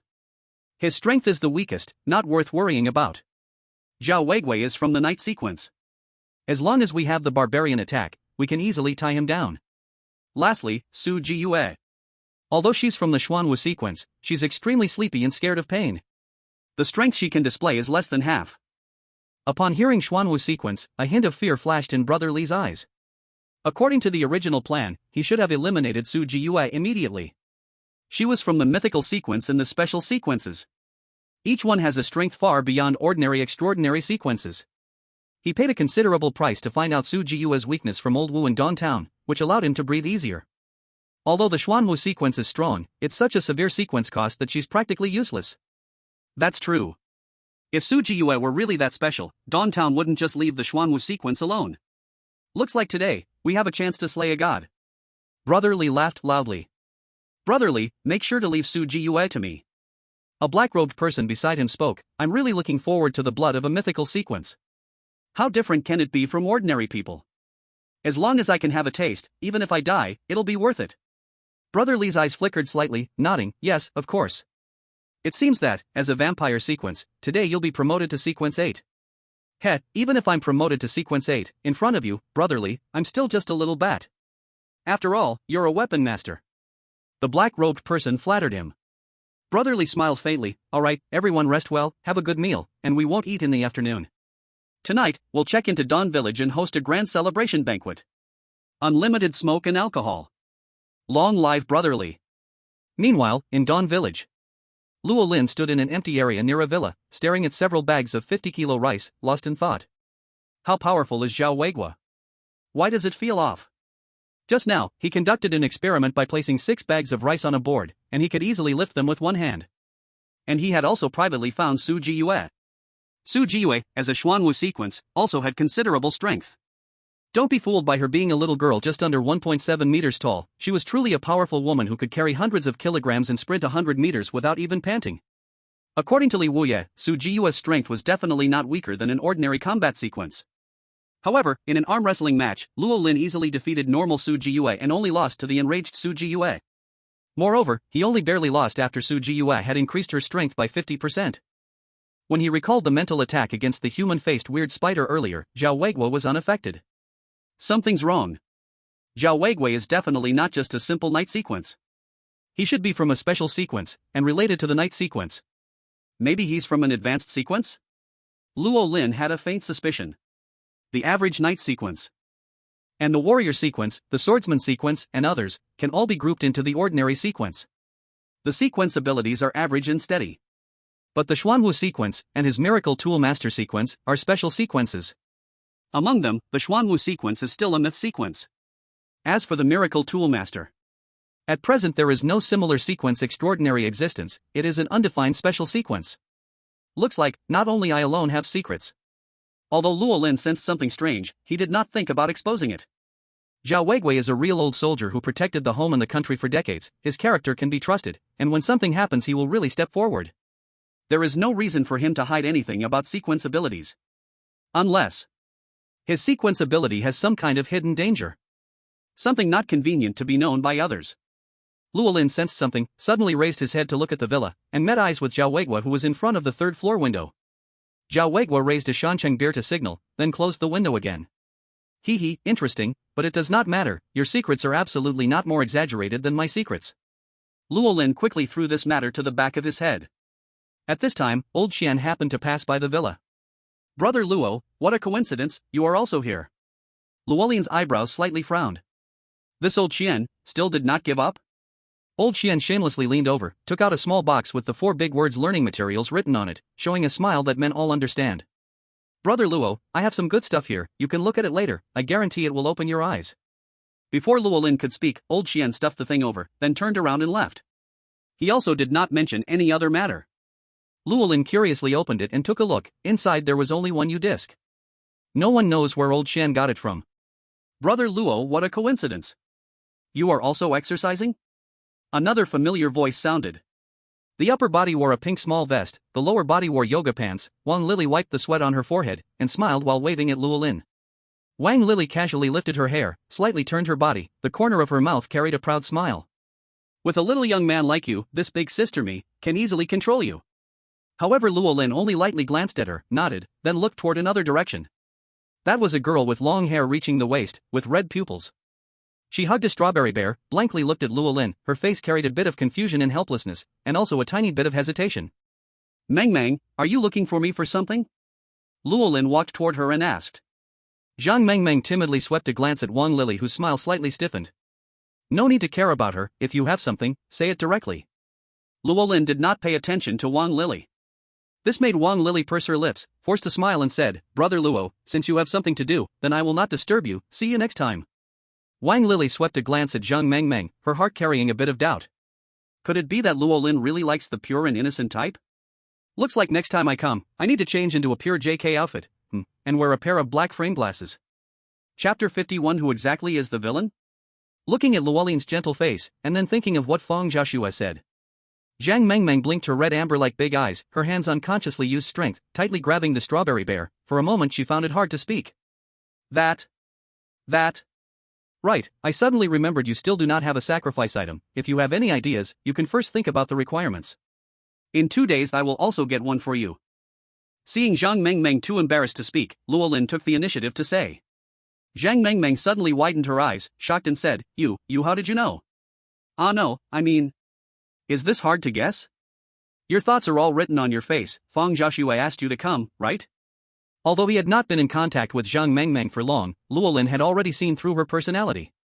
Perhaps because of family environment factors, Zhang Meng Meng's personality was a bit timid, not daring to show herself. Compared to meeting new friends, she liked more to stay in quiet places, sinking into her own world. Play games, watch anime, cartoons, read novels, and such. The kind who would absolutely not open her mouth if she could avoid troubling others. Of course, this kind of person is also easy to believe others. Feng Jiaxue uses Zhang Meng Meng's character weakness to firmly control her, using her to gain power and resources for herself. Both Luo Lin and Li Woya can see this clearly. But this kind of thing is not something outsiders should interfere with. As long as Feng Jiaxue doesn't think of any crooked ways to threaten everyone's safety, everyone will just turn a blind eye. After all, Zhang Meng Meng is still young, and her personality is weak, she needs someone to take care of her. Feng Jiaxue may have some small thoughts, but on the surface, she will still take good care of Zhang Meng Meng. If Feng Jiaxue is driven away, not to mention whether this would make Zhang Meng Meng unhappy, who would take care of her then? Zhao Weigua? A drunken man with secrets. Su Jiyu? Sleeping all day, can't even take care of himself. Li Woya? A one-eyed man, also not suitable. Knowing all this, Luo Lin easily guessed the reason. Zhang Mengmeng was a little embarrassed and blushed from being exposed. This is the offering I want. Don't rush to help her excuse herself. We all know what kind of person she is. Luo Lin interrupted her with deep meaning, then changed the subject. I can make you an offering, still under the previous terms, but the final effect of the offering. Remember to tell her, I can't guarantee it. Luo Lin didn't mind making 2 more offerings, as extraordinary materials were much more valuable than regular supplies. Mei Chem, I understand. Seeing that the matter was resolved, Zhang Mengmeng breathed a sigh of relief, and a smile returned to her face. Thank you, Brother Luo. The two talked a little more, then Zhang Mengmeng, hugging her strawberry bear, hopped up the stairs. Watching her light-hearted back, Luo Lin shook his head. Creating karma. Time quickly passed, and it was now 5 in the afternoon. As the sky darkened, the mysterious convoy still hadn't arrived. This made the people of Dawn Village, who had been in a tense state, feel a little relaxed. Everyone knew about the mysterious convoy, but there was no joy from the others. Most of them were actually on guard. The area the village guards could protect was limited. The small Dawn Village can't protect too many people. If outsiders want to come in, what will happen to them? The more people there are, the higher the chance of encountering monsters. The safety would be greatly reduced. Therefore, except for a few people, most of them strongly rejected other survivor convoys. Will those guys come or not? Zhao Weiguo looked at the sky impatiently, then took out his pipe and took a deep puff. Li Woya calculated with his fingers again. Soon, they will definitely come. Su Jiyu doubted, why? It's so late, shouldn't they be looking for a safer place to camp? It's precisely because it's dark that they will definitely come. Luo Lin said with a deep tone, within tens of miles, is there any place safer than Dawn Village? Li Woya and Zhao Weiguo frowned at this. These people are not friendly. Would normal people come to Dawn Village at sunset? The night is so dangerous, don't they know that people are out there running around? Then why did they deliberately choose this time to come? It can't be just to crash for the night, right? Could it be? Who would be foolish enough to think that? Fang Jiaxue hesitated. Could it be that they want to stay in the village for the night and leave tomorrow? Luo Lin and Li Woya exchanged subtle glances, and the understanding between them kept them silent. At this point, Li Woya took off his eye patch, revealing his green gold-framed eyes, then put on sunglasses. He suddenly spoke, they're here. Everyone turned to look, and after a while, a dark figure appeared at the horizon. After another 10 seconds, they could finally see clearly it was a small convoy. Leading the way was a pickup truck, followed by a camper van, another pickup truck, and a bus. No tail, huh? Looks like this convoy won't be easy to deal with. Li Woya mused, stroking his chin. The tail specifically refers to the ordinary people driving their own cars, as well as those riding bicycles and motorcycles. They are the tail of the convoy, and also the most dangerous group. If a threat catches up, it's often these people who die. Because the convoy will always break off the tail to survive. At that time, Dawn Village had a tail, including Luo Lin, who was riding a human-powered tricycle following the convoy. Normally, convoys have some tails, at least ordinary people driving their cars following along. A convoy with only 4 cars like this is very likely not a good bunch. Sure enough, after the vehicle stopped over 100 meters away. The men who got off the bus were all strong, sturdy men, not a single elderly or weak person in sight. Some people stayed on the bus, all women. There is no doubt, this is an elite, young convoy. Luo Lin quietly became more cautious, subtly raising his shield, protecting his vital areas without making a sound. Hello, is this Dawn Village? At that moment, a woman dressed strikingly, with long green wavy hair, stepped out of the RV. She was very beautiful, the kind of beauty that makes it hard to look away after just one glance. And her voice, it had a kind of magical power. When you listened, you couldn't help but relax, feeling at ease. Such a beautiful voice. Everyone thought to themselves, even Zhang Mengmeng and Su Jiyue, who were women, felt the same. And the other men and women of Dawn Village, holding weapons, had the same thought. Many men leaned forward, their faces showing a greedy expression, wanting to see more clearly. Li Woya gave Luo Lin and the others a look, signaling to be on alert. This woman is not easy to deal with. Normally, when a woman takes the lead, it's easier to gain trust from others. Because in people's subconscious, women are weaker and safer.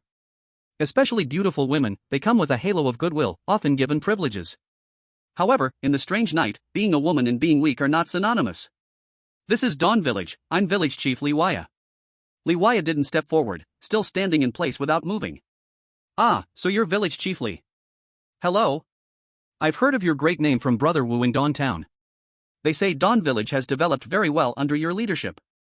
The woman smiled playfully and flattered him, while the other 3 men came to stand behind her, like bodyguards.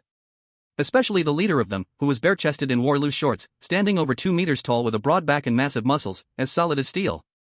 He was even stronger than Zhou Dajuan. At first glance, he was the type suited for close combat, like a tank. Oh, right, I got too excited and forgot to introduce myself. The woman covered her mouth and laughed, leading the way as she slowly approached, the 3 men following in her footsteps. They seemed unguarded, but their eyes were constantly scanning Luo Lin and the others. My name is Xiao Yao, I'm the leader of the family convoy.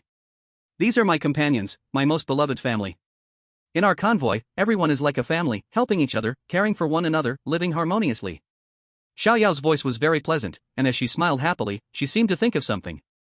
A trace of satisfaction flashed in her eyes. It should be working soon, right?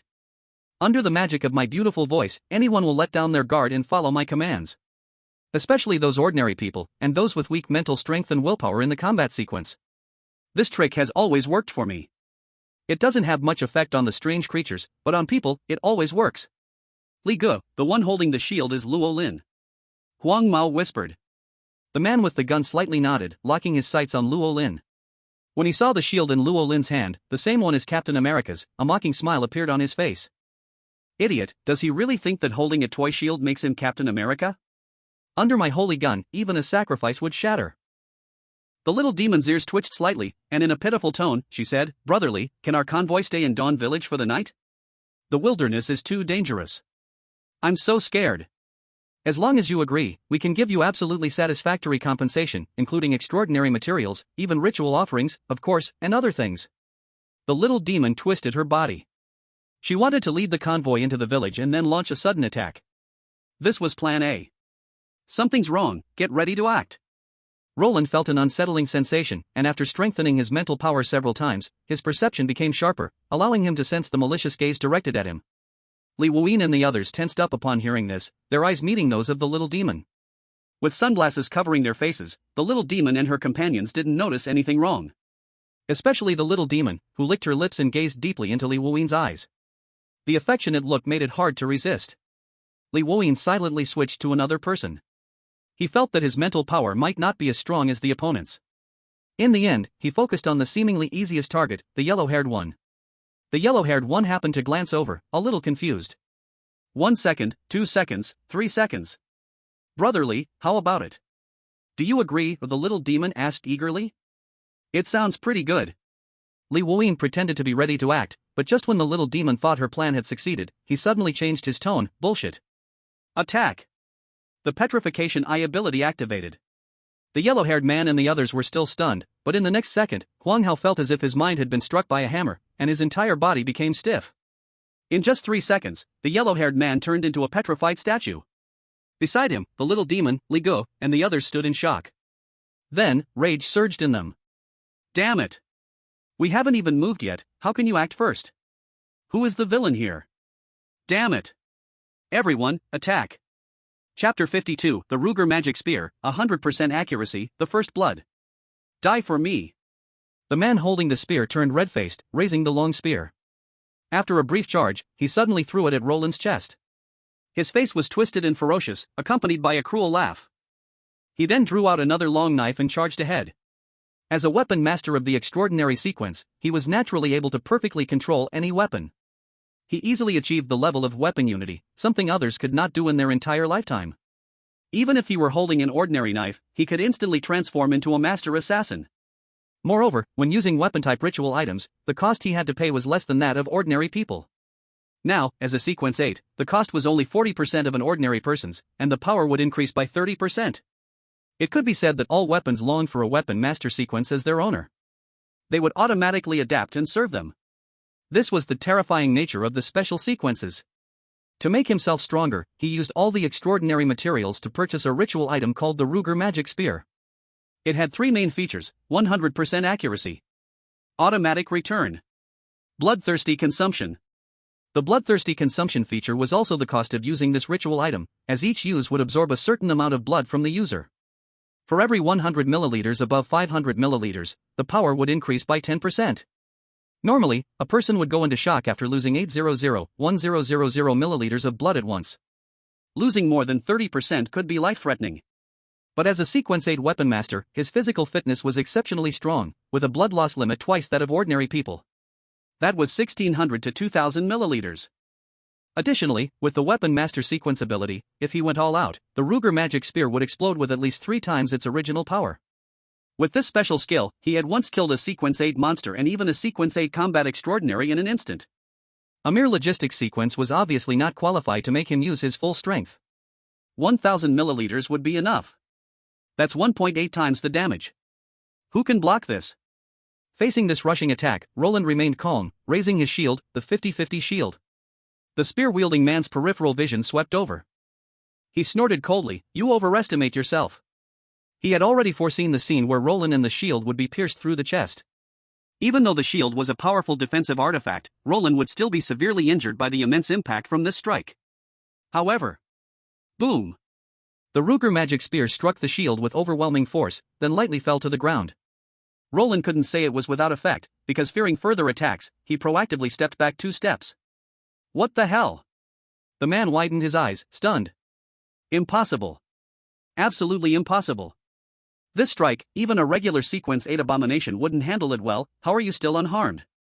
At this moment, Sujiyu activated her rage and swung her rage axe toward him. The man holding the spear gritted his teeth, having no time to think further. He could only try to block Sujiyu. It's fine, though there's a slight issue. Everything is still within my plan. Next, I'll use the Human Sword Unity Realm to easily push Sujiyu back, then summon my spear back. Victory is still mine.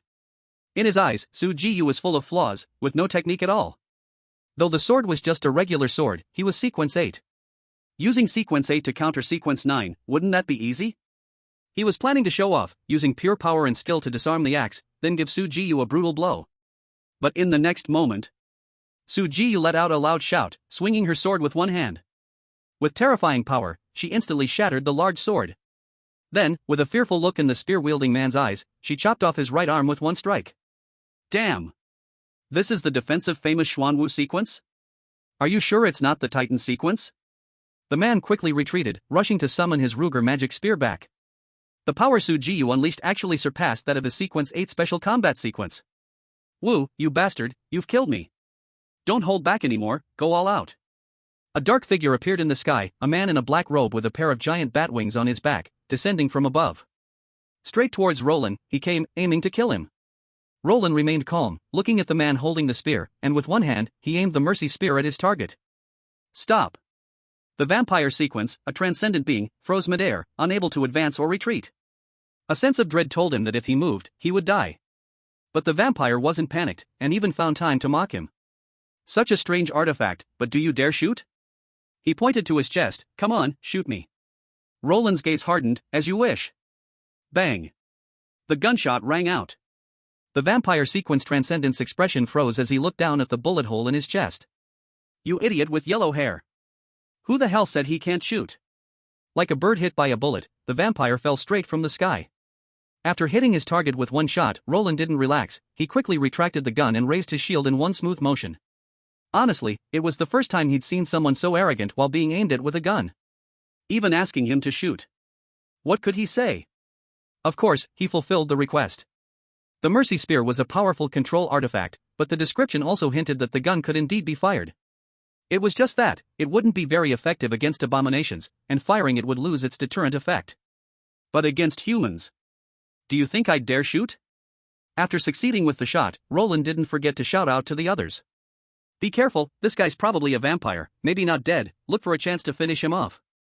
The vampire Sequence Transcendent, severely injured and lying on the ground, cursed silently in his heart. He had originally planned to find an opportunity for a sneak attack. If things went wrong, he'd retreat immediately. But these people were too cautious. They didn't give him any chance at all. Following the reminder, Zhang Mengmeng directed 3 puppet dogs and Strawberry Bear to step forward for the finishing blow. The vampire, seeing this, could only get up and fight again. However, even though the vampire sequence had powerful recovery abilities, the bullet wound in his chest severely affected his combat power. Facing 4 puppet creatures, he could only awkwardly dodge, while also being careful of Roland's sneak attack. At this moment, Zhao Weiguo appeared, holding a vampire-slaying greatsword. Tearing apart the tangled white cloth, suddenly, the barbarian sequence appeared with an extraordinary presence. The latter roared, gripping a thick iron rod in both hands, charging forward. Fearless and determined, he chose to face it head-on. In strength, my barbarian sequence is not weaker than anyone. A mere knight sequence without a mount? They're nothing but walking chickens. The barbarian grinned fiercely, aiming to crush Xiao Weigui to death with his iron rod. However, with a flash of white light, the blood-sucking greatsword sliced through the iron rod, as thick as an adult's arm, as easily as cutting tofu. At the same time, a large head soared into the sky. The scene froze at the moment of the barbarian's grin. The barbarian did not die painfully, but he was happy. Chapter 53, A Group of Troublesome People, Kill. Damn, damn, damn. This is called an old, weak, sick, and disabled team? Are they out of their minds? Those bastards from Dawntown want to mess with me? Fine, fine, fine. Today, I, Li Longtao, will remember this grudge. I will repay them tenfold when the time comes. Li Longtao, the man holding the gun, twisted his face in terror and fury. Seeing the yellow-haired man and the barbarian killed cleanly and decisively, even his overconfident self knew that things might flip badly this time. Originally, they had made two plans. Plan A was to gain favor from the Sea Demon sequence, so they could smoothly enter Dawn Village and then launch a night raid. Both the Sea Demon sequence and the Vampire sequence only unleashed their full battle power at night. A night attack, there was no possibility of failure. Plan B was to let the Vampire sequence stay hidden, and if a battle broke out, they would suddenly drop down from the sky and instantly kill one person. He would kill one with the vampire, and the vampire would kill another, creating a favorable 5 versus 3 situation. But to his surprise, the mere logistics sequence, Roland, managed to withstand the combined killing blow from him and the vampire sequence. And Roland was completely unharmed. What was even more unexpected was that the abilities these bastards had, and the intelligence they held, were worlds apart. At the start, they had no idea what methods were used to instantly kill their assassin, the Listening Ear. When facing the defensive Black Tortoise sequence, not only did he fail to take it down, but he also lost an arm. Good fortune never comes in pairs, and bad luck never comes alone. The barbarian sequence, facing the knight sequence without a mount, lost its head in one confrontation. Is this what they call old, weak, sick, and disabled? Even the battle sequences from Dawntown are no better than this, right? But it doesn't matter, although the process was a bit turbulent, the result still won't change.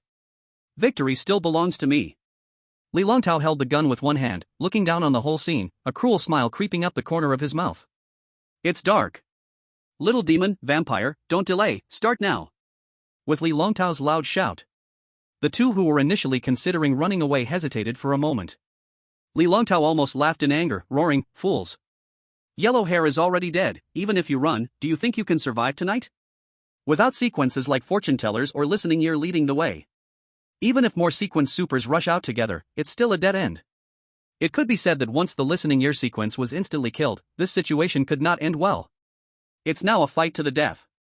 The little demon and vampire exchanged a glance, their expressions shifting slightly.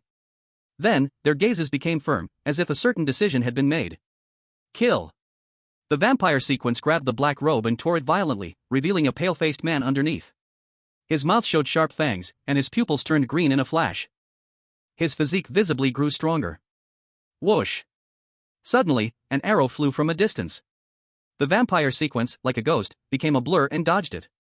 Hurry up, don't give them a chance to unleash their full power. Roland whispered.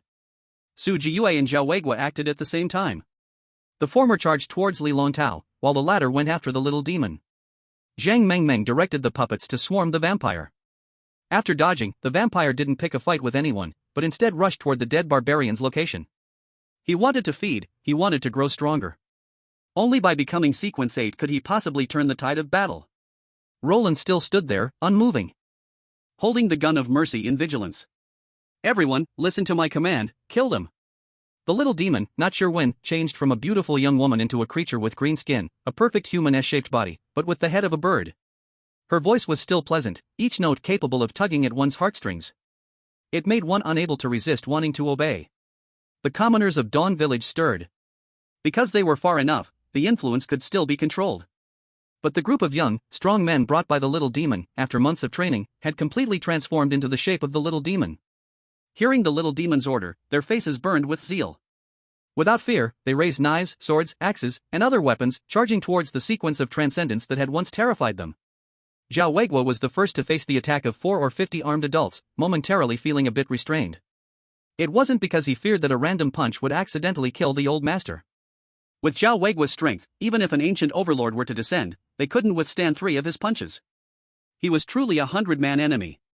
A 10,000-man enemy. But as a veteran of decades, his stance had always been to defend his country and protect the people. Now, because of the eerie night, he was forced to strike down a group of people controlled by the sea demon Sequence. This made him hesitant for a moment. However, when his gaze swept past the vampire who was gnawing on the corpse of a barbarian Sequence, his eyes suddenly became firm. These are a bunch of unruly people, they must be struck down with a heavy hand. Kill. Zhao Weigua could not risk putting himself and his team in danger simply because the enemy might be innocent.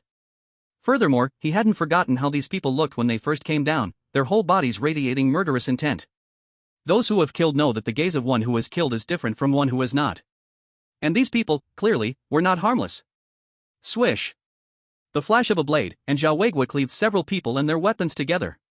With another swing, he executed the bastard who was preparing to sneak attack from behind. Zhao Weigua locked onto the little demon's location, as though he had entered a state of invincibility, mowing down everything in his path. The little demon, who had been quite pleased with herself, saw this and her bird-like eyes suddenly narrowed, letting out a strange sharp scream. The crowd controlled by her voice grew even more violent, reckless, and fearless of death. Zhao Weigua's strength was immense, but he wasn't wearing armor, so while he mowed down enemies, he also had to block attacks, making it difficult to gain any clear victory for now. How is it possible that no one is affected? Could it be that my singing isn't charming enough? These guys, are they really from the battle sequence? The little demon was now the most bewildered. In the past, when she sang, not to mention commoners, even barbarians, Huang Hao, and vampires would all be influenced or even controlled by her. Even if she was exhausted, she could squeeze out the last drop of strength from their bodies. Yet, the old, weak, sick, and disabled in front of her completely ignored her beauty and sequence abilities. This made her start to doubt her own charm. The influence brought by the sea demon Sequence was still there. But Li Wui had the petrified ghost eyes, which enhanced his mental strength. And Luo Lin's mental strength had also recovered by more than half, although he was somewhat restless, he was not under control. Instead, he was observing the battlefield. Zhao Weigua seemed to be surrounded, but in reality, he had already stabilized. The little demon was clearly an auxiliary Sequence, at most able to restrain one or two enemies. The battle between Su Jiyu and the one-armed man was the fiercest. Even though the one-armed man had been severely wounded, his combat strength was still formidable. He was even able to hold a gun with one hand, suppressing Su Jiyu. Every time he fired, he could create a hole in Su Jiyu's body. It was clear that the one-armed man was being conservative, trying to wear down Su Jiyu through a battle of attrition. But he didn't know, the more pain Su Jiyu endured, the stronger she became. With the support of the Xuanwu Sequence, she wasn't worried about getting injured. Swinging her battle axe, she grew stronger as the battle went on, gradually overpowering the one-armed man. Only the battlefield with Zhang Mengmeng and the vampire was currently the most intense. The vampire was holding a teammate's corpse, showing off wildly, not counterattacking, only dodging. His incredible agility allowed him to always escape from the encirclement of 3 dogs and a bear. The strawberry bear screamed in rage, chasing fiercely. But the little short legs were really hurt. Couldn't catch up. Thinking about the legendary vampire, Roland understood that he must open the situation from the vampire. He took out the mercy gun, aimed at the vampire, and shouted, "Stop!" The vampire froze for a moment, then was knocked down by the doll dog and the strawberry bear. One doll dog bit the vampire's rear, 2 others bit the calves.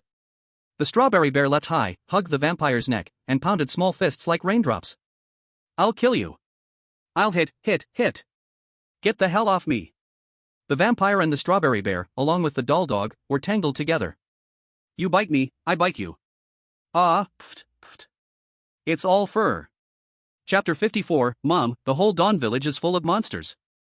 The vampire spat out a large amount of feathers, disgusted, and broke free from the doll dog. Then it forced the strawberry bear down to the ground and looked toward Roland's direction. "Damn. Do you really think I'm afraid of you? Watch me suck you dry." The vampire became fierce, knowing that as long as Roland helped, he could never succeed smoothly. Instead of struggling with the doll dog, he might as well kill Roland first. Ignoring the doll dog hanging from his rear, the vampire flapped his wings and quickly approached Roland in an S-shaped curve. "Come on. Maybe I'm not as fast as your gun, but as long as I'm faster than your eyes, you can't hit me." The vampire's sequence power was slightly weaker, but his agility was maxed out. In a short time, his movement speed was no less than a car. Even abilities of the same sequence would have trouble reacting. Let alone a mere logistics sequence? Once I get close, it's your death. The vampire fantasized about grabbing Roland and flying into the sky, showing off wildly. His strength wasn't as extraordinary as the barbarians, but when facing a logistics sequence, it was a sure thing. No fear at all. Roland calmed down, not firing the gun. He held his shield in front of him, his legs gathering strength. When the shadow was about to get close, he suddenly delivered a whiplash kick. Bang! The vampire's head collided directly with Roland's big foot, and his left face was deformed by the blow. A crisp crack was heard, and the vampire felt like stars were swirling above his head, his brain buzzing. Then, like a missile, he flew horizontally at an even faster speed, smashing into the ground heavily and unable to get up for a long time.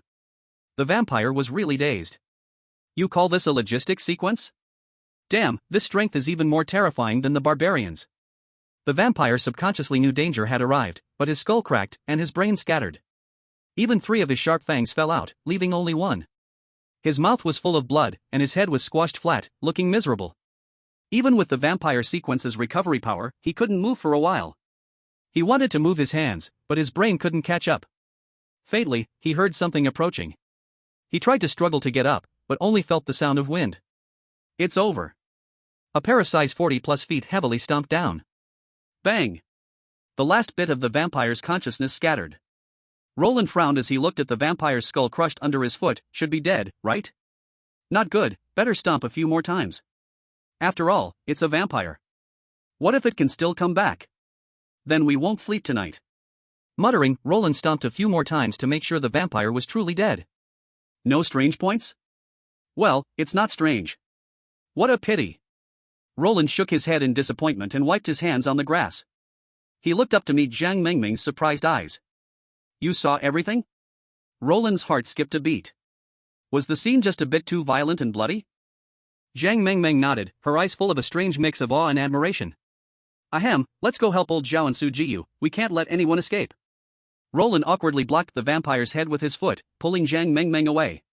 He had been so scared earlier, so excited, that he accidentally killed the vampire. Looking back, it was really too brutal. Better not teach the kids bad things. Once the vampire died, Zhang Mengmeng sent the doll dog and strawberry bear to help Su Jiyu surround the one-armed man.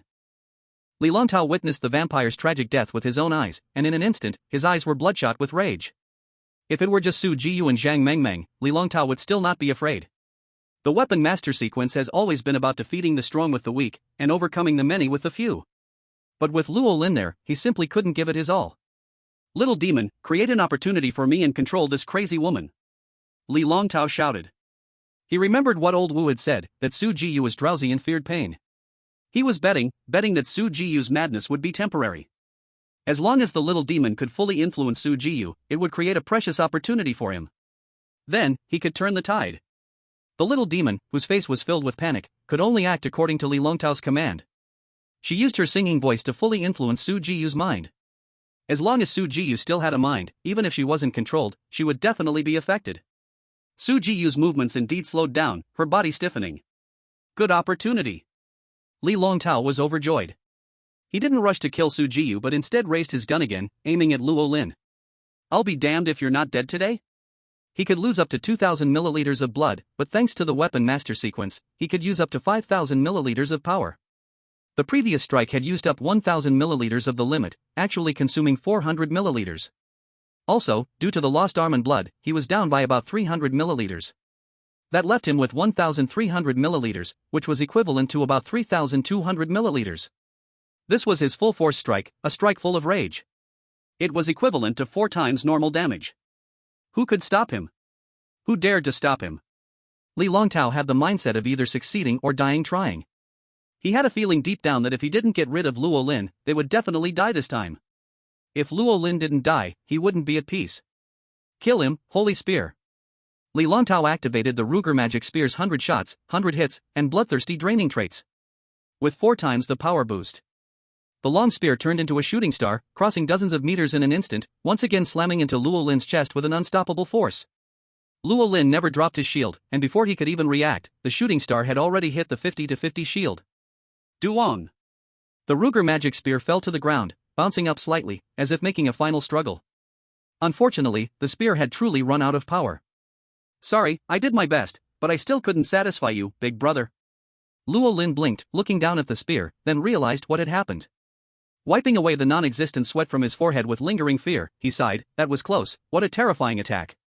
I almost died. Zhang Mengmeng also stood nearby, looking at the shield with no visible marks and then at Luo Lin. Her crimson eyes were full of confusion. You call that scary?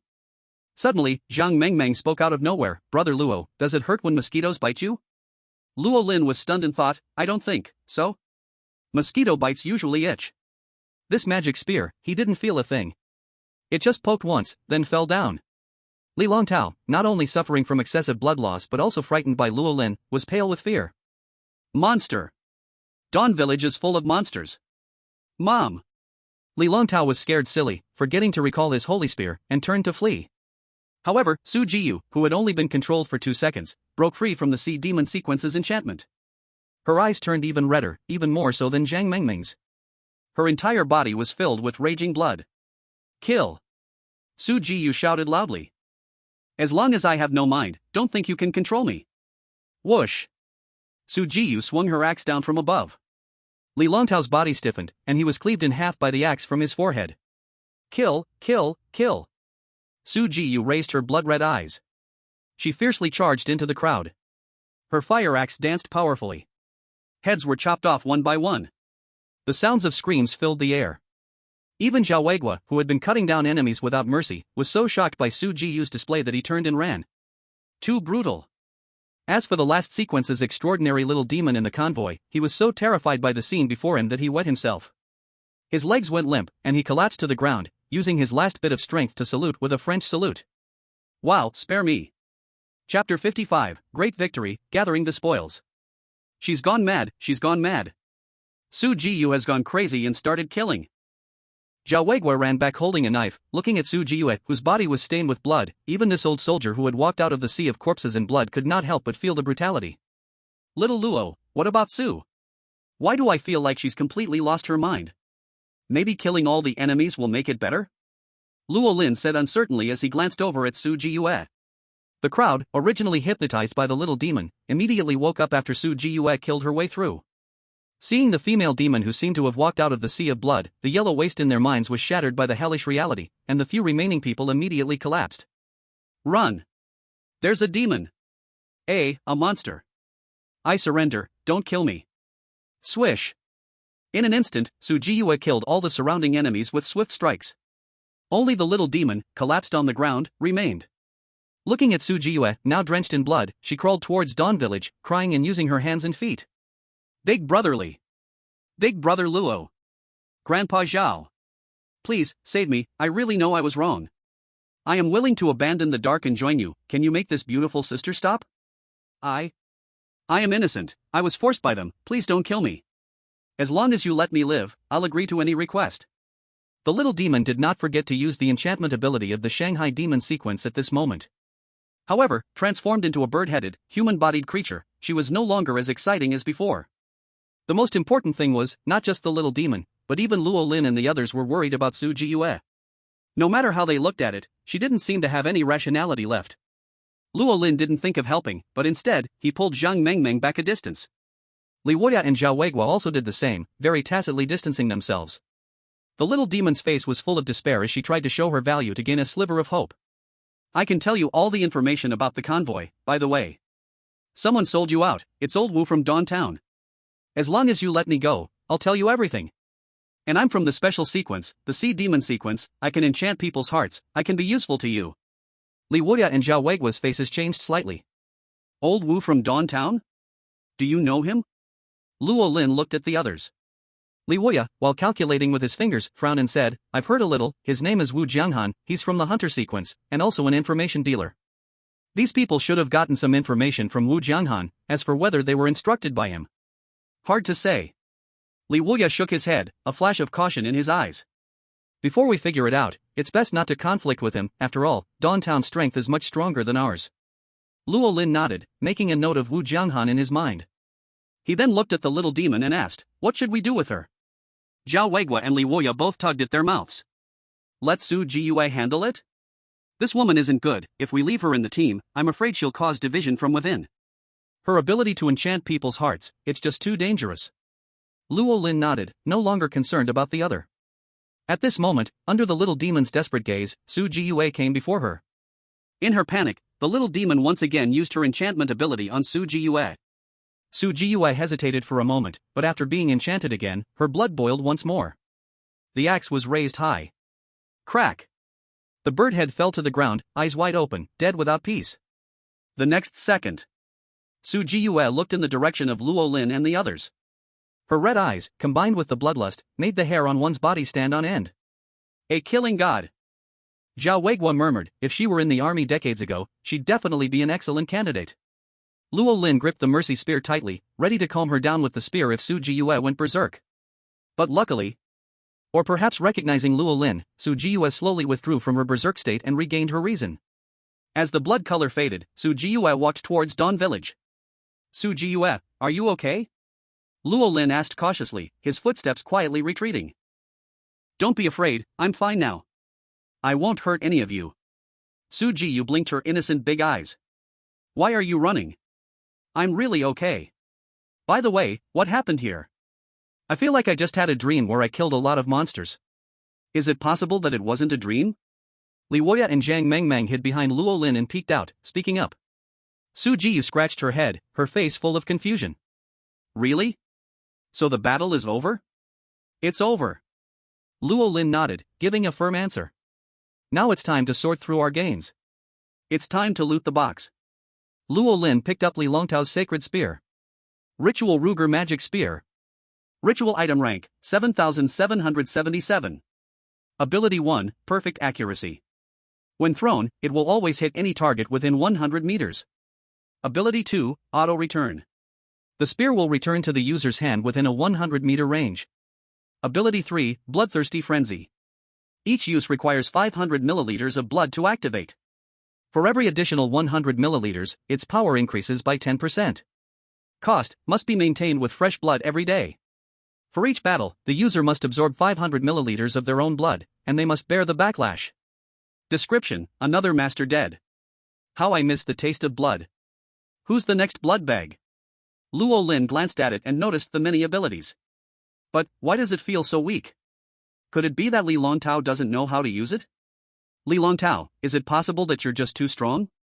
Luo Lin shook his head, tossing the magic spear to the others. This thing isn't for me. Let's see who it's suited for. Li Woya glanced at it and threw it to Zhao Weiguo. Zhao Weiguo hesitated, but after reading the cost, he passed it to Zhang Mengmeng.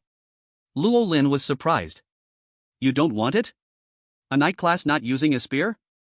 Or is it that you can't? Zhao Weiguo shook his head. I can use it, but the cost is too much.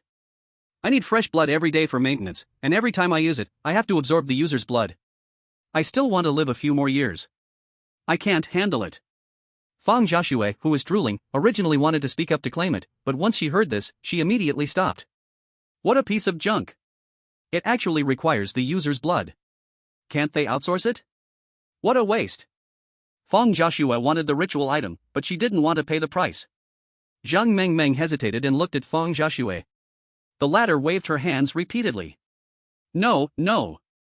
This magic spear is too useless. Seeing this, Zhang Mengmeng handed it to Su Jiyue. Su Jiyue looked at it and shook her head without thinking. I don't want it. Luo Lin was confused. Aren't you supposed to have a strong recovery ability? If you can maintain an axe, maintaining a spear shouldn't be a problem, right? Su Jiyue hugged her axe tightly and said firmly, I just like axes. Luo Lin couldn't shake the feeling that Su Jiyue kept glancing at his shield of the 50-50. She's eyeing my shield. Luo Lin silently turned his shield to his back, and sure enough, Su Jiyue's eyes moved to it again.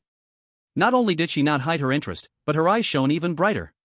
Luo Lin was speechless and made up his mind to protect his shield well. This thing is a treasure. It survived 2 attacks from the magic spear without a scratch. It scared Li Longtao, ranked 8th in the sequence, into a complete breakdown. As expected, strange items are amazing. Ritual items are just trash. Chapter 56, Miracles are still on the development path, new crisis. Next, Li Woya and Zhao Weiguo led the group to clean up the battlefield. In addition to the Ruger magic spear, they found 6 extraordinary materials. Just enough for one for each person. But the Ruger magic spear turned out to be useless, no one wanted it. How about this? Let's store the Ruger magic spear in the villa. If no one wants it, we can trade it with another team later, and then distribute the spoils. Li Woya proposed an idea, which was unanimously agreed upon by everyone. In addition, they also gathered a large amount of ordinary supplies. Just 50-pound bags of rice, there were 20 bags. And various types of bottled water, sodas, and around 10 boxes of each. cigarettes and alcohol, a fair amount. Hundreds of pounds of oil. The space in the pickup trucks and RVs was packed to the brim. And on the bus. Besides the dozen bags of pig feed, they also found a dozen women who were quite attractive. Each of them had a numb look on their faces, as if they had lost their souls. Only one or two women with strong willpower were still able to communicate normally. From them, they learned about the situation of the convoy. Weapon Master Li Longtao was the strongest in the convoy, and he proposed the concept of a younger convoy. The convoy followed the law of the jungle. Apart from the strong men, all the elderly and children were abandoned. Even the women were only kept if they were young and still had some looks. As for the reason, everyone who understood.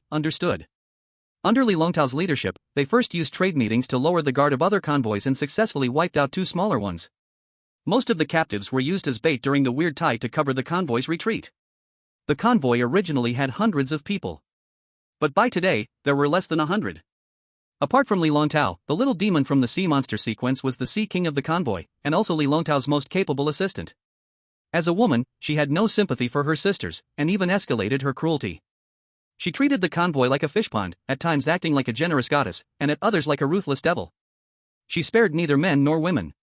The vampire sequence loved to drink blood, they appeared human, but were no different from the weird beings.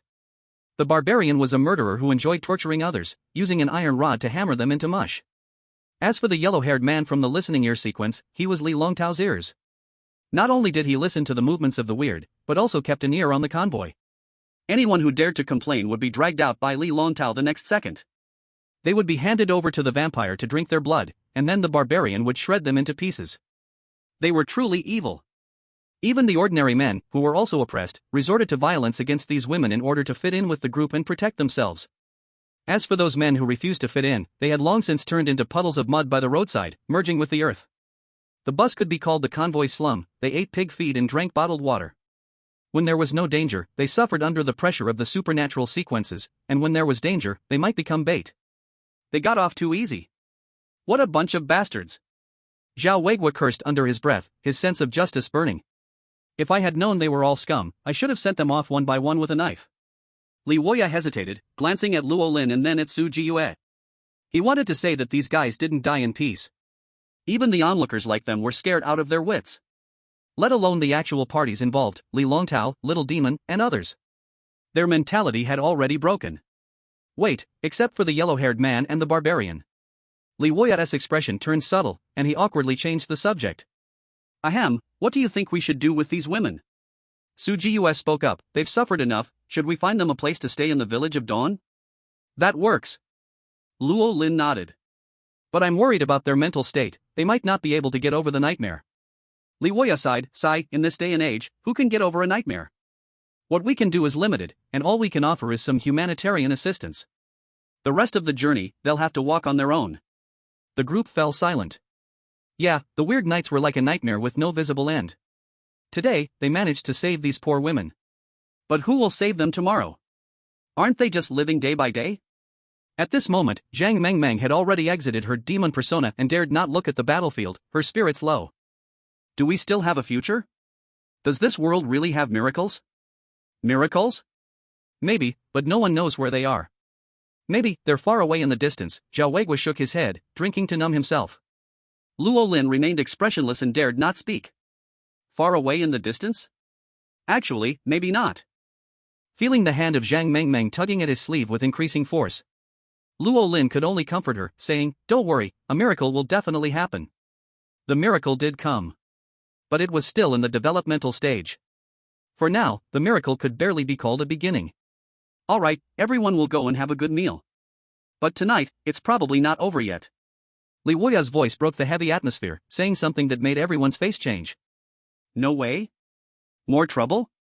Fang Xiaoxue looked terrified and couldn't help but glance at the demon spear, wondering if she should grab it first. Li Woya shrugged. You didn't think that after so many people died here, there would be no consequences, did you?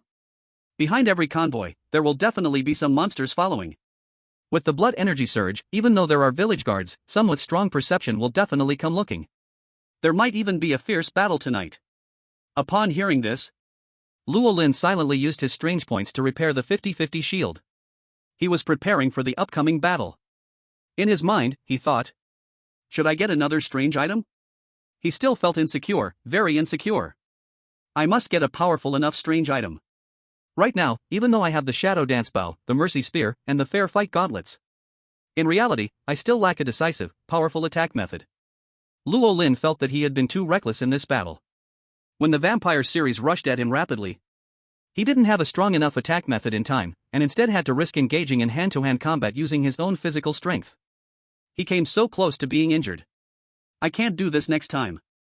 No matter how strong my physical strength is, I can't engage in a melee fight with them. Luo Lin silently warned himself, his gaze accidentally falling on a long whip. It was the long whip that the little demon liked the most. Luo Lin remembered the extraordinary willow branch material he got from Li Wuya earlier. Although a pseudo-legendary item is powerful, the more abilities it has, the more situations it can handle. And the whip happens to be a medium to close range attack method. It seems like I can give it a try? With this thought, under the strange gazes of Li Wuya, Su Jiyue, and others, Luo Lin, with a calm face, picked up the long whip and stored it away. Zhang Mengmeng let out a cry of surprise and quickly covered her mouth. Her red eyes were shining. Zhao Weigua shook his head again and muttered, "Young people nowadays sure know how to have fun." Luo Lin ignored the surprised looks from others, and after collecting his belongings, he returned to the villa. He took out the extraordinary willow branch material and placed it next to the long whip. He silently murmured, "Strengthen the whip's attack direction and fuse with the extraordinary willow branch material to increase its toughness and flexibility, etc." Upgrading and fusing the long whip into a pseudo-legendary item requires at least 5,000 strange points. Would you like to upgrade and fuse it? Yes. Chapter 57, Heaven's Punishment Whip. Luo Lin glanced at the remaining strange points. He had used 2,000 points to restore the 50-50 shield, leaving him with 46,300. That's still pretty abundant. He gritted his teeth. Let's go all out today, upgrade and fuse with 10,000 strange points. Boom! Luo Lin felt like his brain was suddenly drained, dizziness overwhelming him, followed by a heavy sensation. That was a misstep, I feel so tired. He tried to focus, his eyes burning as he looked at the long whip wrapped in a dense golden light. This enhancement took a full 20 minutes. Finally. As the golden light faded, the black long whip turned deep blue, and golden patterns ran across it like golden lightning. With a light touch, he felt a slight electric shock that vanished as quickly as it came, almost like an illusion. At first glance, this thing is definitely a rare treasure. Luo Lin excitedly picked up the whip. Pseudo-legendary item, Heaven's Punishment Whip, 10 out of 10 uses available. Ability 1, Heaven's Punishment. Upon touching a target, it can impose a different level of punishment depending on the target's past crimes and sequence level, no sensation, slight tingling, minor injury, severe injury, complete destruction of body and soul, etc., specific details. Ability 2, as easy to use as an arm and finger, the Heaven's Punishment Whip can be controlled better according to your mental attack, allowing more precise manipulation. Ability 3, stretch freely, the Heavenly Punishment Whip can extend according to your thoughts, stretching up to 30 meters long. Ability 4, the Heavenly Punishment Whip cannot be destroyed by the hands of those full of evil. Explanation, let's count your sins. I shall act on behalf of the heavens. Remaining Eerie points, 38,300. What the hell is this? Heavenly Punishment Whip? Roland froze for a moment, his brow furrowing slightly. How strong is the damage from this thing? For the first time, Roland felt unsure. Clearly, the Heavenly Punishment Whip is the nemesis of evil. It causes little harm to good people. But what about the eerie things? Currently, it's certain that if the eerie thing has killed someone, it will definitely face the highest level of heavenly punishment. But if the eerie thing hasn't killed anyone? How do you judge that? Roland thought silently, I need to find an opportunity to test it. But this thing is definitely not weak. It can also be used as a detector of good and evil. Those who haven't committed major wrongs won't be affected. As for those who pretend to be innocent but are actually supervillains, trying to sneak in, they'll only get a full annihilation package. With this thought, Roland saw Ability 2 and Ability 3. His heart stirred. He walked straight to the empty space outside the villa. Holding the whip in his right hand, he swung it forcefully, and with a snap, it extended about 20 meters. Under Roland's intentional control, the Heavenly Punishment Whip was as flexible as an arm. It could follow his thoughts, precisely targeting the objective. Even though he had no experience with whips before, the moment he held it, he became a master, a god in this field. The force was controllable at will, the precision was perfect, and its power was immense. This thing is awesome. I can even control whether the Heavenly Punishment Whip will apply punishment to the target, and since it can't be destroyed by evil hands, it can temporarily serve as a control item. Not bad, not bad. Roland, like a child who got a new toy, played with the whip in the open space for a long time. Finally, when he retracted the whip, the 20-meter-long heavenly punishment whip quickly shortened and coiled around his wrist like a little snake. And there was no worry of it falling off. When needed, it could be immediately swung out. It was the perfect tool for home and travel, for killing, no, for delivering heavenly justice. Better hide it well, or what if the female streamer sees it? Suddenly, Roland had a thought, am I a good person or a bad person? According to the definition of the heavenly punishment whip, is it a light injury or a heavy one? Recalling the tingling sensation earlier, Roland nodded seriously, solved the case, no one is perfect, who has no flaws. I'm just an ordinary person who made a tiny mistake. After all, I also received 9 years of compulsory education and grew up under the red flag, ready to inherit. That makes sense. Roland no longer dwelled on this irrelevant matter. He glanced at the sky, the sun was shy, leaving only half of its face exposed. It's already this late, I should get some sleep. When Roland was woken by a knock on the door, it was already midnight. He opened the door, and looked up to see a black figure with glowing green eyes. Startled, Roland instinctively swung the whip. Snap, damn it, demon, die. Stop, brother Roland. It's me, Li Woya. Li Woya shouted as he stepped back several paces. Brother Roland, are you dreaming of being a farm owner in the triangular trade? You opened the door and attacked me with a grudge. I'm not that one, you scared the life out of me. Roland grumbled, before talking about me, look in the mirror. Who's walking around at night with glowing green eyes? This isn't my fault. Who told you that my precious eyes have night vision? It's really convenient to use. Li Woya protested, then quickly changed the subject, asking curiously, Brother Roland, where did you get this thing? I didn't even realize it at first. Just like that. In front of him, Roland retracted the whip and coiled it around his wrist, looking like a gold and blue alternating bracelet. It looks like a good treasure. Li Woya envy, but my eyes are not bad either. Don't you understand, as someone from the Fortune Teller series, I can instantly kill an extraordinary sequence with one glance? That's the real value. Is the monster coming? Roland, too lazy to waste time on small talk, asked.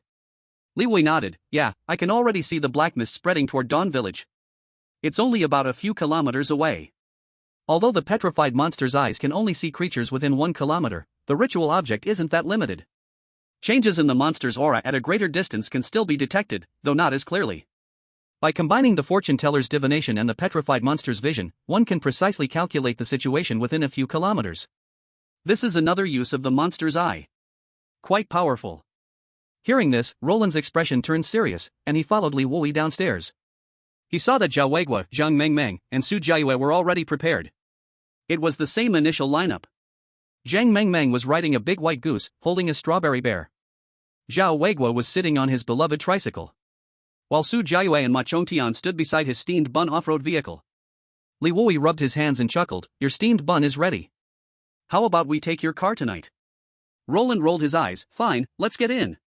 Roland and Su Jiayue sat in the back, Li Wui in the front passenger seat. Huh, why can't I see the condition of your car? Li Wui asked in surprise. Roland's mind stirred, and he shrugged, what else? I've hidden it. It can actually be hidden? Li Wui was stunned, hearing this for the first time. Don't be so surprised, the monster night is here, what else is impossible? Roland took out a small steamed bun and tossed it to Ma Chongtian. The steamed bun was less than half the size of a fist. Each one weighed about 25 grams. In this day and age, being frugal is a good thing. Had to make the steamed bun off-road vehicle suffer a little. After the off-road vehicle ate the steamed bun, its reaction was noticeably slower than last time. It seemed confused, wondering why this time the portion was much smaller. It was only a quarter of last time's amount. However, the steamed bun tasted really delicious, and it was still warm. Hesitating, the off-road vehicle, which had no self-awareness, still chose to start its engine, and all the lights turned on. The powerful roar of the engine left Li Wui and Su Jiayue quite shocked. An off-road vehicle that eats steamed buns, truly impressive. Roland was satisfied as he put the extra small steamed bun back into the dimensional bag. He was worried the off-road vehicle might throw a tantrum, thinking of tricking it again. But to his surprise, it was quite obedient. Looks like it only requires one full steamed bun. Should I try an even smaller one's-eye steamed bun? The thought just popped up but was immediately extinguished by Roland, who secretly sighed. Ah, I'm too kind-hearted. No wonder I can't become a capitalist and get rich. Chapter 58, 5 Whips of Lightning, 1 whip for one little friend. Upon arriving at the village entrance, Li Wui walked around the steamed bun off-road vehicle, drooling. After experiencing such a frugal vehicle, looking at his beloved off-road vehicle, he suddenly felt it wasn't as attractive anymore. Zhao Weiguo also arrived upon hearing the news and asked if it was possible to modify his tricycle. As a knight, how could he not have a mount? If you didn't know, you might think he was in the Earth Chicken sequence. Roland immediately thought of the berserk monster pig heart in the dimensional bag, stroking his chin thoughtfully. By the way, I still have a heart. Could I modify the vehicle to a ritual object that doesn't require power? His gaze lingered on the steamed bun off-road vehicle for a moment, then he shook his head. The steamed bun off-road vehicle was already a fusion of ritual and odd objects. It had limited uses but could be bypassed by feeding it steamed buns. It was like a unique perpetual motion machine. Even adding the pig heart wouldn't make much sense. After all, the off-road vehicle could still increase its speed by eating more steamed buns. As long as it didn't leave Earth's gravity, there was no limit. And as long as it ate steamed buns, it could keep running. But I could use the heart to modify Li Wui and their vehicles into ritual objects.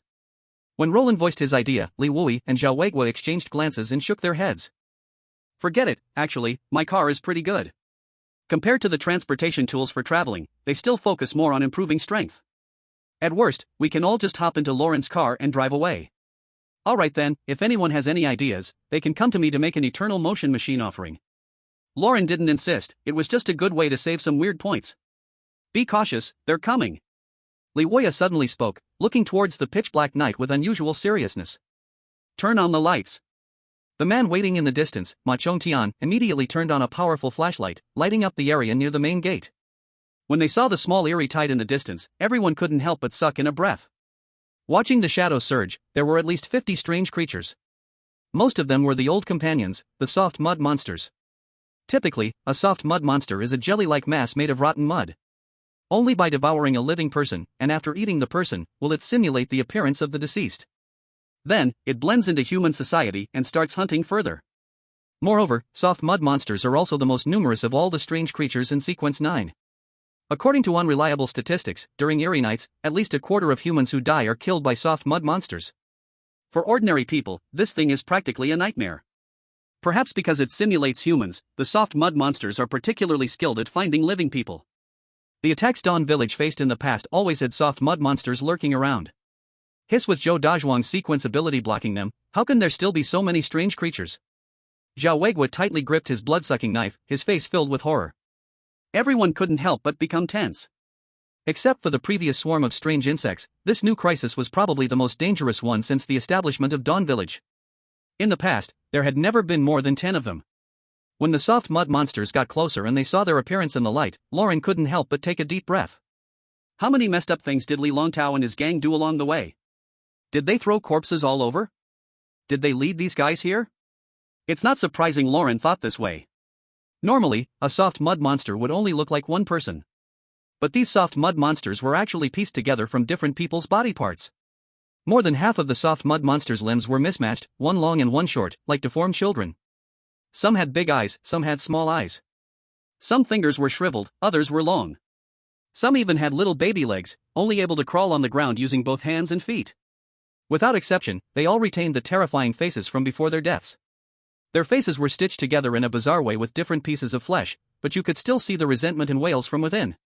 This situation could only be explained by one reason: these soft mud monsters simulated the appearance of those who had died in terrible ways.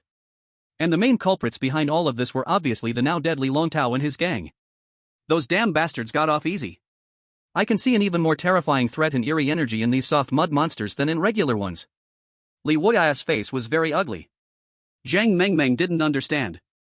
Lorin and Zhao Weiguo just thought for a moment and immediately understood. The people who died at the hands of Li Longtao and his gang had a fate even more tragic than those devoured alive by soft mud monsters. A bunch of scum. Lorin cursed silently. At this moment, the soft mud monsters had already spotted them, and each one suddenly took a step forward, charging towards them at a sprinting speed. It seemed like they had found a delicious feast, their twisted faces showing drooling, crazy smiles, almost like a miniature version of the Titans. Everyone be careful! Li Wei shouted, quickly retreating. In stark contrast, Su Jiyu raised his axe and charged forward in a mad, unstoppable motion. Fear? When I have reason, I might be scared. But when I lose reason, it's you who should be scared. Su Jiyu's body was surrounded by blood energy, and his violent battle axe glinted with cold light, at that moment suppressing the entire soft mud monster tide's momentum. Li Wei and Zhao Weiguo's eyelids twitched intensely. The young people nowadays are really too reckless. Awakens shook his head, then raised his bloodthirsty large knife. Well, today I'll go with my comrades into battle once more. In the distance, a familiar sound of a charging horn seemed to echo through the darkness. Awakens' eyes instantly filled with murderous intent, his blood boiling as he rode his tricycle, charging forward with his knife drawn. They're crazy, all of them. Even with the sacrificial offering, they shouldn't be throwing their lives away like this? Liwaya was already numb. This was a soft mud creature, not a wandering corpse, and their strength was not even comparable. With so many enemies and so few of us, facing them head-on was basically a death sentence. Zhou Dazhuang, where the hell are you? Helpless, Liwaya had no choice but to call out for Zhou Dazhuang to lend a hand. However, out of the corner of his eye, he saw Luo Lin behaving unusually. He was holding a shield in his left hand, gripping the Spear of Mercy, and carrying a whip in his right hand, charging forward. Liwaya almost thought the sun had risen from the west. Luo Lin, who always shielded his teammates, was actually charging forward? Luo Lin, what are you doing? Stay behind with me and cover them. Luo Lin didn't even look back as he replied, no need, stay here and don't move. I'll be back soon. Why do I feel like you're taking advantage of me? Liwaya's expression changed repeatedly, and then he noticed that Zhang Mengmeng, riding a big white goose, had followed with Strawberry Bear and Toy Dog. For a moment, Liwaya felt like he was dreaming. This isn't right. This is a cursed tide. They're all Sequence 9. Village Chief, you were looking for me? Zhou Dazhuang walked up, looking foolish. Liwaya glanced at Su Jiyue and Zhao Weigua, who were already battling the soft mud creature, and then at Luo Lin and Zhang Mengmeng, who were approaching. His face changed over and over again, and finally, gritting his teeth, he stamped his foot and suppressed his fear with a low growl. Damn it! Since you're all crazy, then today I'll throw my life away with you and go mad together. Zhou Dazhuang, protect me well, kill. Zhou Dazhuang moved ahead, while Liwaya hid behind, completing a walking tank coordination strategy. When Liwaya stuck his head out, looking for a soft mud creature for a deep, emotional stare. Suddenly, a flash of lightning streaked across his peripheral vision. Bang! Luo Lin's right hand, holding the heavenly punishment whip, extended over 20 meters, slamming into the soft mud creature's chest, followed by a blinding flash of lightning and a deafening thunderclap. Boom! The sky lit up, and the soft mud creature flew. It was directly turned into charcoal by a single blow, dissipating into black smoke. Liwaya blinked, stunned into silence. Luo Lin continued his movements, his right hand turning into an afterimage, and more lightning flashed. The sound of thunder was deafening, non-stop. In less than a second, he unleashed a 5-strike lightning whip, instantly obliterating 5 soft mud creatures ahead. This time, even Zhang Mengmeng and Zhao Weigua were stunned. Su Jiyue couldn't help but turn around, watching the wild lightning, instantly regaining some of her composure. Zhao Weigua clicked his tongue, the young people nowadays are monsters. And Liwaya felt both envious and silently weeping. Dude, how did you suddenly become so strong? Chapter 59, can we win? Absolutely. Liwaya was truly envious to the point of tears. Before, Luo Lin wasn't bad, but he was still considered an assistant. Although his strength had increased a bit, his control had gotten stronger, his damage against non-human creatures had risen, and his luck had improved. But overall, Luo Lin, like him, was still in the support role. But now? Watching Luo Lin wield the thunder whip, striking down soft mud creatures with one blow each, Liwaya felt dizzy. We were supposed to all die together, but you're driving a Range Rover now? Wait. Liwaya finally realized. Luo Lin dares to move forward because he's strong. And me? Liwaya was stunned, wasn't this just delivering takeout? Kill soft mud creature, plus 2,000 anomaly points. Kill soft mud creature, plus 2,000 anomaly points. Kill soft mud creature. In the blink of an eye, Luo Lin had earned 12,000 anomaly points. The heavenly punishment whip is too powerful. For a moment, Luo Lin was full of confidence, seeing everyone as weaklings. What does it mean to be fierce? What does it mean to be invincible? Invincible is so lonely. Roland's mouth curled into a wild grin.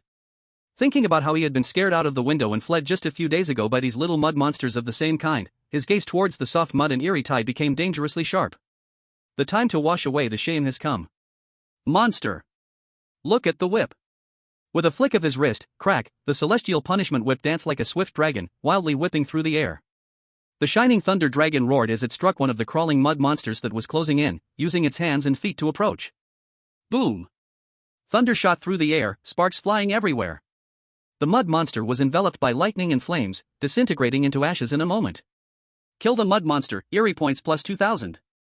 Roland was about to continue his assault, but when he looked at the Celestial Punishment Whip, there were only 3 uses left. In an instant, all the excitement was doused like cold water, and he immediately calmed down. Looking at the relentless, unyielding soft mud monsters that kept approaching, Roland stepped back 2 steps. Consider yourselves lucky. I'll send you a set of celestial punishment meals later. These mud monsters had killed people and eaten people, to some extent. They were eerie creatures. Their sequence level was weak, only sequence 9. Their evil-filled buffs had stacked up. The package was in soul annihilation mode. Brother Roland, why did you come back? Liwaya looked at Roland in confusion. Shouldn't he be killing rampantly? Roland's expression didn't change. With no signs of panic or fatigue, he calmly said, "Didn't I say I would come back quickly? So here I am. And you came too, right? Perfect, let's advance and retreat together." As he spoke, Roland raised his whip again, blasting the 2 fastest mud monsters into pieces. He then withdrew the Celestial Punishment Whip and used the eerie points to restore its uses. Liwaya was still full of confusion, and cautiously asked, "Could it be that this ritual item has a high cost?" Roland looked with pain at the 5,000 eerie points that vanished in the blink of an eye, nodding, "Yes, very high." He had realized that restoring the number of uses for a pseudo-legendary item required eerie points, which cost half of the creation expense. Just now, killing 9 mud monsters, he gained 18,000 eerie points. But in this wave, 5,000 was gone. He made a profit, but Roland still felt the pain. I wonder how many eerie points it will take to upgrade the Celestial Punishment Whip into a true legendary item. This thing is much smoother to use than the Shadow Dance Bow or the Merciful Spear. At that moment, Su Jiyue and Zhao Weiguo suddenly retreated in haste. Be careful, there's a big guy of sequence 8. Zhao Weiguo shouted. A giant 8-legged spider emerged from the darkness. It was about 2 stories high, the size of 2 large trucks parked side by side. What was even more horrifying was that the spider's upper body had many flexible tentacles. Each tentacle's tip had a large mouth with sharp teeth circling around it, like a giant deathworm. Its 8 spider legs were several meters long, each with sharp points at the bottom. Among the mud monsters, it stood out like a crane among chickens. As expected, the boss battle has arrived. Liwaya's face darkened. I've never seen this spider-like eerie creature, it's probably not easy to deal with. But I guess we're lucky?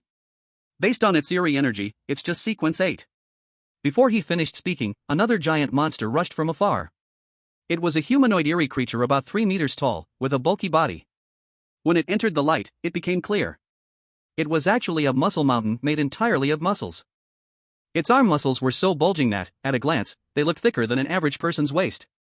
If one didn't know better, they would think the Hulk had crossed into the eerie night world. Just by looking at its exaggerated muscles, one could tell how terrifying its strength and defense were. It was practically a tank in human form.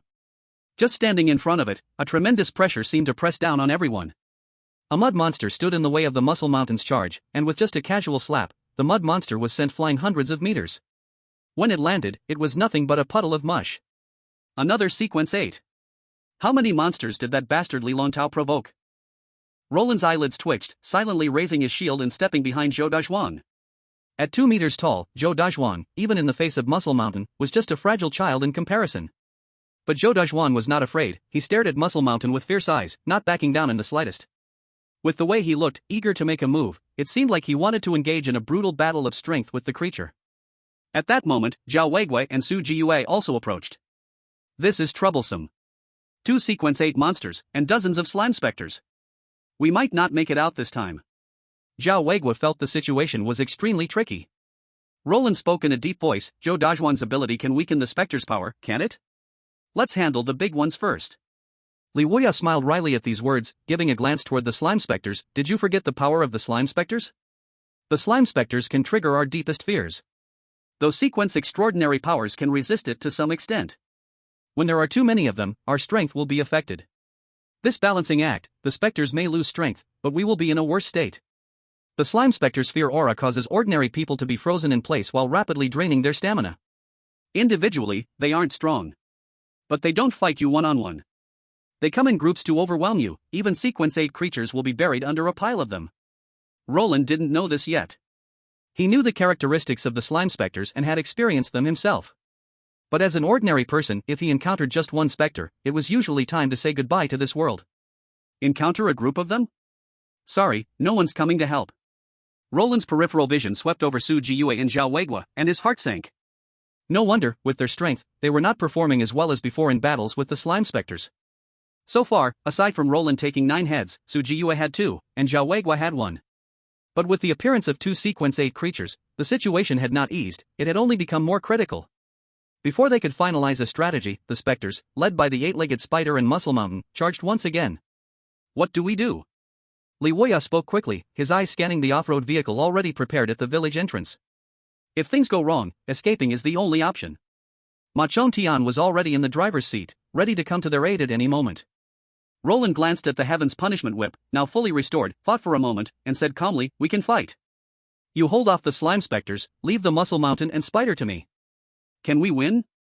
Guaranteed win. Chapter 60, The Hunt Begins. Good. There was no time for hesitation now. Li Wuya and the others nodded, placing their lives directly on the line.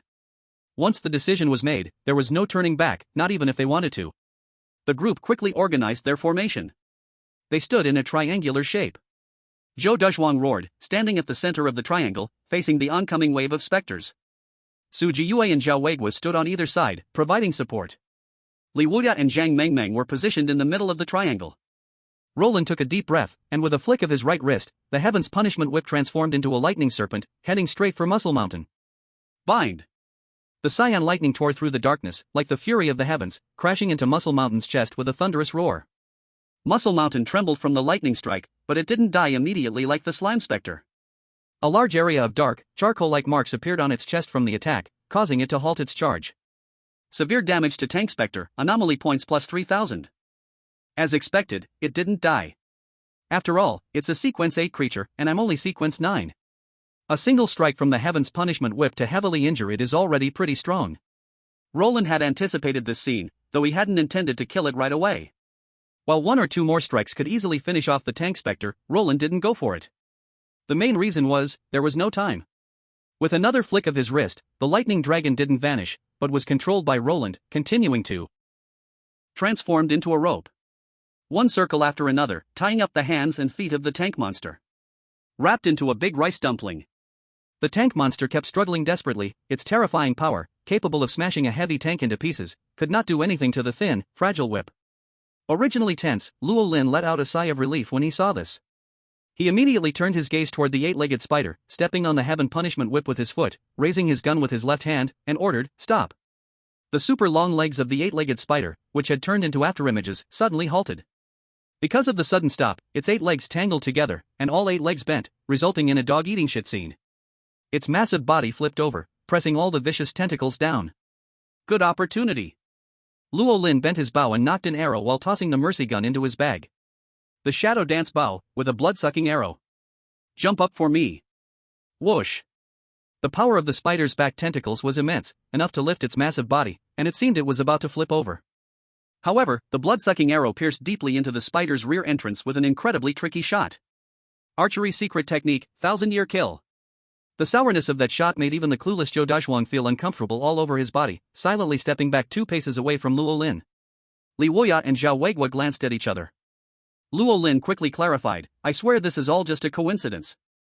"Do you believe me?"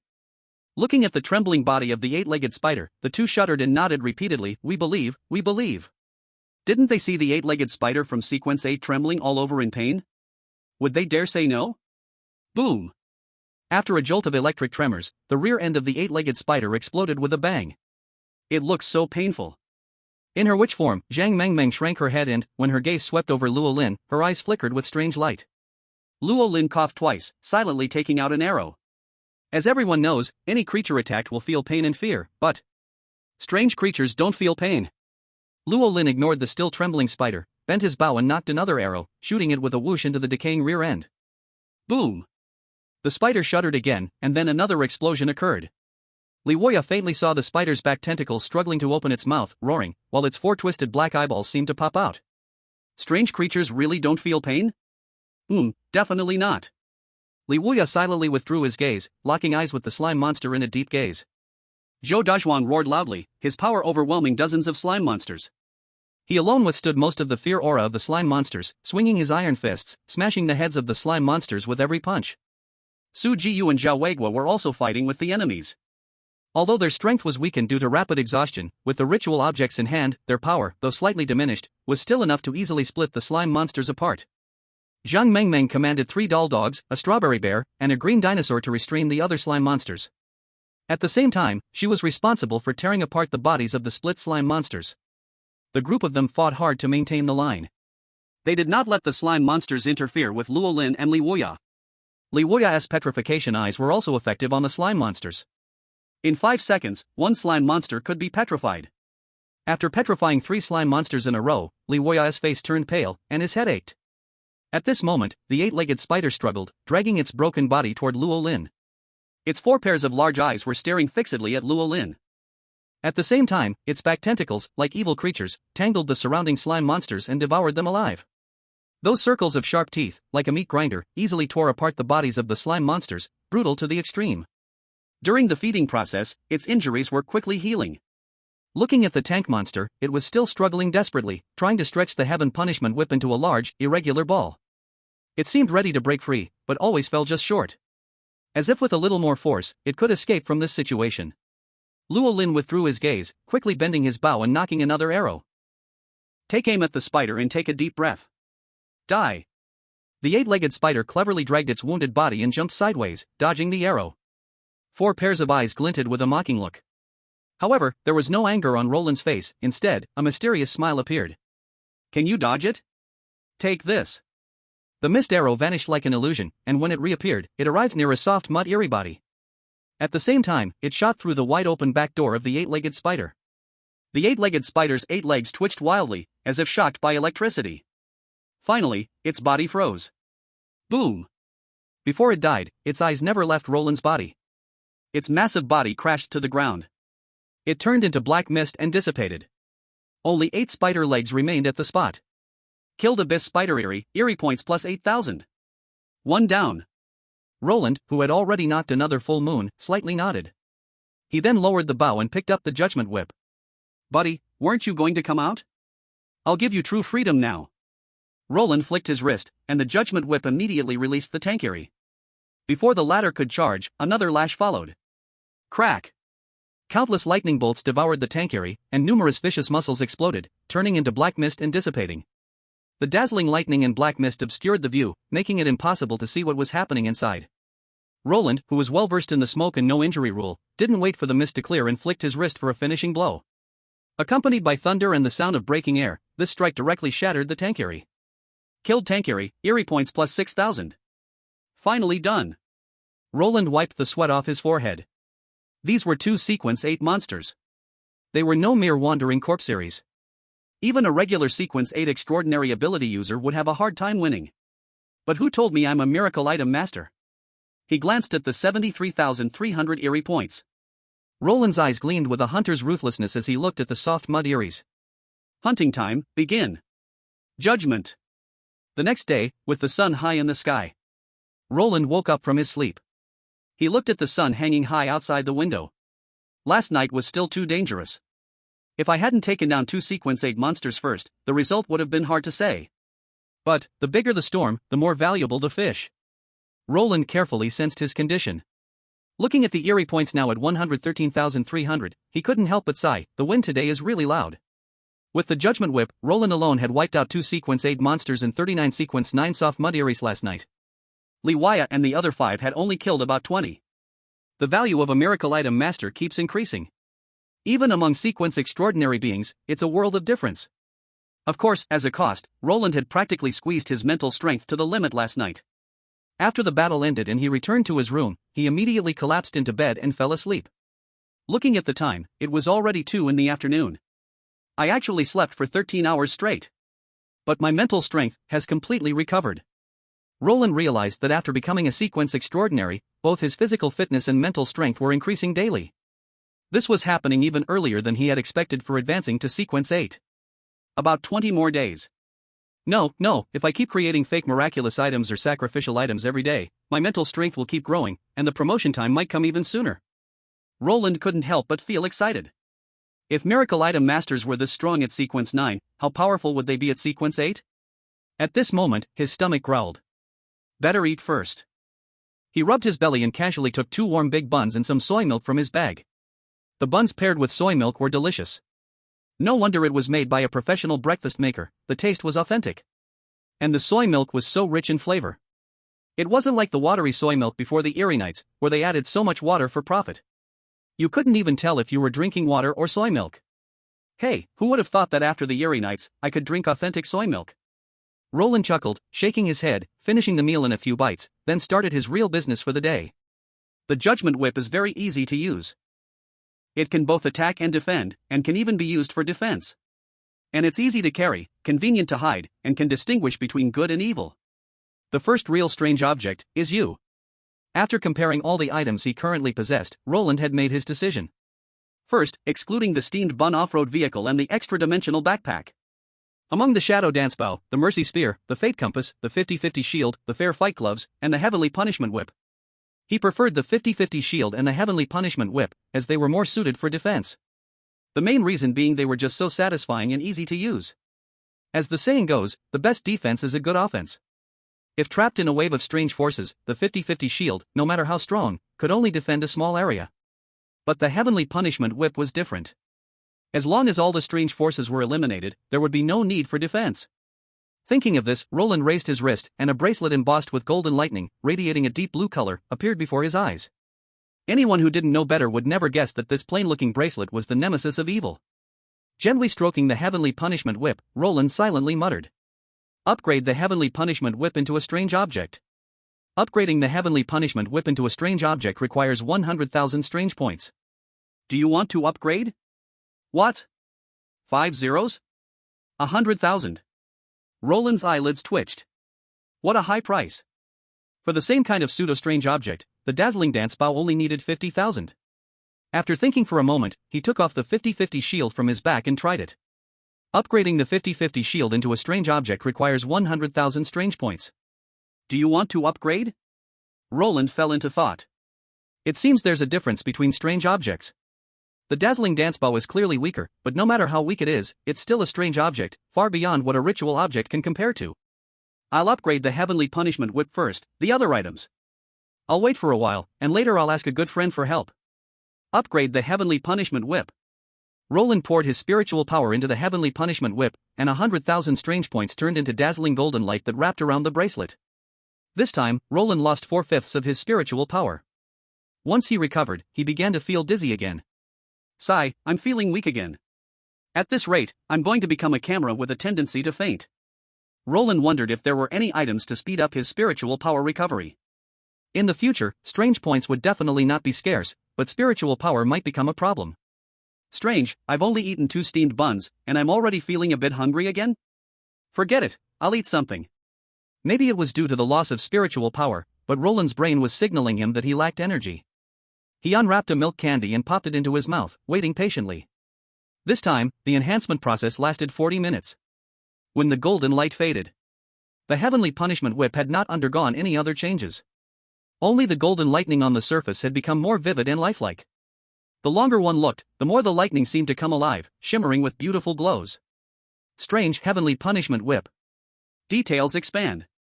Remaining strange points, 13,300. The first strange object, from now on, you will be my main attack tool. Roland happily touched the Heavenly Punishment Whip, and the flowing light moved, bringing a slight tingling sensation, as if responding to him. Feeling in a good mood, Roland ate some more food and immediately fell asleep. There was no choice, the feeling of lacking spiritual power was just terrible. But this time, he remained in a light sleep state. When he woke up again, it was already 8 p.m. The sky had already turned dark. Roland quickly sorted his gear and went downstairs to the living room. Although it had been 3 hours since dark, the living room was still brightly lit. Everyone was resting in the living room. Li Wuya was sitting at the computer playing Warcraft. Zhang Mengmeng and Fang Xiaoxue were binge-watching a show. Zhao Weiguo was smoking and drinking, whereas he used to sharpen his knife, but the special nature of the blood-sucking blade had helped him quit that habit. Only Su Jiyue had to sleep due to the cost of the sequence. In the strange night world, most people didn't sleep early. They would stay awake as long as they could. Some even slept during the day, staying awake at night. Because the night was when the strange forces were most active.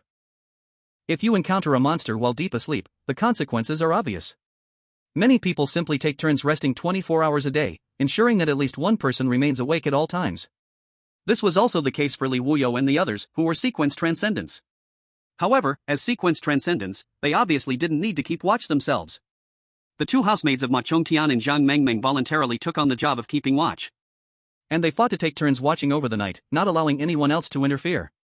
It wasn't because of extra perks, but because of safety. Is there anywhere in the entire Dawn Village, or any place safer than the villa where the Sequence Transcendence reside?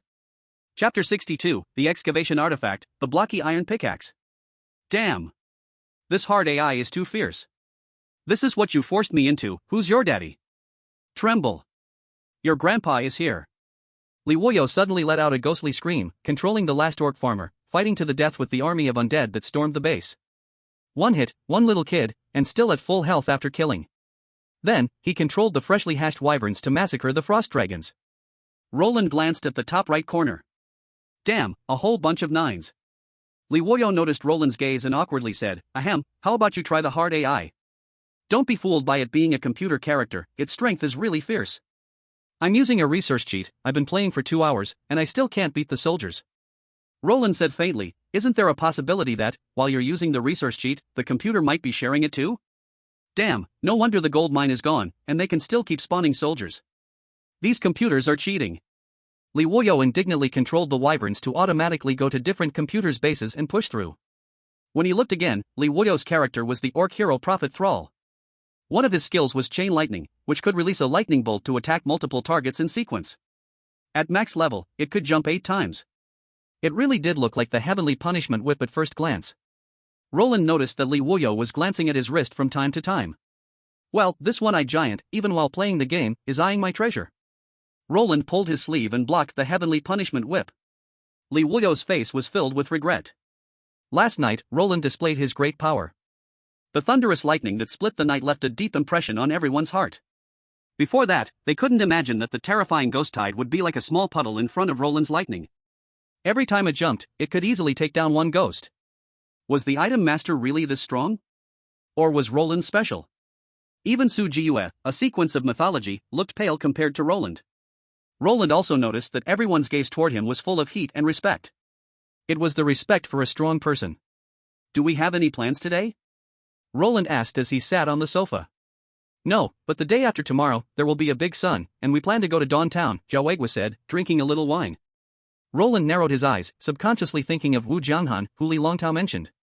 Trouble, Wu Jianhan might be the mastermind behind the attack on Dawn Village by Li Longtao and the others. And the arrows I need require a trade with Wu Jianhan. I hope nothing goes wrong by then, otherwise. Roland instinctively touched the Heavenly Punishment Whip. My whip might also be useful. By the way, while you were sleeping during the day, we discussed something.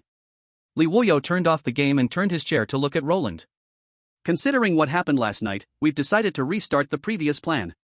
What plan? Roland asked curiously. We plan to dig an underground space big enough to accommodate everyone, leaving only 1 or at most 2 passages to the outside world. When Roland heard this, he interrupted, his face full of surprise. Are you serious? According to the number of people in Dawn Village, we'll need at least a cellar the size of a small playground, right? Now we don't have an excavator, we only have some shovels and hoes. Even if we get everyone to dig. That is not possible, right? And you have thought about collapse problems, and also the existence of underground water. Li Woyo smiled bitterly and nodded, no matter how hard the problem is, we still have to try. Yesterday was only a small ghost tide. If it turns into a medium ghost tide, a large ghost tide, with just a few of us, we cannot hold it at all. But if we can dig out an absolutely sealed underground space, and keep 2 passages, then we can use the anti-ghost blood talisman exchanged from Dawn Town, to let us live through the ghost tide. And this kind of sealed space can also let the village guard sequence use its power better. When Luo Lin heard this, his brows tightly wrinkled. Actually, what Li Woyo said made a lot of sense. In fact, as early as the first month after the Ghost Night arrived, many countries and groups gathered people and opened underground survival bases one after another. But the problem now is, Dawn Village does not have those conditions. What are you planning to do? Luo Lin thought for a moment. With Zhao Weigua and Li Woya's temper, they would never do something without confidence. Li Woya said in a deep voice, I learned one thing from those women. They once heard those men say that Dawn Town has appeared a sequence extraordinary related to the earth. Suspected to be able to control the power of the earth. We are thinking, can we use payment to invite him to help us open an underground space that is strong enough? Whether this thing can succeed or not, we must try. As long as it succeeds, the safety of Dawn Village can be greatly improved. Luo Lin calculated it and said politely, I think this matter is best discussed slowly. Dawn Town's attitude toward us is not clear yet. And giving underground passages to others to handle, wouldn't all our secrets be in outsiders' eyes? Jawegwa sighed, smoked his pipe with a worried face. Sigh, I think so too. If the engineering troops were still here, would we need to worry about this? Back then we opened mountains when we met mountains, dug out many big mountains. At this point, Jawegwa suddenly stopped, then smiled and shook his head. Old. It is already ghost night, what secrets are there that need to be kept? Jawegwa did not continue speaking. But Luo Lin's heart moved. If he could find a hollowed-out mountain as a base, wouldn't that be even better? Of course, it was just a thought. But speaking of this, can I make a tool used to dig underground space? As soon as this thought appeared, Luo Lin could not help wanting to try. This kind of tool might have no chance to be made by other craftsman-type sequence extraordinaries. But he was different. A miracle item maker is best at creating miracles. This matter was quite important to him. If he could really dig out such a big space, the future would also be safer. He could even build a new human civilization underground. You all keep talking, I have something to go handle. Luo Lin said a word. Under the confused looks of the others, he walked straight to the public storage room. He remembered that in the villa's storage room, there were iron pickaxes. They were tools taken out earlier to clear weeds when the ghost insect tide attacked. The public storage room stored some basic tools that everyone could use. They were all some unimportant hardware tools. Very quickly, Luo Lin took out an ordinary iron pickaxe from a corner. Mental power is still quite enough, I can make one. Luo Lin grabbed it with one hand and secretly thought of his demand: increase digging speed and durability as much as possible. To upgrade the iron pickaxe to a pseudo-miracle item, at least 2,000 strange points are needed. Upgrade? Upgrade. Luo Lin's heart moved. By default it was 2,000 strange points. Digging tools do not need to be too strong, just practical is enough. More strange points would just be a waste. Familiar faint golden light wrapped around the iron pickaxe. 10 minutes passed. The golden light disappeared. The iron pickaxe in his hand became one made of many small squares, like a mosaic iron pickaxe. Pseudo-miracle item block iron pickaxe, 1000/1000. Ability, digging soil sharp tool, can dig out block-shaped soil. Blocky iron pickaxe? Looking at its familiar shape, Roland felt a bit dazed. It can't be the thing I'm thinking of, right? If it really is that thing. Don't even mention digging a basement, even hollowing out a mountain would be no problem. The blocky iron pickaxe reminded Roland of the days when he played Minecraft. As a hoarder, he spent several days mining for enough iron ore, coal, and gold ore to stockpile resources. He could mine for hours at a stretch. He didn't even know how many mountains he had hollowed out. Back then, he didn't know how to play, he just dug away, head down. It's hard to believe, but playing a game for hours on end, mining, and not getting bored? Thinking back to those leisurely times, Roland let out a deep sigh. It's all gone now, all I can think about is how to survive. He wasn't sure if it was just his imagination, but with the blocky iron pickaxe in hand, Roland felt an urge to dig. He wanted to dig everything. How about I try digging for a bit? Roland thought, I should at least test how efficient the blocky iron pickaxe is. Looking around, the storage room wasn't the best place, so Roland decided to test it outside. Tonight, Ma Chongtian was on night watch. He saw Roland leave the front door and cheerfully greeted him. Brother Luo, good evening. Is there anything I can help with? Ma Chongtian was puzzled. What was Roland doing out so late? Was it some kind of mission? Was he going to find a woman? Don't mind me, I'm just taking a walk outside. Roland casually responded and stopped about 10 meters away from the villa. This area was flat enough, and since it wasn't the main gate, having a big hole here wouldn't be a problem. Okay, Brother Luo, if you need anything, just call me. Ma Chongtian said, but seeing Roland standing outside, he grew curious. He decided to step outside and observe. This place is good. Time to dig. Roland raised the blocky iron pickaxe and gently thrust it into the ground. With a swoosh, a pitch-black hole, 1 cubic meter in size, appeared immediately. Unprepared, Roland fell in, with only half his body sticking out. A smaller version of the soil block appeared on the ground, about the size of a 3-tiered Rubik's Cube, just small enough to hold in one hand. Holy crap! Is it really that exaggerated? Roland had guessed the blocky iron pickaxe was powerful, but he never imagined it would be this insane. How long did it take to swing it once? 1 second? The key was, he didn't even apply any force. After some rough estimation, Roland was stunned. 1 swing and a cubic meter of earth is dug out. Even if I'm clumsy, let's say 2 seconds per swing, that's 30 times per minute, and 1,800 times per hour. Damn, this efficiency, even 100 large excavators couldn't match it. If I had this thing before the eerie night, even if I just went mining, I could have become the world's richest person. At this point, Roland noticed the tiny soil block by his feet. Could this be? Roland thought of something, cautiously picked it up, and found it was much lighter than he expected. He thought for a moment, then tossed the soil block far away. Swish. It can do this too? Roland looked at the soil block, then looked down at the blocky iron pickaxe. What is a miraculous object? This is a miraculous object. 2 words, insanely awesome. Another light swing, and he fell into the pit again. Roland quickly picked up the block, cautiously placed it in his dimensional backpack. When the block entered the backpack, it didn't grow in size, still floating in the air, just the size of a Rubik's Cube. Roland was overjoyed. Great, just as I thought. The cube-shaped soil he dug out. It can completely fit into the backpack. Take it out when needed, and in no time, you can stack up a matchbox. You can also quickly build a city wall. Then, hit high and low, strike the fool. Roland's eyes lit up, a feeling of returning to the old days when he played games. At this moment, the miner possessed him. Start digging. Roland raised the iron pick high and started digging at the underground vault. Damn, this is crazy. Suddenly, the villa echoed with Machontian's horrifying scream. Liwaya and the others, who were chatting inside the villa, instantly changed their expression upon hearing it. Seeing everyone looking at him, Liwaya broke into a cold sweat and started calculating by hand. It's impossible, I didn't make a mistake, there shouldn't be any spooky stuff tonight. Forget that, let's go out and check. Be careful. Zhao Weigua grabbed the white cloth-wrapped vampire blade and led the way out. Zhang Mengmeng quickly woke up Su Jiyue, and everyone quickly followed. When they arrived outside the villa, they saw Ma Chongtian looking terrified at an empty space. Li Ge, I saw with my own eyes that Brother Roland just vanished. Everyone's face slightly changed. Zhang Mengmeng hurriedly asked, where did Brother Roland disappear? What did you see just now? Ma Chongtian swallowed hard, trembling as he spoke. Just a few minutes ago, Brother Roland left the villa, went to that block over there, and I don't know what he was doing. I saw him seem to be digging the ground, and in an instant, half of his body disappeared, like some monster from underground swallowed him. Then, there was a loud bang, and a huge dirt block suddenly appeared next to him.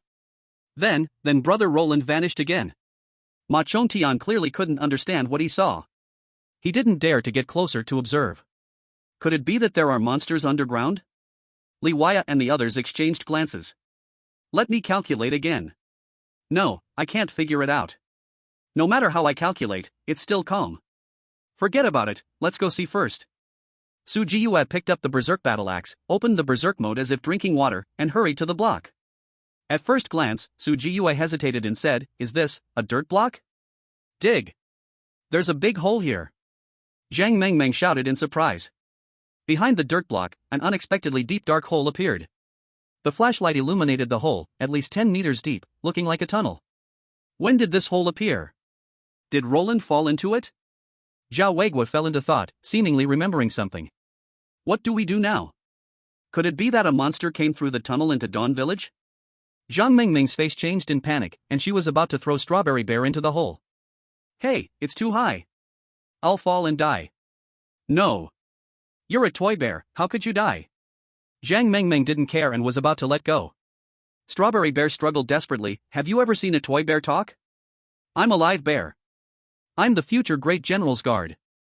Okay, go down and take a look. When you come back, this witch will make you the Strawberry Bear General. Huh? General? Higher than the dinosaur general? Strawberry Bear thought back to when the green big dinosaur belittled it after the battle yesterday.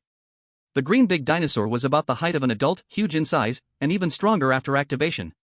It was given the title of Left General of the Dinosaur. As for Strawberry Bear, it was only allowed to be a guard.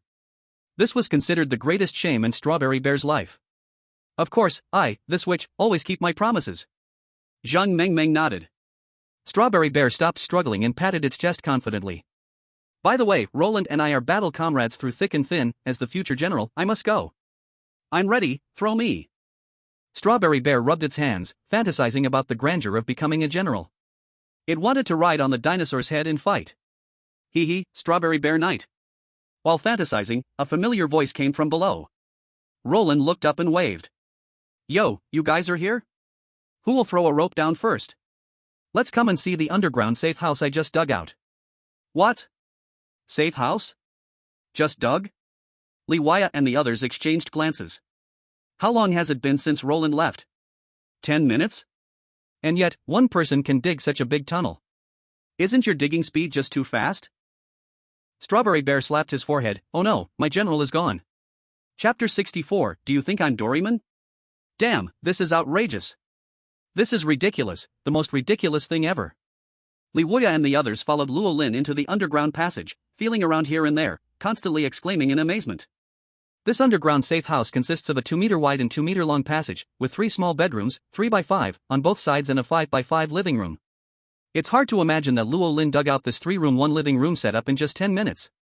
Zhao Weiguo was stunned. He had once worked as a temporary engineer, helping the army build air raid shelters and dig through mountains. He knew the difficulties involved. Not to mention a safe house like this, even digging tunnels for trench warfare would require mobilizing the masses, taking days to complete. How on earth did you do this? Zhao Weiguo couldn't help but ask. Luo Lin raised the square iron pickaxe. When I heard you talk about the new plan, I thought, could I make a tool for digging? So you just thought of it and made it?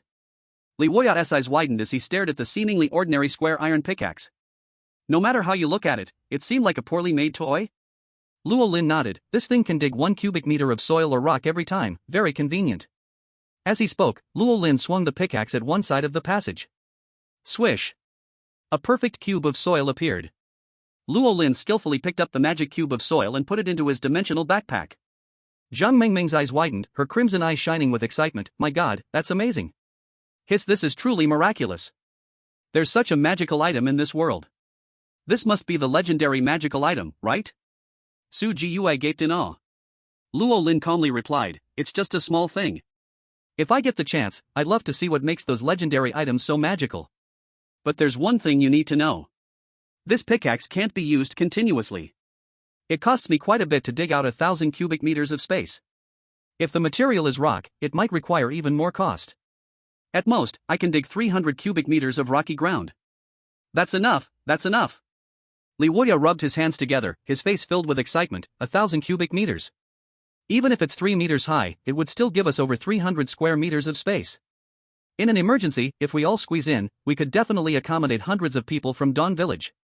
Compared to the excited Li Wuya, Zhao Weiguo remained calm and composed. After surveying the area, he pondered, it's not that simple. For this underground passage, aside from considering space size, we also need to think about safety.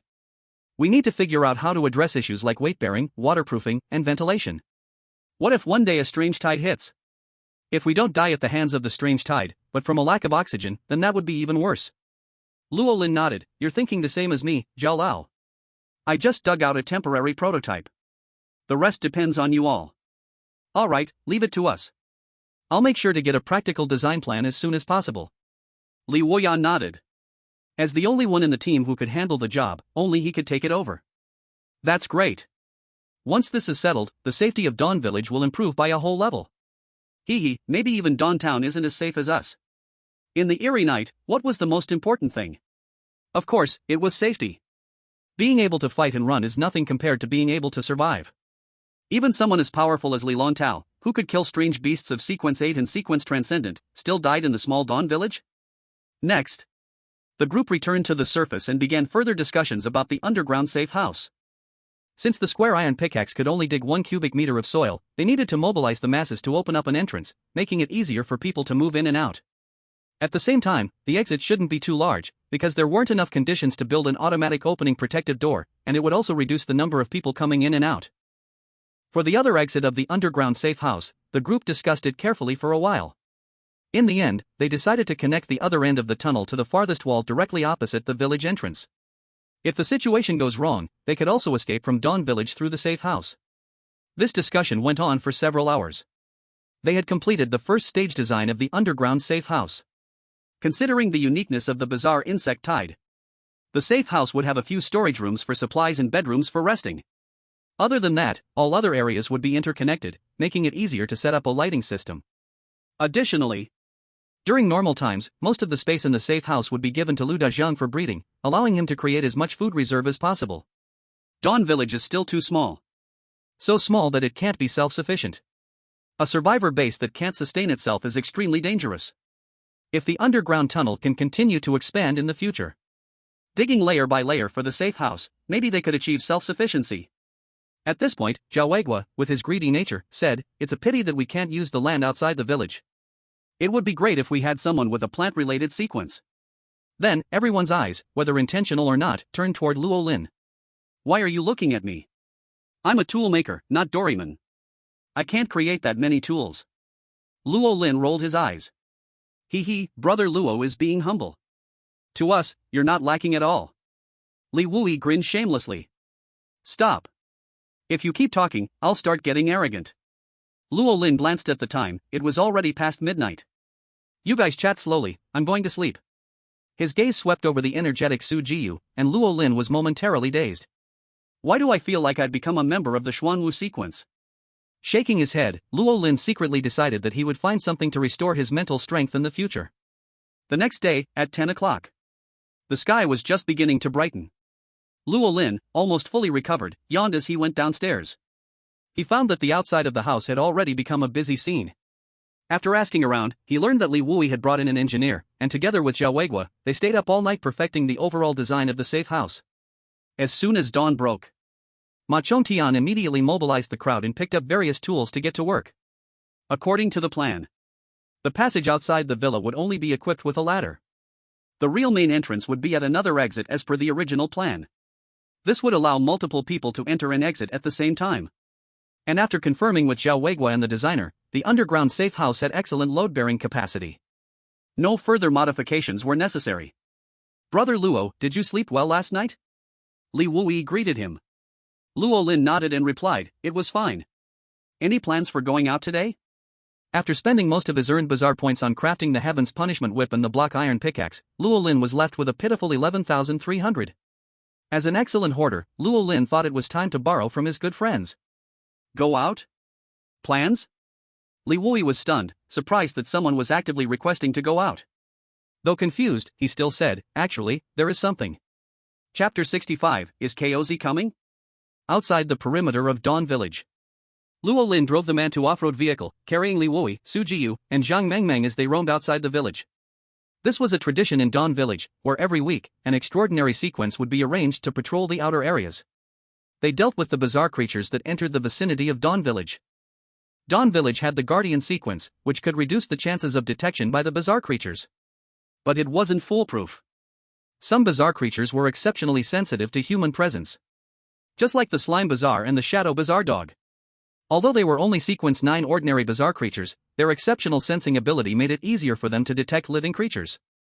One on its own might not be a problem, but if both creatures appeared at the same time, the chances of being discovered would increase significantly. Once the safe house is done, the Guardian Sequence's abilities will truly shine. By then, Dawn Village will be able to sleep peacefully. Li Wuya, while calculating with his fingers, laughed and said. Luo Lin shook his head, we can't stay underground forever, there will be a time when we need to come out. Also, if the human body doesn't get sunlight for a long time, it can easily cause problems. Ah, it's a pity we don't have the conditions. I heard there are forces that have built large bases underground with artificial suns that are self-sustaining. Li Wuya said dreamily. Zhang Mengmeng imagined the scene, murmuring, sounds like a utopia. Living there must be really comfortable?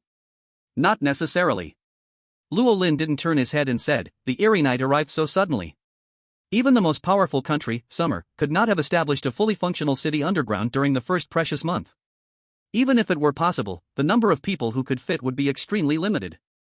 They might not even have food as good as ours. Su Jiyue nodded in agreement, I think the same. Li Wuya squinted his eyes, makes sense. If I were in charge, I would only allocate food to meet the most basic needs. Looking at it this way, we're actually living better than those survivors in large bases. Maybe those leaders aren't eating as well as we are, Li Wuya had a bit of an AQ spirit about him. While laughing, his expression suddenly changed, and he quickly removed his eye mask. His emerald green eyes looked into the distance, where thick black mist could be seen. Wait, there's something on the right. Luo Lin immediately turned the steering wheel. The eerie spot, I'm coming. A smile of excitement spread across Luo Lin's face, making Li Wuya in the passenger seat feel a little scared. One might think he's seen some delicious dish. But that was a monster that devours people. Su Jiyue and Zhang Mengmeng immediately became alert, scanning the surroundings. At that moment, four shadows appeared 1 kilometer away. 2 of them were soft mud monsters. Another one was crawling on the ground, twisting like a kyoko. And the last one was a shadow monster dog. They kept looking around, seemingly searching for something. Suddenly, all the figures turned their heads at once, looking in the same direction. Prepare for battle. At the moment Luo Lin saw the shadow monster dog, his face changed drastically. He stopped the car, raised his shield, and kicked open the car door to get out. Although the first monster he killed was a shadow monster dog, it didn't mean the shadow monster dog was weak. In fact, for many supernatural beings in the series, the shadow monster dog is even more troublesome than regular Series 8 monsters. Its ability is just too special. It can teleport to any place with an angle. And there are no restrictions. Luo Lin got out of the car, followed by Su Jiyue and Zhang Mengmeng. This time, Zhang Mengmeng brought along a large green dinosaur general. The dinosaur, as tall as a person, was much more imposing than the strawberry bear. Though it had short arms, its huge mouth had sharp, dangerous teeth. Roar! The dinosaur roared, declaring its power to the eerie creatures. The strawberry bear guarded Zhang Mengmeng's side, performing its role as protector. In addition, there were 3 toy dogs. 1 bear and 3 dogs stood with their backs to each other, protecting Zhang Mengmeng in the center. Their vigilant eyes constantly scanned around, guarding against an attack from the shadow monster dog. Li Woya didn't get out of the car because the shadow monster dog was too large to teleport inside. As a true auxiliary series, Li Woya knew that staying in the car and not getting out was more helpful to Luo Lin and the others. At least it wouldn't add another burden. As the 3 of them finished preparing, the shadow monster dog suddenly disappeared. When it reappeared, it was behind Su Jiyue. Su sister, be careful. Zhang Mengmeng, standing behind Su Jiyue, loudly reminded. Su Jiyue reacted instantly, but her movement was still too slow. The shadow monster dog bit down on her left arm, blood flowing out. The wound wasn't deep, but it looked serious. If it were before, Su Jiyue would have already lost much of her combat power due to the pain. But now, these pains not only didn't scare her, they made her even angrier. Ha! Su Jiyue swung the axe down. It seemed that the shadow strange dog realized Su Jiyue's trouble and disappeared with a bang. This time, it switched to a different target. Roland, be careful! Li Woya shouted. Roland had been cautiously guarding against the shadow strange dog. Upon hearing the first word of the warning, he already knew the crisis was upon him. He was very strong, stronger than Su Jiyue. But his reaction speed had always been his weak point. He didn't have Su Jiyue's powerful self-healing ability and defense that could ignore most attacks of the same level. Facing the shadow strange dog, the best response was... Roland flicked his wrist, and the heavenly punishment whip spun around him, continuously wrapping like a spinning top with sparks of electricity, tightly protecting the area around him. The spinning heavenly punishment whip couldn't cover all positions, leaving several large gaps. If an attack came through these gaps, it could still hurt Roland. But the shadow strange dog was large and had no long-range attacks. After pouncing on Roland, it couldn't stop in time and slammed into the continuously spinning heavenly punishment whip. The pain from that lash was indescribable. The shadow strange dog was immediately taken down. Awu! Bang! It was clear that the shadow strange dog had killed someone and done evil. Just one moment of contact, and its form was completely destroyed. Killed the shadow strange dog, anomaly point plus 3000. Phew, that was too dangerous. I didn't expect to encounter a shadow strange dog. If it wasn't for the heavenly punishment whip, I might have been seriously injured this time. Roland felt a wave of fear, thinking that with the heavenly punishment whip and the 50-50 shield in hand, dealing with the anomaly should have been easy. But he hadn't anticipated the mechanics of the shadow strange dog. If it hadn't been a large creature like the shadow strange dog, but something small like a mouse, it would have been truly dangerous. No, I need to get something to stop these kinds of anomalies from getting close. At least give me enough time to react. Roland thought to himself and focused, looking ahead. The creature twisting and crawling on the ground had already gotten closer. Roland was about to swing his whip when the creature instead opened its mouth and shot out a barbed tongue. The tongue struck the 50-50 shield heavily. Roland still wasn't pushed back. But the situation wasn't over. The tongue didn't retract. The creature actually used the tongue to coil tightly, and it flew through the air. The massive force caused Roland to stumble, almost losing his balance. The 50-50 shield could only block attacks and impacts beyond its damage threshold.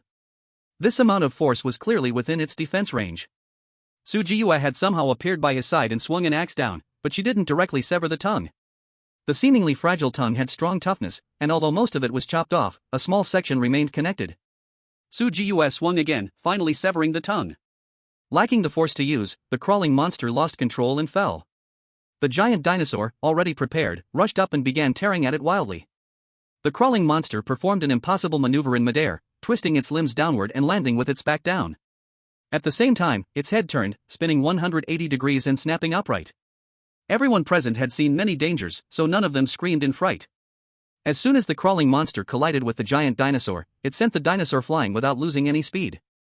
It was like Kayako crawling out of the television screen. Chapter 66, Ugly Rejection Jewel, always be beautiful every day. Little one, your strength isn't small. Watch the whip. Roland didn't expect that there would be two unexpected incidents today.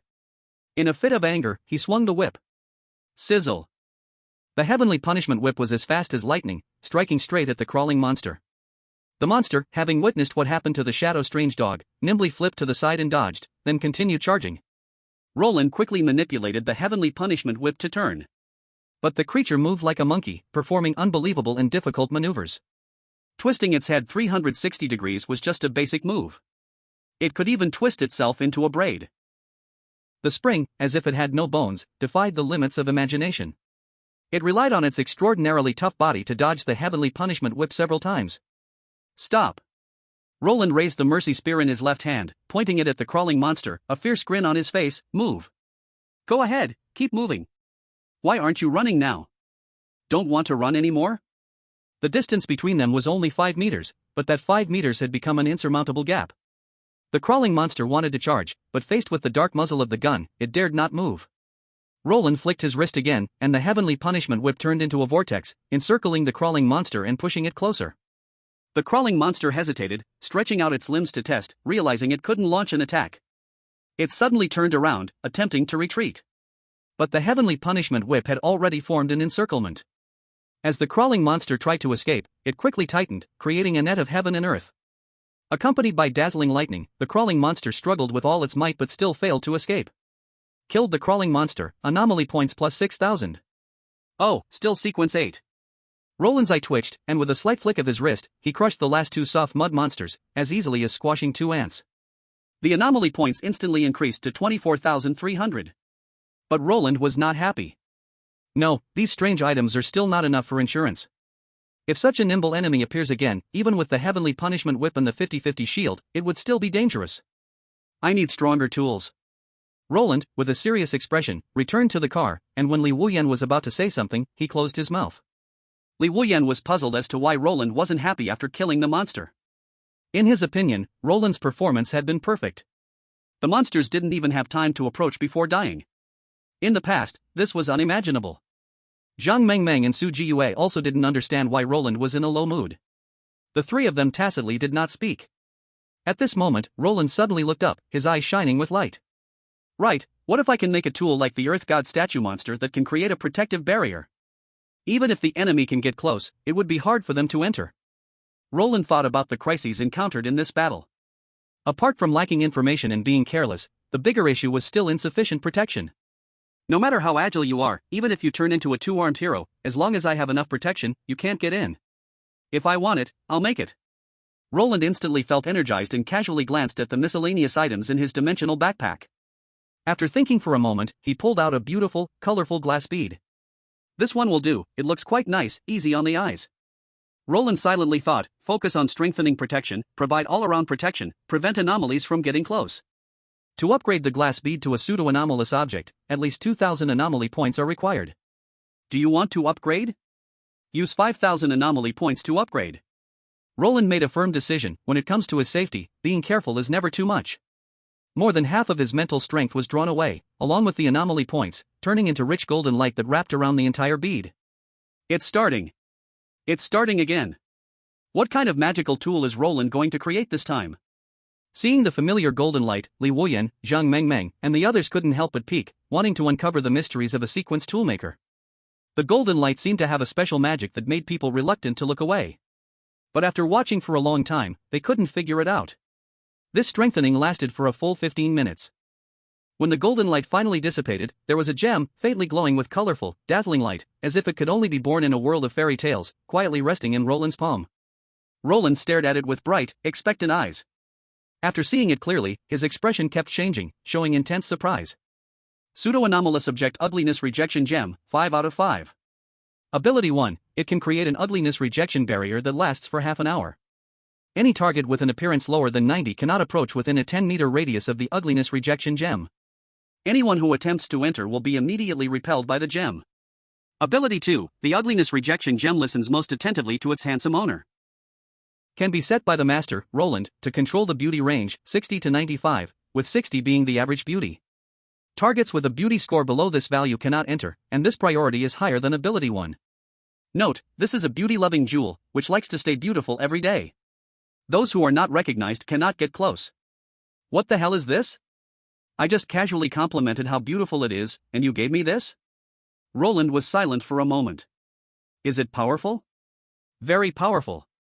To some extent, it fits his needs perfectly. Not only does it have a barrier, but it also has an expulsion effect. If something like the shadowy, eerie dog appears again, it can be expelled immediately upon entry. Is there really anyone who thinks a 2-meter-high, bloodthirsty shadowy dog, made of dark energy, is cool? And it loves to eat you. If there was the ugly rejection jewel before, Roland only needed to guard against the crawling monster's ranged attacks, and he could face them head-on. No fear at all. Even if the crawling monster uses its tongue to approach, it would be repelled beyond 10 meters, unable to do anything. But the real problem is... Tell me, is this jewel obsessed with beauty? Only targets with a beauty above 95 can play with you at will? Roland was a bit speechless. The highest beauty setting could only be set to 95. What does this mean? It can't be because I'm only 95, right? No way? No way? If I wasn't born a little later, the handsomest men in the country would be me, Eddie Pang, Hu Guo, and Wu Yanzu. Forget it, forget it. A noble person doesn't hold grudges against a little glass bead, can't even see, how would it know anything? Li Wui eagerly leaned in, winking, Brother Roland, what's this good stuff? The ugly rejection jewel. Targets with a beauty below 90 cannot get close, and you can also set other beauty ranges, but the lowest cannot be below the average beauty of 60. Roland spoke without looking back. He didn't plan to hide the ugly rejection jewel's function, as everyone was on the same team. After all, during a battle, if the ugly rejection jewel activates, and the targets can't come in, fine. But if the team is also repelled, thrown into the eerie tide, that would be really awkward. Dying would be a small matter, but being the lowest in beauty would be a big deal. I wouldn't be able to die in peace. Li Wui's face changed when he heard this, subconsciously touching his left eye, and thought, with my beauty, I should be at least a 98 or 99, right? Roland rolled his eyes at him, better have some self-awareness, just you? He gave him a once-over. A bit handsome, maybe missing an eye might be more appealing to certain people's tastes. But overall, still a little short of myself. At most, it's 90, can't be more. Li Wui was unconvinced, how is that possible? So many people call me handsome and a good-looking guy. Even with one eye missing, I'm still at the Hugu level, right? Hee, how about we try it out after the patrol? Roland raised an eyebrow. Li Wui casually said, let's try it out. Su Jiyu and Zhang Mengmeng, hearing this, also became nervous, instinctively clenching their fists. They looked at the ugly rejection jewel, even more nervous than facing the eerie tide. Chapter 67, Testing the Ugly Rejection Barrier. After Roland finished his patrol and returned to Dawn Village, it was already 5 p.m. With Dawn Village as the center, within a radius of 5 miles, there wasn't a single eerie creature. Except for the Kayako group, there were only a handful of soft slime monsters. They were all dealt with by Roland alone. The eerie point count had risen to 35,300. Brother Roland, thanks to you today, if you hadn't suggested the patrol, we probably wouldn't have been able to sleep well tonight. Li Wui patted Roland's shoulder with lingering fear. Looks like we were influenced by those bastards from Li Longtao's group. Damn, I really don't know how many bad things those bastards did. They really got off easy. Li Wui struck again, continuing to kick the corpse. It wasn't that he was being too harsh. In the past, during patrols, there were at most 1 or 2 eerie creatures near Dawn Village, sometimes none at all. Today, however, over 10 appeared at once, which was the first time. If not dealt with during the day, they could gather at night and form another small beast tide. With both the slime trick and the shadow trick dog existing at the same time, it was only a matter of time before Dawn Village was discovered. Because the shadow trick dog, this thing, runs around for no reason, at any time. Any corner around here could be refreshed at any moment. Compared to the anxious Li Wuya, Lualin was somewhat still not satisfied. Except for Kayako, the other tricks they encountered later were much more normal. With the Heaven's Punishment whip in hand, one strike without turning back. Let's not talk about that. Let's try the new item's effect first. Lualin suggested. Hearing this, Li Wuya, who had been murmuring, froze for a moment, his gaze shifting uncertainly as he said, do we have to rush so much? We've been out all day, everyone's tired. How about we sleep first, and then tomorrow, no, the day after tomorrow, we'll talk? Zhang Mingming, riding the big white goose, subconsciously touched her red eyes and waist-length hair, nodding repeatedly and lowering her head in self-doubt, saying, I agree too. Su Jiyue, who had been in a daze, unexpectedly nodded in rare agreement when she heard this. Luolin looked at them, amused, and asked, You all really have no confidence in your appearance? Li Wuya proudly raised his head and puffed out his chest, flipping his flowing black hair. What are you talking about? Am I scared? I'm just worried about hurting your self-esteem. Sigh, if being handsome is a crime, then I truly am beyond redemption. Invincible, this is the loneliness. Humph.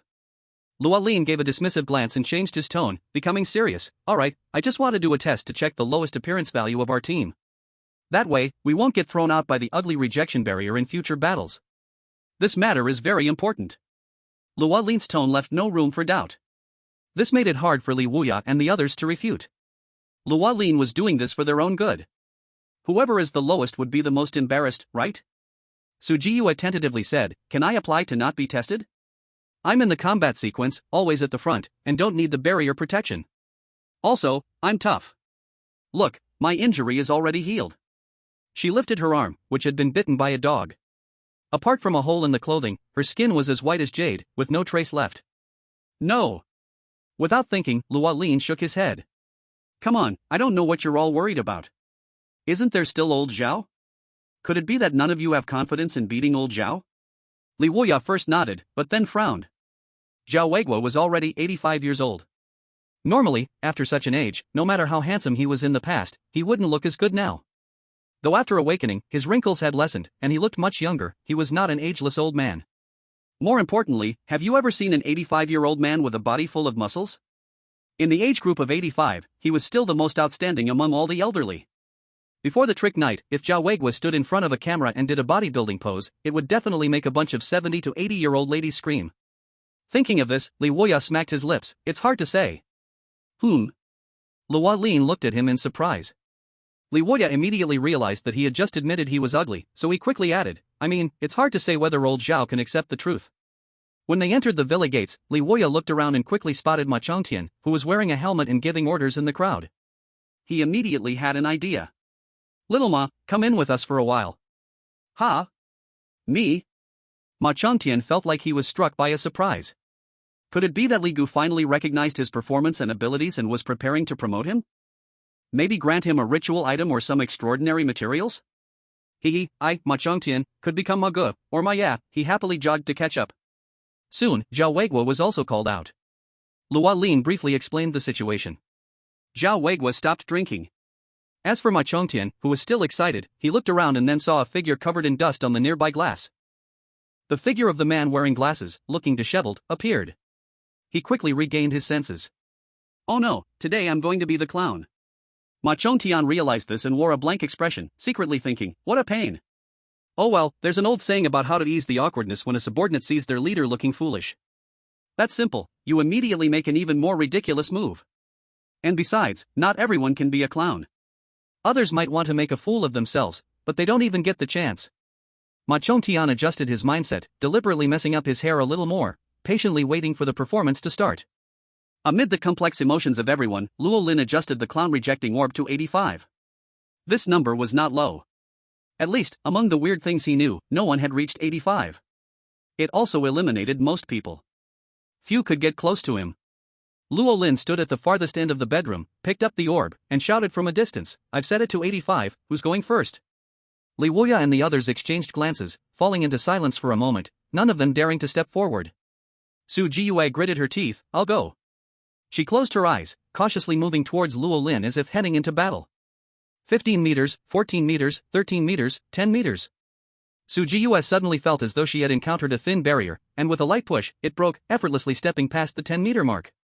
In that moment, Su Jiyue realized how beautiful the world was, the sky seemed so vast. A smile curved on her lips as she turned around and called out, It's not that hard, who's next? Now, the pressure shifted to the others. I'll go. Zhang Mengmeng gritted her teeth and cautiously approached. Actually, Zhang Mengmeng was very pretty. At 14, though not fully grown, she was definitely the class flower. But because of the sequence cost, she had red eyes and long hair. This made Zhang Mengmeng, who already lacked confidence, even more self-conscious. She wasn't sure if it was just an illusion. But when Zhang Mengmeng easily crossed the 10-meter line, her aura suddenly changed, and she seemed to become more confident. Great! I made it too. Li Wuya, Zhao Weigua, and the others felt a jolt in their hearts. The pressure increased sharply. Fang Jiaxue trembled as she took a makeup bottle from her bag, trying to touch up her makeup, hoping for a last-minute miracle. Li Wuya took a deep breath. I'll go. He paused at the 10-meter line, then stepped forward again. He succeeded. But he clearly felt a barrier. It took a little strength to break through. His step frequency noticeably slowed. But success was still success. Li Wuya stretched out lazily. That was easy, we could totally set it to 95, otherwise, there's no sense of accomplishment.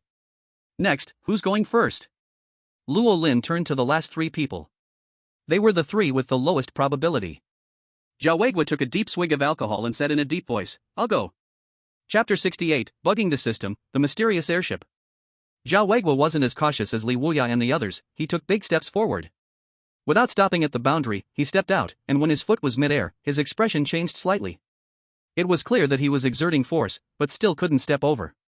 Suddenly, in the next second, Zhao Weigua barely crossed the boundary. Look at how scared you all are, I was doing it on purpose. Zhao Weigua forced a smile and laughed brightly. Back in the day, I was the most handsome guy in 10 miles, you're all still so young. Zhao Weigua's success stunned Li Wuya and the others. No way, you're 85 and still have an 85 level of good looks? Is that even reasonable? Luo Lin remained calm, actually, he had secretly lowered it by 5 points, bringing the beauty line to 80. Zhao Weigua really was strong despite his age, riding the wave of the awaken sequence to become at least 20 years younger. Seemingly sensing something, Luo Lin and Zhao Weigua exchanged a glance, and everything was understood without words. Alright, let's stop here, no need to try anymore. Luo Lin spoke. Fang Jiaxue and Ma Chongtian, who hadn't acted yet, let out a breath of relief. But soon, Fang Jiaxue regained her confidence. Even Zhao Weigua could succeed, so why shouldn't I? After all, I'm no spring chicken either. With a smile, Fang Jiaxue leaned in, but after walking only 5 meters, she suddenly remembered something, slapping her head with a jolt. Ah, look at me, it's almost 5 o'clock. I'll go ask someone to make dinner, you all chat for now. Fang Jiaxue suddenly turned and walked out. As she turned, the weather shifted from clear to cloudy, with a touch of unpredictability. She felt a thick barrier under her toes just now. This isn't scientific, isn't she still not 85? No, it must be that thing, it's blind. I'll try again after touching up my makeup. Fang Jiaxue took out a mirror, looked at herself, and thought it was probably the lipstick she'd applied wrong while retouching earlier. This little interruption went unnoticed. The air was once again filled with a light-hearted atmosphere. It was as though the tension from earlier had never existed. After chatting a bit more, Luo Lin had a simple meal, then went upstairs to sleep. A quiet night passed. At 9 the next day, the sun was shining brightly. The Dawn caravan gathered and prepared to set off. Dawn Town was 100 kilometers away from Dawn Village. If the journey went smoothly, the round trip would take just 4 hours. With 3 hours left to spare in between. If they rushed, they could be back in Dawn Village before nightfall. It wasn't that staying in Dawn Town was impossible. It was just that being away from home made it hard to sleep at night, not feeling secure. Though everyone was the same kind, sometimes, when people meet their own kind, they stab you in the back. After what happened with Li Lontao, Li Wuya and the others didn't want to stay in Dawn Town no matter what. Besides, staying over meant handing over supplies. Fully geared, Luo Lin stepped outside and saw Li Wuya and Su Jiyu talking about something. Any surprises today? Luo Lin casually asked, looking at Li Wuya. Li Wuya's expression tightened slightly, yes. Ha? Luo Lin raised an eyebrow, he was just asking casually, and there was really something? What's going on? Li Wuya kept calculating with his fingers, looking puzzled. Not sure, I can only figure out what we'll run into on the road, but beyond that, I can't predict anything. I guess it might be another caravan. There may be people with similar sequence abilities affecting my power. Zhao Weigua clicked his tongue. I've been saying, little Li, when are you going to upgrade to sequence 8? You can never figure things out properly.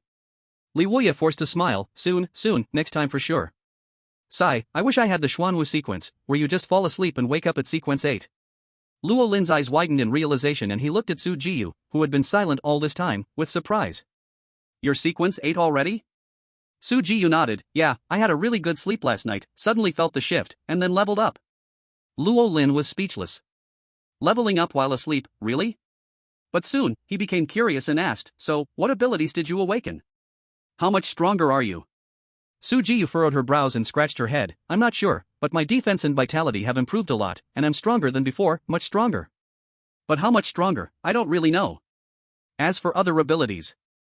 Su Jiyu thought hard for a while, then shook her head. I don't know. How about we arm wrestle first? Luo Lin decided to try it out first. If Su Jiyu was stronger, then he would focus on her. Actually, he had another plan, a very bold one.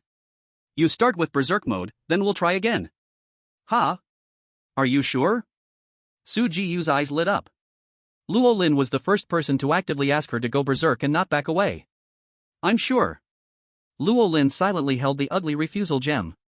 If anything went wrong, he'd immediately adjust the beauty to 95. Su Jiyu was beautiful, but she shouldn't exceed 95. Alright. Should I start? Su Jiyu asked with a smile in her eyes. Luo Lin nodded. Go ahead, the more the better.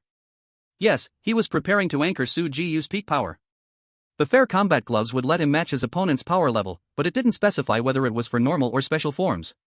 If the plan works, then he would be without super recovery and defense abilities.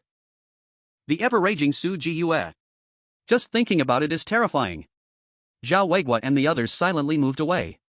Su Jiyu immediately entered her rage mode, and right from the start, she turned more than half of her sanity into power. Her strength doubled from the usual level. This is it, this is the peak of my power before I lose control. Su Jiyu said, her eyes bloodshot, breathing heavily. You could hear in her voice that she was struggling to control her hands. Hurry up. I can't resist wanting to chop a watermelon. Luo Lin's expression changed slightly, and he immediately grabbed Su Jiyu's hand to start arm wrestling. He silently activated his fair fighting boxing gloves in his mind. Target, Su Jiyu. Swish. A terrifying force surged from the gloves into his limbs and bones. Luo Lin couldn't help but let out a shout of comfort. So strong. So fierce. He felt like he could punch the old him straight into the afterlife. I love it. Is this the power of the raging Su Jiyu? She's practically a monster. But now, I am a monster too. Luo Lin felt that even if Zhao Weiguo became Sequence 8, he wouldn't be weaker. The Fury Battle Axe could completely make up for the power gap between the Xuanwu sequence and the combat sequence, maybe even stronger. The result of the match was no surprise, a draw. No one, including Su Jiyu, was surprised by this result. Let's go, we need to head out, we're tight on time today. Li Woyo glanced at Luo Lin's now even more muscular body, a fleeting look of envy in his eyes. Who could refuse a stronger body like that? Feeling the scorching gaze, Luo Lin felt a chill and took 2 steps back. Stay away from me. Li Woyo was stunned, feeling wronged. I'm a normal person. This is prejudice. Luo Lin waved his hand, hurriedly getting on the Mantu off-road vehicle. Li Woyo opened his mouth as if to say something, but saw that Zhao Weiguo was also retreating with a wary look and quickly jumped into the pickup truck. Li Woyo wanted to cry but had no tears, so he could only silently get in the car. With a voice full of indignation, he said, "Let's go." This convoy was much larger than usual. Knowing they were heading to Dawntown, many people drove their own cars, bringing along goods for trade to follow the convoy. The procession was grand, with about a dozen cars. Among them, the farmer Lu Dajian, along with 2 muscular men, drove a van loaded with goods, following the first echelon behind the extraordinary sequence. The convoy moved smoothly for the entire journey. Until 1 hour later. The sky suddenly darkened. The convoy stopped on the side of the road, and someone poked their head out to look at the sky, their face full of horror. What is that? A mountain-sized airship?